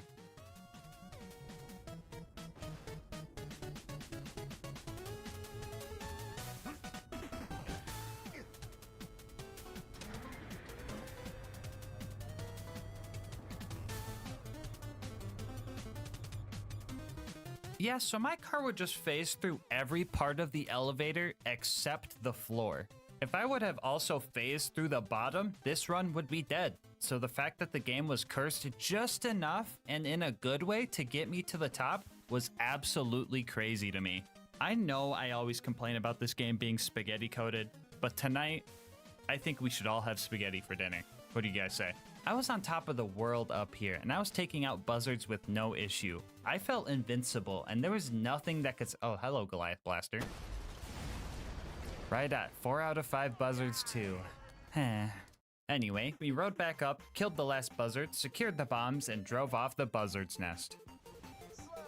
Woohoo! Can I park my bicycle here? After that, we made it to the boneyard, where we did all of our usual valve cranking and pipe bursting, but then we ran into another car wall. If we managed to get our car into the pipe, we're stopped by a car wall. If we managed to ramp up the rocks, we're stopped by a car wall. And if we spend an hour trying to land on this pipe, jank myself over this wall, and boost wheelie jump onto this platform, we are still stopped by a car wall. We brought out the good old meat bicycle and found out that even with scroll boosting, there is just no way we are going to be able to clear this wall. So it looks like the run ends here. Or does it? To progress the story, we need to make it to the Hyperion Info Stockade, infiltrate it, and grab the info. And at no point is there any mandatory combat. And as per the rules, the car is not required here. Yeah, I know, guys. It kind of sucks that I can't get a car into the Badlands and fight Saturn. This is a lie. I don't want to fucking do that. But sneaking in might be tough when we don't really blend in and can't fight back at all. But for now, I'm gonna have to say goodbye, car. Until I see you again. Alright, so sneaking past all of the guards is going to be pretty tough. With enough persistence, we could grenade jump up to the front door and tank enough bullets to make it inside and grab the goods. But grenade jumping as Krieg is tough because the developers made him extra heavy so that he wouldn't get tossed around during melee combat. Which makes me realize, Krieg is canonically heavier than a car? Yeah, that makes sense. After about 30 attempts, we managed to sneak in and get the goods, and with the location of the vault now known, it was time for our final drive towards Jack and the Warrior. So, the run up to this point was going surprisingly well, considering that I could only use cars. But you guys want to see my death counter double? So first off, in order to get to the fight at the claptrap door, we need to do some super jank to get past this car wall. First, we need to boost jump off this part of the map and get enough distance to bypass the death triggers. We would then have to drive towards the claptrap door where we would just... Yeah, bro, I'm not even going to try to figure out how this one works, but anytime we lost a car from here on out, we would have to do that. The claptrap door went well, and right before I made it to Heroes Pass, I realized I forgot to snipe face McShooty, so I drove a runner up to the bunker's entrance and tried to snipe him. Emphasis on tried, because I just wasn't hitting him at all. I had Luigi come back again to see if the bullets could even reach him, and they weren't even close. But you guys remember when I said I couldn't put the stinky on face McShooty? Looks like I was wrong. I'm gonna sing a song. Shoot me at the end of it. Da da da da da da. Thank you. We made it back to the claptrap door and headed towards Heroes Pass. And fun fact, this little platform here, cars just fall right through it. I wish I knew why, and it's kind of scary to know that just at any point in the run, I could have just fallen through any floor, but it was only this one specifically? What? This wasn't a real issue since I could just get enough speed going up the stairs to jump over the gap and press the button before I fell through, so we made it to Heroes Pass. Usually I do a couple of speed run skips to bypass all of the combat in Heroes Pass, but that wasn't an option for this run, so I had to wait for Brick and Mordecai to open the way, which wasn't so bad, especially because Brick would distract the RPG loaders for me, or at least most of the time. Every run through here would also require us to do a wheelie jump over this bridge gap, but with little room to gain speed for the boost and our backboard being made out of trampoline, this jump ended up causing the most deaths out of anything during this run. I would also have to full-on save quit after every death because Brick would turn into a literal brick if I left and re-entered this map, soft locking us. So we made no progress if we lost a car and would have to restart all of the mobbing all over again. Also, the claptrap door was another one of those coin flip doors that would only stop me sometimes. Still not sure what decides this, but oh well. It only takes me 2 minutes to figure out if it's gonna take me another 2 minutes to figure out if it's gonna take me another 2 minutes. The final door I needed to wait for was pretty tough to get by. A lot of loaders were thrown at us here, and the sheer number of them could kill me quick. It wasn't always those guys getting me though. The amount of corrosive and slag guns that the Hyperion guys had was absolutely crazy. It felt like every attempt that I got past the claptrap door, I had to deal with at least one of those elements. The numerous barrels scattered in this map also messed me up a few times, and that dumb guy behind the steering wheel? Don't even get me started with him. And after nearly an hour, I finally managed to get the last door open and had a straight shot towards the vault.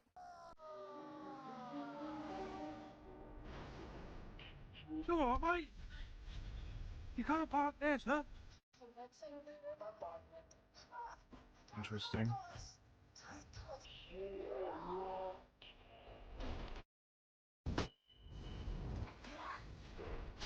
Kevin, watch the light, dude.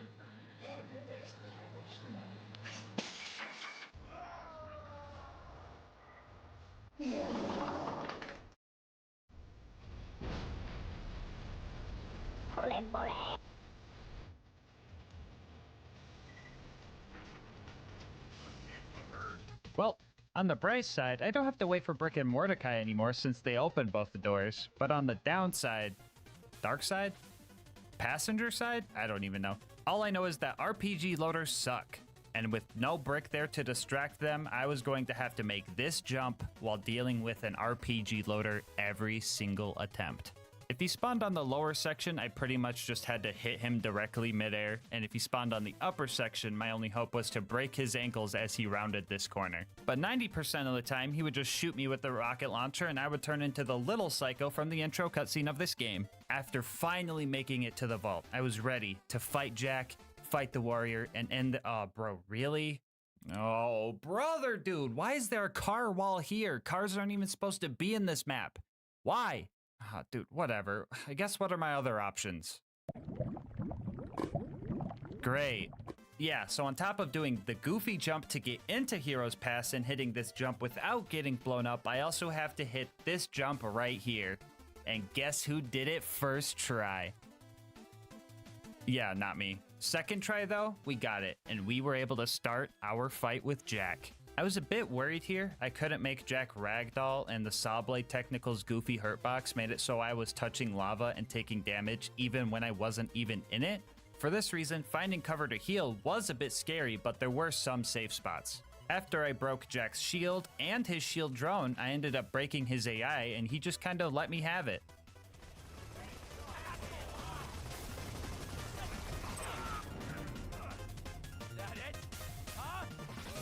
Yay! The warrior was only slightly scarier than Jack. As you can see, I wasn't really scared of any fire damage. I was kind of vibing in it, honestly. I was mostly afraid of him launching my car into a death pit or something. But as long as I kept my distance and got the occasional Crystalisk to ragdoll, oh my god, that looks so weird, I would be fine. And I was fine, because 5 minutes later, the warrior entered its deathbed phase, and we finished this run. Which means, yeah, you can beat Borderlands 2. Oh wait, hold on. We still gotta kill Jack, don't we? Actually, yeah, let's do something funny. Let's just boost into him or something.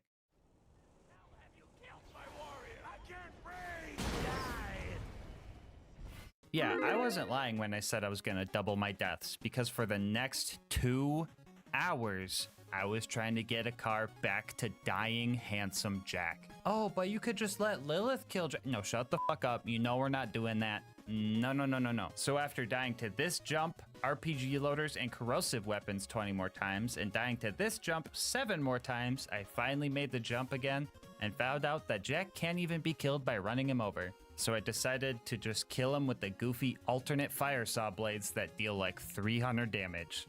So for real this time, yeah, you can beat Borderlands 2 with only cars.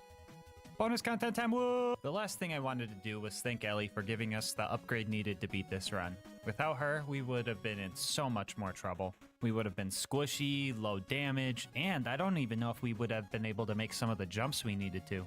So to show my appreciation, I stole a bunch of Ellie statues from the local bandits and decorated Ellie's garage before doing one last victory lap. Before you go, I just wanted to say thank you so much for sticking around for the full ride. If you want to support the channel, make sure to like, comment, and subscribe. Doing all of that helps with the YouTube algorithm, and I love hearing your guys' kind words and ideas for new runs. If you want to support the channel more directly, consider becoming a channel member to get videos a day early, getting yourself something from GamerSupps using my link, or going to GASMASK'S.com to get some merch. I'll leave my Discord and Twitch channel where I stream these runs live in the description. And last but not least, shout out to Mango Soda, who made this video's thumbnail art. They do commissions and will also be linked down below. But until next time, breathe easy, homies.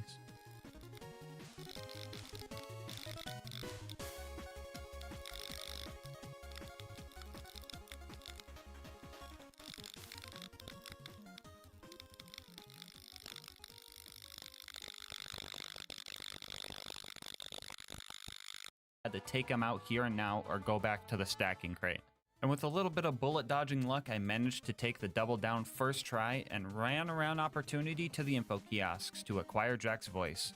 That went relatively easily compared to the rest of the challenge, but this is where things really start to fall apart. It was time for the bunker raid, and the cold medicine coursing through my veins really started to mess with my decision making. Dude, 3 fucking times I pre-stacked at this crate just to fail this jump and have to pre-stack again. I literally could have just walked around, but for some reason my stubbornness was on overdrive and I completely forgot how to grenade jump. Still gonna hit this grenade jump though. Well, let's get back to stacking. I decided to reboot myself like a haunted animatronic so I could finally make it over this gap and start our fight with the staircase. Took a bit to take it down, but after that we ran into a real problem. Now this entire run, I've been pretty used to dealing no damage, but when it came to these baby turrets, I was dealing no damage. For those who don't know, these wall-mounted turrets are glitched and can't take any splash damage, and since the Wonderlust does pure splash damage, we were screwed. But I mean, if they're gonna cheat, I'll just use Death Trap to get through this part. Oh, yeah, we're super screwed, aren't we? Because in order to pass this barrier, we're going to need a build that is only just barely more viable than Shock Gauge.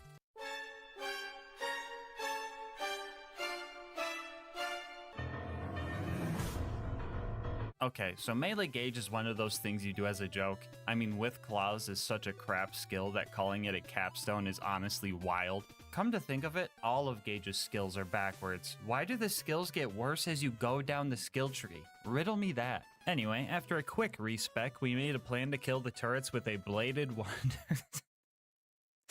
what am I doing with my life? A bladed Wonderlust and melee gauge. Step 1 of the plan was to pre-stack on an ammo crate near the turrets. After that, we would look for level 89 turrets because these guys can range from 89 to 91, and the difference between the two can really feel like night and day. If we didn't get level 89 turrets, we would have to run back through the scary red circle field so that they would despawn and respawn with a different level. We would then set up our distraction by spawning Death Trap and baiting the turrets to fight him. DT would sit there pretending to help while I would slag the turrets using Betty bullets and start swinging with my Wonderlust. Well, I know it looks like I'm using some crazy claws, but the blade on the Wonderlust is boosting my damage, I promise. And just in case there's some extra new people here, this game has a little quirk called Infinite Vertical Melee, which lets you melee anything directly below or above you from any distance, so I know it looks like I'm killing this thing with my mind, but that's just how the game works. After dealing with both of those turrets, we could not push forward because I had to go back to the normal build and restack again. I don't know if I could plug myself anymore, so shout out to Bulby. They make all the cool music I use in my videos, so if you've been vibing with it, make sure to check them out. Link in the description. Anyway, after that, we ran our way back to the mountain and started our fight with the Super Toaster. Since I'm playing Gage, I find it appropriate to be a nerd and start yammering about a strat I did for this guy. So for the run up until the baby turrets, I've been using the binary version or the ×2 prefix on the Wonderlust to increase my DPS. Now usually, the double prefix isn't always the best option on pistols because it kills your accuracy and lowers your DPR or damage per round. But this gun is so bad that I think it's the only gun that makes the DPS boost from the binary prefix make it so you actually use less ammo because the enemy has less time to regen. This gun is so cursed. Anyway, this giant toaster doesn't have health regen, so for this guy specifically, I pulled out a Wonderlust with the damage prefix to make the absolute most out of my ammo. I knew that even with this strat, he was going to have a good chunk of health left over, that I would have to just wait for the constructor to slowly nuke itself to death for the final chunk.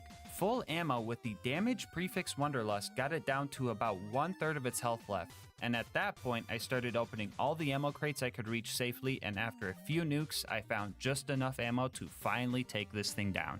And now we've only got one more thing before the bunker, and that is the Face McShooty snipe. Alright, by the way, I'm not moving my mouse at all. It's on the right, and then bam, bam.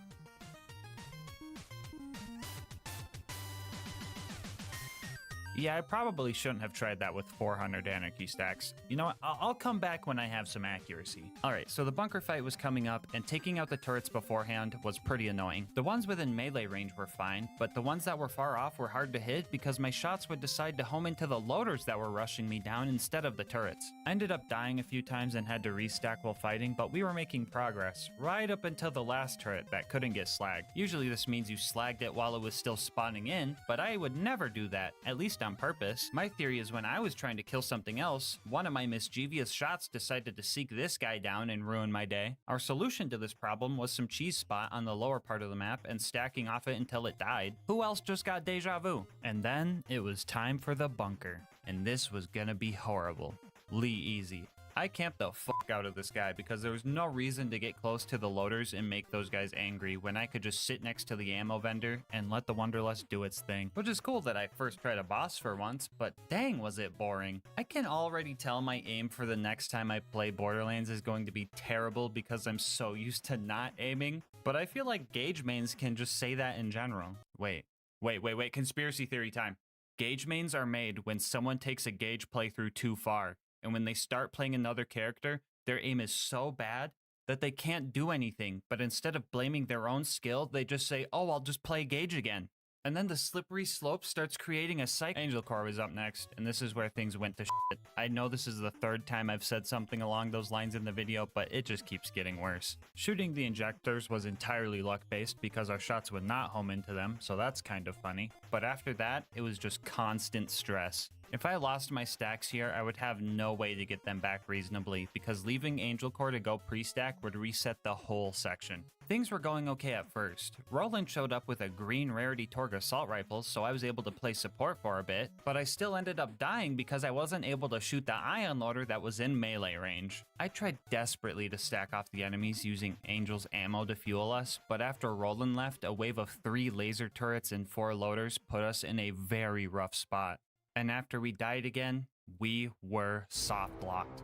You know, usually when someone says they're soft locked, it means a glitch is preventing them from progressing, so they have to save quit out of the game and reset.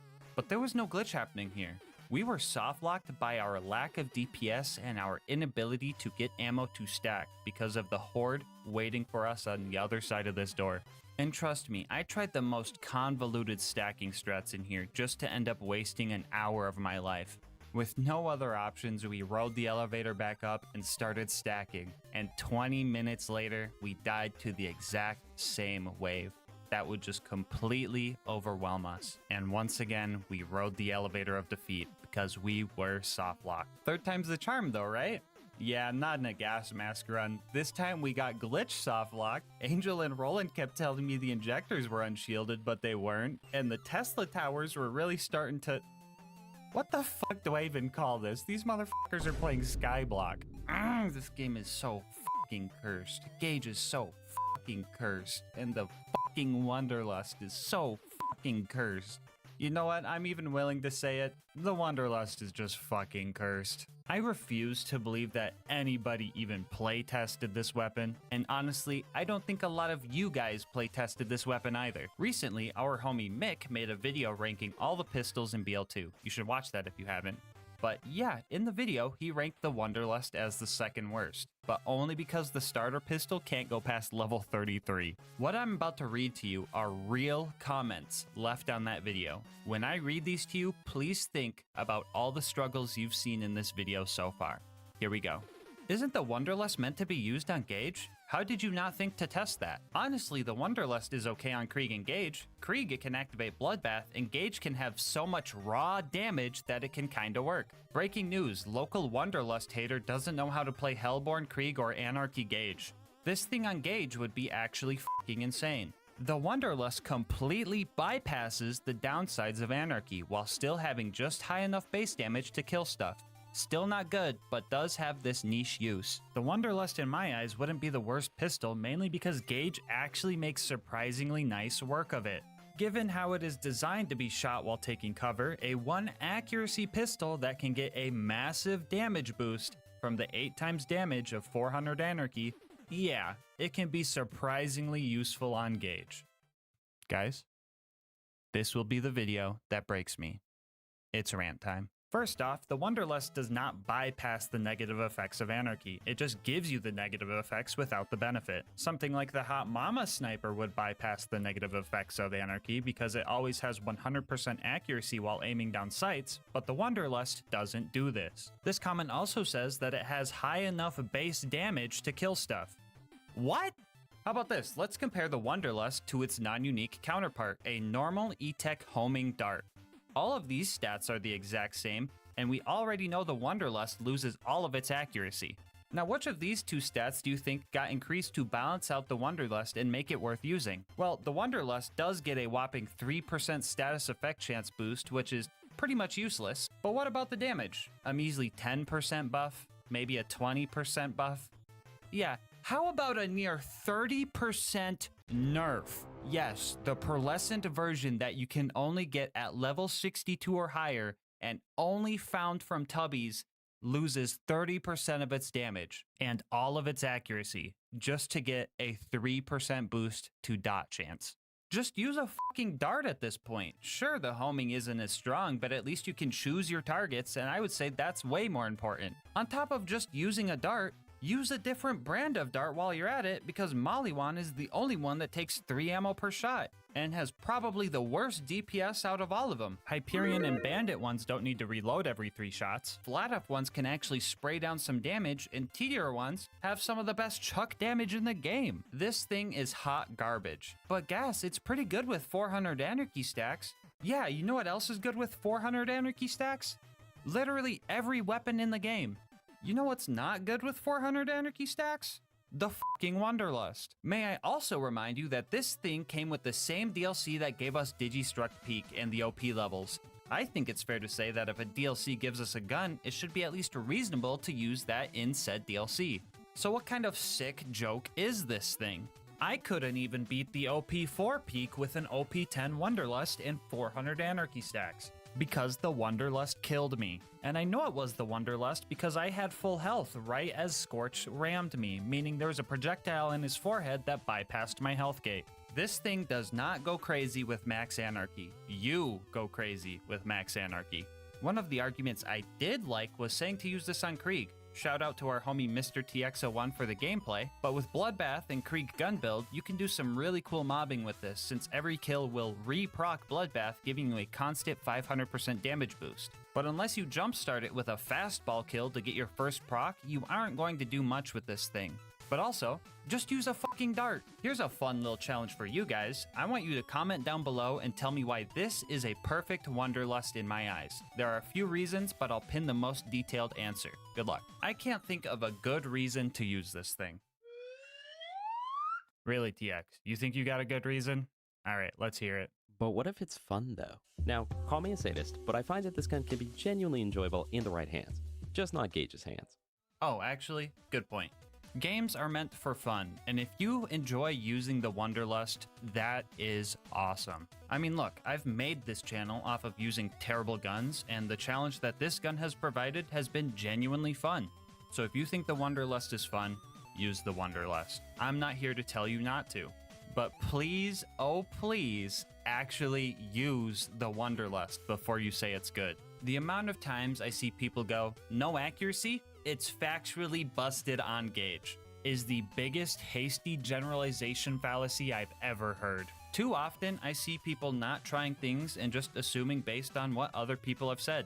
Please experience this thing firsthand. You've seen the struggle in this video, but I still encourage you to get the save file from our Discord server and test it yourself. And if you like it, that's awesome. I know I go pretty bare bones for my runs and don't optimize every little part of the build, but you can build around just about any gun in this game. And for some people, that's just the beauty of Borderlands. Fun is different for everybody, and part of the fun for me is that feeling when a hard fight is finally won. And that's where I find beauty in Borderlands. I personally don't like the Wanderlust and wish that a super rare item like this was worth the payout, but the challenge it possesses is one I have no regrets taking on. I love the beauty in the struggle, and honestly, I don't know if I would change anything about this game, because I always have fun with it. Well, you know, except for when I'm fucking stacking, ugh! Long story short, I hate Gage more than the Wanderlust. Well, I think I got all of that out of my system and ended on a pretty wholesome note at that. But I bet you're wondering about Angel Court now. Well, after failing a few more times to that same big wave and the Wanderlust one-shotting me because it bumped the cover I was trying to use, I tried a new strat and got a little lucky. The plan was to start firing before the big wave started, so I had a bunch of projectiles in the air that would all home in at once. It was like some Netero 99th hand type of thing. This reference is also double funny when you realize the Wanderlust also can't kill an ant. I managed to take out all the turrets like this, and I also got an ion loader to spawn, which was helpful because now the loaders would group up instead of surround me. It was also here that I found out that the Wanderlust's projectiles can actually go through an ion loader shield. Wait, an actual reason to use the Wanderlust? I have to tell everybody. This is going to be groundbreaking. This is gonna change the— oh wait, never mind. Normal darts do that too. Just use a fucking dart. After that wave, Lilith showed up, and this was probably the happiest I was ever to see her. The aggro relief was honestly so refreshing, and I finally had some time to relax. But Lilith didn't like that too much. There it is. is. She said it. Good grief. I was just thinking. Imagine if this is the run of all runs. She doesn't say it in a YouTube run.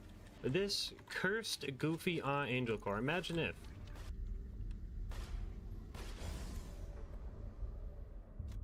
What the fuck? What the fuck, dude? What is this gun? What'd I hit? Did I hit Lilith? My Wanderlust targeted Lilith, bro, and it killed me. And now I have to pre-stack again. Well, what I was trying to do was I was trying to save Roland. Shoot. Shoot. Alright. Alright, those are gonna home in and kill Jack. We got this. We got this. Nah, I think they despawned. Yeah, they despawned. I fucking hate this gun. Anyway, we made it back to Sanctuary and made our way to the Blight. We finally had the better stacking crate, and I was so happy about that. Well, until I remembered I was using the Wanderlust. No, not the bully. I can't stack here, guys. The fucking Wanderlust shoots the bully mongs. No, bully mongs. I'm sorry. I didn't mean it, dude. Hey, hey, hey. Hey now. Hey. Calm down. Hey, listen. The gun didn't hurt. You're fine. Okay? It didn't do that much damage. Okay? We're cool. I know your homie's over in Three Horns, okay? I know him. Yeah, I know him. I also know Anger. I know him too. Yeah, see? We're cool. We're cool. It was an accident, okay? Thank you. Thank you for understanding. Dude, your spine looking dope, by the way. You gotta send me your glute exercises, bro. Send them my way. Thanks. Up next was Sawtooth Cauldron. I got here and was immediately cornered by the ambush commanders and their horde of goons. The issue of not being able to choose my targets became extremely prevalent here, and they were also just completely surrounding my only ammo vendor. It wasn't long before a stray grenade sent me plummeting down into the lava below, and at first glance this seems like a Rip Stacks moment, but I had a plan. Hold on. I have a big brain play. Good. Good.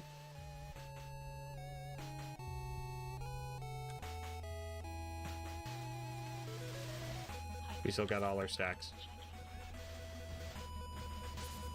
15 minutes of normal gauge gameplay later, we finally took out the ambush commanders and made our way towards Boombringer. I wanted to fight as little enemies as possible, so I decided to try and sneak past them. But this isn't a stealth game, so that didn't work. Now stackless, I realized that my current objective didn't really require stacks, so I decided to just keep trying and hoping the bandits had the same accuracy as me. I also did some grenade jump strats to bypass most of them. Making it to Boombringer took more deaths than time, really. I had no faith that my Wanderlust would home in on Mortar's buzzards, so I decided to just point blank it because I had nothing else to lose. Mortar and the buzzards were up next, so I decided to get more money to stack and then go back to the crate. Just in time for one last mid-roll. Welcome back. I've decided to let Mortar live, but I did break his ankles to teach him a lesson, and rode the elevator up to start fighting the buzzards. If you're wondering, yes, they do fly away faster than my bullets can home into them, and yes, that's fucking annoying. In order to hit these things, we first had to hide in the soup can until we cleared out the bandits. Luckily, we had some help. Oh, fucking stinky him, dude. Yes. Oh, do it again. Do it again. Yes! And after that, we just had to time our shots so they were pretty much jousting the buzzards instead of trying to chase them. I managed to get 3 of them before this scavenger ruined everything, and I didn't want to go back to the crate, so I decided to just stack off the guy with broken ankles before making our way back up. You guys see that Wanderlust shot not knowing to go over the fence?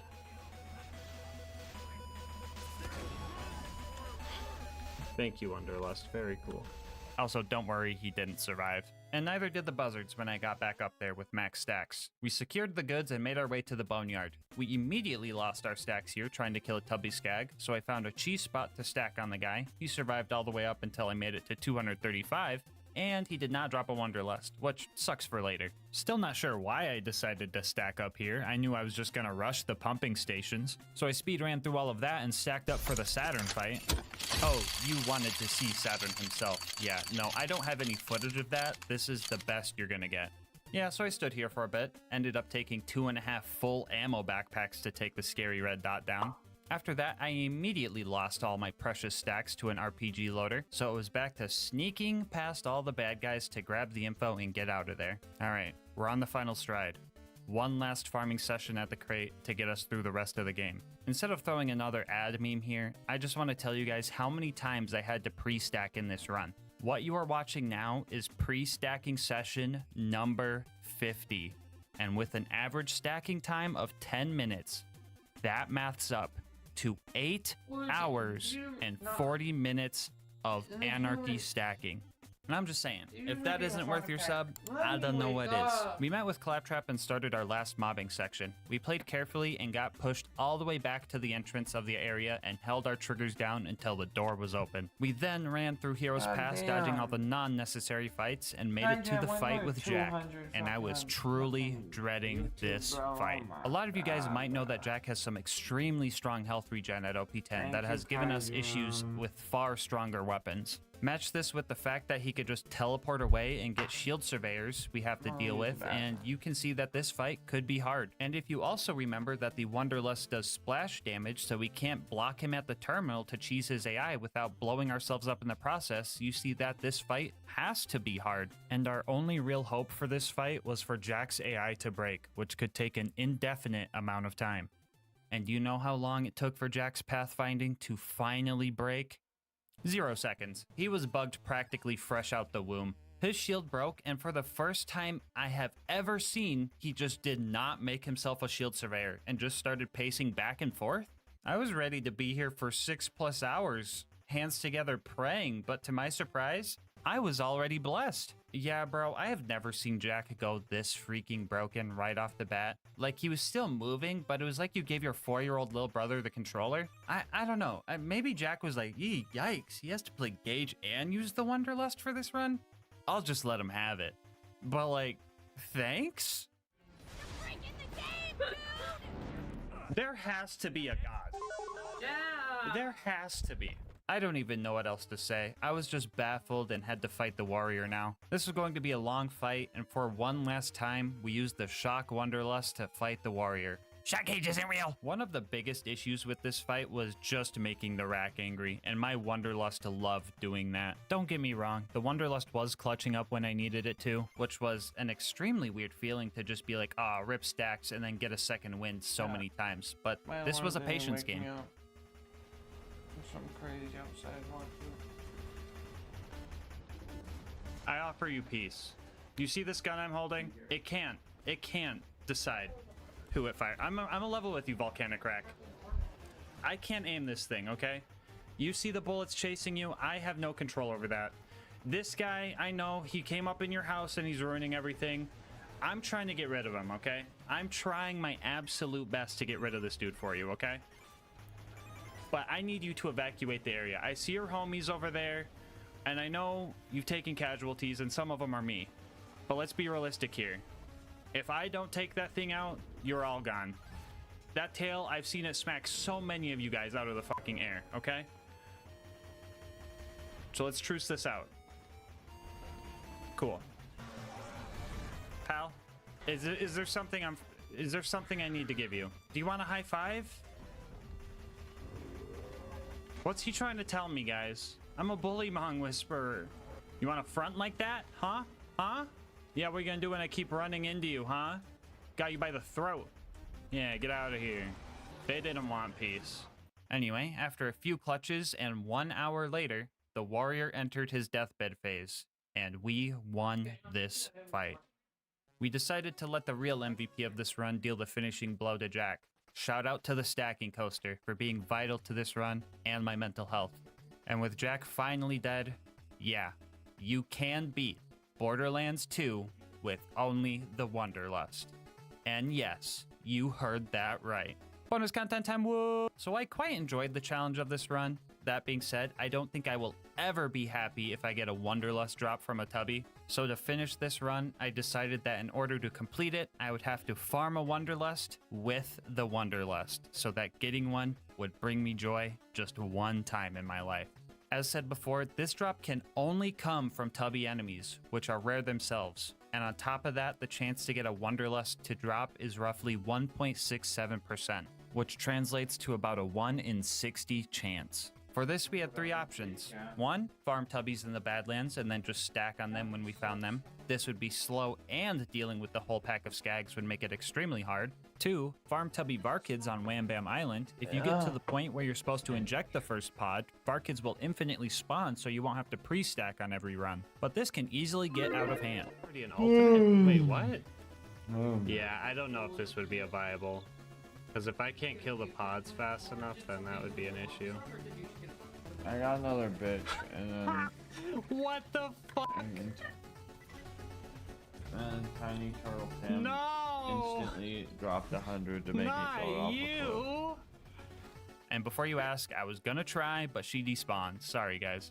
Or 3, use the Kleptocurrency Tubby Farm to find Tubbies optimally. Option 3 was regrettably our best option. And the issue with this option is that we had to beat most of the fucking giraffe DLC to unlock this farm. But like, no way I would do that. Could you imagine having to go back to the stacking crate just to fight through all the tanky plant psychos and all the annoying doll guys beaming you with their E-Tech snipers, and then fighting more tanky plant dudes and even tankier doll guys? And fighting even more tanky plant dudes and even more tanky doll guys, just to finally make it to a giant tanky Super Saturn and lose all my stacks because max ammo is nowhere near close enough to kill it, and then have to cheese stack off Uranus. Yes, I just said that. Spend $800 bajillion on ammo and sit there for half an hour watching your homing bullets fail to do the one job they were designed for, just to finally get the kill and get a bunch of cool loot you can't even use. And on top of doing all that, adding another hour of stacking to the run and still have to farm tubbies for a 1 in 60 drop. Can you imagine that? Well, you don't have to, because you just watched it. So how did the tubby farming actually go? Well, anytime I found one of these cute little guys, I would have to pre-stack on them until my damage outdid their health regen. I mean, unless we just happened to fight our way over towards the doll guys nearby by accident, and they so happened to help kill the spider ants for me. Yeah, that was pretty cool when that happened. Tubby after tubby would fall, and I was prepared to be here for months, possibly. I would see a pearlescent pistol and get so nervous just to find out it's a stalker or an unforgiven. But on tubby number 15, I ended up using the rest of my luck for the year. Yeah. Chat, we gotta catch up. Don't forget to look away. I mean, the prediction's up. It almost fell through the fucking floor. You guys see that? There's no way, right, guys? There's no way it's happening. There's no way Quad Blades win this, right? Quad Blades isn't gonna win this. Quad Blades isn't winning this, right, guys? That's just not gonna happen. Shit they don't tell you when you sign up to be a streamer.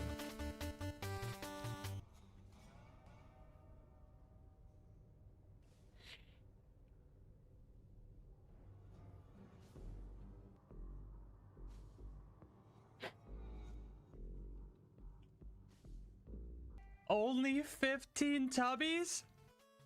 That only took 3 hours. Oh my god. Oh, we got it. Oh my god. I can't believe we got that on day 1. It's OP10 with doll grip. Dops are ops. But so is every Wonderlust. I don't even care. And then it's gonna be a picture of like a freaky on doppelganger. Let's go, it bounced in! Before you go, I just wanted to say thank you so much for making it this far into the video. And once again, thank you guys for 100,000 subscribers on the channel. You guys are awesome, and I cannot express my gratitude enough. If you want to continue to help the channel grow, make sure to like, comment, and subscribe. Doing all that helps with the YouTube algorithm, and I love hearing your guys' kind words and ideas for new runs. If you want to support the channel more directly, consider becoming a channel member to get videos a day early, getting yourself something over at GamerSubs using my link, or going to GASMASK'S.com to get some merch. I will leave my Discord and Twitch channel where I stream these runs live down in the description. And last but not least, shout out to Mango Soda, who made this video's thumbnail art. They do commissions and will also be linked below. But until next time, breathe easy, homies. Someone said mag dumping a doppelganger, and rage baiting a cryptic at the same energy, and I was laughing really hard at that.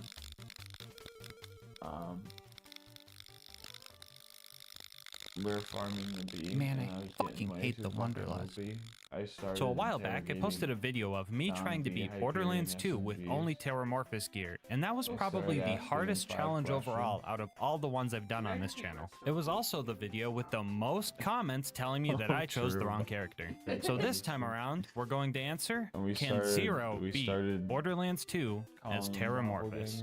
The rules for this will be the same as last time. This is going to be an Overpower 10 Ultimate Vault Hunter mode playthrough. Bar will not be allowed, and I must have the teeth, breath, blood, hide, and Slayer of Terramorphous items equipped at all times. If you don't remember what these items do, well, the teeth bite, the breath breathes, the blood takes up a relic slot, and the hide makes me hit harder, painful to touch, and sometimes I just explode. The class mod does a whole lot of nothing, really. But to keep it thematic, I have to full spec into every skill boosted by the Slayer of Terramorphous class mod. Here's a quick peek at the build. I'll dive into the important stuff as we go, but with that out of the way, let's get started. So, Tutorial Town in the last Terror run was quite a struggle, because Krieg doesn't have any slagging skills. But this time around, we don't only have slag from Zero's kunai throwing skill, but we also have Deathmark. And if we manage to line up both Deathmark and slag, we can put out some real damage.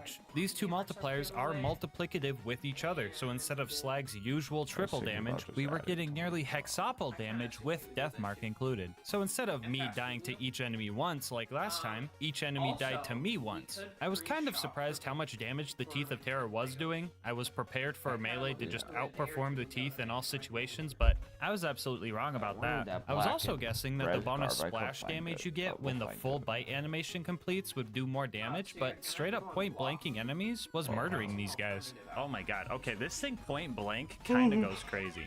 We're on OP10, right? So I actually cleared this place out without dying and met up with Hammerlock. I threatened to rip his other arm off if he didn't fix Claptrap for me, so bro got to work pretty quick. Claptrap and I made our way towards Boom Boom, and then I remembered I had the Breath of Terra grenade, so I started testing that thing out. And I mean, it worked, but in a throw all 10 of them to kill a tight group of bandits kind of worked, you know? But honestly, I was just using it because it made the bandits sound terrified.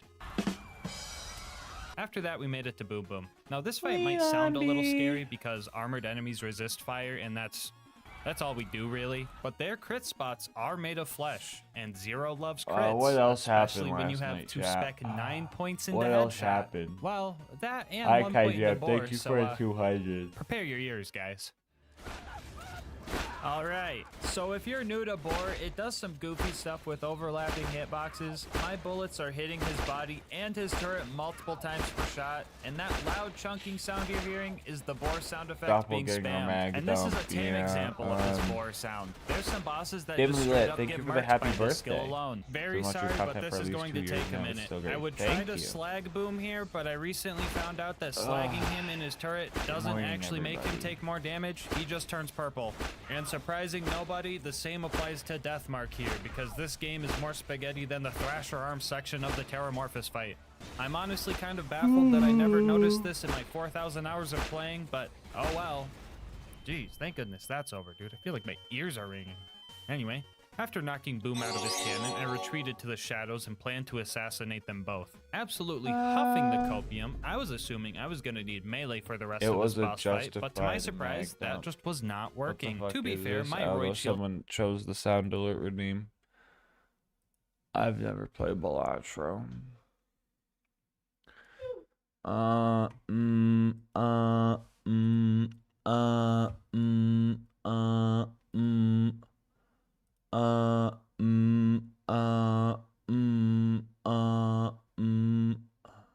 What was I talking about? You're trying to update me on what's going on. Yeah.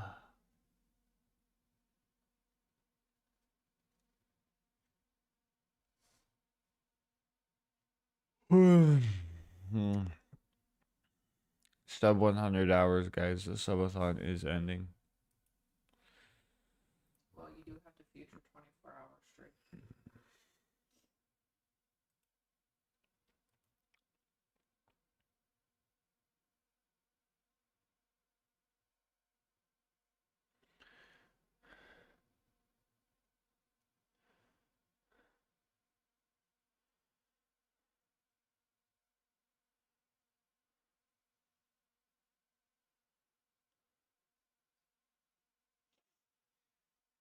King Ducky. It was Tiny Turtle Tim. I would assume that it's because somebody gave mine. What happened? What happened? Says chats.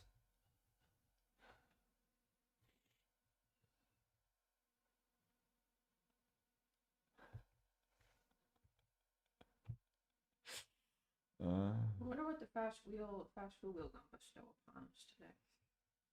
Yeah. Almost. I am hit with a moral dilemma.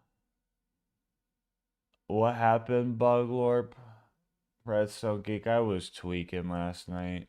I started singing Lean on B when you need something strong. It won't be there. It's got I started singing about how the B shield fucking is terrible. Oh yeah, chat, new lore drop. We are no longer calling it the B shield, okay? It's not a shield. Holy 200 dono. Yep, Kaijum's crazy. It is not a shield. It is a bullet amplification device. So now we are calling the B shield a BAD, bullet amplification device, okay? So if anybody asks, you say the B shield is bad, okay? It's not a shield. New lore drop. I'm gonna make a parody song off of Lean On Me about Lean On B, okay? Because everyone crutches it. 2, we're calling them DOPS now, okay? We're calling doppelgangers DOPS now. It's for short, so you don't have to say an 18-syllable word every time a alternate is coming for your life, okay?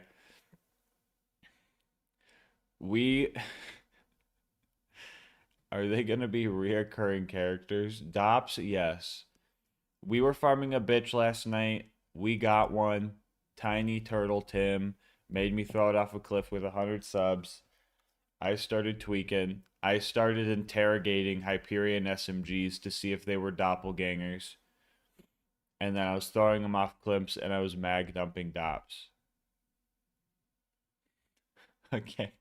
Redstone. There's a were you here for me talking about the cyberpunk mag dump?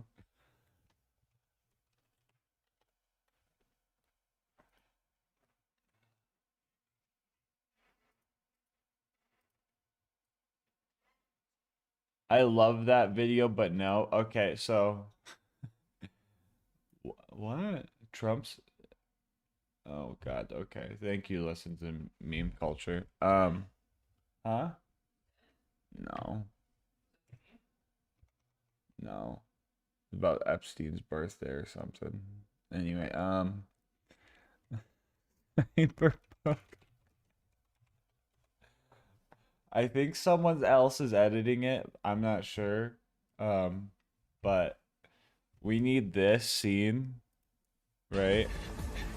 Right? Everybody loves this scene. You know it.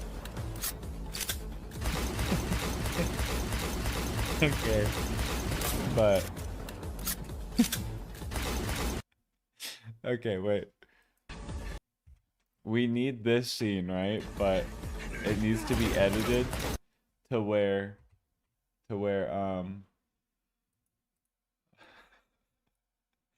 it's got the fucking Roblox mask on him. And then it also needs to be edited to where the flash is on the mask too, to make it really you know. Get me that image. Okay, because I think someone else said they were gonna try and edit it too. I said if someone puts this in Laugh You Lose and they do it right, that's free. That is free for when we do Laugh You Lose. Lean on B when you need something strong. it won't be there because it's a wet napkin. The bee is not a defensive tool. It won't protect you from anything. Hold on, Redstone. Let me get you this image.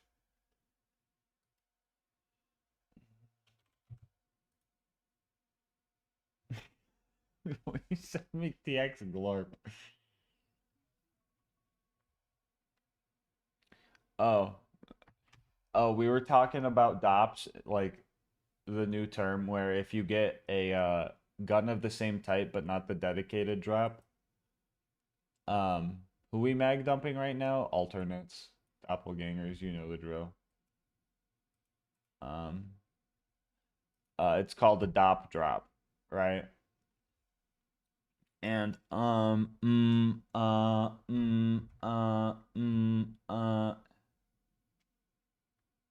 am I doing? What am I doing? What am I doing? What am I doing? What am I doing? Oh yeah, I know what I'm doing.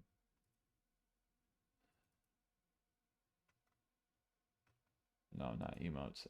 Pics. Pics for YouTube.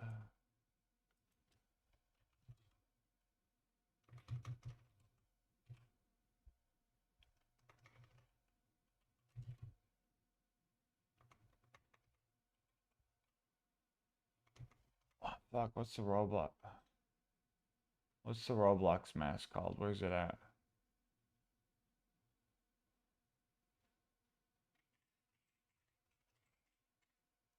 Sort by date. No filter. Okay. Okay, there there you go, Redstone.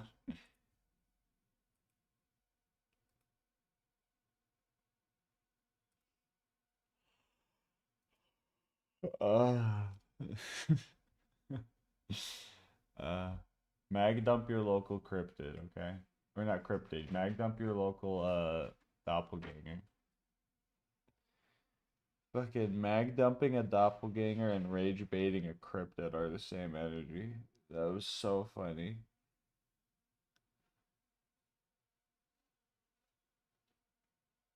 Oh my god. And then we were talking about how some of you guys might remember Jolt's dude did a perfect Maggie farm video, and during that video he got Mick Zafford to drop an Unforgiven. The king of doppelgangers just dropped, and I'm like, bro, Jolts have better put that thing in the grinder, bro.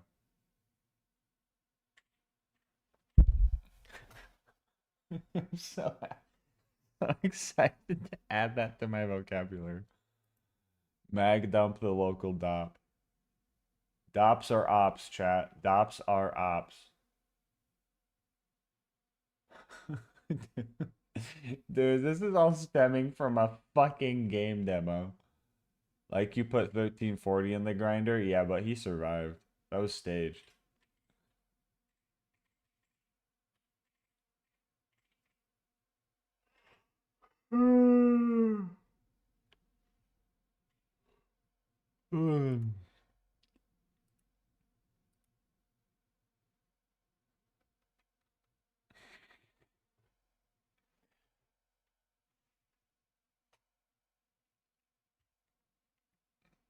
Dops are ops, chat.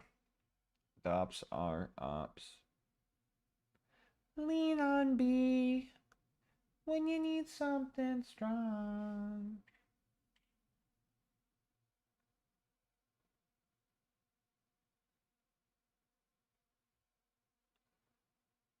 Uh, mm, uh, mm, uh, mm, uh.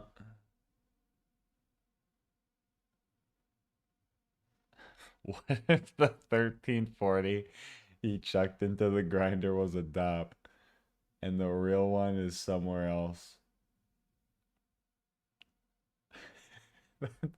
That's extra funny when you realize that the 1340 is literally just a Hyperion shotgun that talks with no stat changes. Oh my god.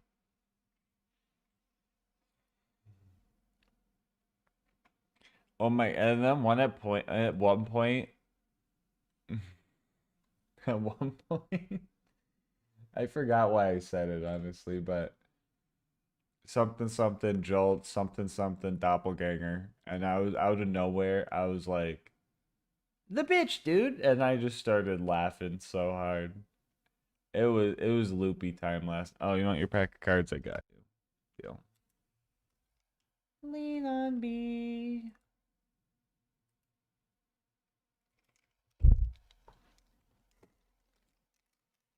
Jingle jingle, jingle jingle. Anime booba time.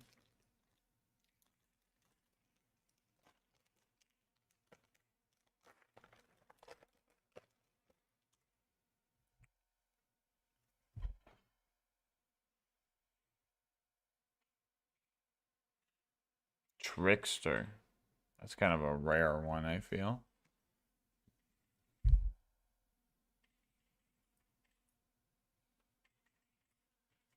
Mods. Give Human Being 10 minutes. Human Being, get him out of here, bro. Ghost Tricky.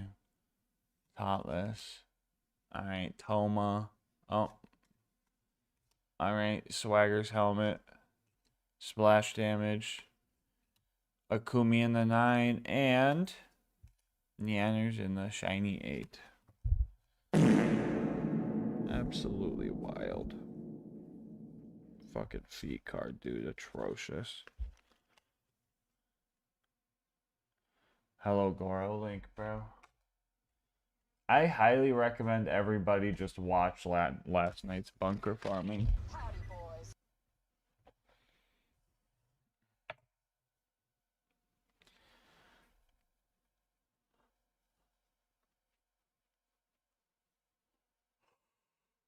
Yeah, Narwhal. Yeah, okay.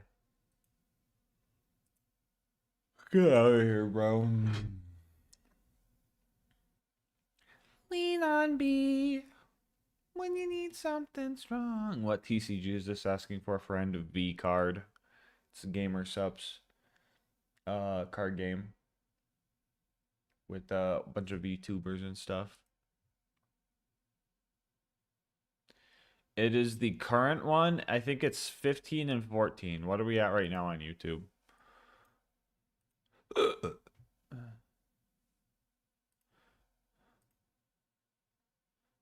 All right, if you want some crucial parts of the subathon, go to part 14 and watch right when we start the horror game and up until that one ends, and start subathon part 15 up until I go to bed. That's all you need to know. You will be up to date. It's a long watch. It's a long watch, but hey, I might be doing some editing today, so could have them both on the side because I usually go mute with the editing. Maybe I do some editing later. No, I don't know. I don't know. Maybe we just do like 2 hours today or something.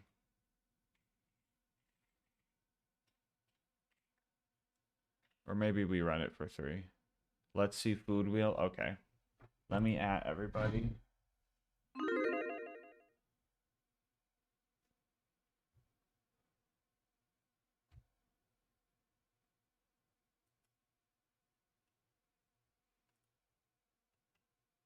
Oh, you already told me I have awoken. Let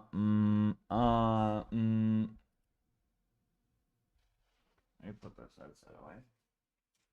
No. Legal documentation, no.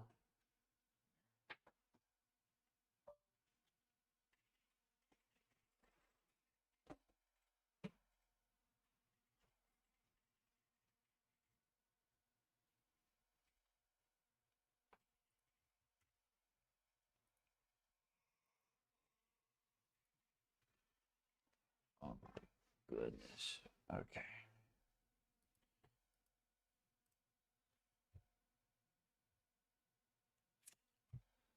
All right. We're just gonna add 24 hours to the stream for the sub goal. We're gonna add 2720 because I'm also just gonna throw KaiJam's 200 on now. This is gonna look stupid. All right, so 97 plus 27 equals 124. But it's going to be 125 because we add 20 minutes to the 42, making that part 1409.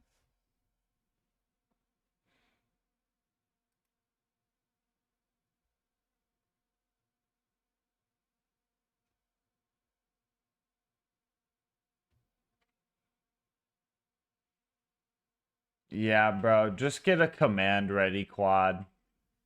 Just get a command ready. Just make it say, Gas decided the 24-hour stream sub goal would start now.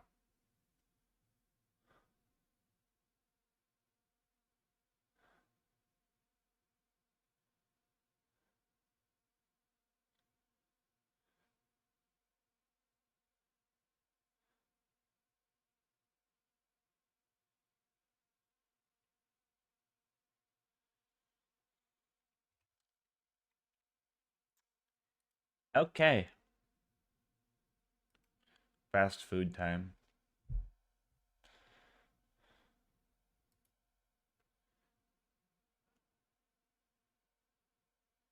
Lean on B.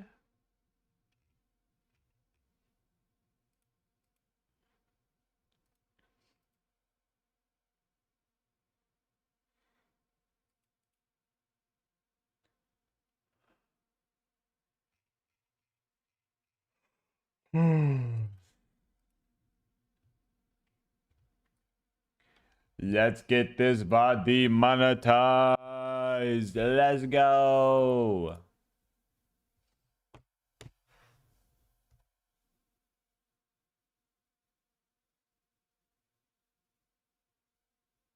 All right, chat. You guys ready?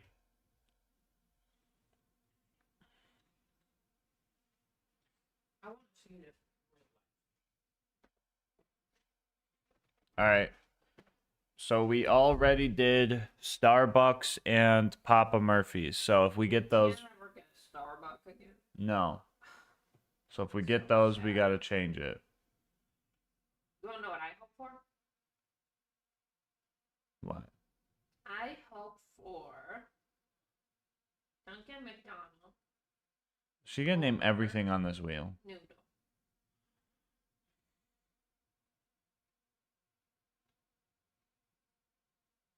America runs on that stuff. Crazy. All right, here we go.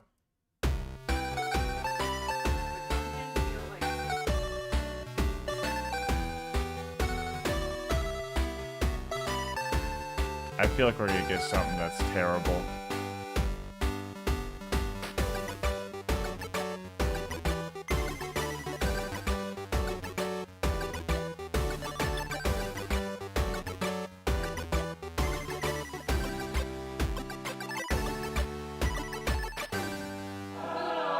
Did you rig this wheel? Why do we keep getting stuff you like? I thought we were gonna get Papa Murphy again, and I was gonna be sad. And they're like, why do they torture me so?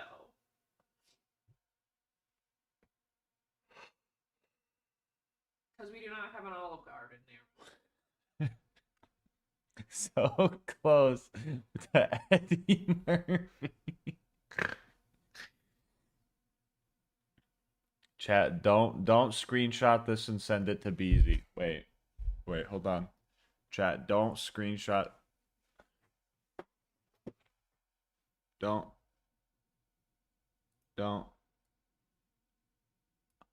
screenshot this and send it to Beezy.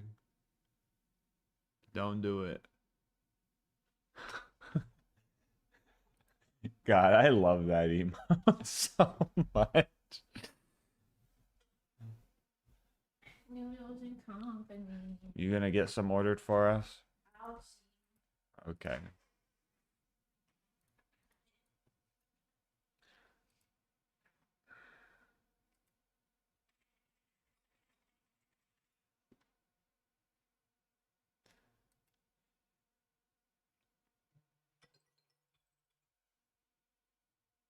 All right.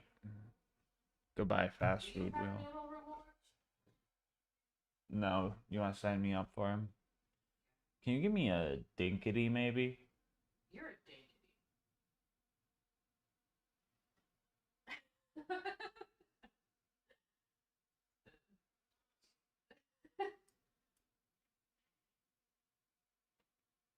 Papa Murphy's is not a local pizza place, but it is like Midwestern, so if you don't live there, you might not have heard of it.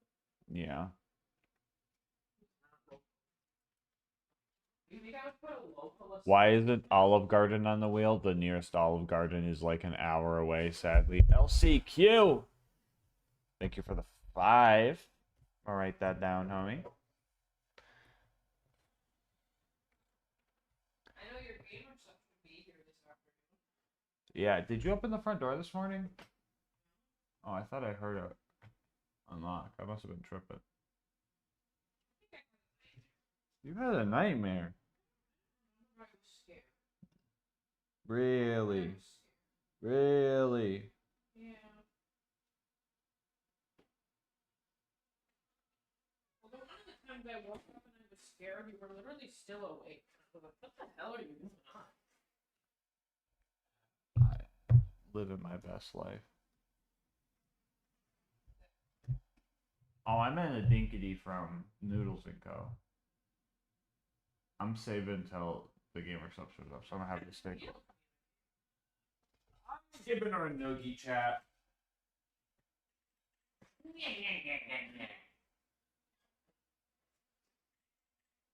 I just have it for your personal?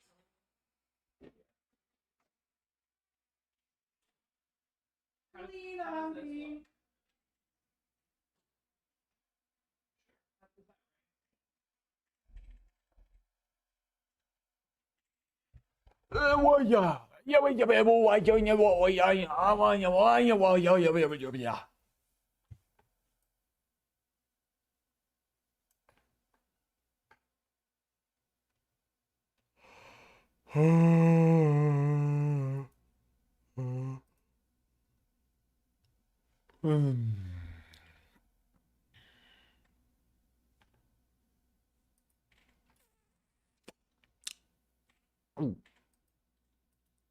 Alright, we're gonna get some editing in today.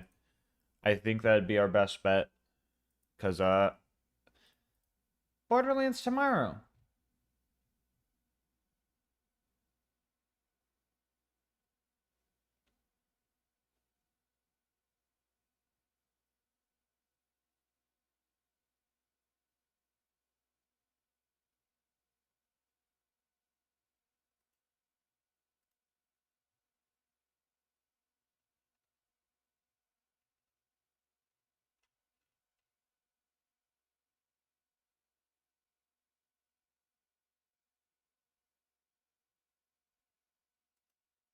Was the driver I downgraded an NVIDIA driver? Yes. Okay.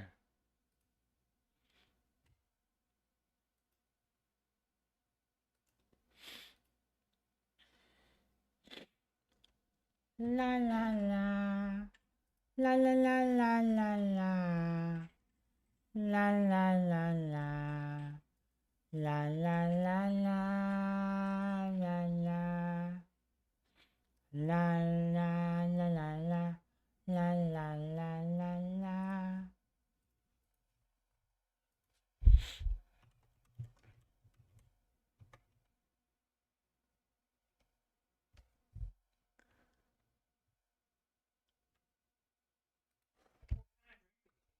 It was like a bepper.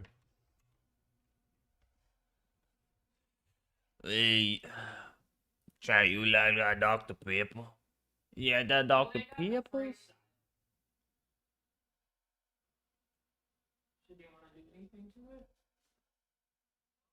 I want that Dr. Pepper. No ice. A little light ice.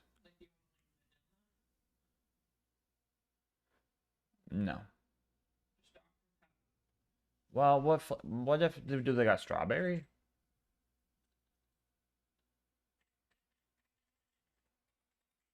Is that Dr. Pepper? You guys know the clip? Okay, I cannot say both.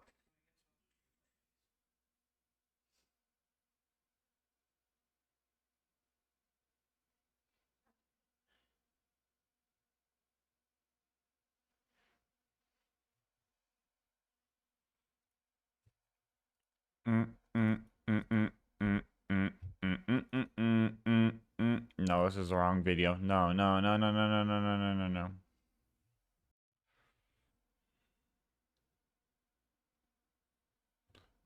Is that Dr. Pepper?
Bonk! No! Omar! No! No!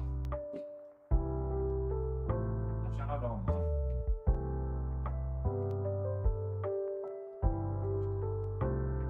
Brain damage. Someone get the Joe emote with the baseball bat. You know the one.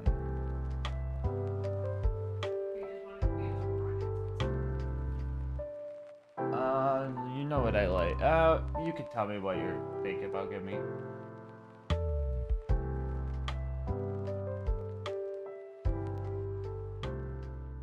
What about Cajun chicken fettuccine? I am reading shrimp. I just changed Okay. Cajun chicken fettuccine. fettuccine noodles with Cajun spice Alfredo sauce with chicken breast, bacon, red pepper, parmesan. Can I do no pepper?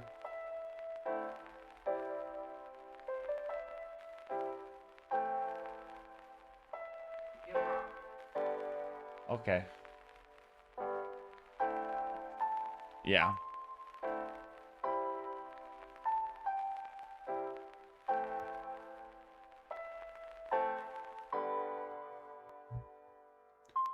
Alright.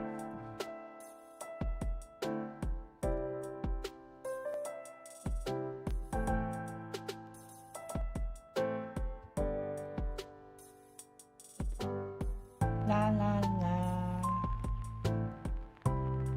Do you know if there's any coconut Gamer Subs flavors? I do because I'm allergic to them. The two flavors that have some coconut in it are Sploosh and Blowhole Blast.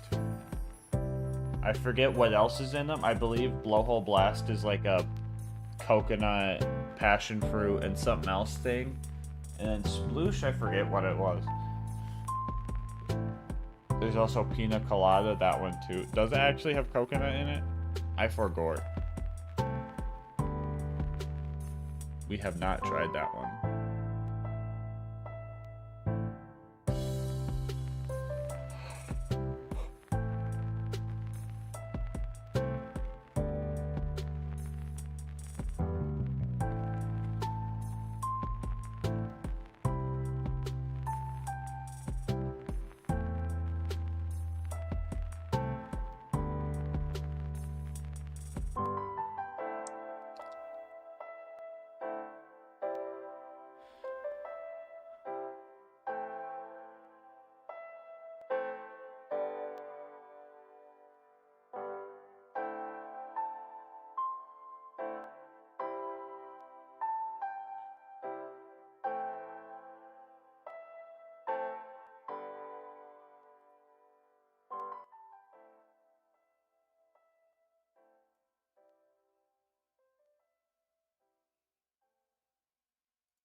I'll be back, chat. Let me go use the bathroom.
Also, oh my god. Time out, time out.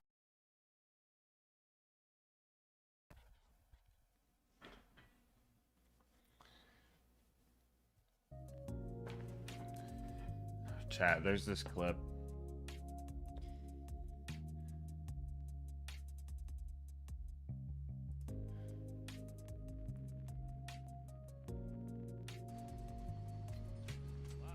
There's this clip, chat. Hold on.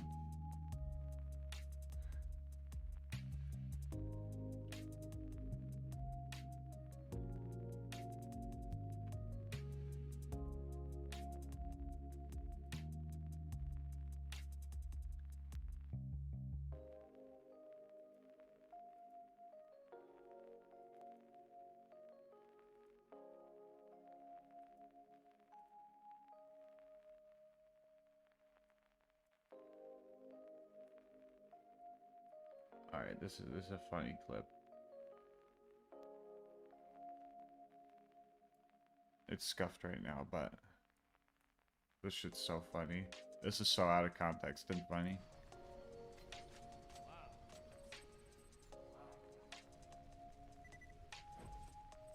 You guys remember when Jolt's dude was farming?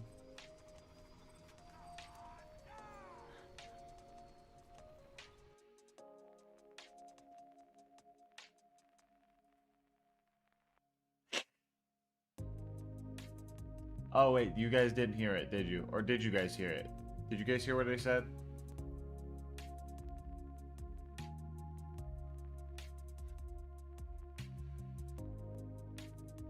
No? Okay, hold on. I gotta pull it back up.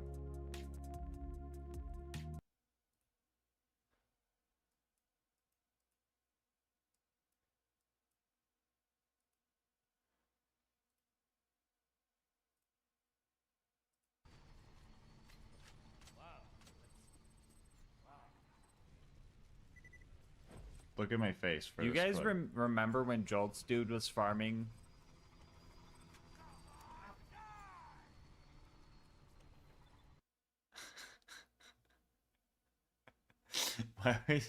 why was he chat, why was he so excited for Jolt's dude farming? Why was he so excited for that?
What? My credit card. It's in the living room. Let me grab it.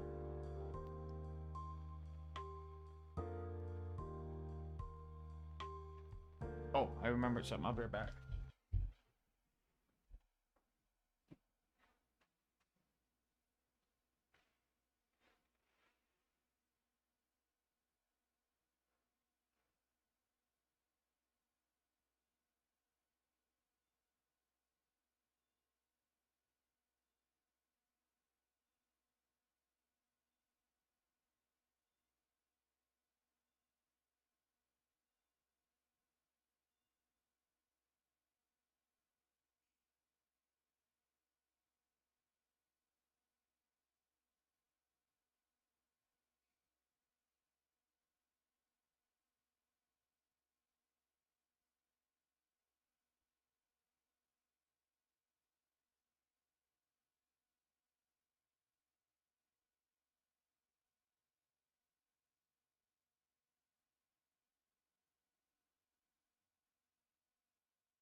Guys ever go to sleep? Yeah, I did, Happy Panda. Yeah, we went to sleep last night.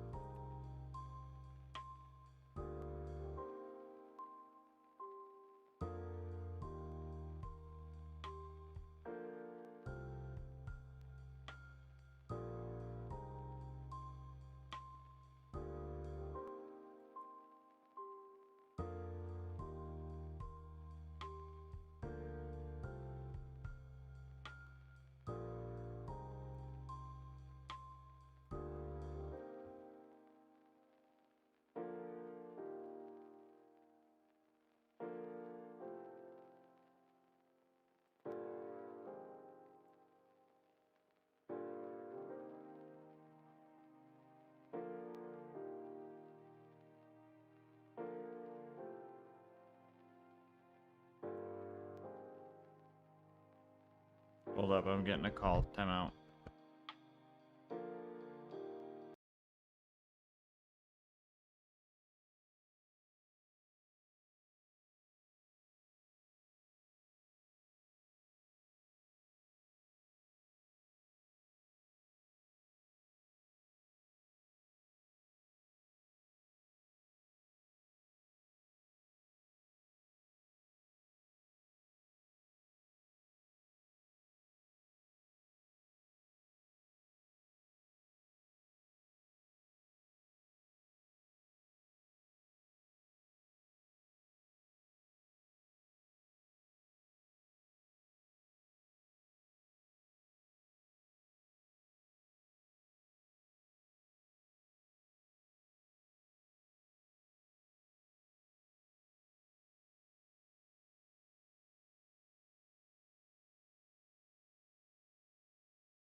Chat, where are my adults at in the chat?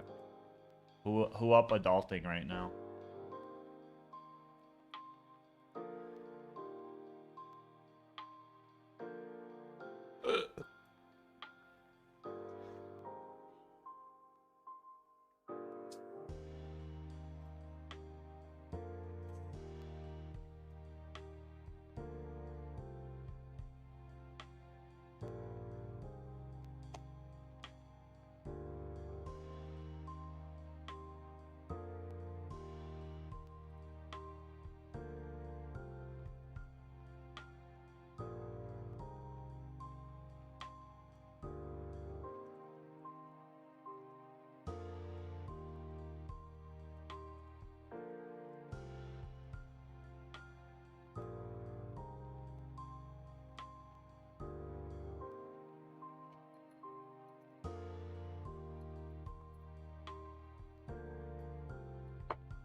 Chat, where the gamer subs at?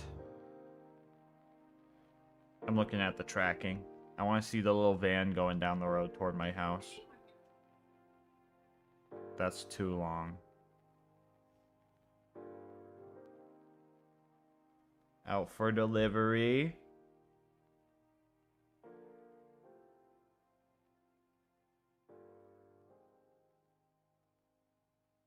Too far.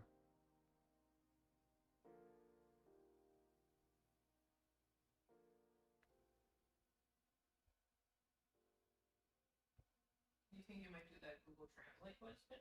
Yes.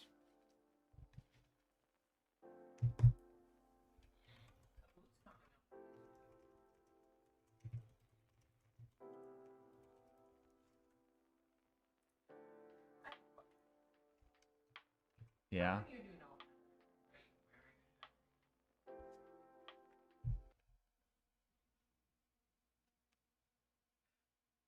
Me naked on stream. Chat, I want to play that game again. Did you watch me do the speed run?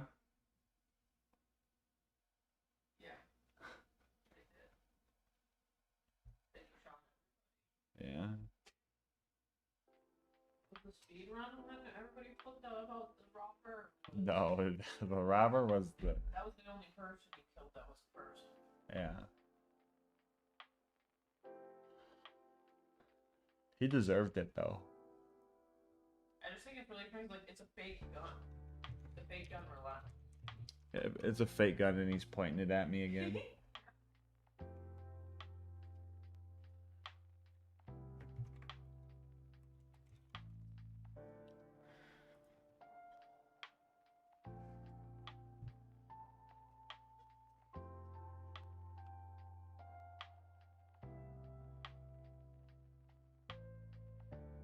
Oh, that's interesting. You can get delivery through Noodles and Company. Noodles.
It's exclamation what?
Got the Super Deluxe on Instant Gaming.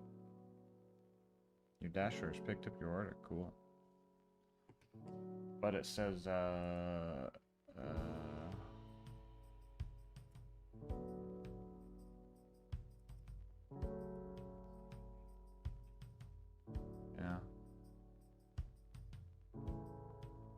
In stock, Super Deluxe, yeah.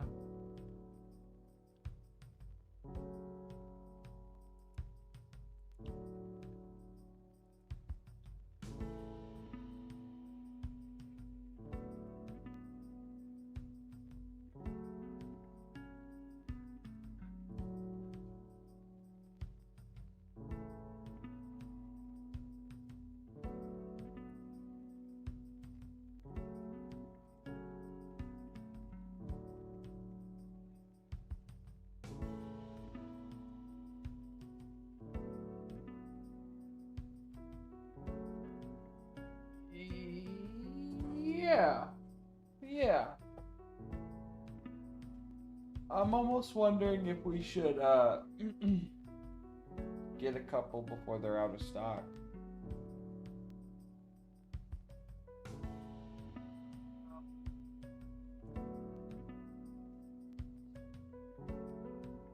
Yeah.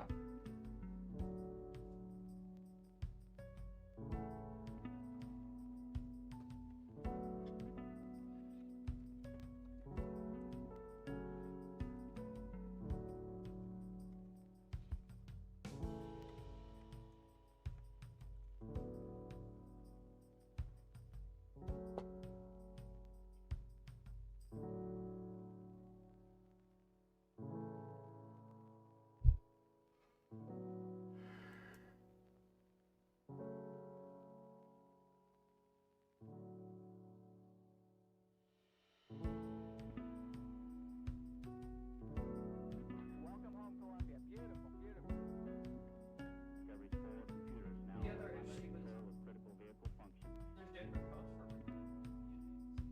Yeah. Yeah, that's what it was telling me. It was not available in my country, so. well, that's the basic. Oh. You did the deluxe edition.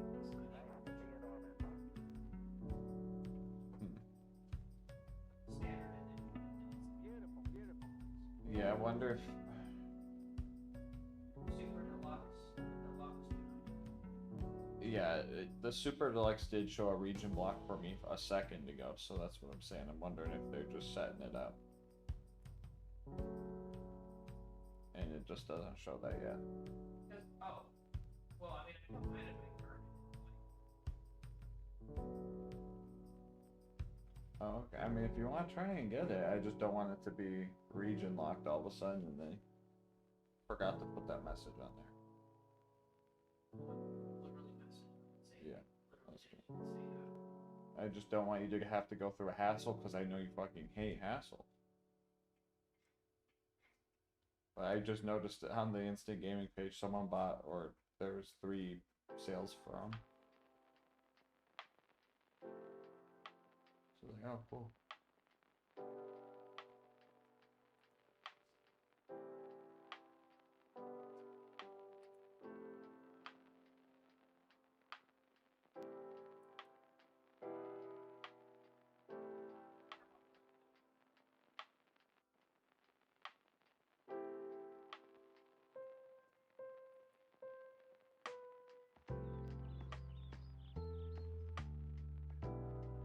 Okay. Will do. Are you live streaming right now?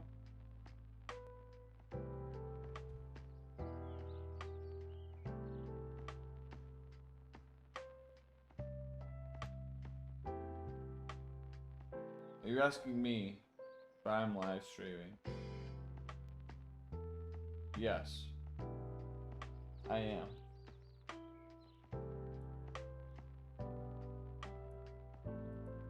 I'm just editing videos right now.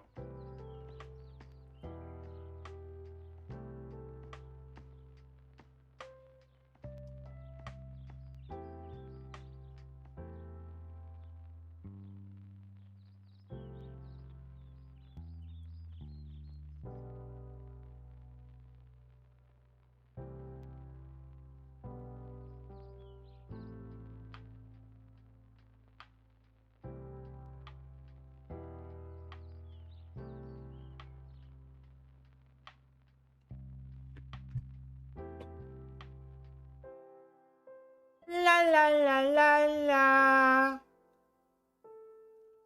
Chat, get absolutely la la la la la.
Uh, mm, uh, mm, uh, mm, What was I doing? Oh yeah, BL2 speedrun. BL2 speedrun.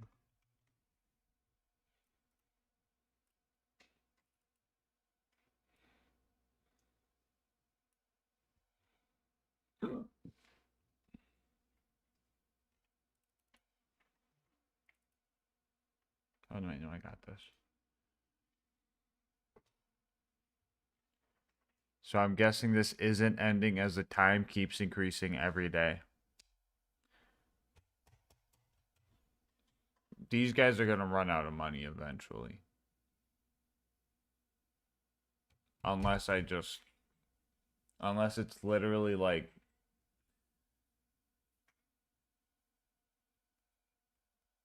we can only hope. Craziest thing, Queen Knight. That's crazy.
Yo, homie just got the free samples. Let's go.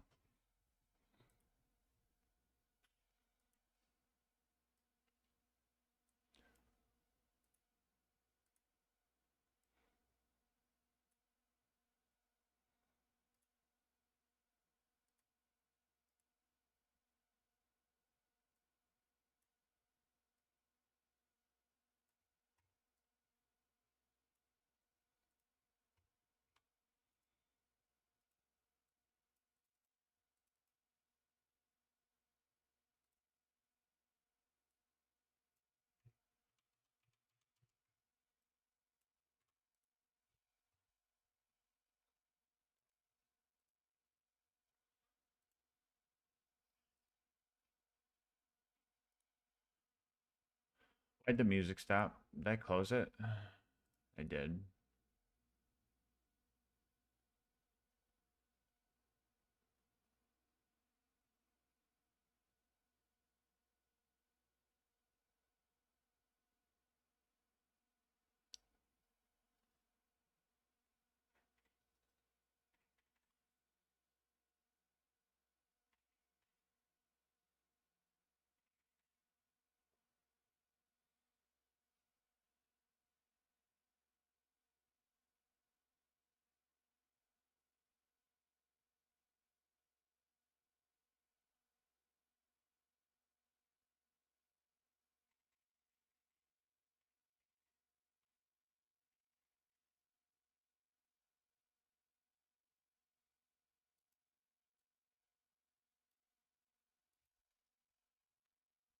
Okay, bud.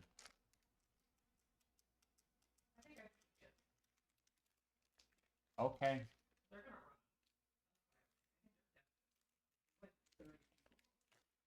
Okay. Also, there's no region option. It's locked.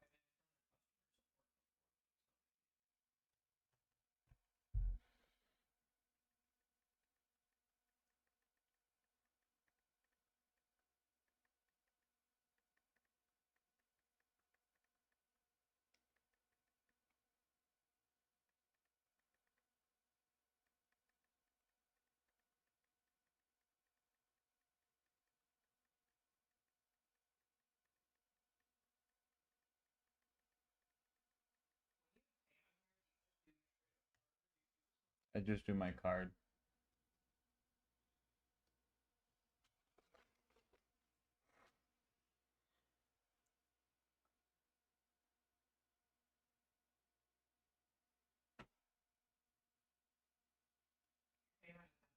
Aika Mario. Scuffle, blah, blah, blah, lap chat. Lord Aethelstan. Lemu. Vienna. Cyanide Chan. World premiere. Wait. And Demian ain't. Nope. Nothing. No feet. GG. You are safe for now.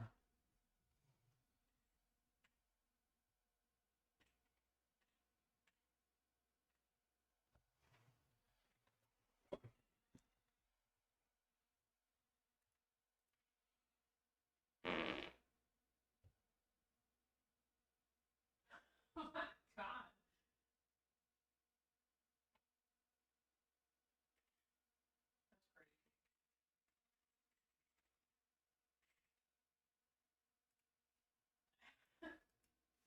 What?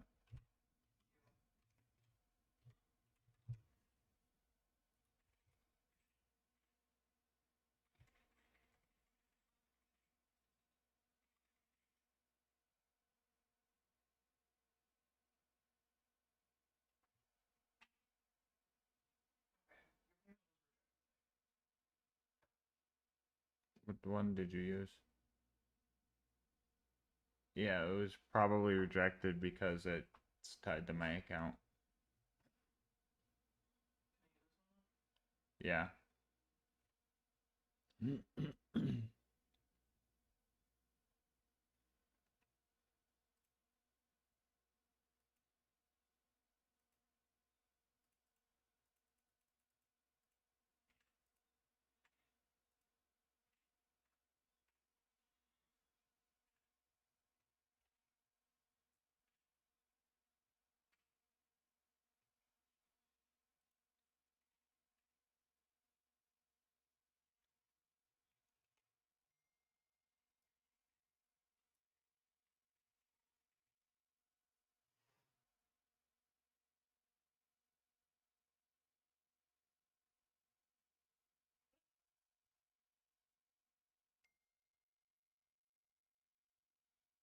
It's probably being overloaded right now. That's why I said I don't want to fuck with it, really.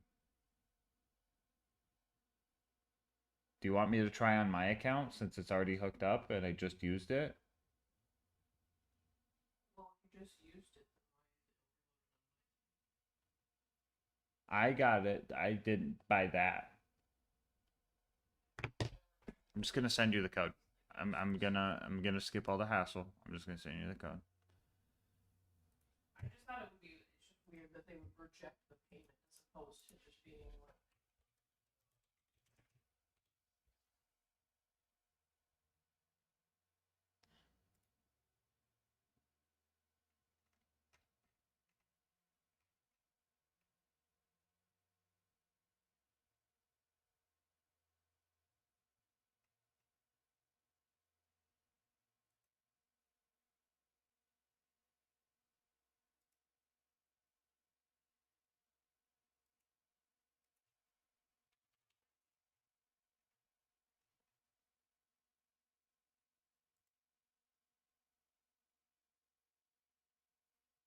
Yeah, it's just that it's not working right now.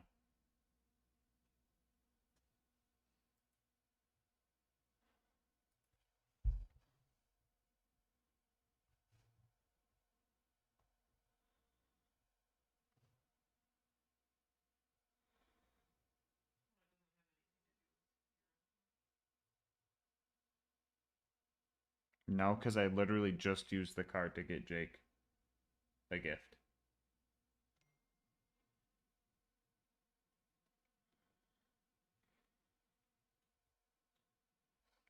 I think it is just a weird overloaded pre-order thing.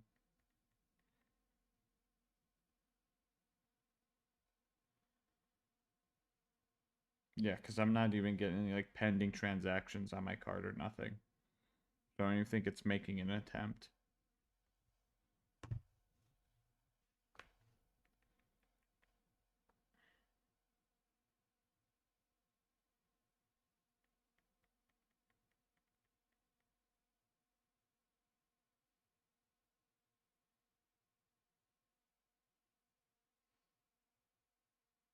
Yeah, no notifications, no like fraud alerts, nothing. It's not flagging anything. I think it's boot time.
Yep. Oh! That didn't feel good. That hurt.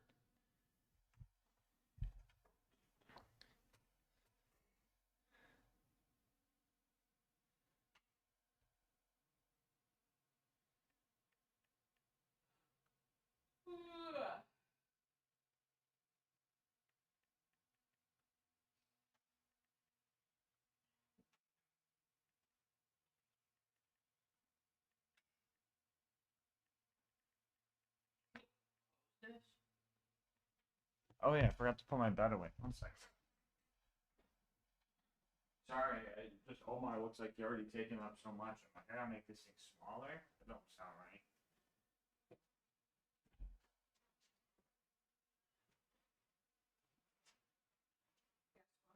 What?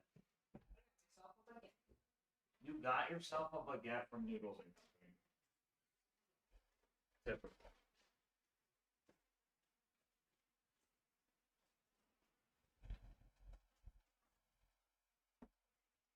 One little bit.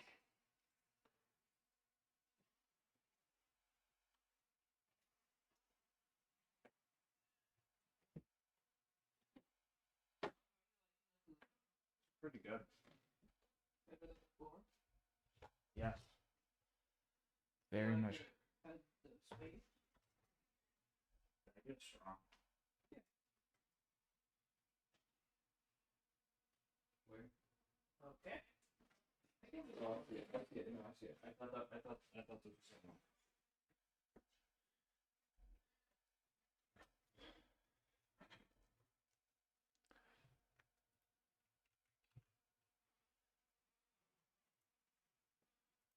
Oh, sorry. I accidentally paused the music. We don't stop the music. We don't stop the music.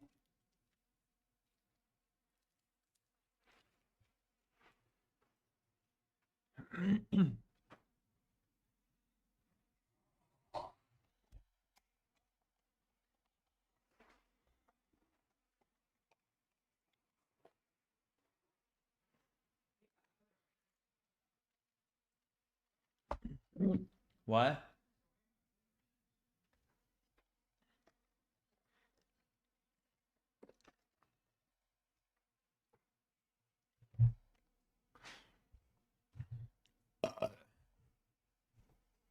Chat. 2 extra fingers on each hand or a third arm?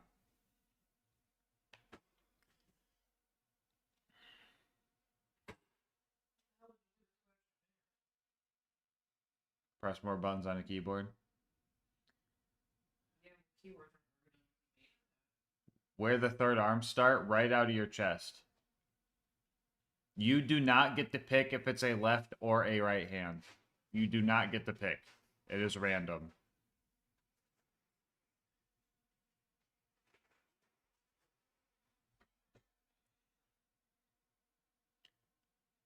It's a middle hand. No, it is either a left or a right hand. The thumb could be on either side. You do not get to pick.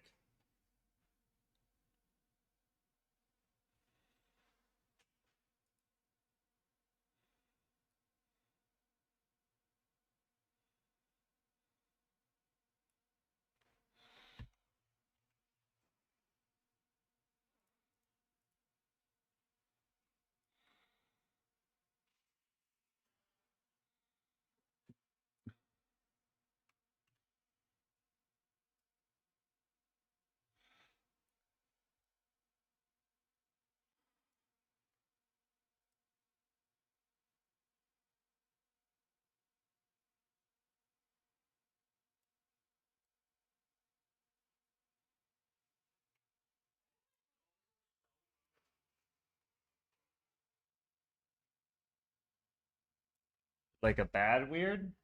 Like they messed it up? Food always looks serving the same size, and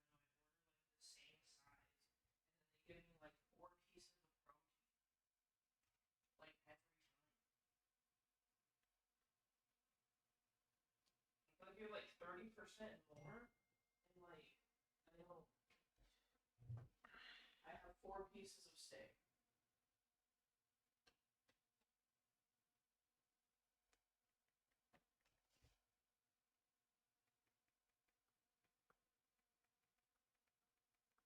And 3 pieces of spinach. And then I'm just like,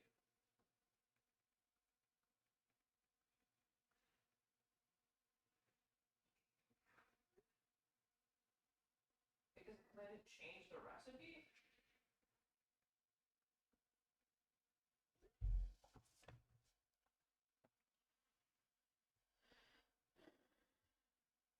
I don't even know if those are udon.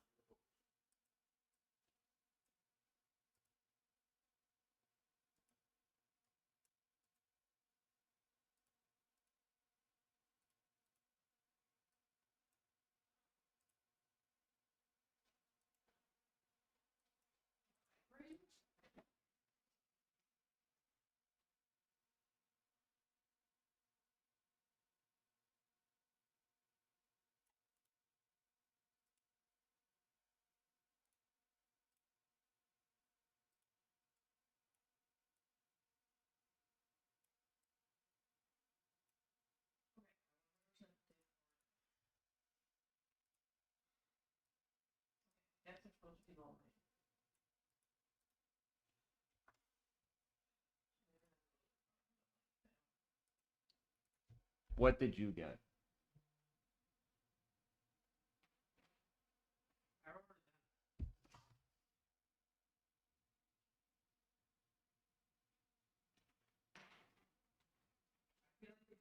Barbecue sauce and four brown objects. If we go there, hold on. I use the bathroom, chat.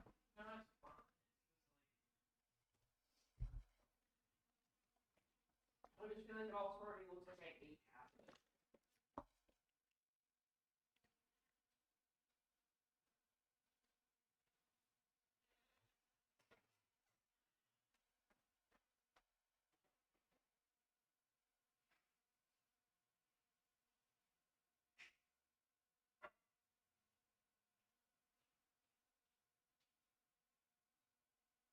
Literally why I like McDonald's. They just do the same thing over and over. You know, Starbucks never fucks up my culture.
Alright, chat. It's time for food, but first I gotta make a quick phone call, so I'm gonna go mute. 1 second.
Alright, chat, we back.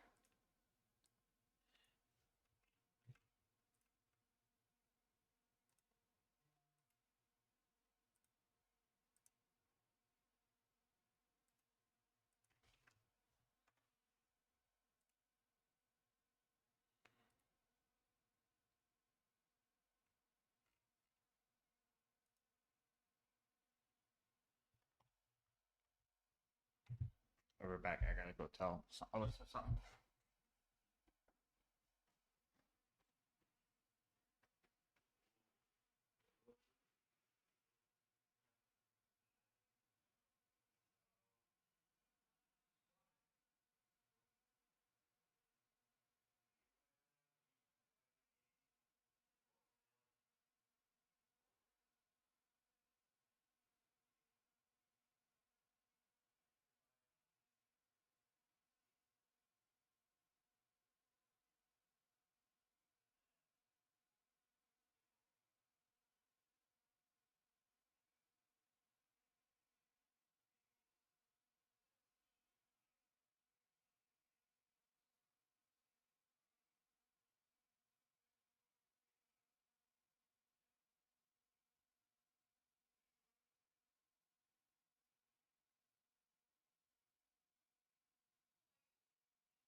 All right, chat. We got the noodles and co.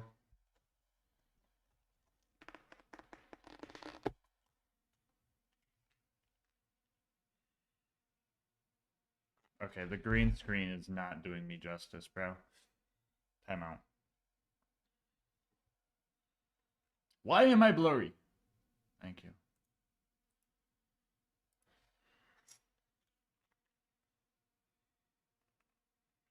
The Cajun chicken Alfredo, or not Alfredo, the Cajun chicken fettuccine with the green onions and the broccoli. Mmm. Yummy. Ooh-wee.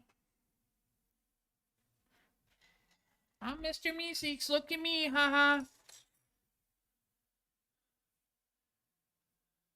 Chaz, Rick and Morty still good after they got rid of that one guy? This is the part where I know you're typing it right now. Rick and Morty will never go, you fucking loser. Get off the fucking keyboard. Go home. Go outside.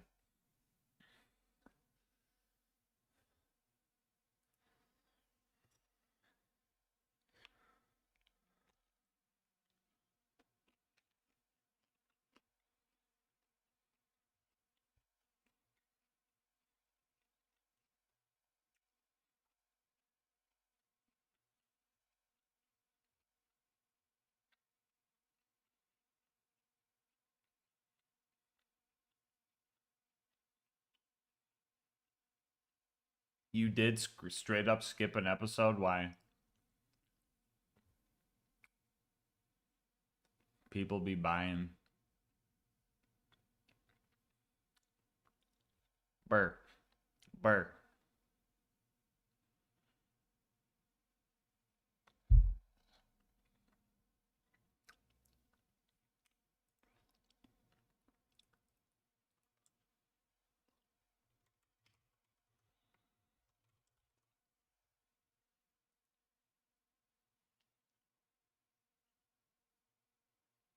When's next marbles race? Tomorrow now, because you asked.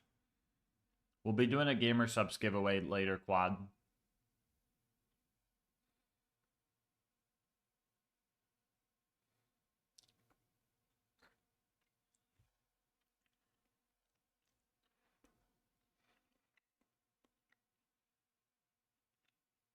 Mmm.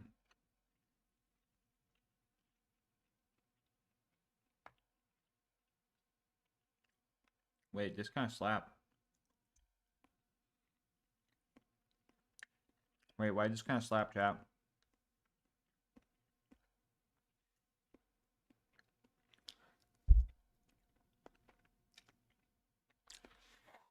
Hmm.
Oh, sorry, the music stopped. Please don't stop the music. Please don't stop the music. Please don't stop the. Please don't stop the. Please don't stop the music.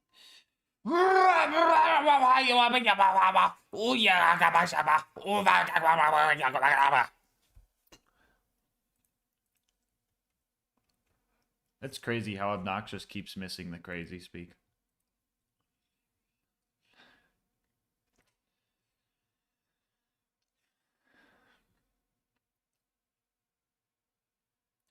King Ducky has generational beef with Omar. The fuck did Omar do?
Omar has it up for you? No, he doesn't. No way.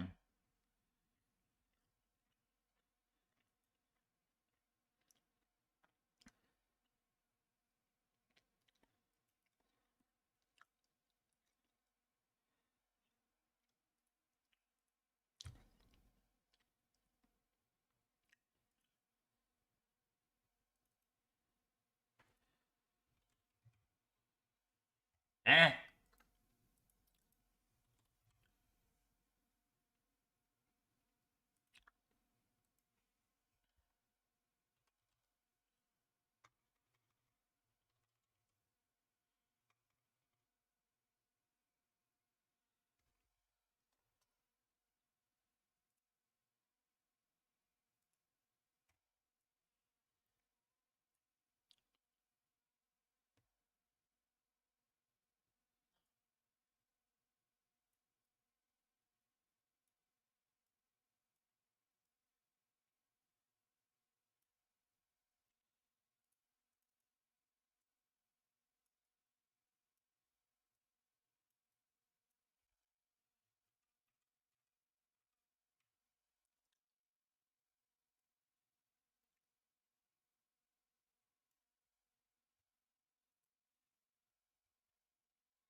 Gulp.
The FitnessGram Pacer test is a multi-stage.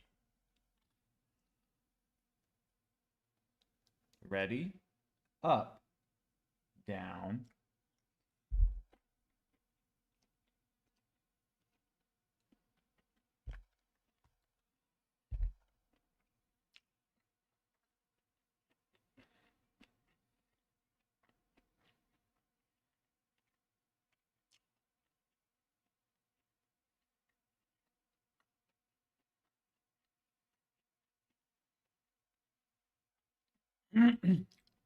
What are we doing today, Gas Mask? Is the stream really going to last 123 days?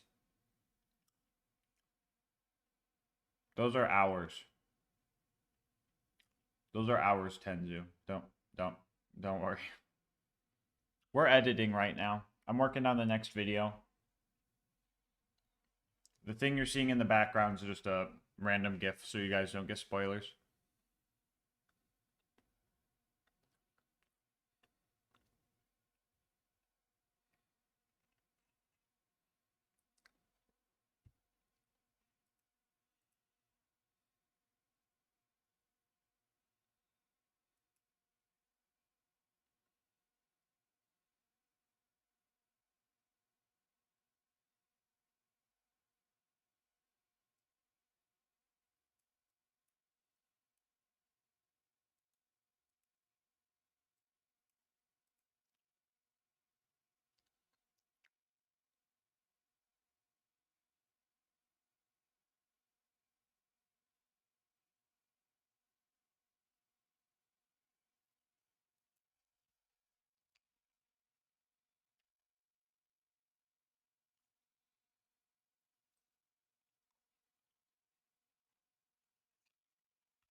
Exclamation point what, GT Pro?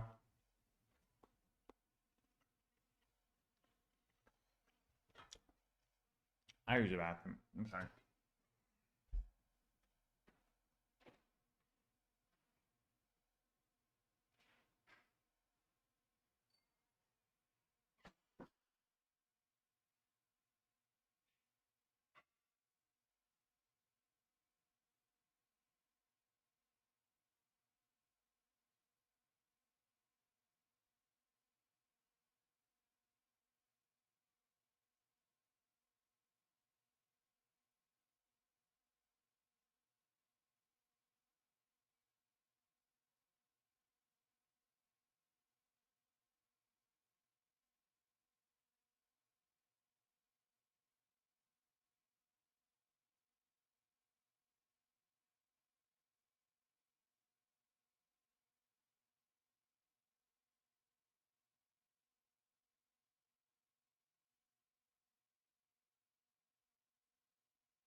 Be honest, chat.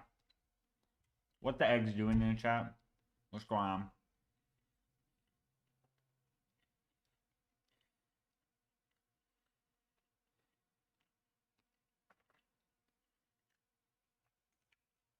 I'm gonna be honest. I think that chili cheese burrito yesterday.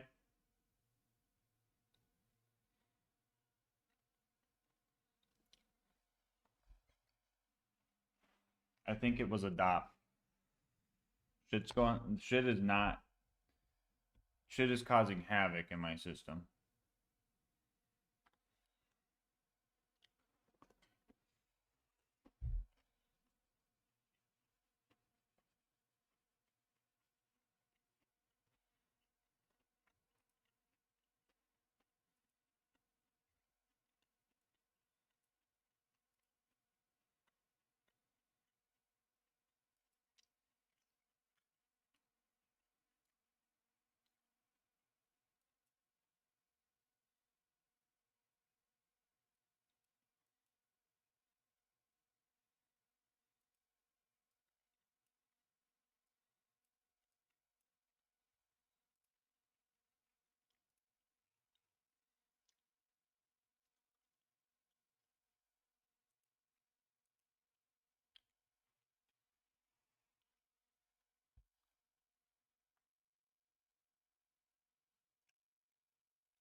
All right, chat. After the editing section of the stream.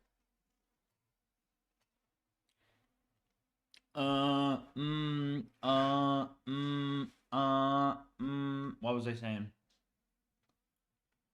Okay, chat, after the editing section of the stream. We're gonna be do. They're all spamming egg right now, and I don't know. It's confusing me.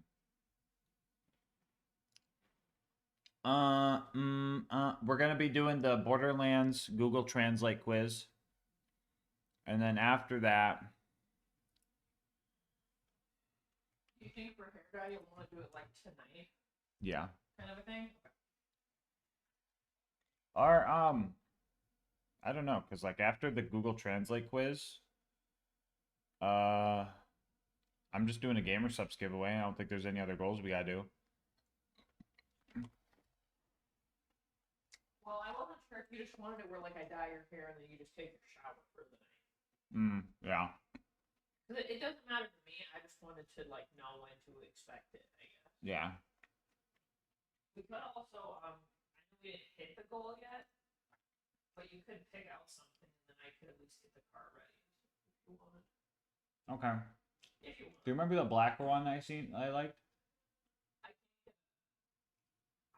have to like individually go through their PDF and break it down because I guess the Oh. Lego companies like or not Lego company but like the way he did it will not auto-populate. Yo. So I would have to track down like 2,000 Lego Yeah, pieces no. and add them manually. So I try to find an alternative where I can essentially kind of do what you do on TCG, and then it just like populates and tries to find the best deal for you on that website. That's how I was going to do it.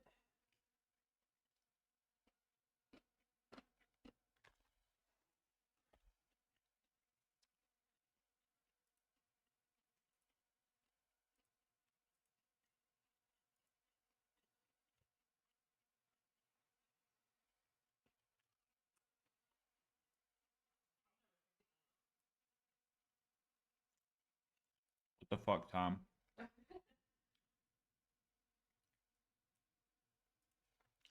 Excuse me, what the actual fuck?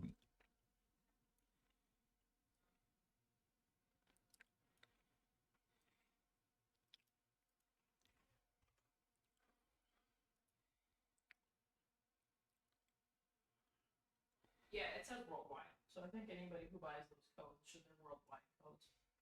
Okay. So in the future.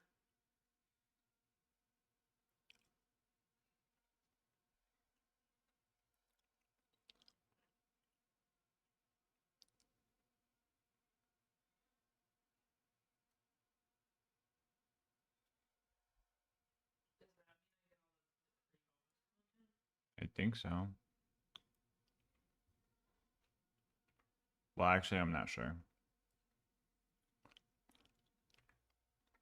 But you can't, the pre-bonus content you could get separately if you really wanted.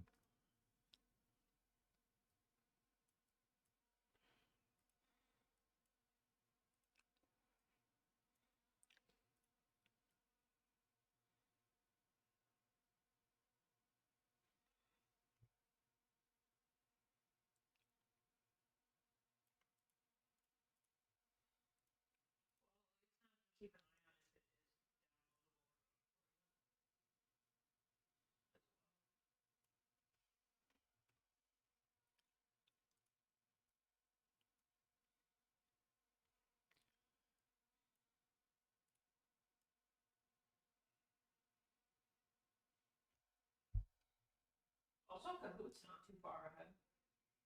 Kahoot's in like 100 gifted. Crazy. A couple more questions. So I think it's 125 questions now.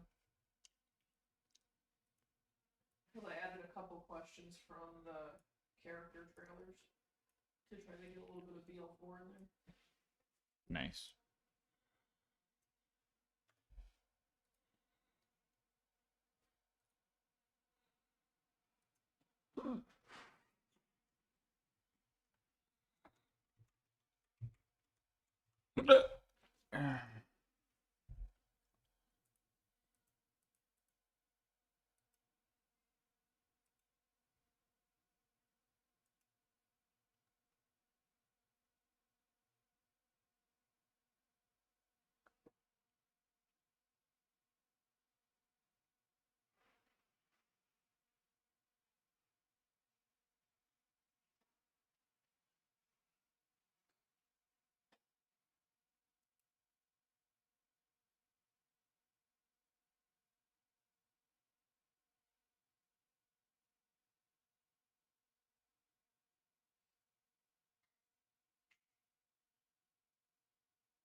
Dude.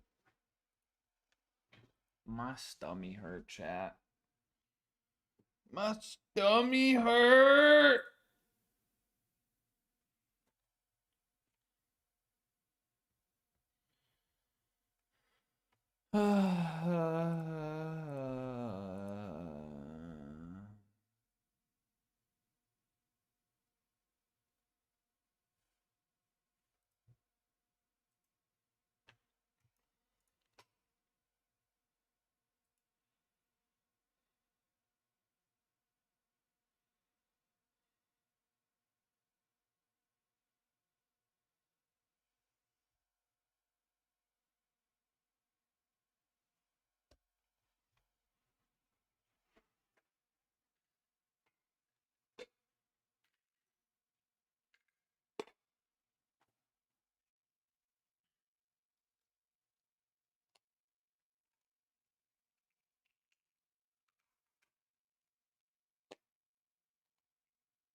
Oh, buying. I've seen something about Isaac being in Fortnite.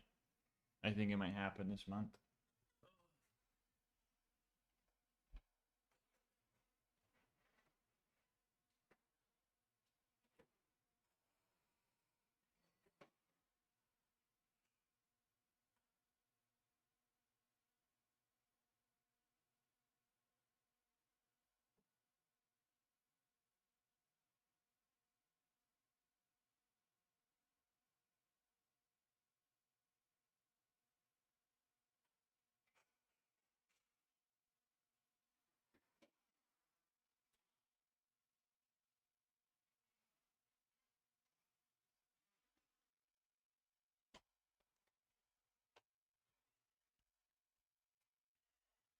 Chat, my stomach hurt.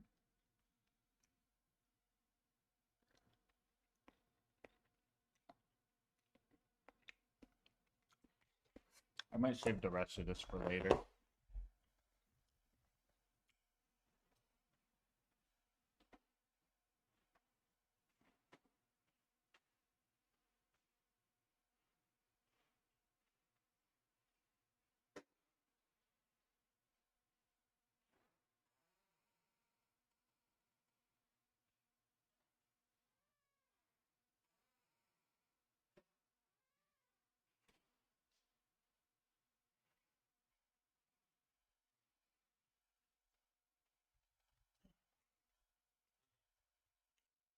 No, I think the chili cheese burrito was too good. It was too yummy. It tricked me and it was a dop.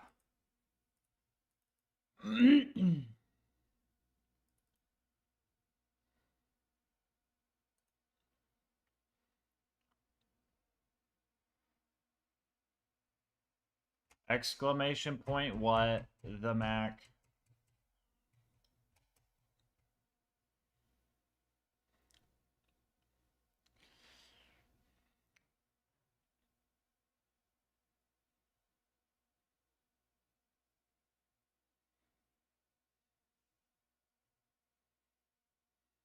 Fedzla, bro, don't tell them about it, Fedzla. There's something on there, but don't tell the crazy people, okay?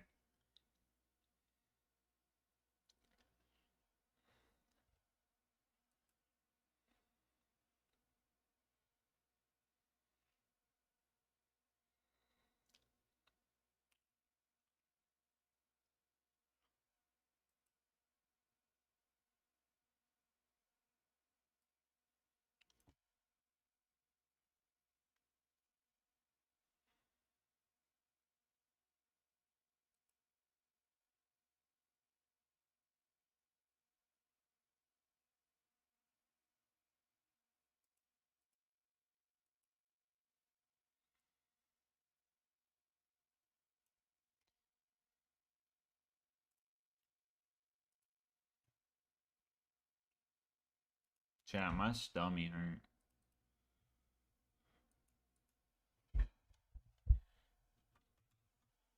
Chat, my stomach hurt.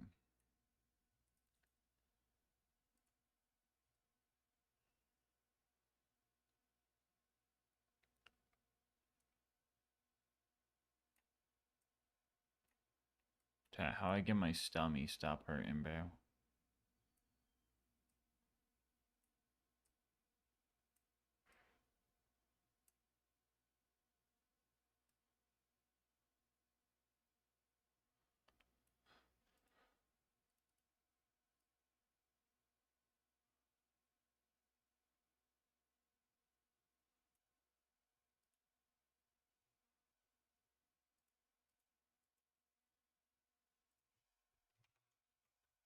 Maybe more burritos? Oh, just flush out the other one? Good idea.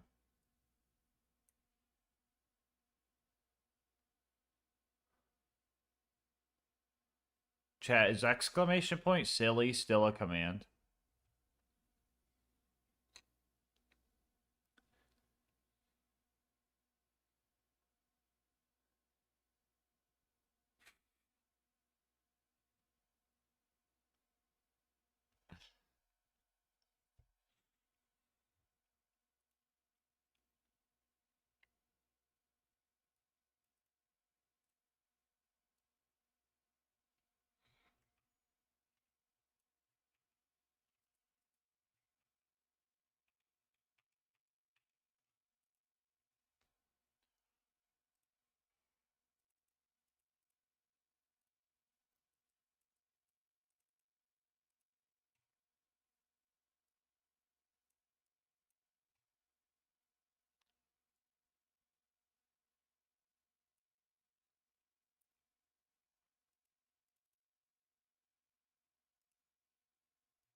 Open what?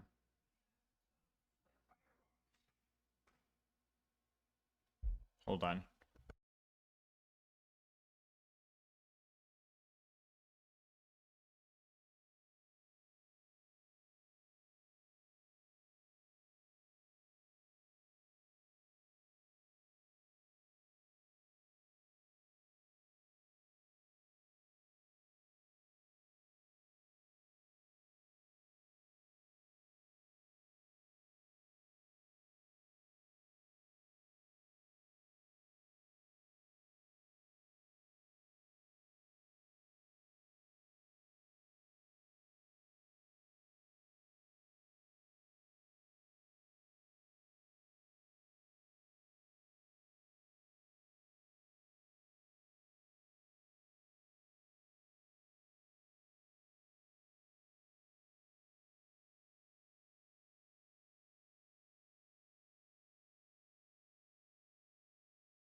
Well, I'm back. We figured it out.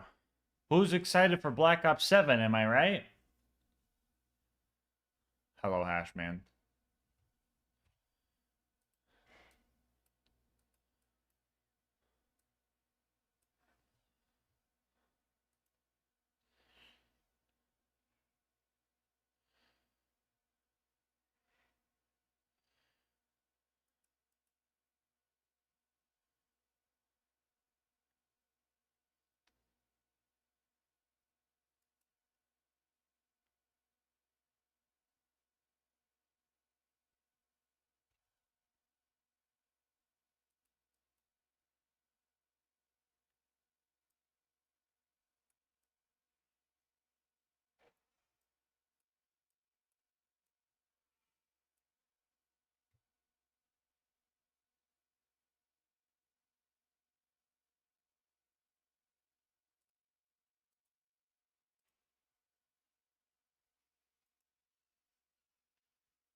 Gulp.